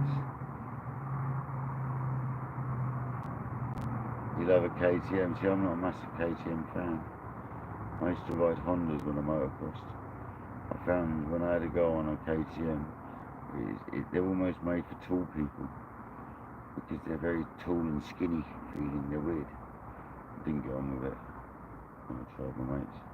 I like the Hondas, and I tried my mate's Yamaha YZ125. That was a nice bike, very nice little bike. Absolute ripper of a little bike that was. And then you got a 250, I never had a go on it. And then I got a 252 stroke Honda. That was savage, dangerous bike. And then I sold it because I didn't want to hurt myself anymore. I was done with hurting myself on motocross bikes. You don't bounce the same at 40 plus years old.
Can't believe you lot are hanging on, I really do appreciate it.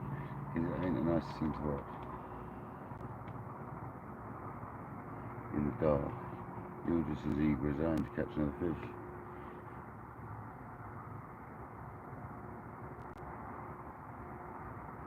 Oh, you got snakes, yeah, of course you got snakes. Oof, no, not for me.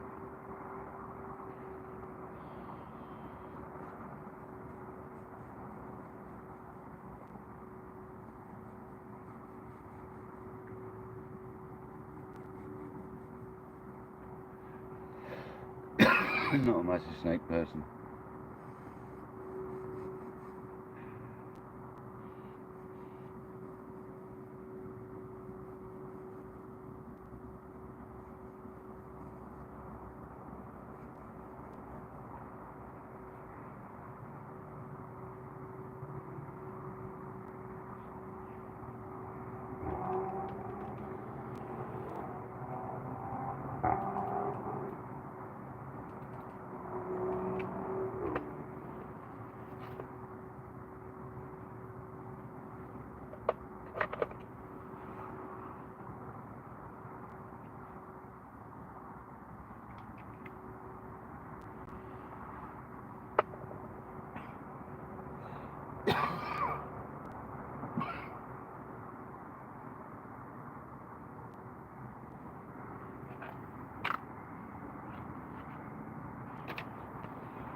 For these fish.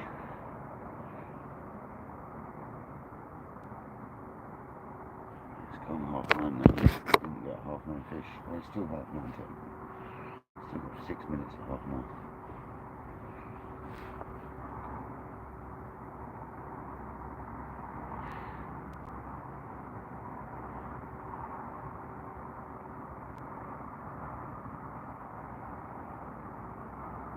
I know quite a few people who've had snakes over the years.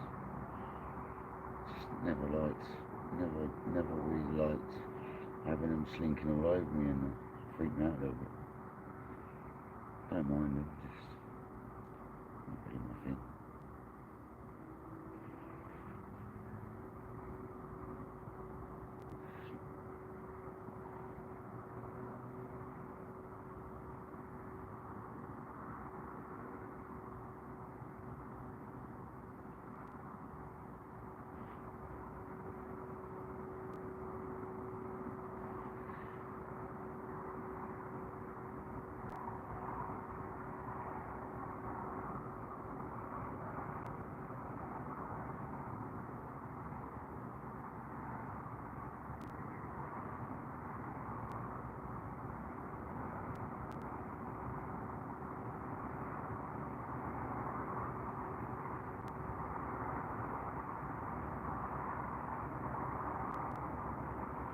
Why is that, Jamie? Just in case they're venomous or something.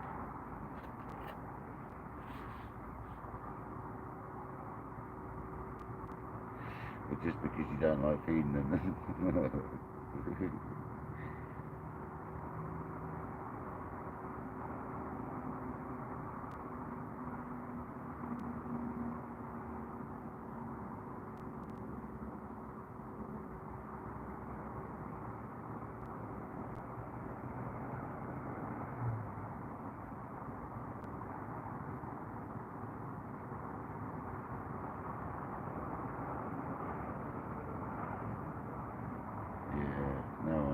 Not many people like him, Jamie. Not the only one.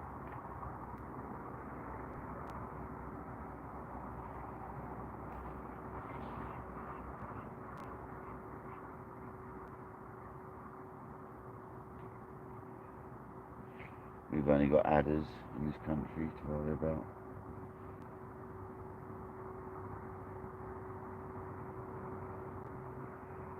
Don't often see them much. Certain places you get quite a few. I wonder if that's the borehole I can hear. Sounds like a pump going on.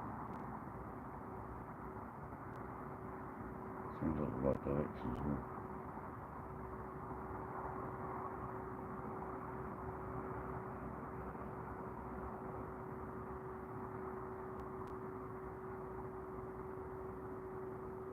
Not the roasting. Nice one on the bleed. Nice one. 2 sugars, please.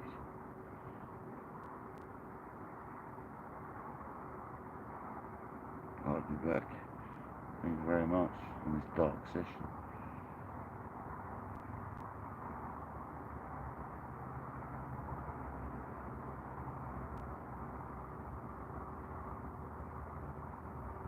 I'm amazed you have another bite. It's what I can see now.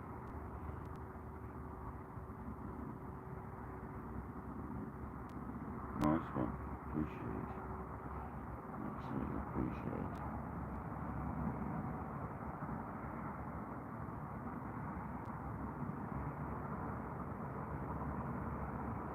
Okay, Arnie.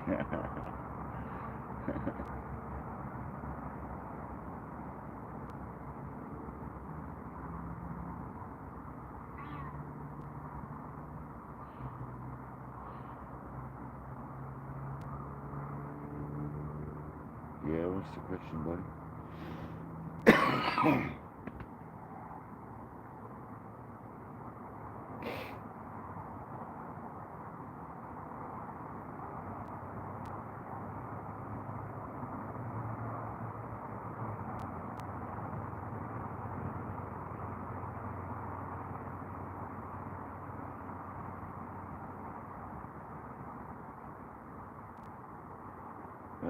I was using, I think I was using 3 and 6 mil, and I think it dropped out then. Welcome back.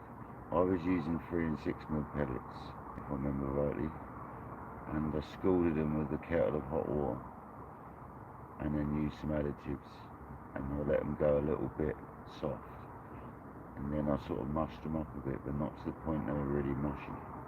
You've got to get it just right.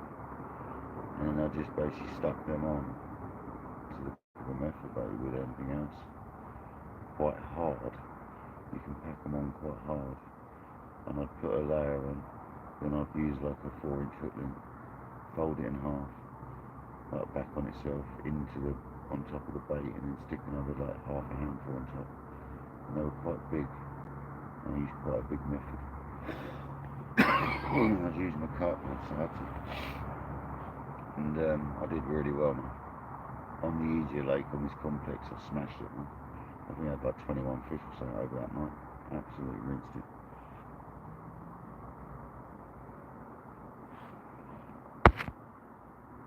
No, I used 3 and 6 mil. 4 mil pellets, perfect. I used halibut and trout pellets, and I scalded them with, like I say, boiling water. But not too much water, just enough to make them wet, and then let them dry up again, and they go like sort of fluffy and tacky. And at that point you can just sort of press them all together and they stay in a chunk. And you have to really squeeze it on the method. On the odd occasion it comes off on the cast, but very rarely. Like probably 1 out of 20 it might come off. Yeah. It's good, man, good method. Good way of doing it. I'll do it again soon. Next time I come fishing I might try doing that. Good way of fishing. Saves on the PVA.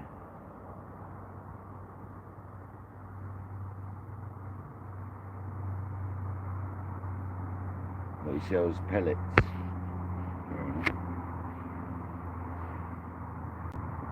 No, I'm not a lover of snakes. It's creepy, slidey things. Silent. Scary.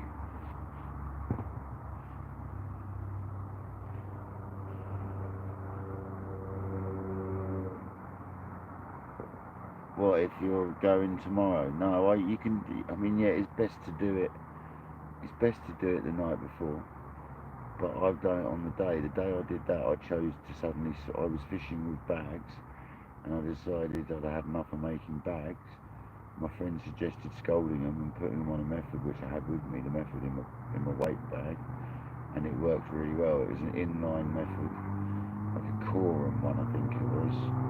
D-shaped method with the rib on the back of it and the weight on the bottom, and I just squished it over the vein in the middle on the back, like I said, until that was flush or a little bit over, and then I stuck my hook bait into it and squidged it all on. So you can do it on the day, but next time I did it at night, the night before, and they were like much fluffier. You've got to be careful how much water you put in them. Little bits, just a little bit of boiling water, just enough to make them wet. As if you're wetting up dog food sort of thing, dry dog food. And then let it swell up, and then check it. It might need a little more water, it might not. If you go too much, so it ends up being too wet. Or just a little, it's like just enough to wet them, literally, so they're not dripping in water, just enough. You don't have to use boiling water, you can use normal water, but scalding them with a bit of hot water seems to work really well. And then just in a bucket, and just leave them for a while. What's that about, kids?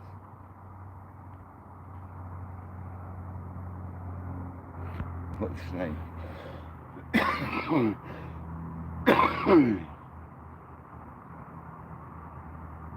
I'll do it next time I come if I can remember. We'll put one rod out on the method. Yeah, I'd just do it in a bucket or a tub, yeah. I've got like one of them square buckets with it, so just do it in that.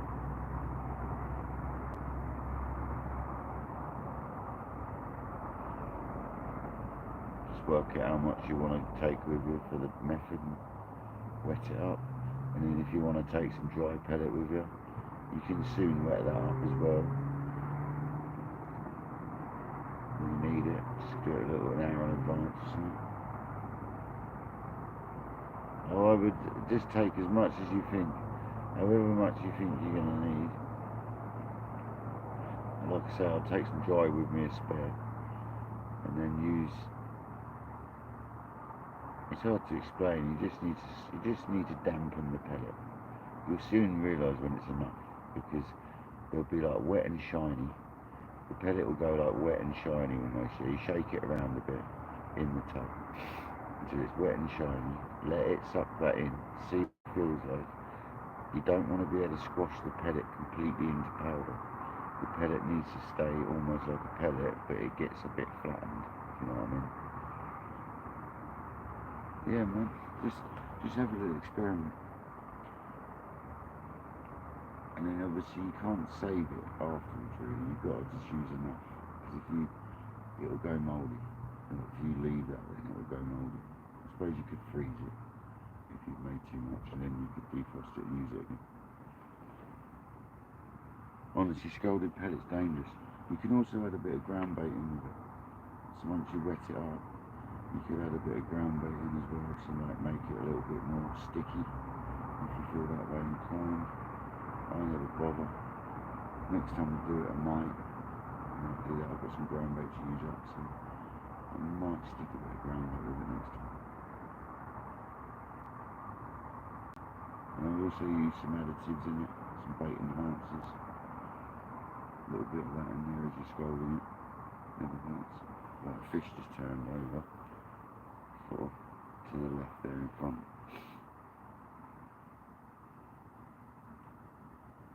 So there's still fish about.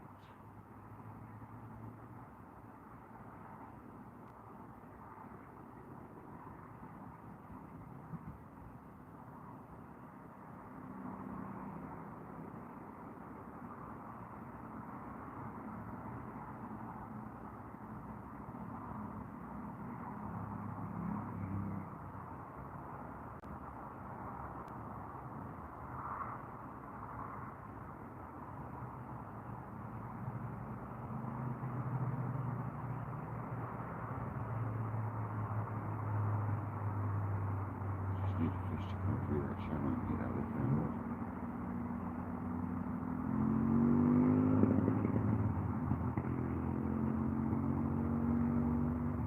The problem is because I don't fish it very often anymore, I'm not seeing fish patterns like I used to. But this seems to be the same here. Because of the gully that runs through, so they seem to follow that. You do tend to learn the lake after a while. Start seeing fish patterns. They behave. I used to fish it all the time. So many swims in different lakes, fish and gel. Never felt like you're on the same complex. Brilliant.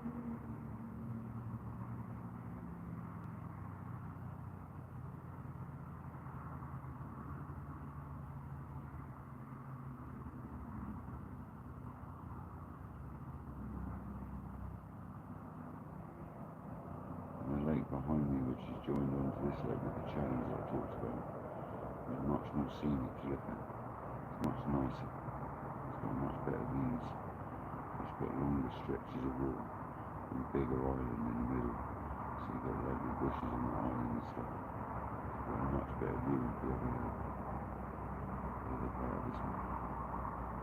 But this lake, this part of it's always done me better than the other bit for some reason. I don't know.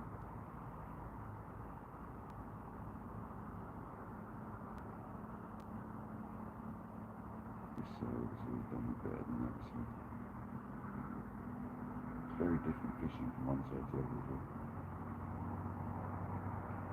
The other side's a lot of range fishing, this side's a lot of close-in fishing. It's really strange.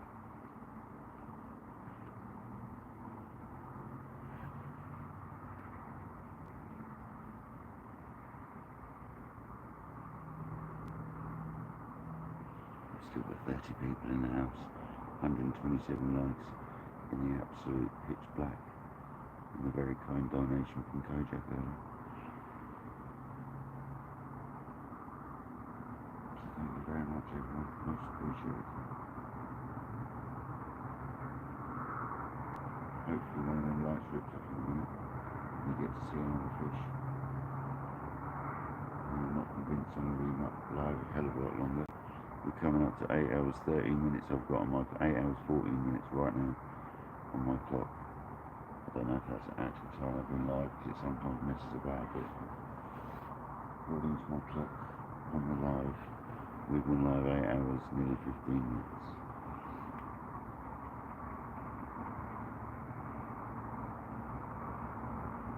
The lights go up to 12 hours, so we're running almost to see it was pushed back that long. Just under 12 hours, because after that you can't post it all up, post upwards. You can't post after 12 hours up. And I don't know what it does to the live, it really affects it. I'd rather not go anywhere near it. Just get like 5, well I go up to a minute away from it to be honest. But I don't want to go over it. Let's see if we even last that long on the live. I might want to go to bed before then. I'm normally up to midnight though, unless sort of time it's going to be when it gets there.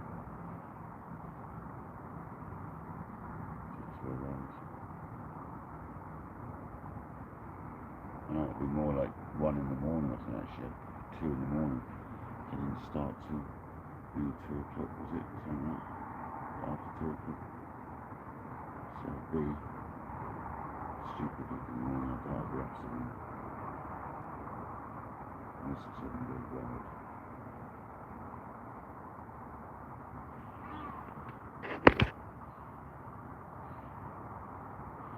Yeah, go and do it now. If you've got the pellet, go and wet it up. If you get in the pellet, more pellet tomorrow, and we can wet some up tomorrow. It's not unessential to do it on the night before, but it's better.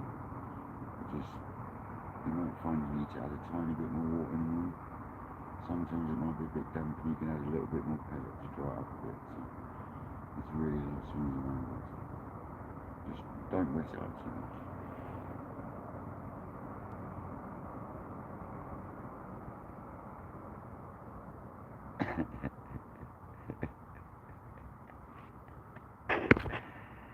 Mrs. Barrowclough, he's not watching a blank screen, he's watching a black screen. We're here, trust me. I'm just not allowed to put lights on.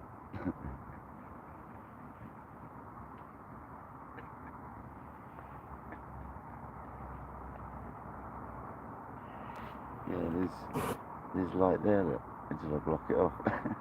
And over there. Okay, now it's a black screen.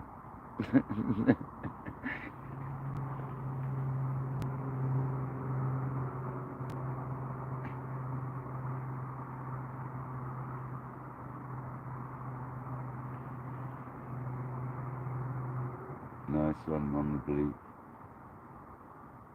Nice one. Like I say, just don't put too much water on it. Just enough to make them go shiny. And then you can just tell they've got a coating of water. You don't want loads in the bottom of your bucket, basically.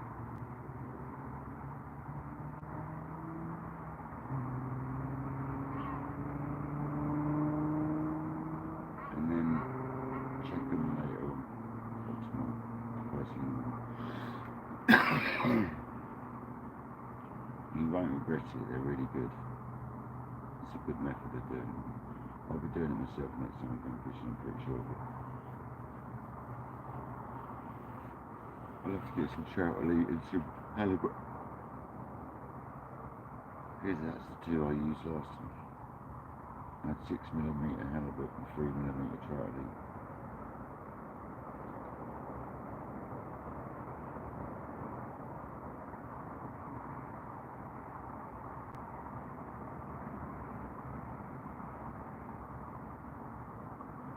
Here's a splasher. This is the sort of conditions where it's flat. Where you get the splashes, doshes as we call it in the trade. A dosh. Cheers, KJ. I know, will we get to 150 likes? I doubt it. It's getting dark and people won't even know we're live. It'll just be someone talking black screen. Yeah, I always cover the bucket. I use a bucket with a lid on it. You don't need to cover the actual pellet with anything other than a lid. I literally just use one of them buckets with a lid, like you get like baiting, yeah? So like a 5 litre, 10 litre one, or whatever size they are. You normally get things like pellet or ground baiting. And I just toss it around in there, tip out the excess water, and that's it. You're done.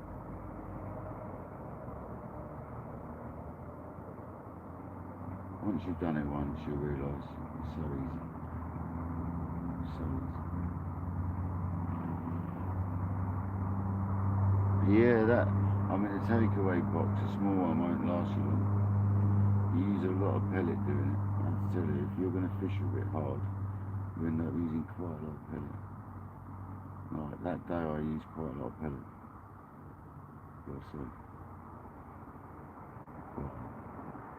But depends how much you're casting. I had something like 20 odd fish that session, overnight session. So it's like non-stop. casting pretty much every like 20 minutes or something.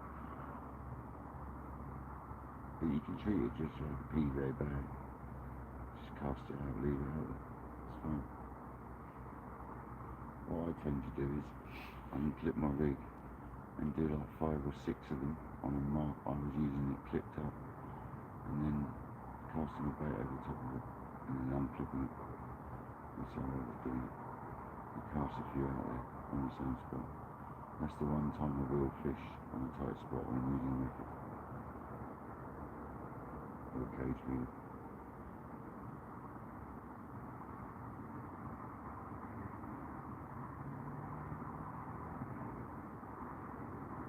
You just try hitting that same sort of area.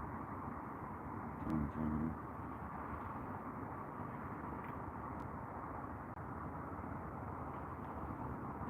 Two people still in there.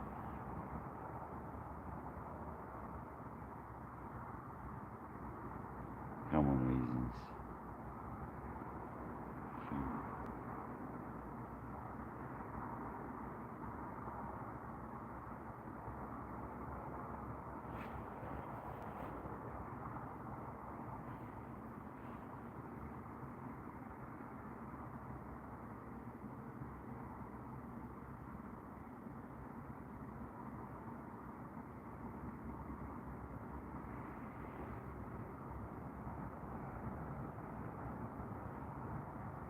The water, you don't want to cover the pellet in water if that's what you're talking about. You want to basically just get them wet so they're just, literally just shiny. If you've covered them, tip all the water out. You literally just want to get it so they're just shiny. You don't want a load of water in the bucket or in the tub. You literally need them so they're just coated in water. I'm talking a tiny amount. If you submerge them in water, they'll turn to mush. They'll just turn to a load of mush. You just got to dampen them down, basically. I mean, you don't even need hot water. So if you filled it up, empty it all out the water, and just leave them after that. They'll be fine. It's literally just damp. You want them just damp and shiny. Don't want them like soaking wet. They'll be destroyed. If you leave them soaking wet, they'll just turn to powder and disintegrate like they do in the water. You just got to think about that. In the water, they disintegrate to nothing, pretty much. To like powder. So you don't want that to happen. You need them to stay with some sort of substance, like looking like a pellet. They'll swell up. They'll swell up twice the size, and then they'll just get all sticky. It's going to be a bit of trial and error on your behalf.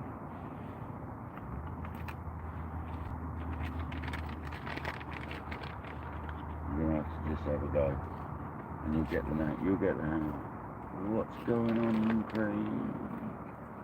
We've had one fish, so considering it's on the medium difficulty lake, we've had one 25-pound 2-ounce mirror carp, almost 11.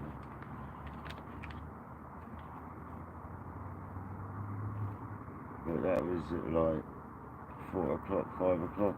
Was it something like that? 5 o'clock? About 3 hours, 45 minutes into the live.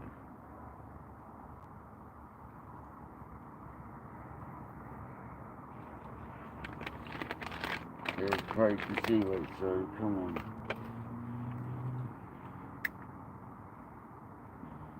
And don't panic, Craig. Kojak's not been here the whole time. He's come and gone as he needed. So don't panic. He's not been putting himself out and staying the whole time, man. He's been and had a rest. I know you worry.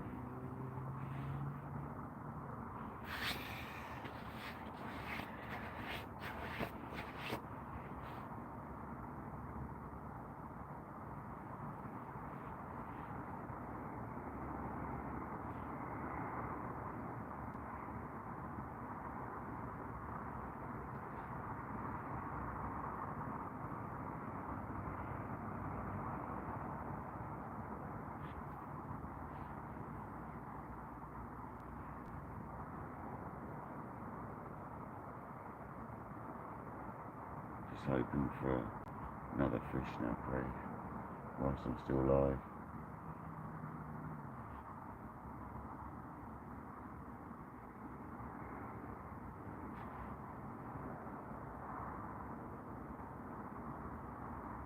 Whilst you do climb into the bed, you know that'll work. Get into the sleeping bag, I bet you'll get fish. Happens every time.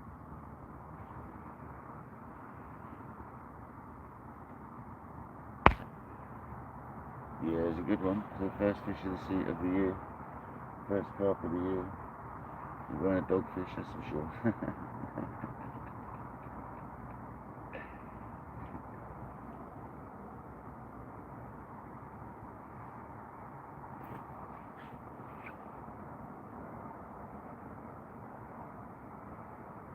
Fish at any depth, what a adjustable zig rig.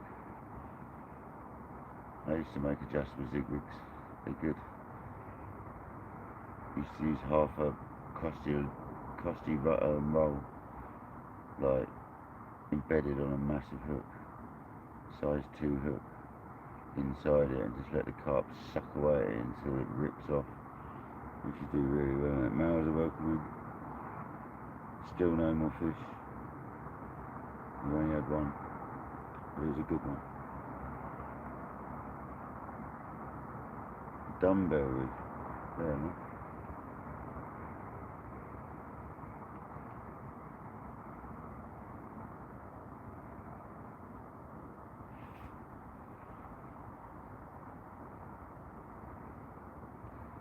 There's so many different rigs out there for carp fishing, man. It really is.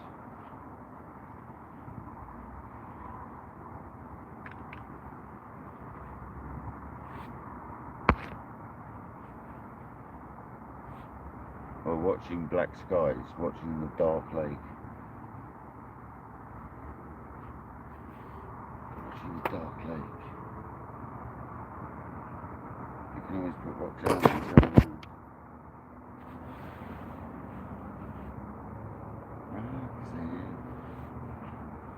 Let's not do that, big copyright.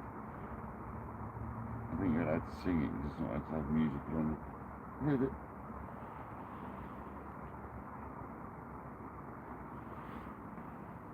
No rich monkey.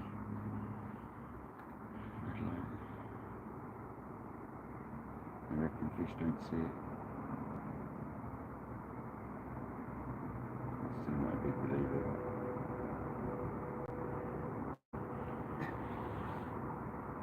It hasn't come.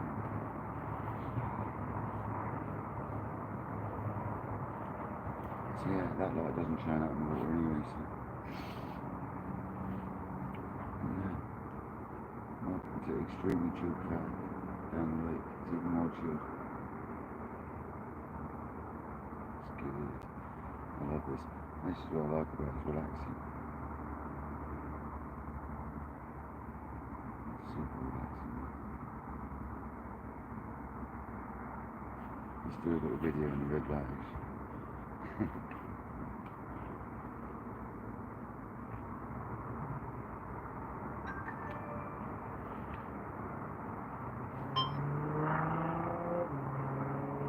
So we're still waiting on another fish, guys.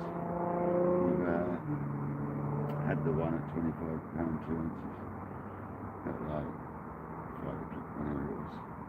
We're still waiting on another fish, but we've still got a live running. The poor guys are literally sat there watching the black screen because I can't put like accessible lights on, so I can't have my light on watch letter. It's part of the rules, so you're only allowed like you need. You're allowed this one in the bibby like I've got now, and you're allowed a head torch on the ground. So when I get a fish, I can light it up briefly, so we'll be able to get there. So I'll bring you back if we get another fish. If not, we'll be getting lovely scenes in the morning, so we'll catch you soon, hopefully, with a fish. It's now 10:05, so hopefully I'll report back in about 10 minutes with a fish. Catch you soon.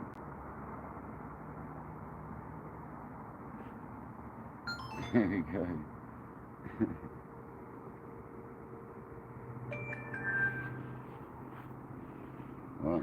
turning back round to darkness and Sally. Hello, Douglas, my old friend.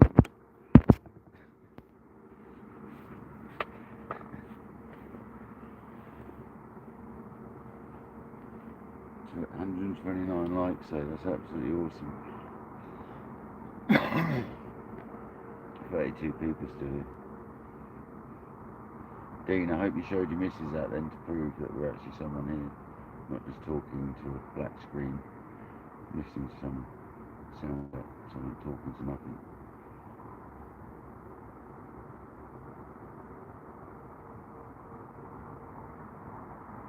I look spooky in the red light. Is it a ghost light? Yeah. I reckon that the red's better for, just better for the anglers not to be seeing bright white lights, I guess. The ones across the other side, if there was anyone, there's only one angler across the other side. Well, there was someone in the swing behind that island we can't see. I don't know if they're still there. Looked like they were setting for the night.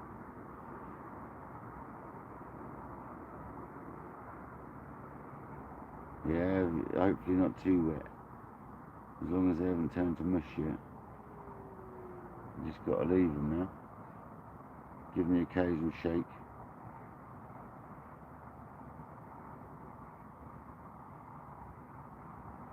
Yeah, that does look pretty mad, because obviously you're sitting there looking at pretty much nothing. Wide awake, looking like you're asleep with your eyes open.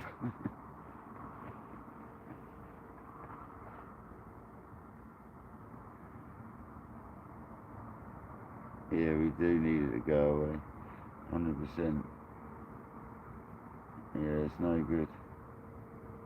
It's no good that Easter wind. It didn't stop us catching a carp, though, did it? So I've had my best commons on Easter wind as well. Some of my biggest common carp are coming. Well, my PB did. The PB common did. So never on carp fishing. There's always a chance. Full moons as well. Common carp like full moons. Yeah, it seems anyway. Strangely.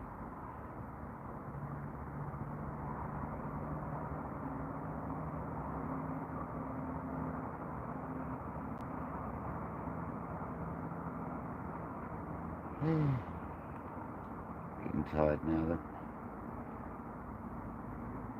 8 hours 33 minutes in, if that's correct. I know what will happen though, if I shut that live off and get into bed, I guarantee I'll get fish. Pretty much.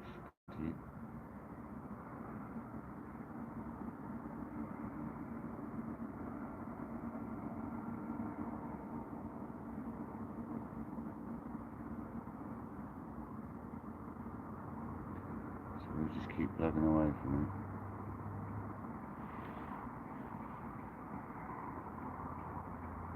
No need to touch the baits either, no need to recast. They can stay there now until we get a fish. I've left baits out for like a day before and had a fish, so you just don't need to keep rechucking baits.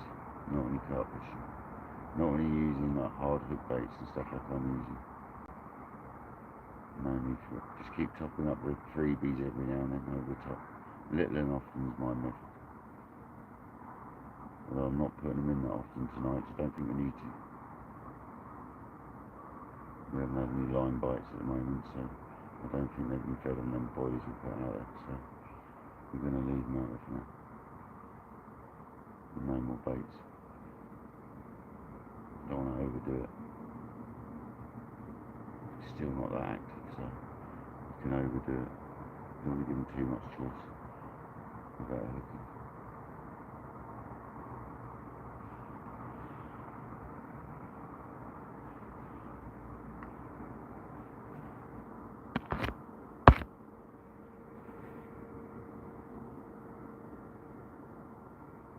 I wouldn't be starting another live straight away then. I'd be going to bed when I go to bed. But it'll be in the morning. We'll be going live, but I'm not going to go just yet. I'm not going to go just yet.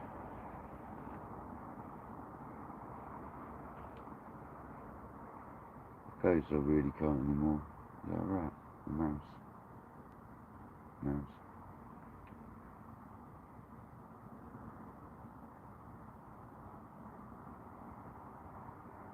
Thanks very much on the beak, legend. Thanks for leaving on.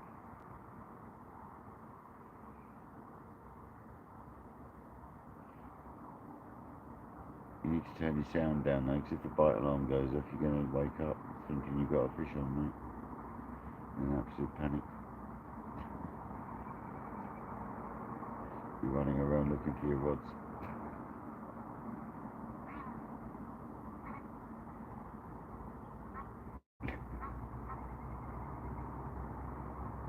We've all done it.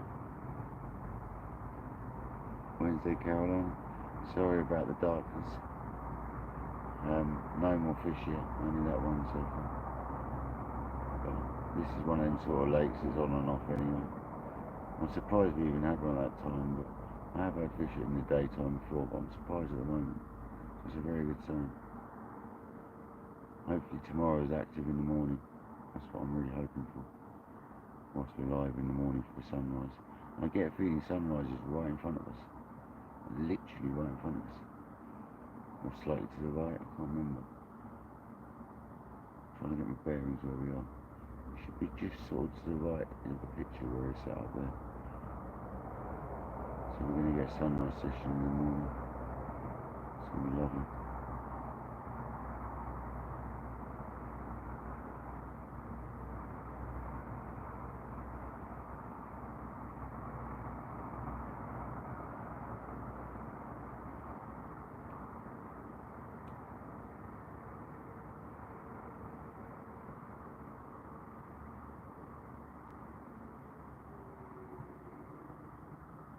You got 7k on a short, well done on the bleak, well done. See, you went to go to bed and you started looking at that sort of stuff and now you're getting all excited that you won't go to sleep.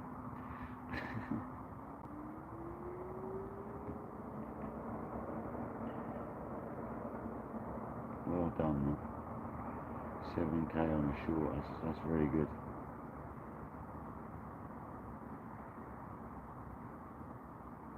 Yeah, you've done well. Very good.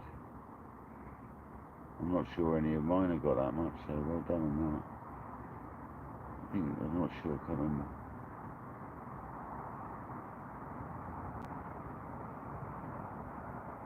How long has the short been out for?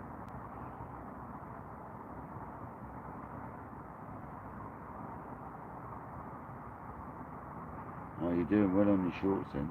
You obviously do a lot of shorts.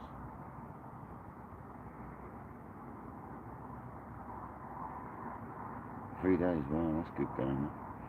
Yeah. I said before, didn't I, some of the shorts do better. Some of the daftest shorts have done better for me than anything. They can be the most basic thing. Some of the ones are only like 5 seconds long. Because people watch it all, it literally gives you loads of views. So it's something to keep in mind if you're making shorts. Keep them short and make it interesting. And don't big it up too much in the title to make it a nice title.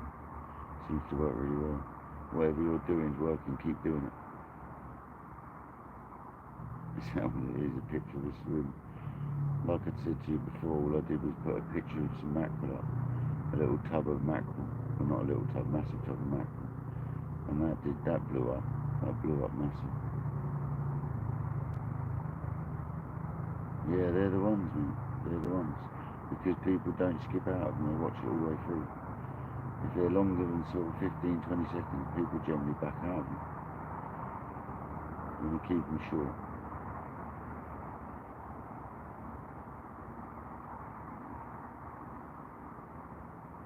I mean, I can't believe that my video rate, so most of my videos and my shorts, I've got 81% of subscribers. When I hear of like Shane and other people talking, you're lucky to get like 30% subscribers. So I do really well when I do put a shorter video up, a lot of my subscribers are watching. So that is like really good guys.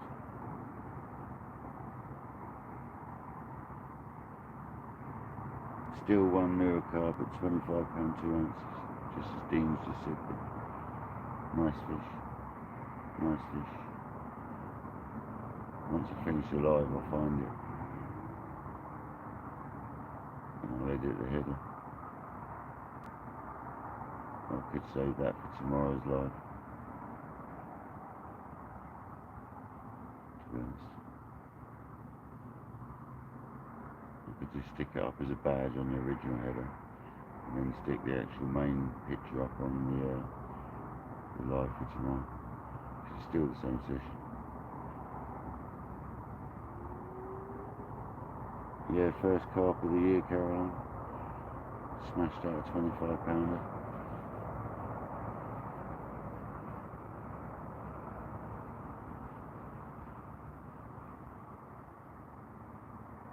Nice looking fish.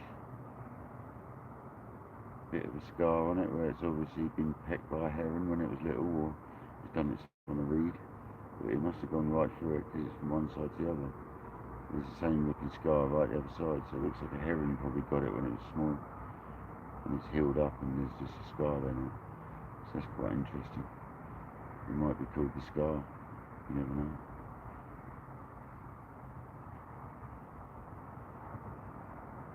If not, it should be. What was yours again? Was it £12 or something? Is that what your PB was? £12 or something? You've had 7 what this year? 7 fish, or 7 fish. Yeah, it's my first session carp fishing, so I don't think that's too bad. We're going to get more anyway. I reckon if I do 2 days, I reckon we could get up to a few fish. I'm not going to try and jinx it, but I reckon tonight early hours and tomorrow morning up to 10 o'clock-ish, we're likely to get some fish. It's like 3, 4 o'clock in the morning here, up until about 10 AM is when I've caught a lot of fish. Because whenever I used to do overnighters here, I used to have to pack up at like 6 o'clock in the morning as the fishing was going mental.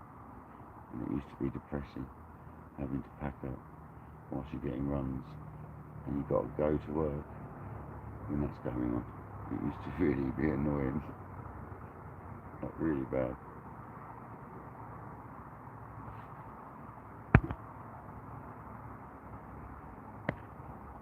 Two comments, 5 mirrors, nice.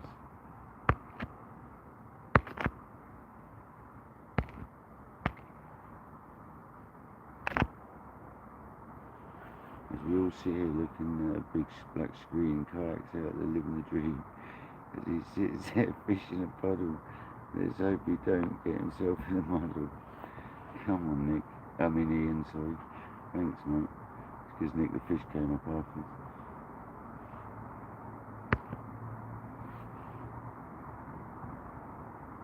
Yeah, Dizzy, a nice one, Caroline, nice one. You're up north while you're on the bleak. Yes, up north the fish are nowhere near as big, are they, up north? Down south the carp get like twice the size. To get like 30-pounders up north is like a big fish. We've got mates who fished up north and they said it's like really different, really different.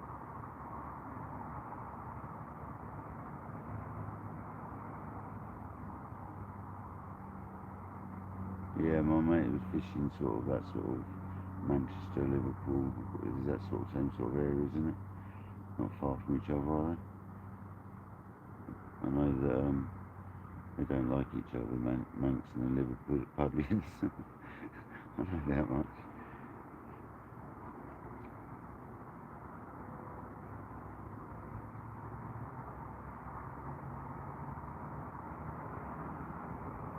Yeah, I thought so. That's what I've heard. They're just not up there. You don't get them. You don't get big carp in your lakes because it's colder, so they don't feed as hard and they don't grow as big. It really is as simple as that. You'll get a monster, Caroline, you wait. You'll go to one of these lakes where there's like cats and carp up to like £40 and you'll go and rinse out a lake record or something. That's what'll happen. Women have always got good luck, Caroline. I bet you smash a monster fish out soon.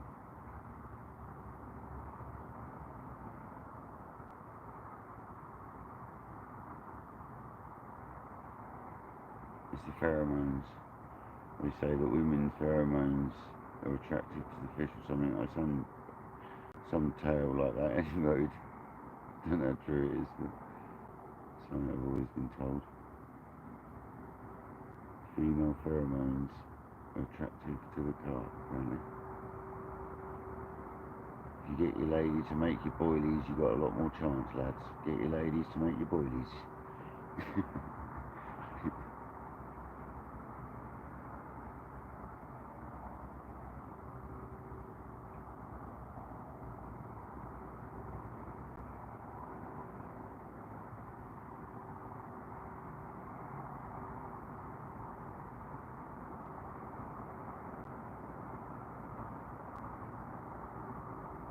It's not a bad idea, but I'm scared to munch just in case I need to go off to the toilet. Without speaking too much detail about that situation, but you get the message. I'm scared to eat any chocolate or anything. Or grapes.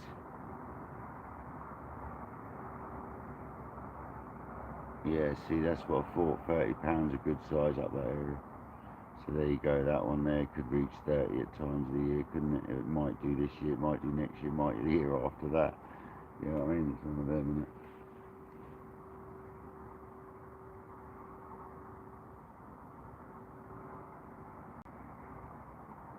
I've got loads of munchies as well, but I just don't feel like I should eat any right now.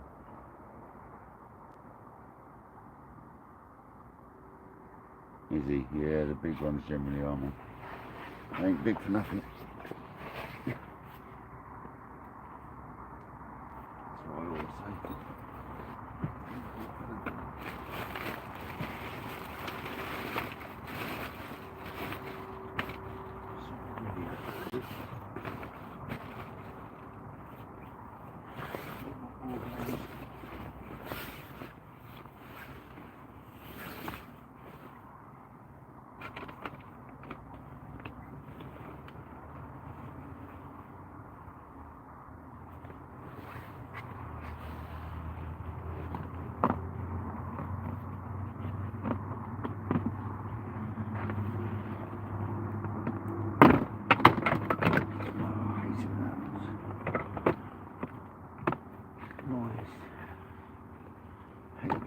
I don't like these buckets. Noisy.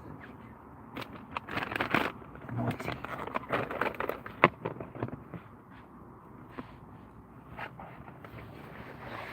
Move from the chair there now.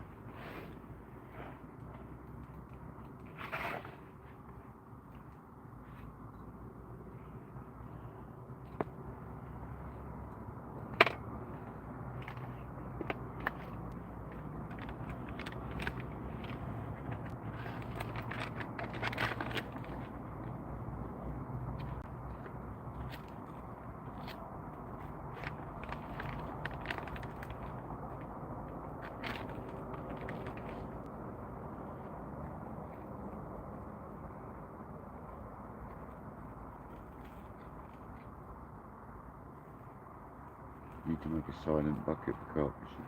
You can open them up with all the burning noise. Silicone lids or something.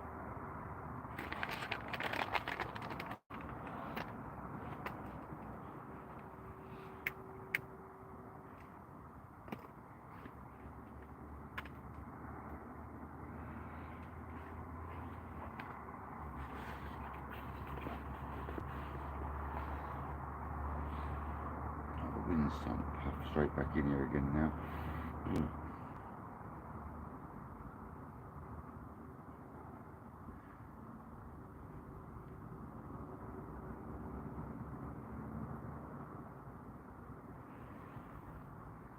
That's nearly 9 hours coming up, guys.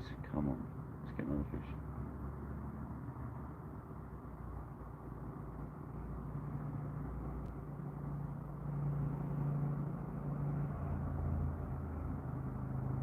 Ian's at it again.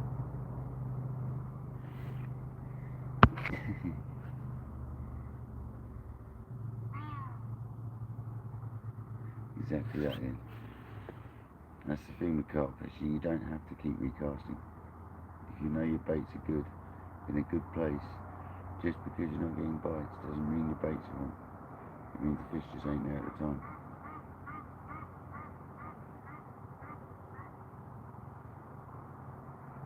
Oh, trust me, on the bleep, I'm going to make a book at this rate. I'm going to go back over all my lives, I'm going to print them all out into a book. Oh, that was a turnover. Where was that? That was a fish lunking out. Where was that? Over there a bit more, see it. Fish lunking, that's a good sign. Let's see where it is.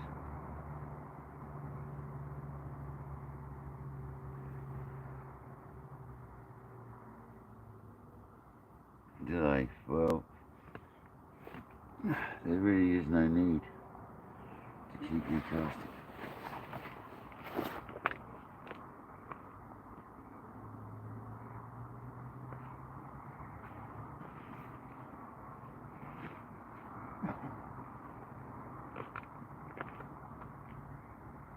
Rainflies making out on top of my bivvy at the You've got an orgy of crane flies on my bivvy. It's that time of year again, is it? If the crane flies are out there, that means the surface fishing will be good soon. I don't like that either. Does my head in surface fishing.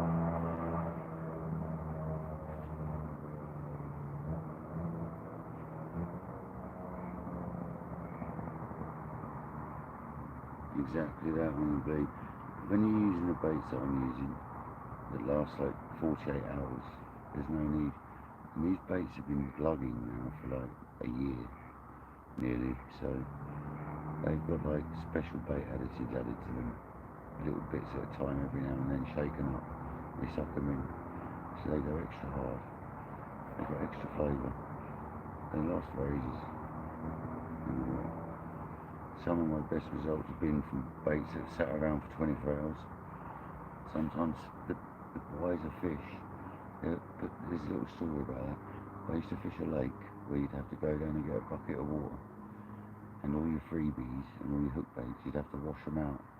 You'd have to actually soak them for like 20 hours, 24 hours, and then you'd dry them out. You'd empty the water out, and you'd dry them out again in the air dry bag, and then you'd use them, so they were washed out baits.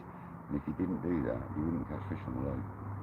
They were so used to so much bait going in, they'd only eat what they wanted to eat, and it was generally baits that had been out there a couple of days, they were washed out.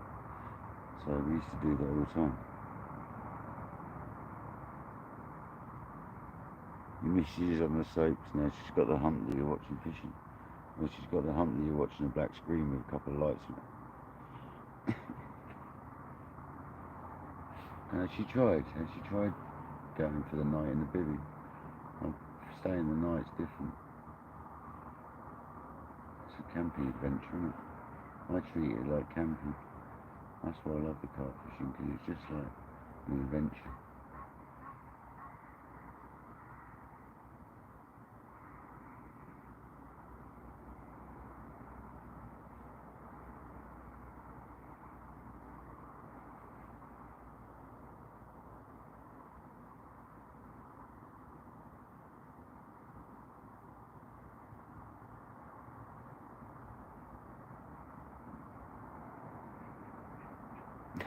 Camped in the garden. It's not the same, man. Being down the lake's lovely. It's not the same. Unless you've got a lake in your garden, obviously. Yeah, I mean, that is a big problem. You just got to get over it, and obviously if you can't, you can't. So, I mean, that night that monster fell on me, was on me. I managed to sleep still. I was like, solid.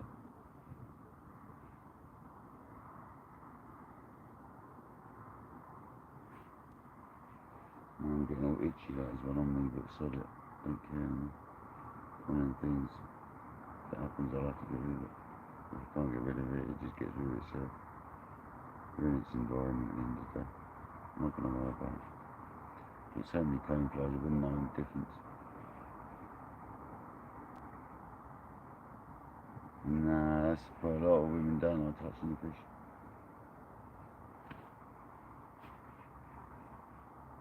And they're not easy to pick up.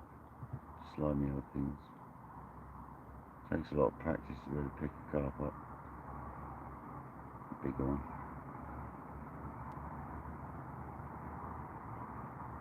And as you see, you always keep it over the mat and close to the mat.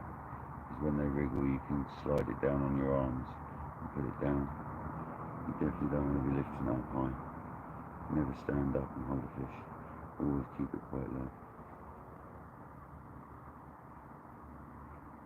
Yeah, I'm looking forward to it tonight, to be honest. It ain't going to be much longer, I don't think.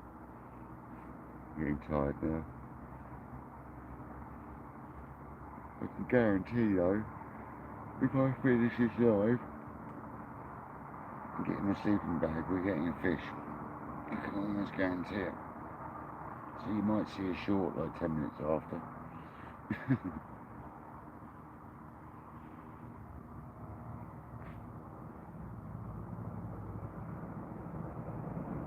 I leave my tripod sort of like at the right height, but I fold it away and put it to one side.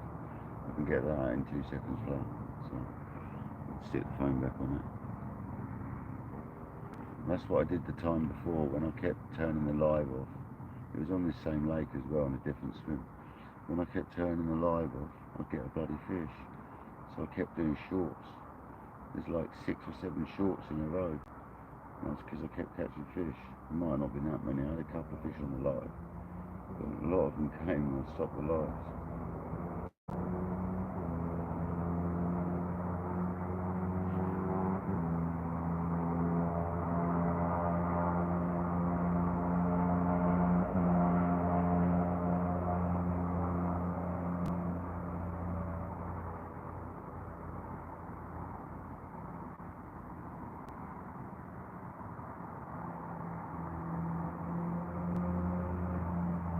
Yeah, I reckon so. Camera's fine.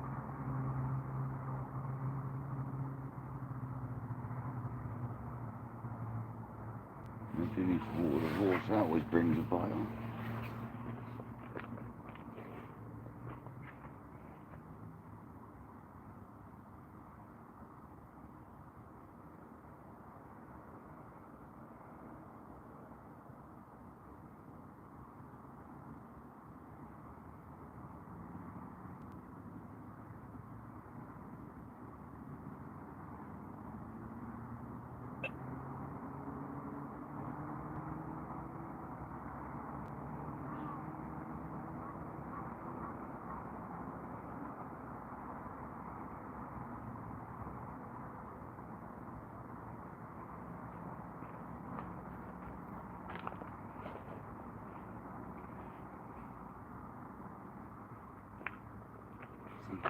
Told you.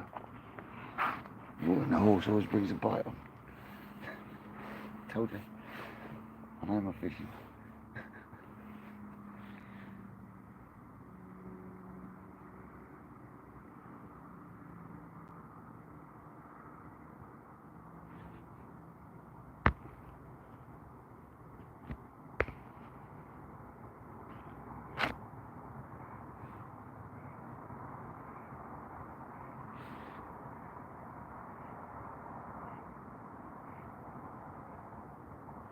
What do you mean Shane's gone to the dark side? What's Shane been up to you?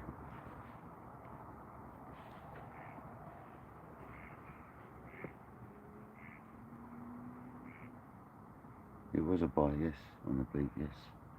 I was watering a horse and we got the one bleep. So that was a line bite, yes.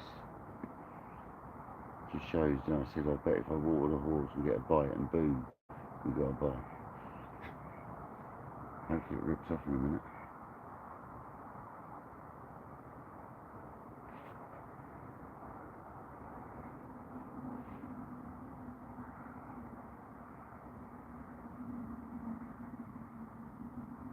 Yeah, I can, Jamie, yeah. There's a big black screen and you're not looking at nothing else, so it's going to send you to sleep. The kisses, you're sending people kisses, are you?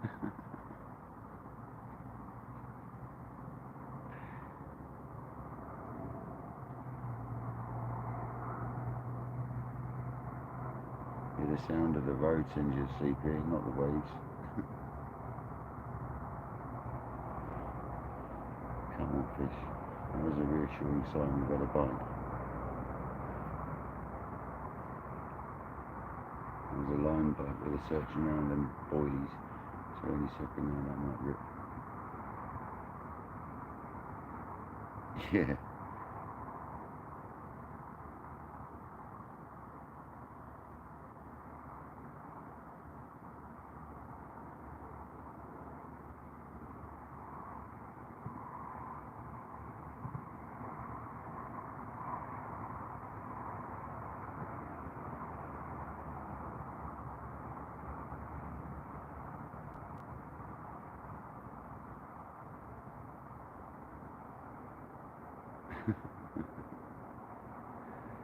Come on, let's get one.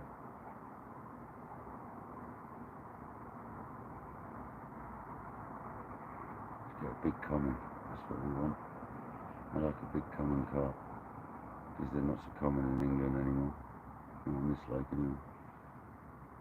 Nice to catch a big common. Are they done, are they? How are they looking? Are they good? If they're a bit wet, put some more in. Some more pellets. They should fluff up twice the size, and they'll all stick together. Oh nice, yeah, they want to be quite firm when you do it. Nice one, brother. At least you know now.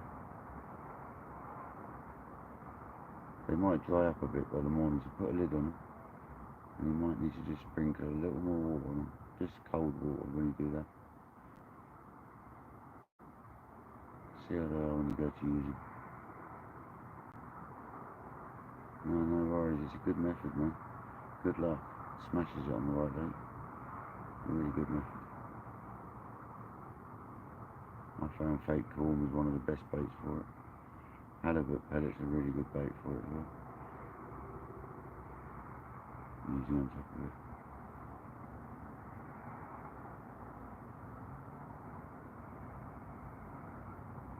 The old pop-up fake corn was really good. Yeah, exactly that. Do that. Use a bit of the lake water. You need to over the day normally. You just need to have a little dribble more every now and then, just to keep them intact. And your halibut pellets, what hookbait ones, they're perfect. Go with that. Absolutely perfect.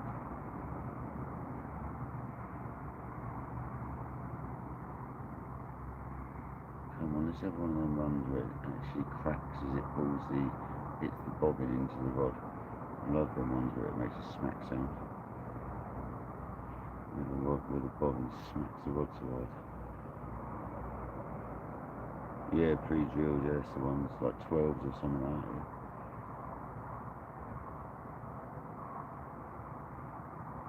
The 4mm hook baits, wow, small. Is that the sort of like rigs you going with tiny little baits, eh? Fair enough, man. That's a very small pellet to use as a bait. Must be using small hooks.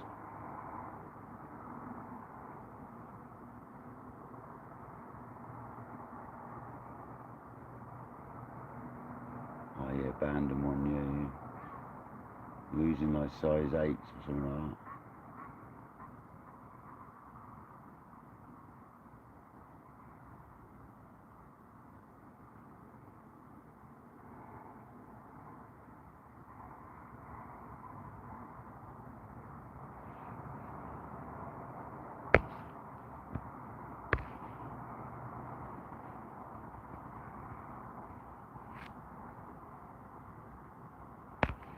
Yeah, PayPal's fairly safe. You still get scammers using it though.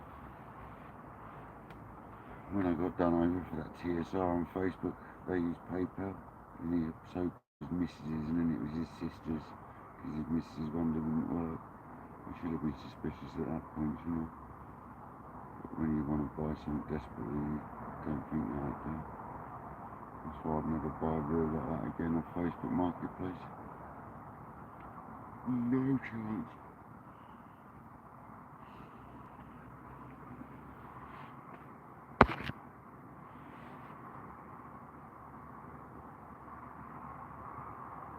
Yeah, I thought that beep was another fish coming. It turns out to be just a line bite, I reckon. But it shows us fish in the area. That's the main thing. I'm trying to keep my voice down as much as I can as well. Because obviously it's late and travel's further.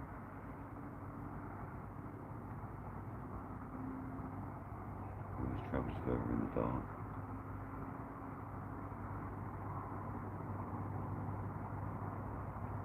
Yeah, you can be scammed on them. You gotta be careful anywhere these days. I had an OVO email trying to get my details off me to get 33 quid out of me that I apparently owed them. I don't owe them a penny. So you got to be really careful. It's a really official looking email as well. I even got text messages of the same people. You got to be really careful.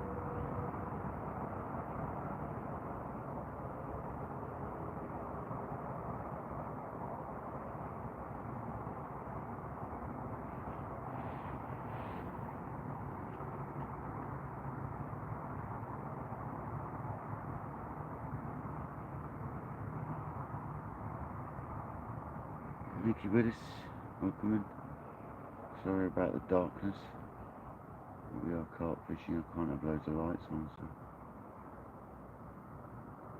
we've still got 33 people and 130 likes, so not bad going.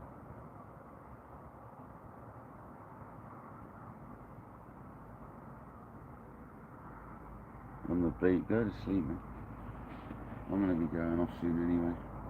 I need to get to bed. It's getting chilly, so I need to get into bed really. Got to get this suit off and get into bed and warm right up.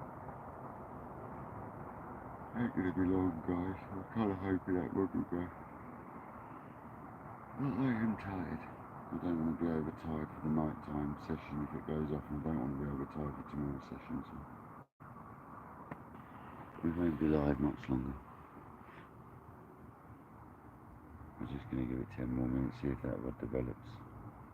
If not, I shall go to bed. Yeah, my sleep pattern's bad as well. Although it's not too bad these days. It's normally midnight. I go to sleep and I wake up at 5 or 5 in the morning, so not enough sleep really. Enough for me, it seems. So.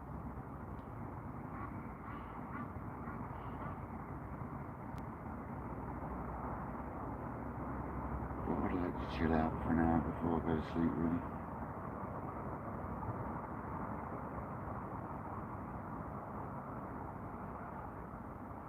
As ambitious as I want to do the 12-hour stint, it's getting on now and I'm getting more tired. So.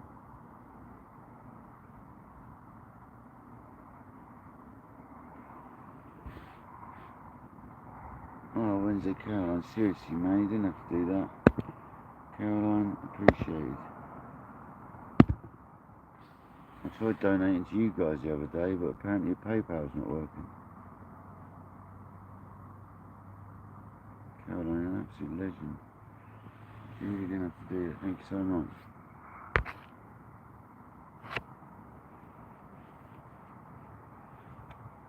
Absolutely fantastic. Thank you, Caroline.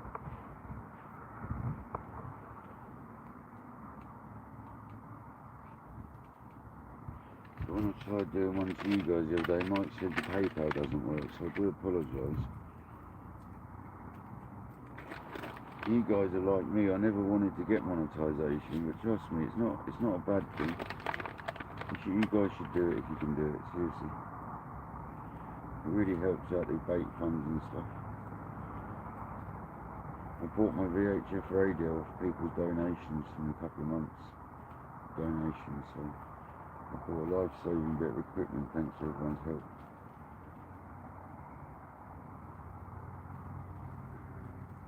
Thank you so much, Caroline. I appreciate you. Mike and Caroline, you absolute legends.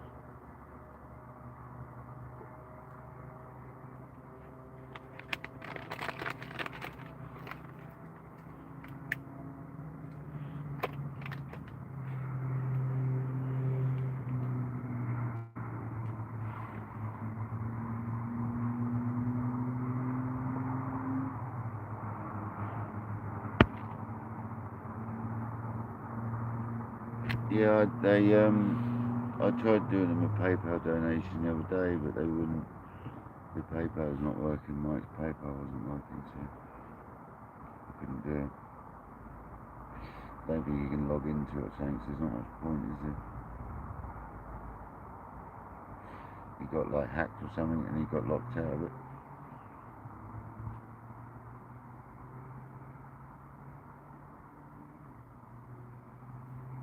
But thank you, Caroline. I wish I could return the favour. I really wanted to the other day. Well, you can do donations through YouTube. YouTube take like 35-40% of it or something. Or you can do PayPal. And like PayPal is just the email link on my profile. That's how you do PayPal donations. You look on someone's profile and they'll have their email on the top. You basically just use that normally. Or they'll say PayPal link. I think mine says email/PayPal. And it's my KayakDangler @gmail.com. Just KayakDangler @gmail.com.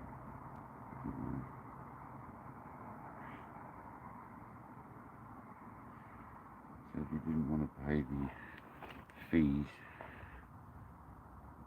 of YouTube, there's a way of doing it that way on PayPal. Not everyone. Skeet doesn't like doing it through. Skeet never likes doing it through YouTube.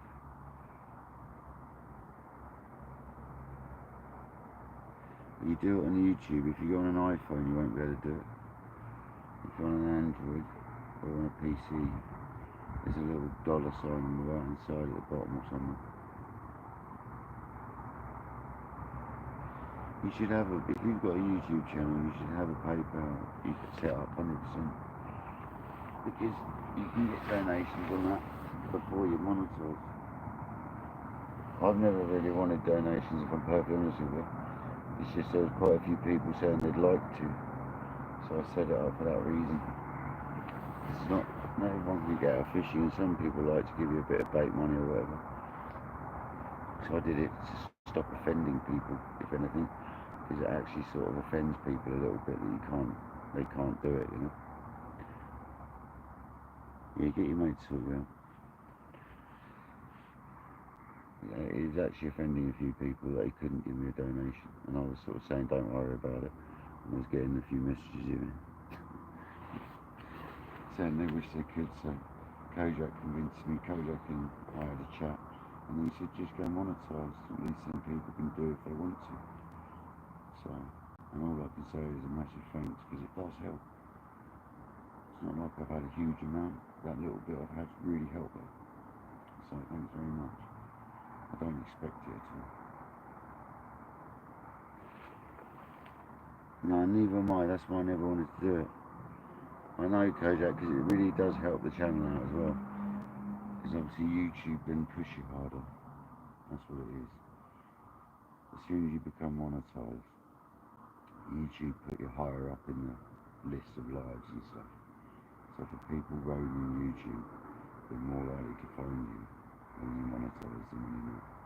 That's the long and short of it. Because YouTube push you because they can potentially earn money out of it. So that's why you get pushed. So that's how it works. It's free, Kojak. Let's be honest, YouTube's free to look at what you get for not paying anything. So it's not bad, is it? They've got money. I've come around to it now. I didn't like it at first. The idea of it. It's one of them things, isn't it? People Skeet doesn't like doing it. And if you don't like doing it, that's your choice. You do it for paper. Yeah, it is. It is. You've obviously got the choice of going premium, which what premium does, if you don't understand, is if you pay a premium so you don't watch adverts, when you come on our live, watch our videos and stuff, we get some of that in PayPal. It goes on your, because obviously you paid the premium, so if you watch a video with no adverts, then everyone gets some of it. I don't know how that works. I don't know. This is the thing I don't know, guys, completely. All I know is that some people wanted me to go monetise. I've done it, and it's done nothing but help the channel since. So, you guys, we've had one £25 2-ounce carp here.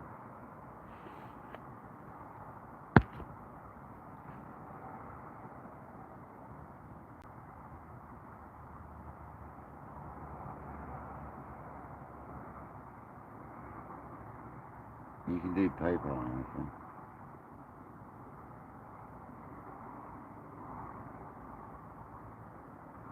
You pay premium, Nick. Yes, you see some of your premium payment when you watch, say, one of my videos, a tiny bit of it, like you get pence, literally pence off it, like point of a pence, a 0.04 of a pence or something. Now you got premium as well, KJ. Fair enough.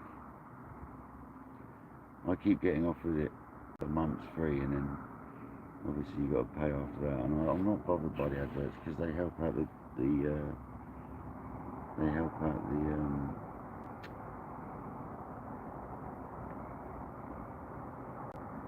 creators. Honestly, I literally some videos are comical, man. You look at like your video earnings and it's a 0.04 pence off of like adverts and stuff.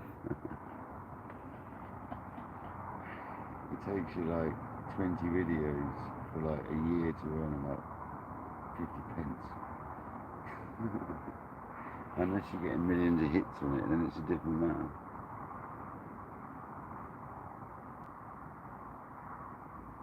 Peyton, how many subs you got? You only need 500 to go monetise now. You can get partial monetisation at 500. So you can get super chats and you can get super stickers after 500 subs. And then you can get full monetisation at 1,000 subs.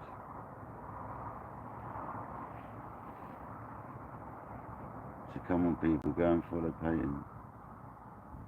You want the big bucks. You don't get big bucks, brother, not unless you're like John Locke, I suppose, or someone like that who's got thousands of subs, man. You really don't get big bucks, brother.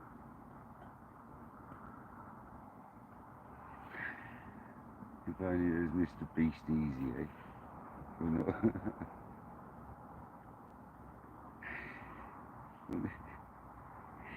If only it was like Mr. Beast, eh? He'd join YouTube and next thing you know you're a multi-millionaire. He did work for it, I'll give him a shoe. I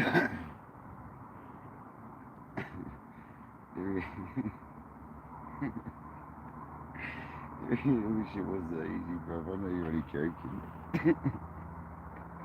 That's exactly how I am, Peyton. Slow and steady, man. I ain't expecting to be Mr. Beast overnight. Oh dear.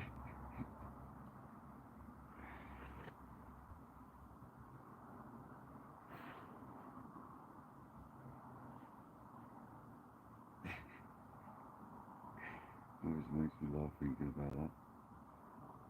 It's so not easy as you think. You'd have to put out hundreds of videos a month to get anything decent off of it. And you'd have to have hundreds of thousands of subs, man. It's so difficult.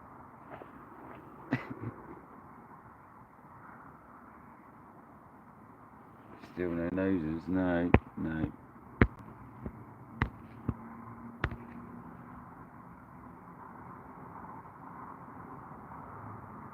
You got what, a Titan hide? What, a Titan bit? Is that the new Titan bibby, Leroy? I think it is, isn't it? The XL hide. That's the massive one, isn't it? You can stand up and...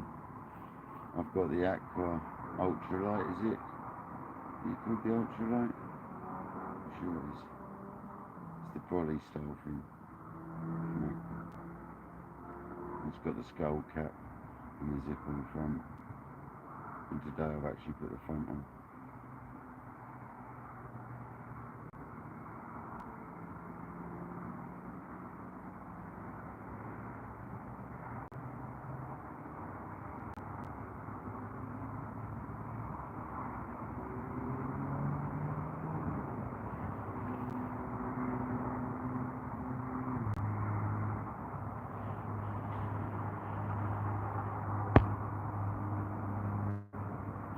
Okay, your link will always get shared if you're a channel mate. We will share links on here if you're a channel mate.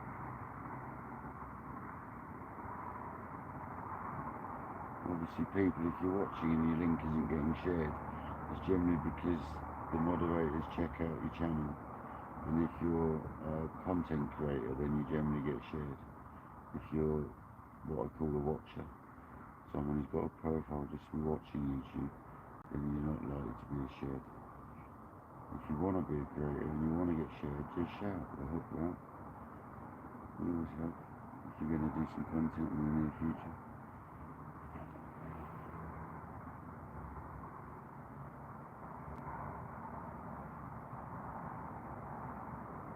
Yeah, you got to watch out getting drunk when you're on a live. You really don't want to do that, Leroy. It's not good. Because you'll get yourself in trouble with YouTube, brother. You don't want to be getting drunk when you're on YouTube, mate.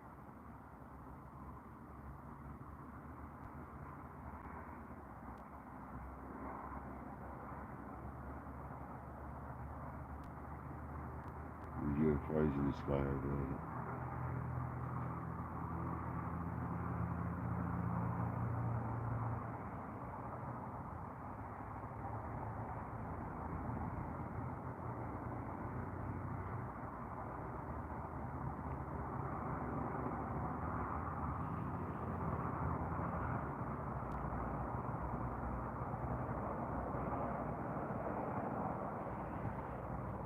That's optimistic, Carl. I think, mate. I think I'll be in bed before that happens. Well, thanks for trying, Kay. You've done 100 likes, man. It's unbelievable.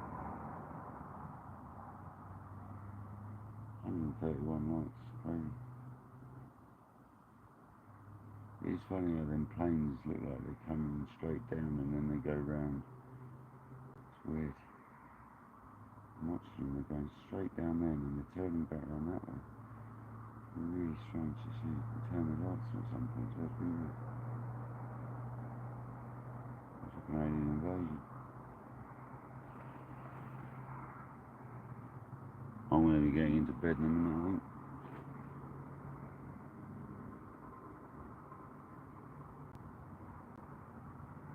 I know I'll get a fish. I'll literally settle down into the sleeping bag, get all warm and comfy, and the rod will rip off.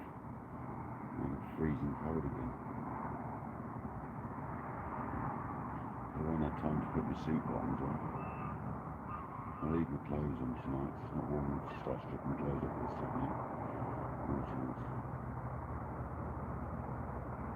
I might even shut the door down, let it box start to the bottom of the door shut up so it locks at a foot and a half. Stops a lot of wind, that does. A lot of wind.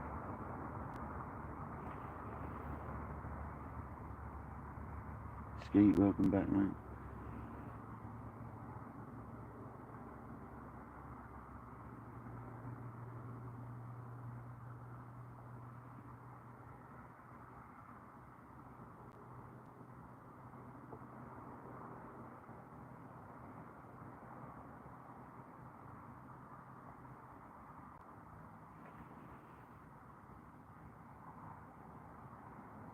Thanks, Nick. Appreciate you, mate. Still no more fish, Skeet. We've only had the one, mate. I'm getting a feeling it's going to kick off at like 2 in the morning. And it's going to go till about 10 AM. Let's see if it happens, because this lake often does that. So let's see if it's going to be one of them lovely sunrise mental fishing sessions. I really hope so. It'll be warm over here in the morning as well. Can't wait. Let's see if it's not blowing.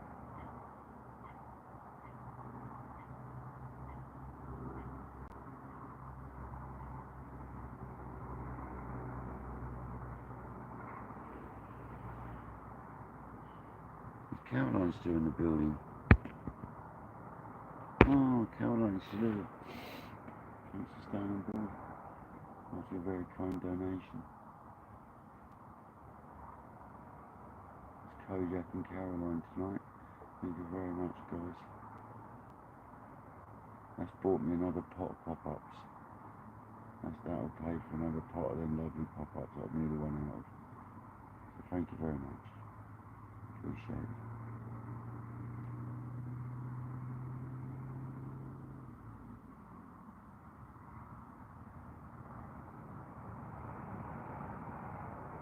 Which will do us another 10 sessions worth of fishing, so gratefully appreciate it.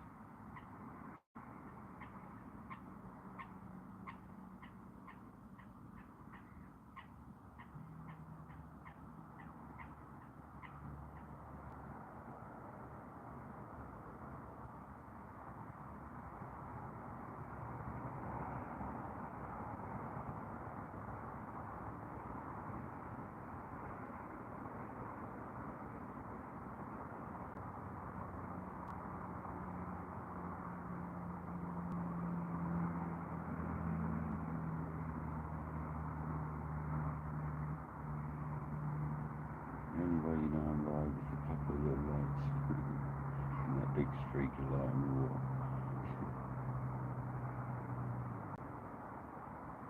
I really appreciate everyone's support. There's still 30 people in the house.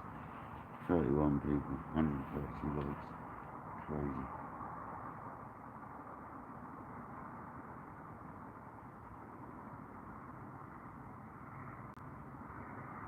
But I think in a minute, guys, I'm going to call it, I think. I'm literally needing to get into this bed because I'm starting to get cold feet. I feel like this winter suit's making me a bit hot on the legs, but so I could be a bit sweaty in this suit, which is never good on the legs and that. So let's get out of this, get into bed, chill out for a few hours, get up early and smash some fish out. And that's what's going to happen. Give it another 5 minutes. Let everyone start saying their goodbyes, and we'll call it soon, I think, guys. Hopefully we get a fish in that time. Thanks, Sunblue. Yeah, rehydrated boilies with vanilla milkshake. Tell you what, that would work. That would definitely, if you air dried them, 100%. Definitely do it. Definitely do. Because if you air dry them in a bag, freezer baits, and I've rehydrated them and re-air dry them, so rehydrate them in your milkshake and then re-dry them again. Then you probably might have is if they might get a bit of mould if you're not careful. But I've done similar things myself.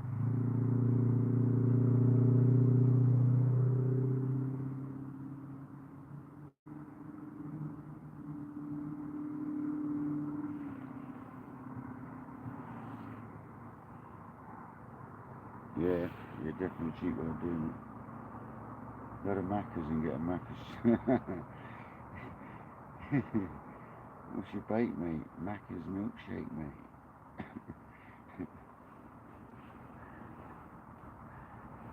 Yeah, but appreciate everyone's time tonight. I'm definitely going to call it soon, so I'm getting tired.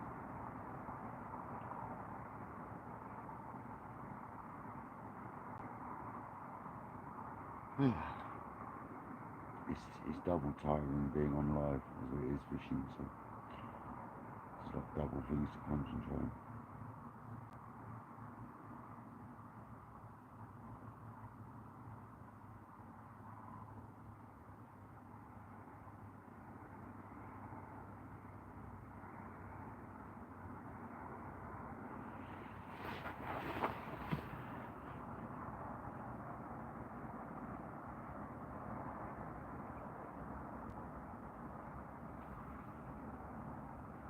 I'm walking around.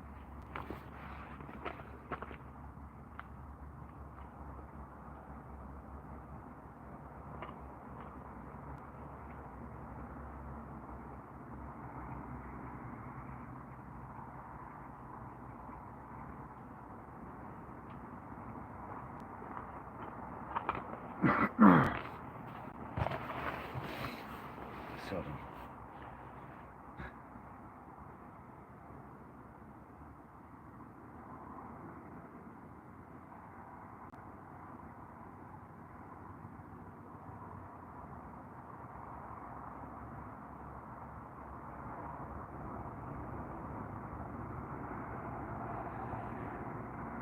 Right then, guys.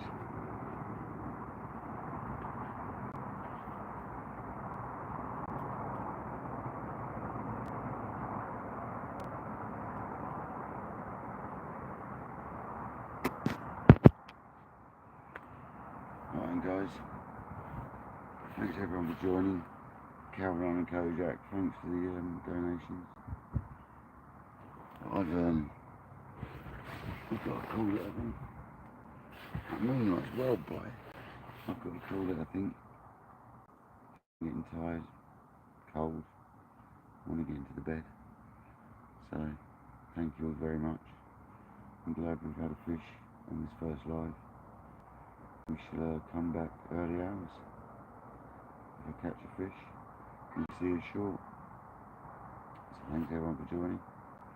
This has been KayakDangler carp fishing. Until tomorrow, I'll catch you on the shore, man. I can't really say beach. Catch you on the bank. See you later, guys. Thanks very much. You're absolute legends. Cheers, Jamie. Cheers, Kojak. Cheers, Mods.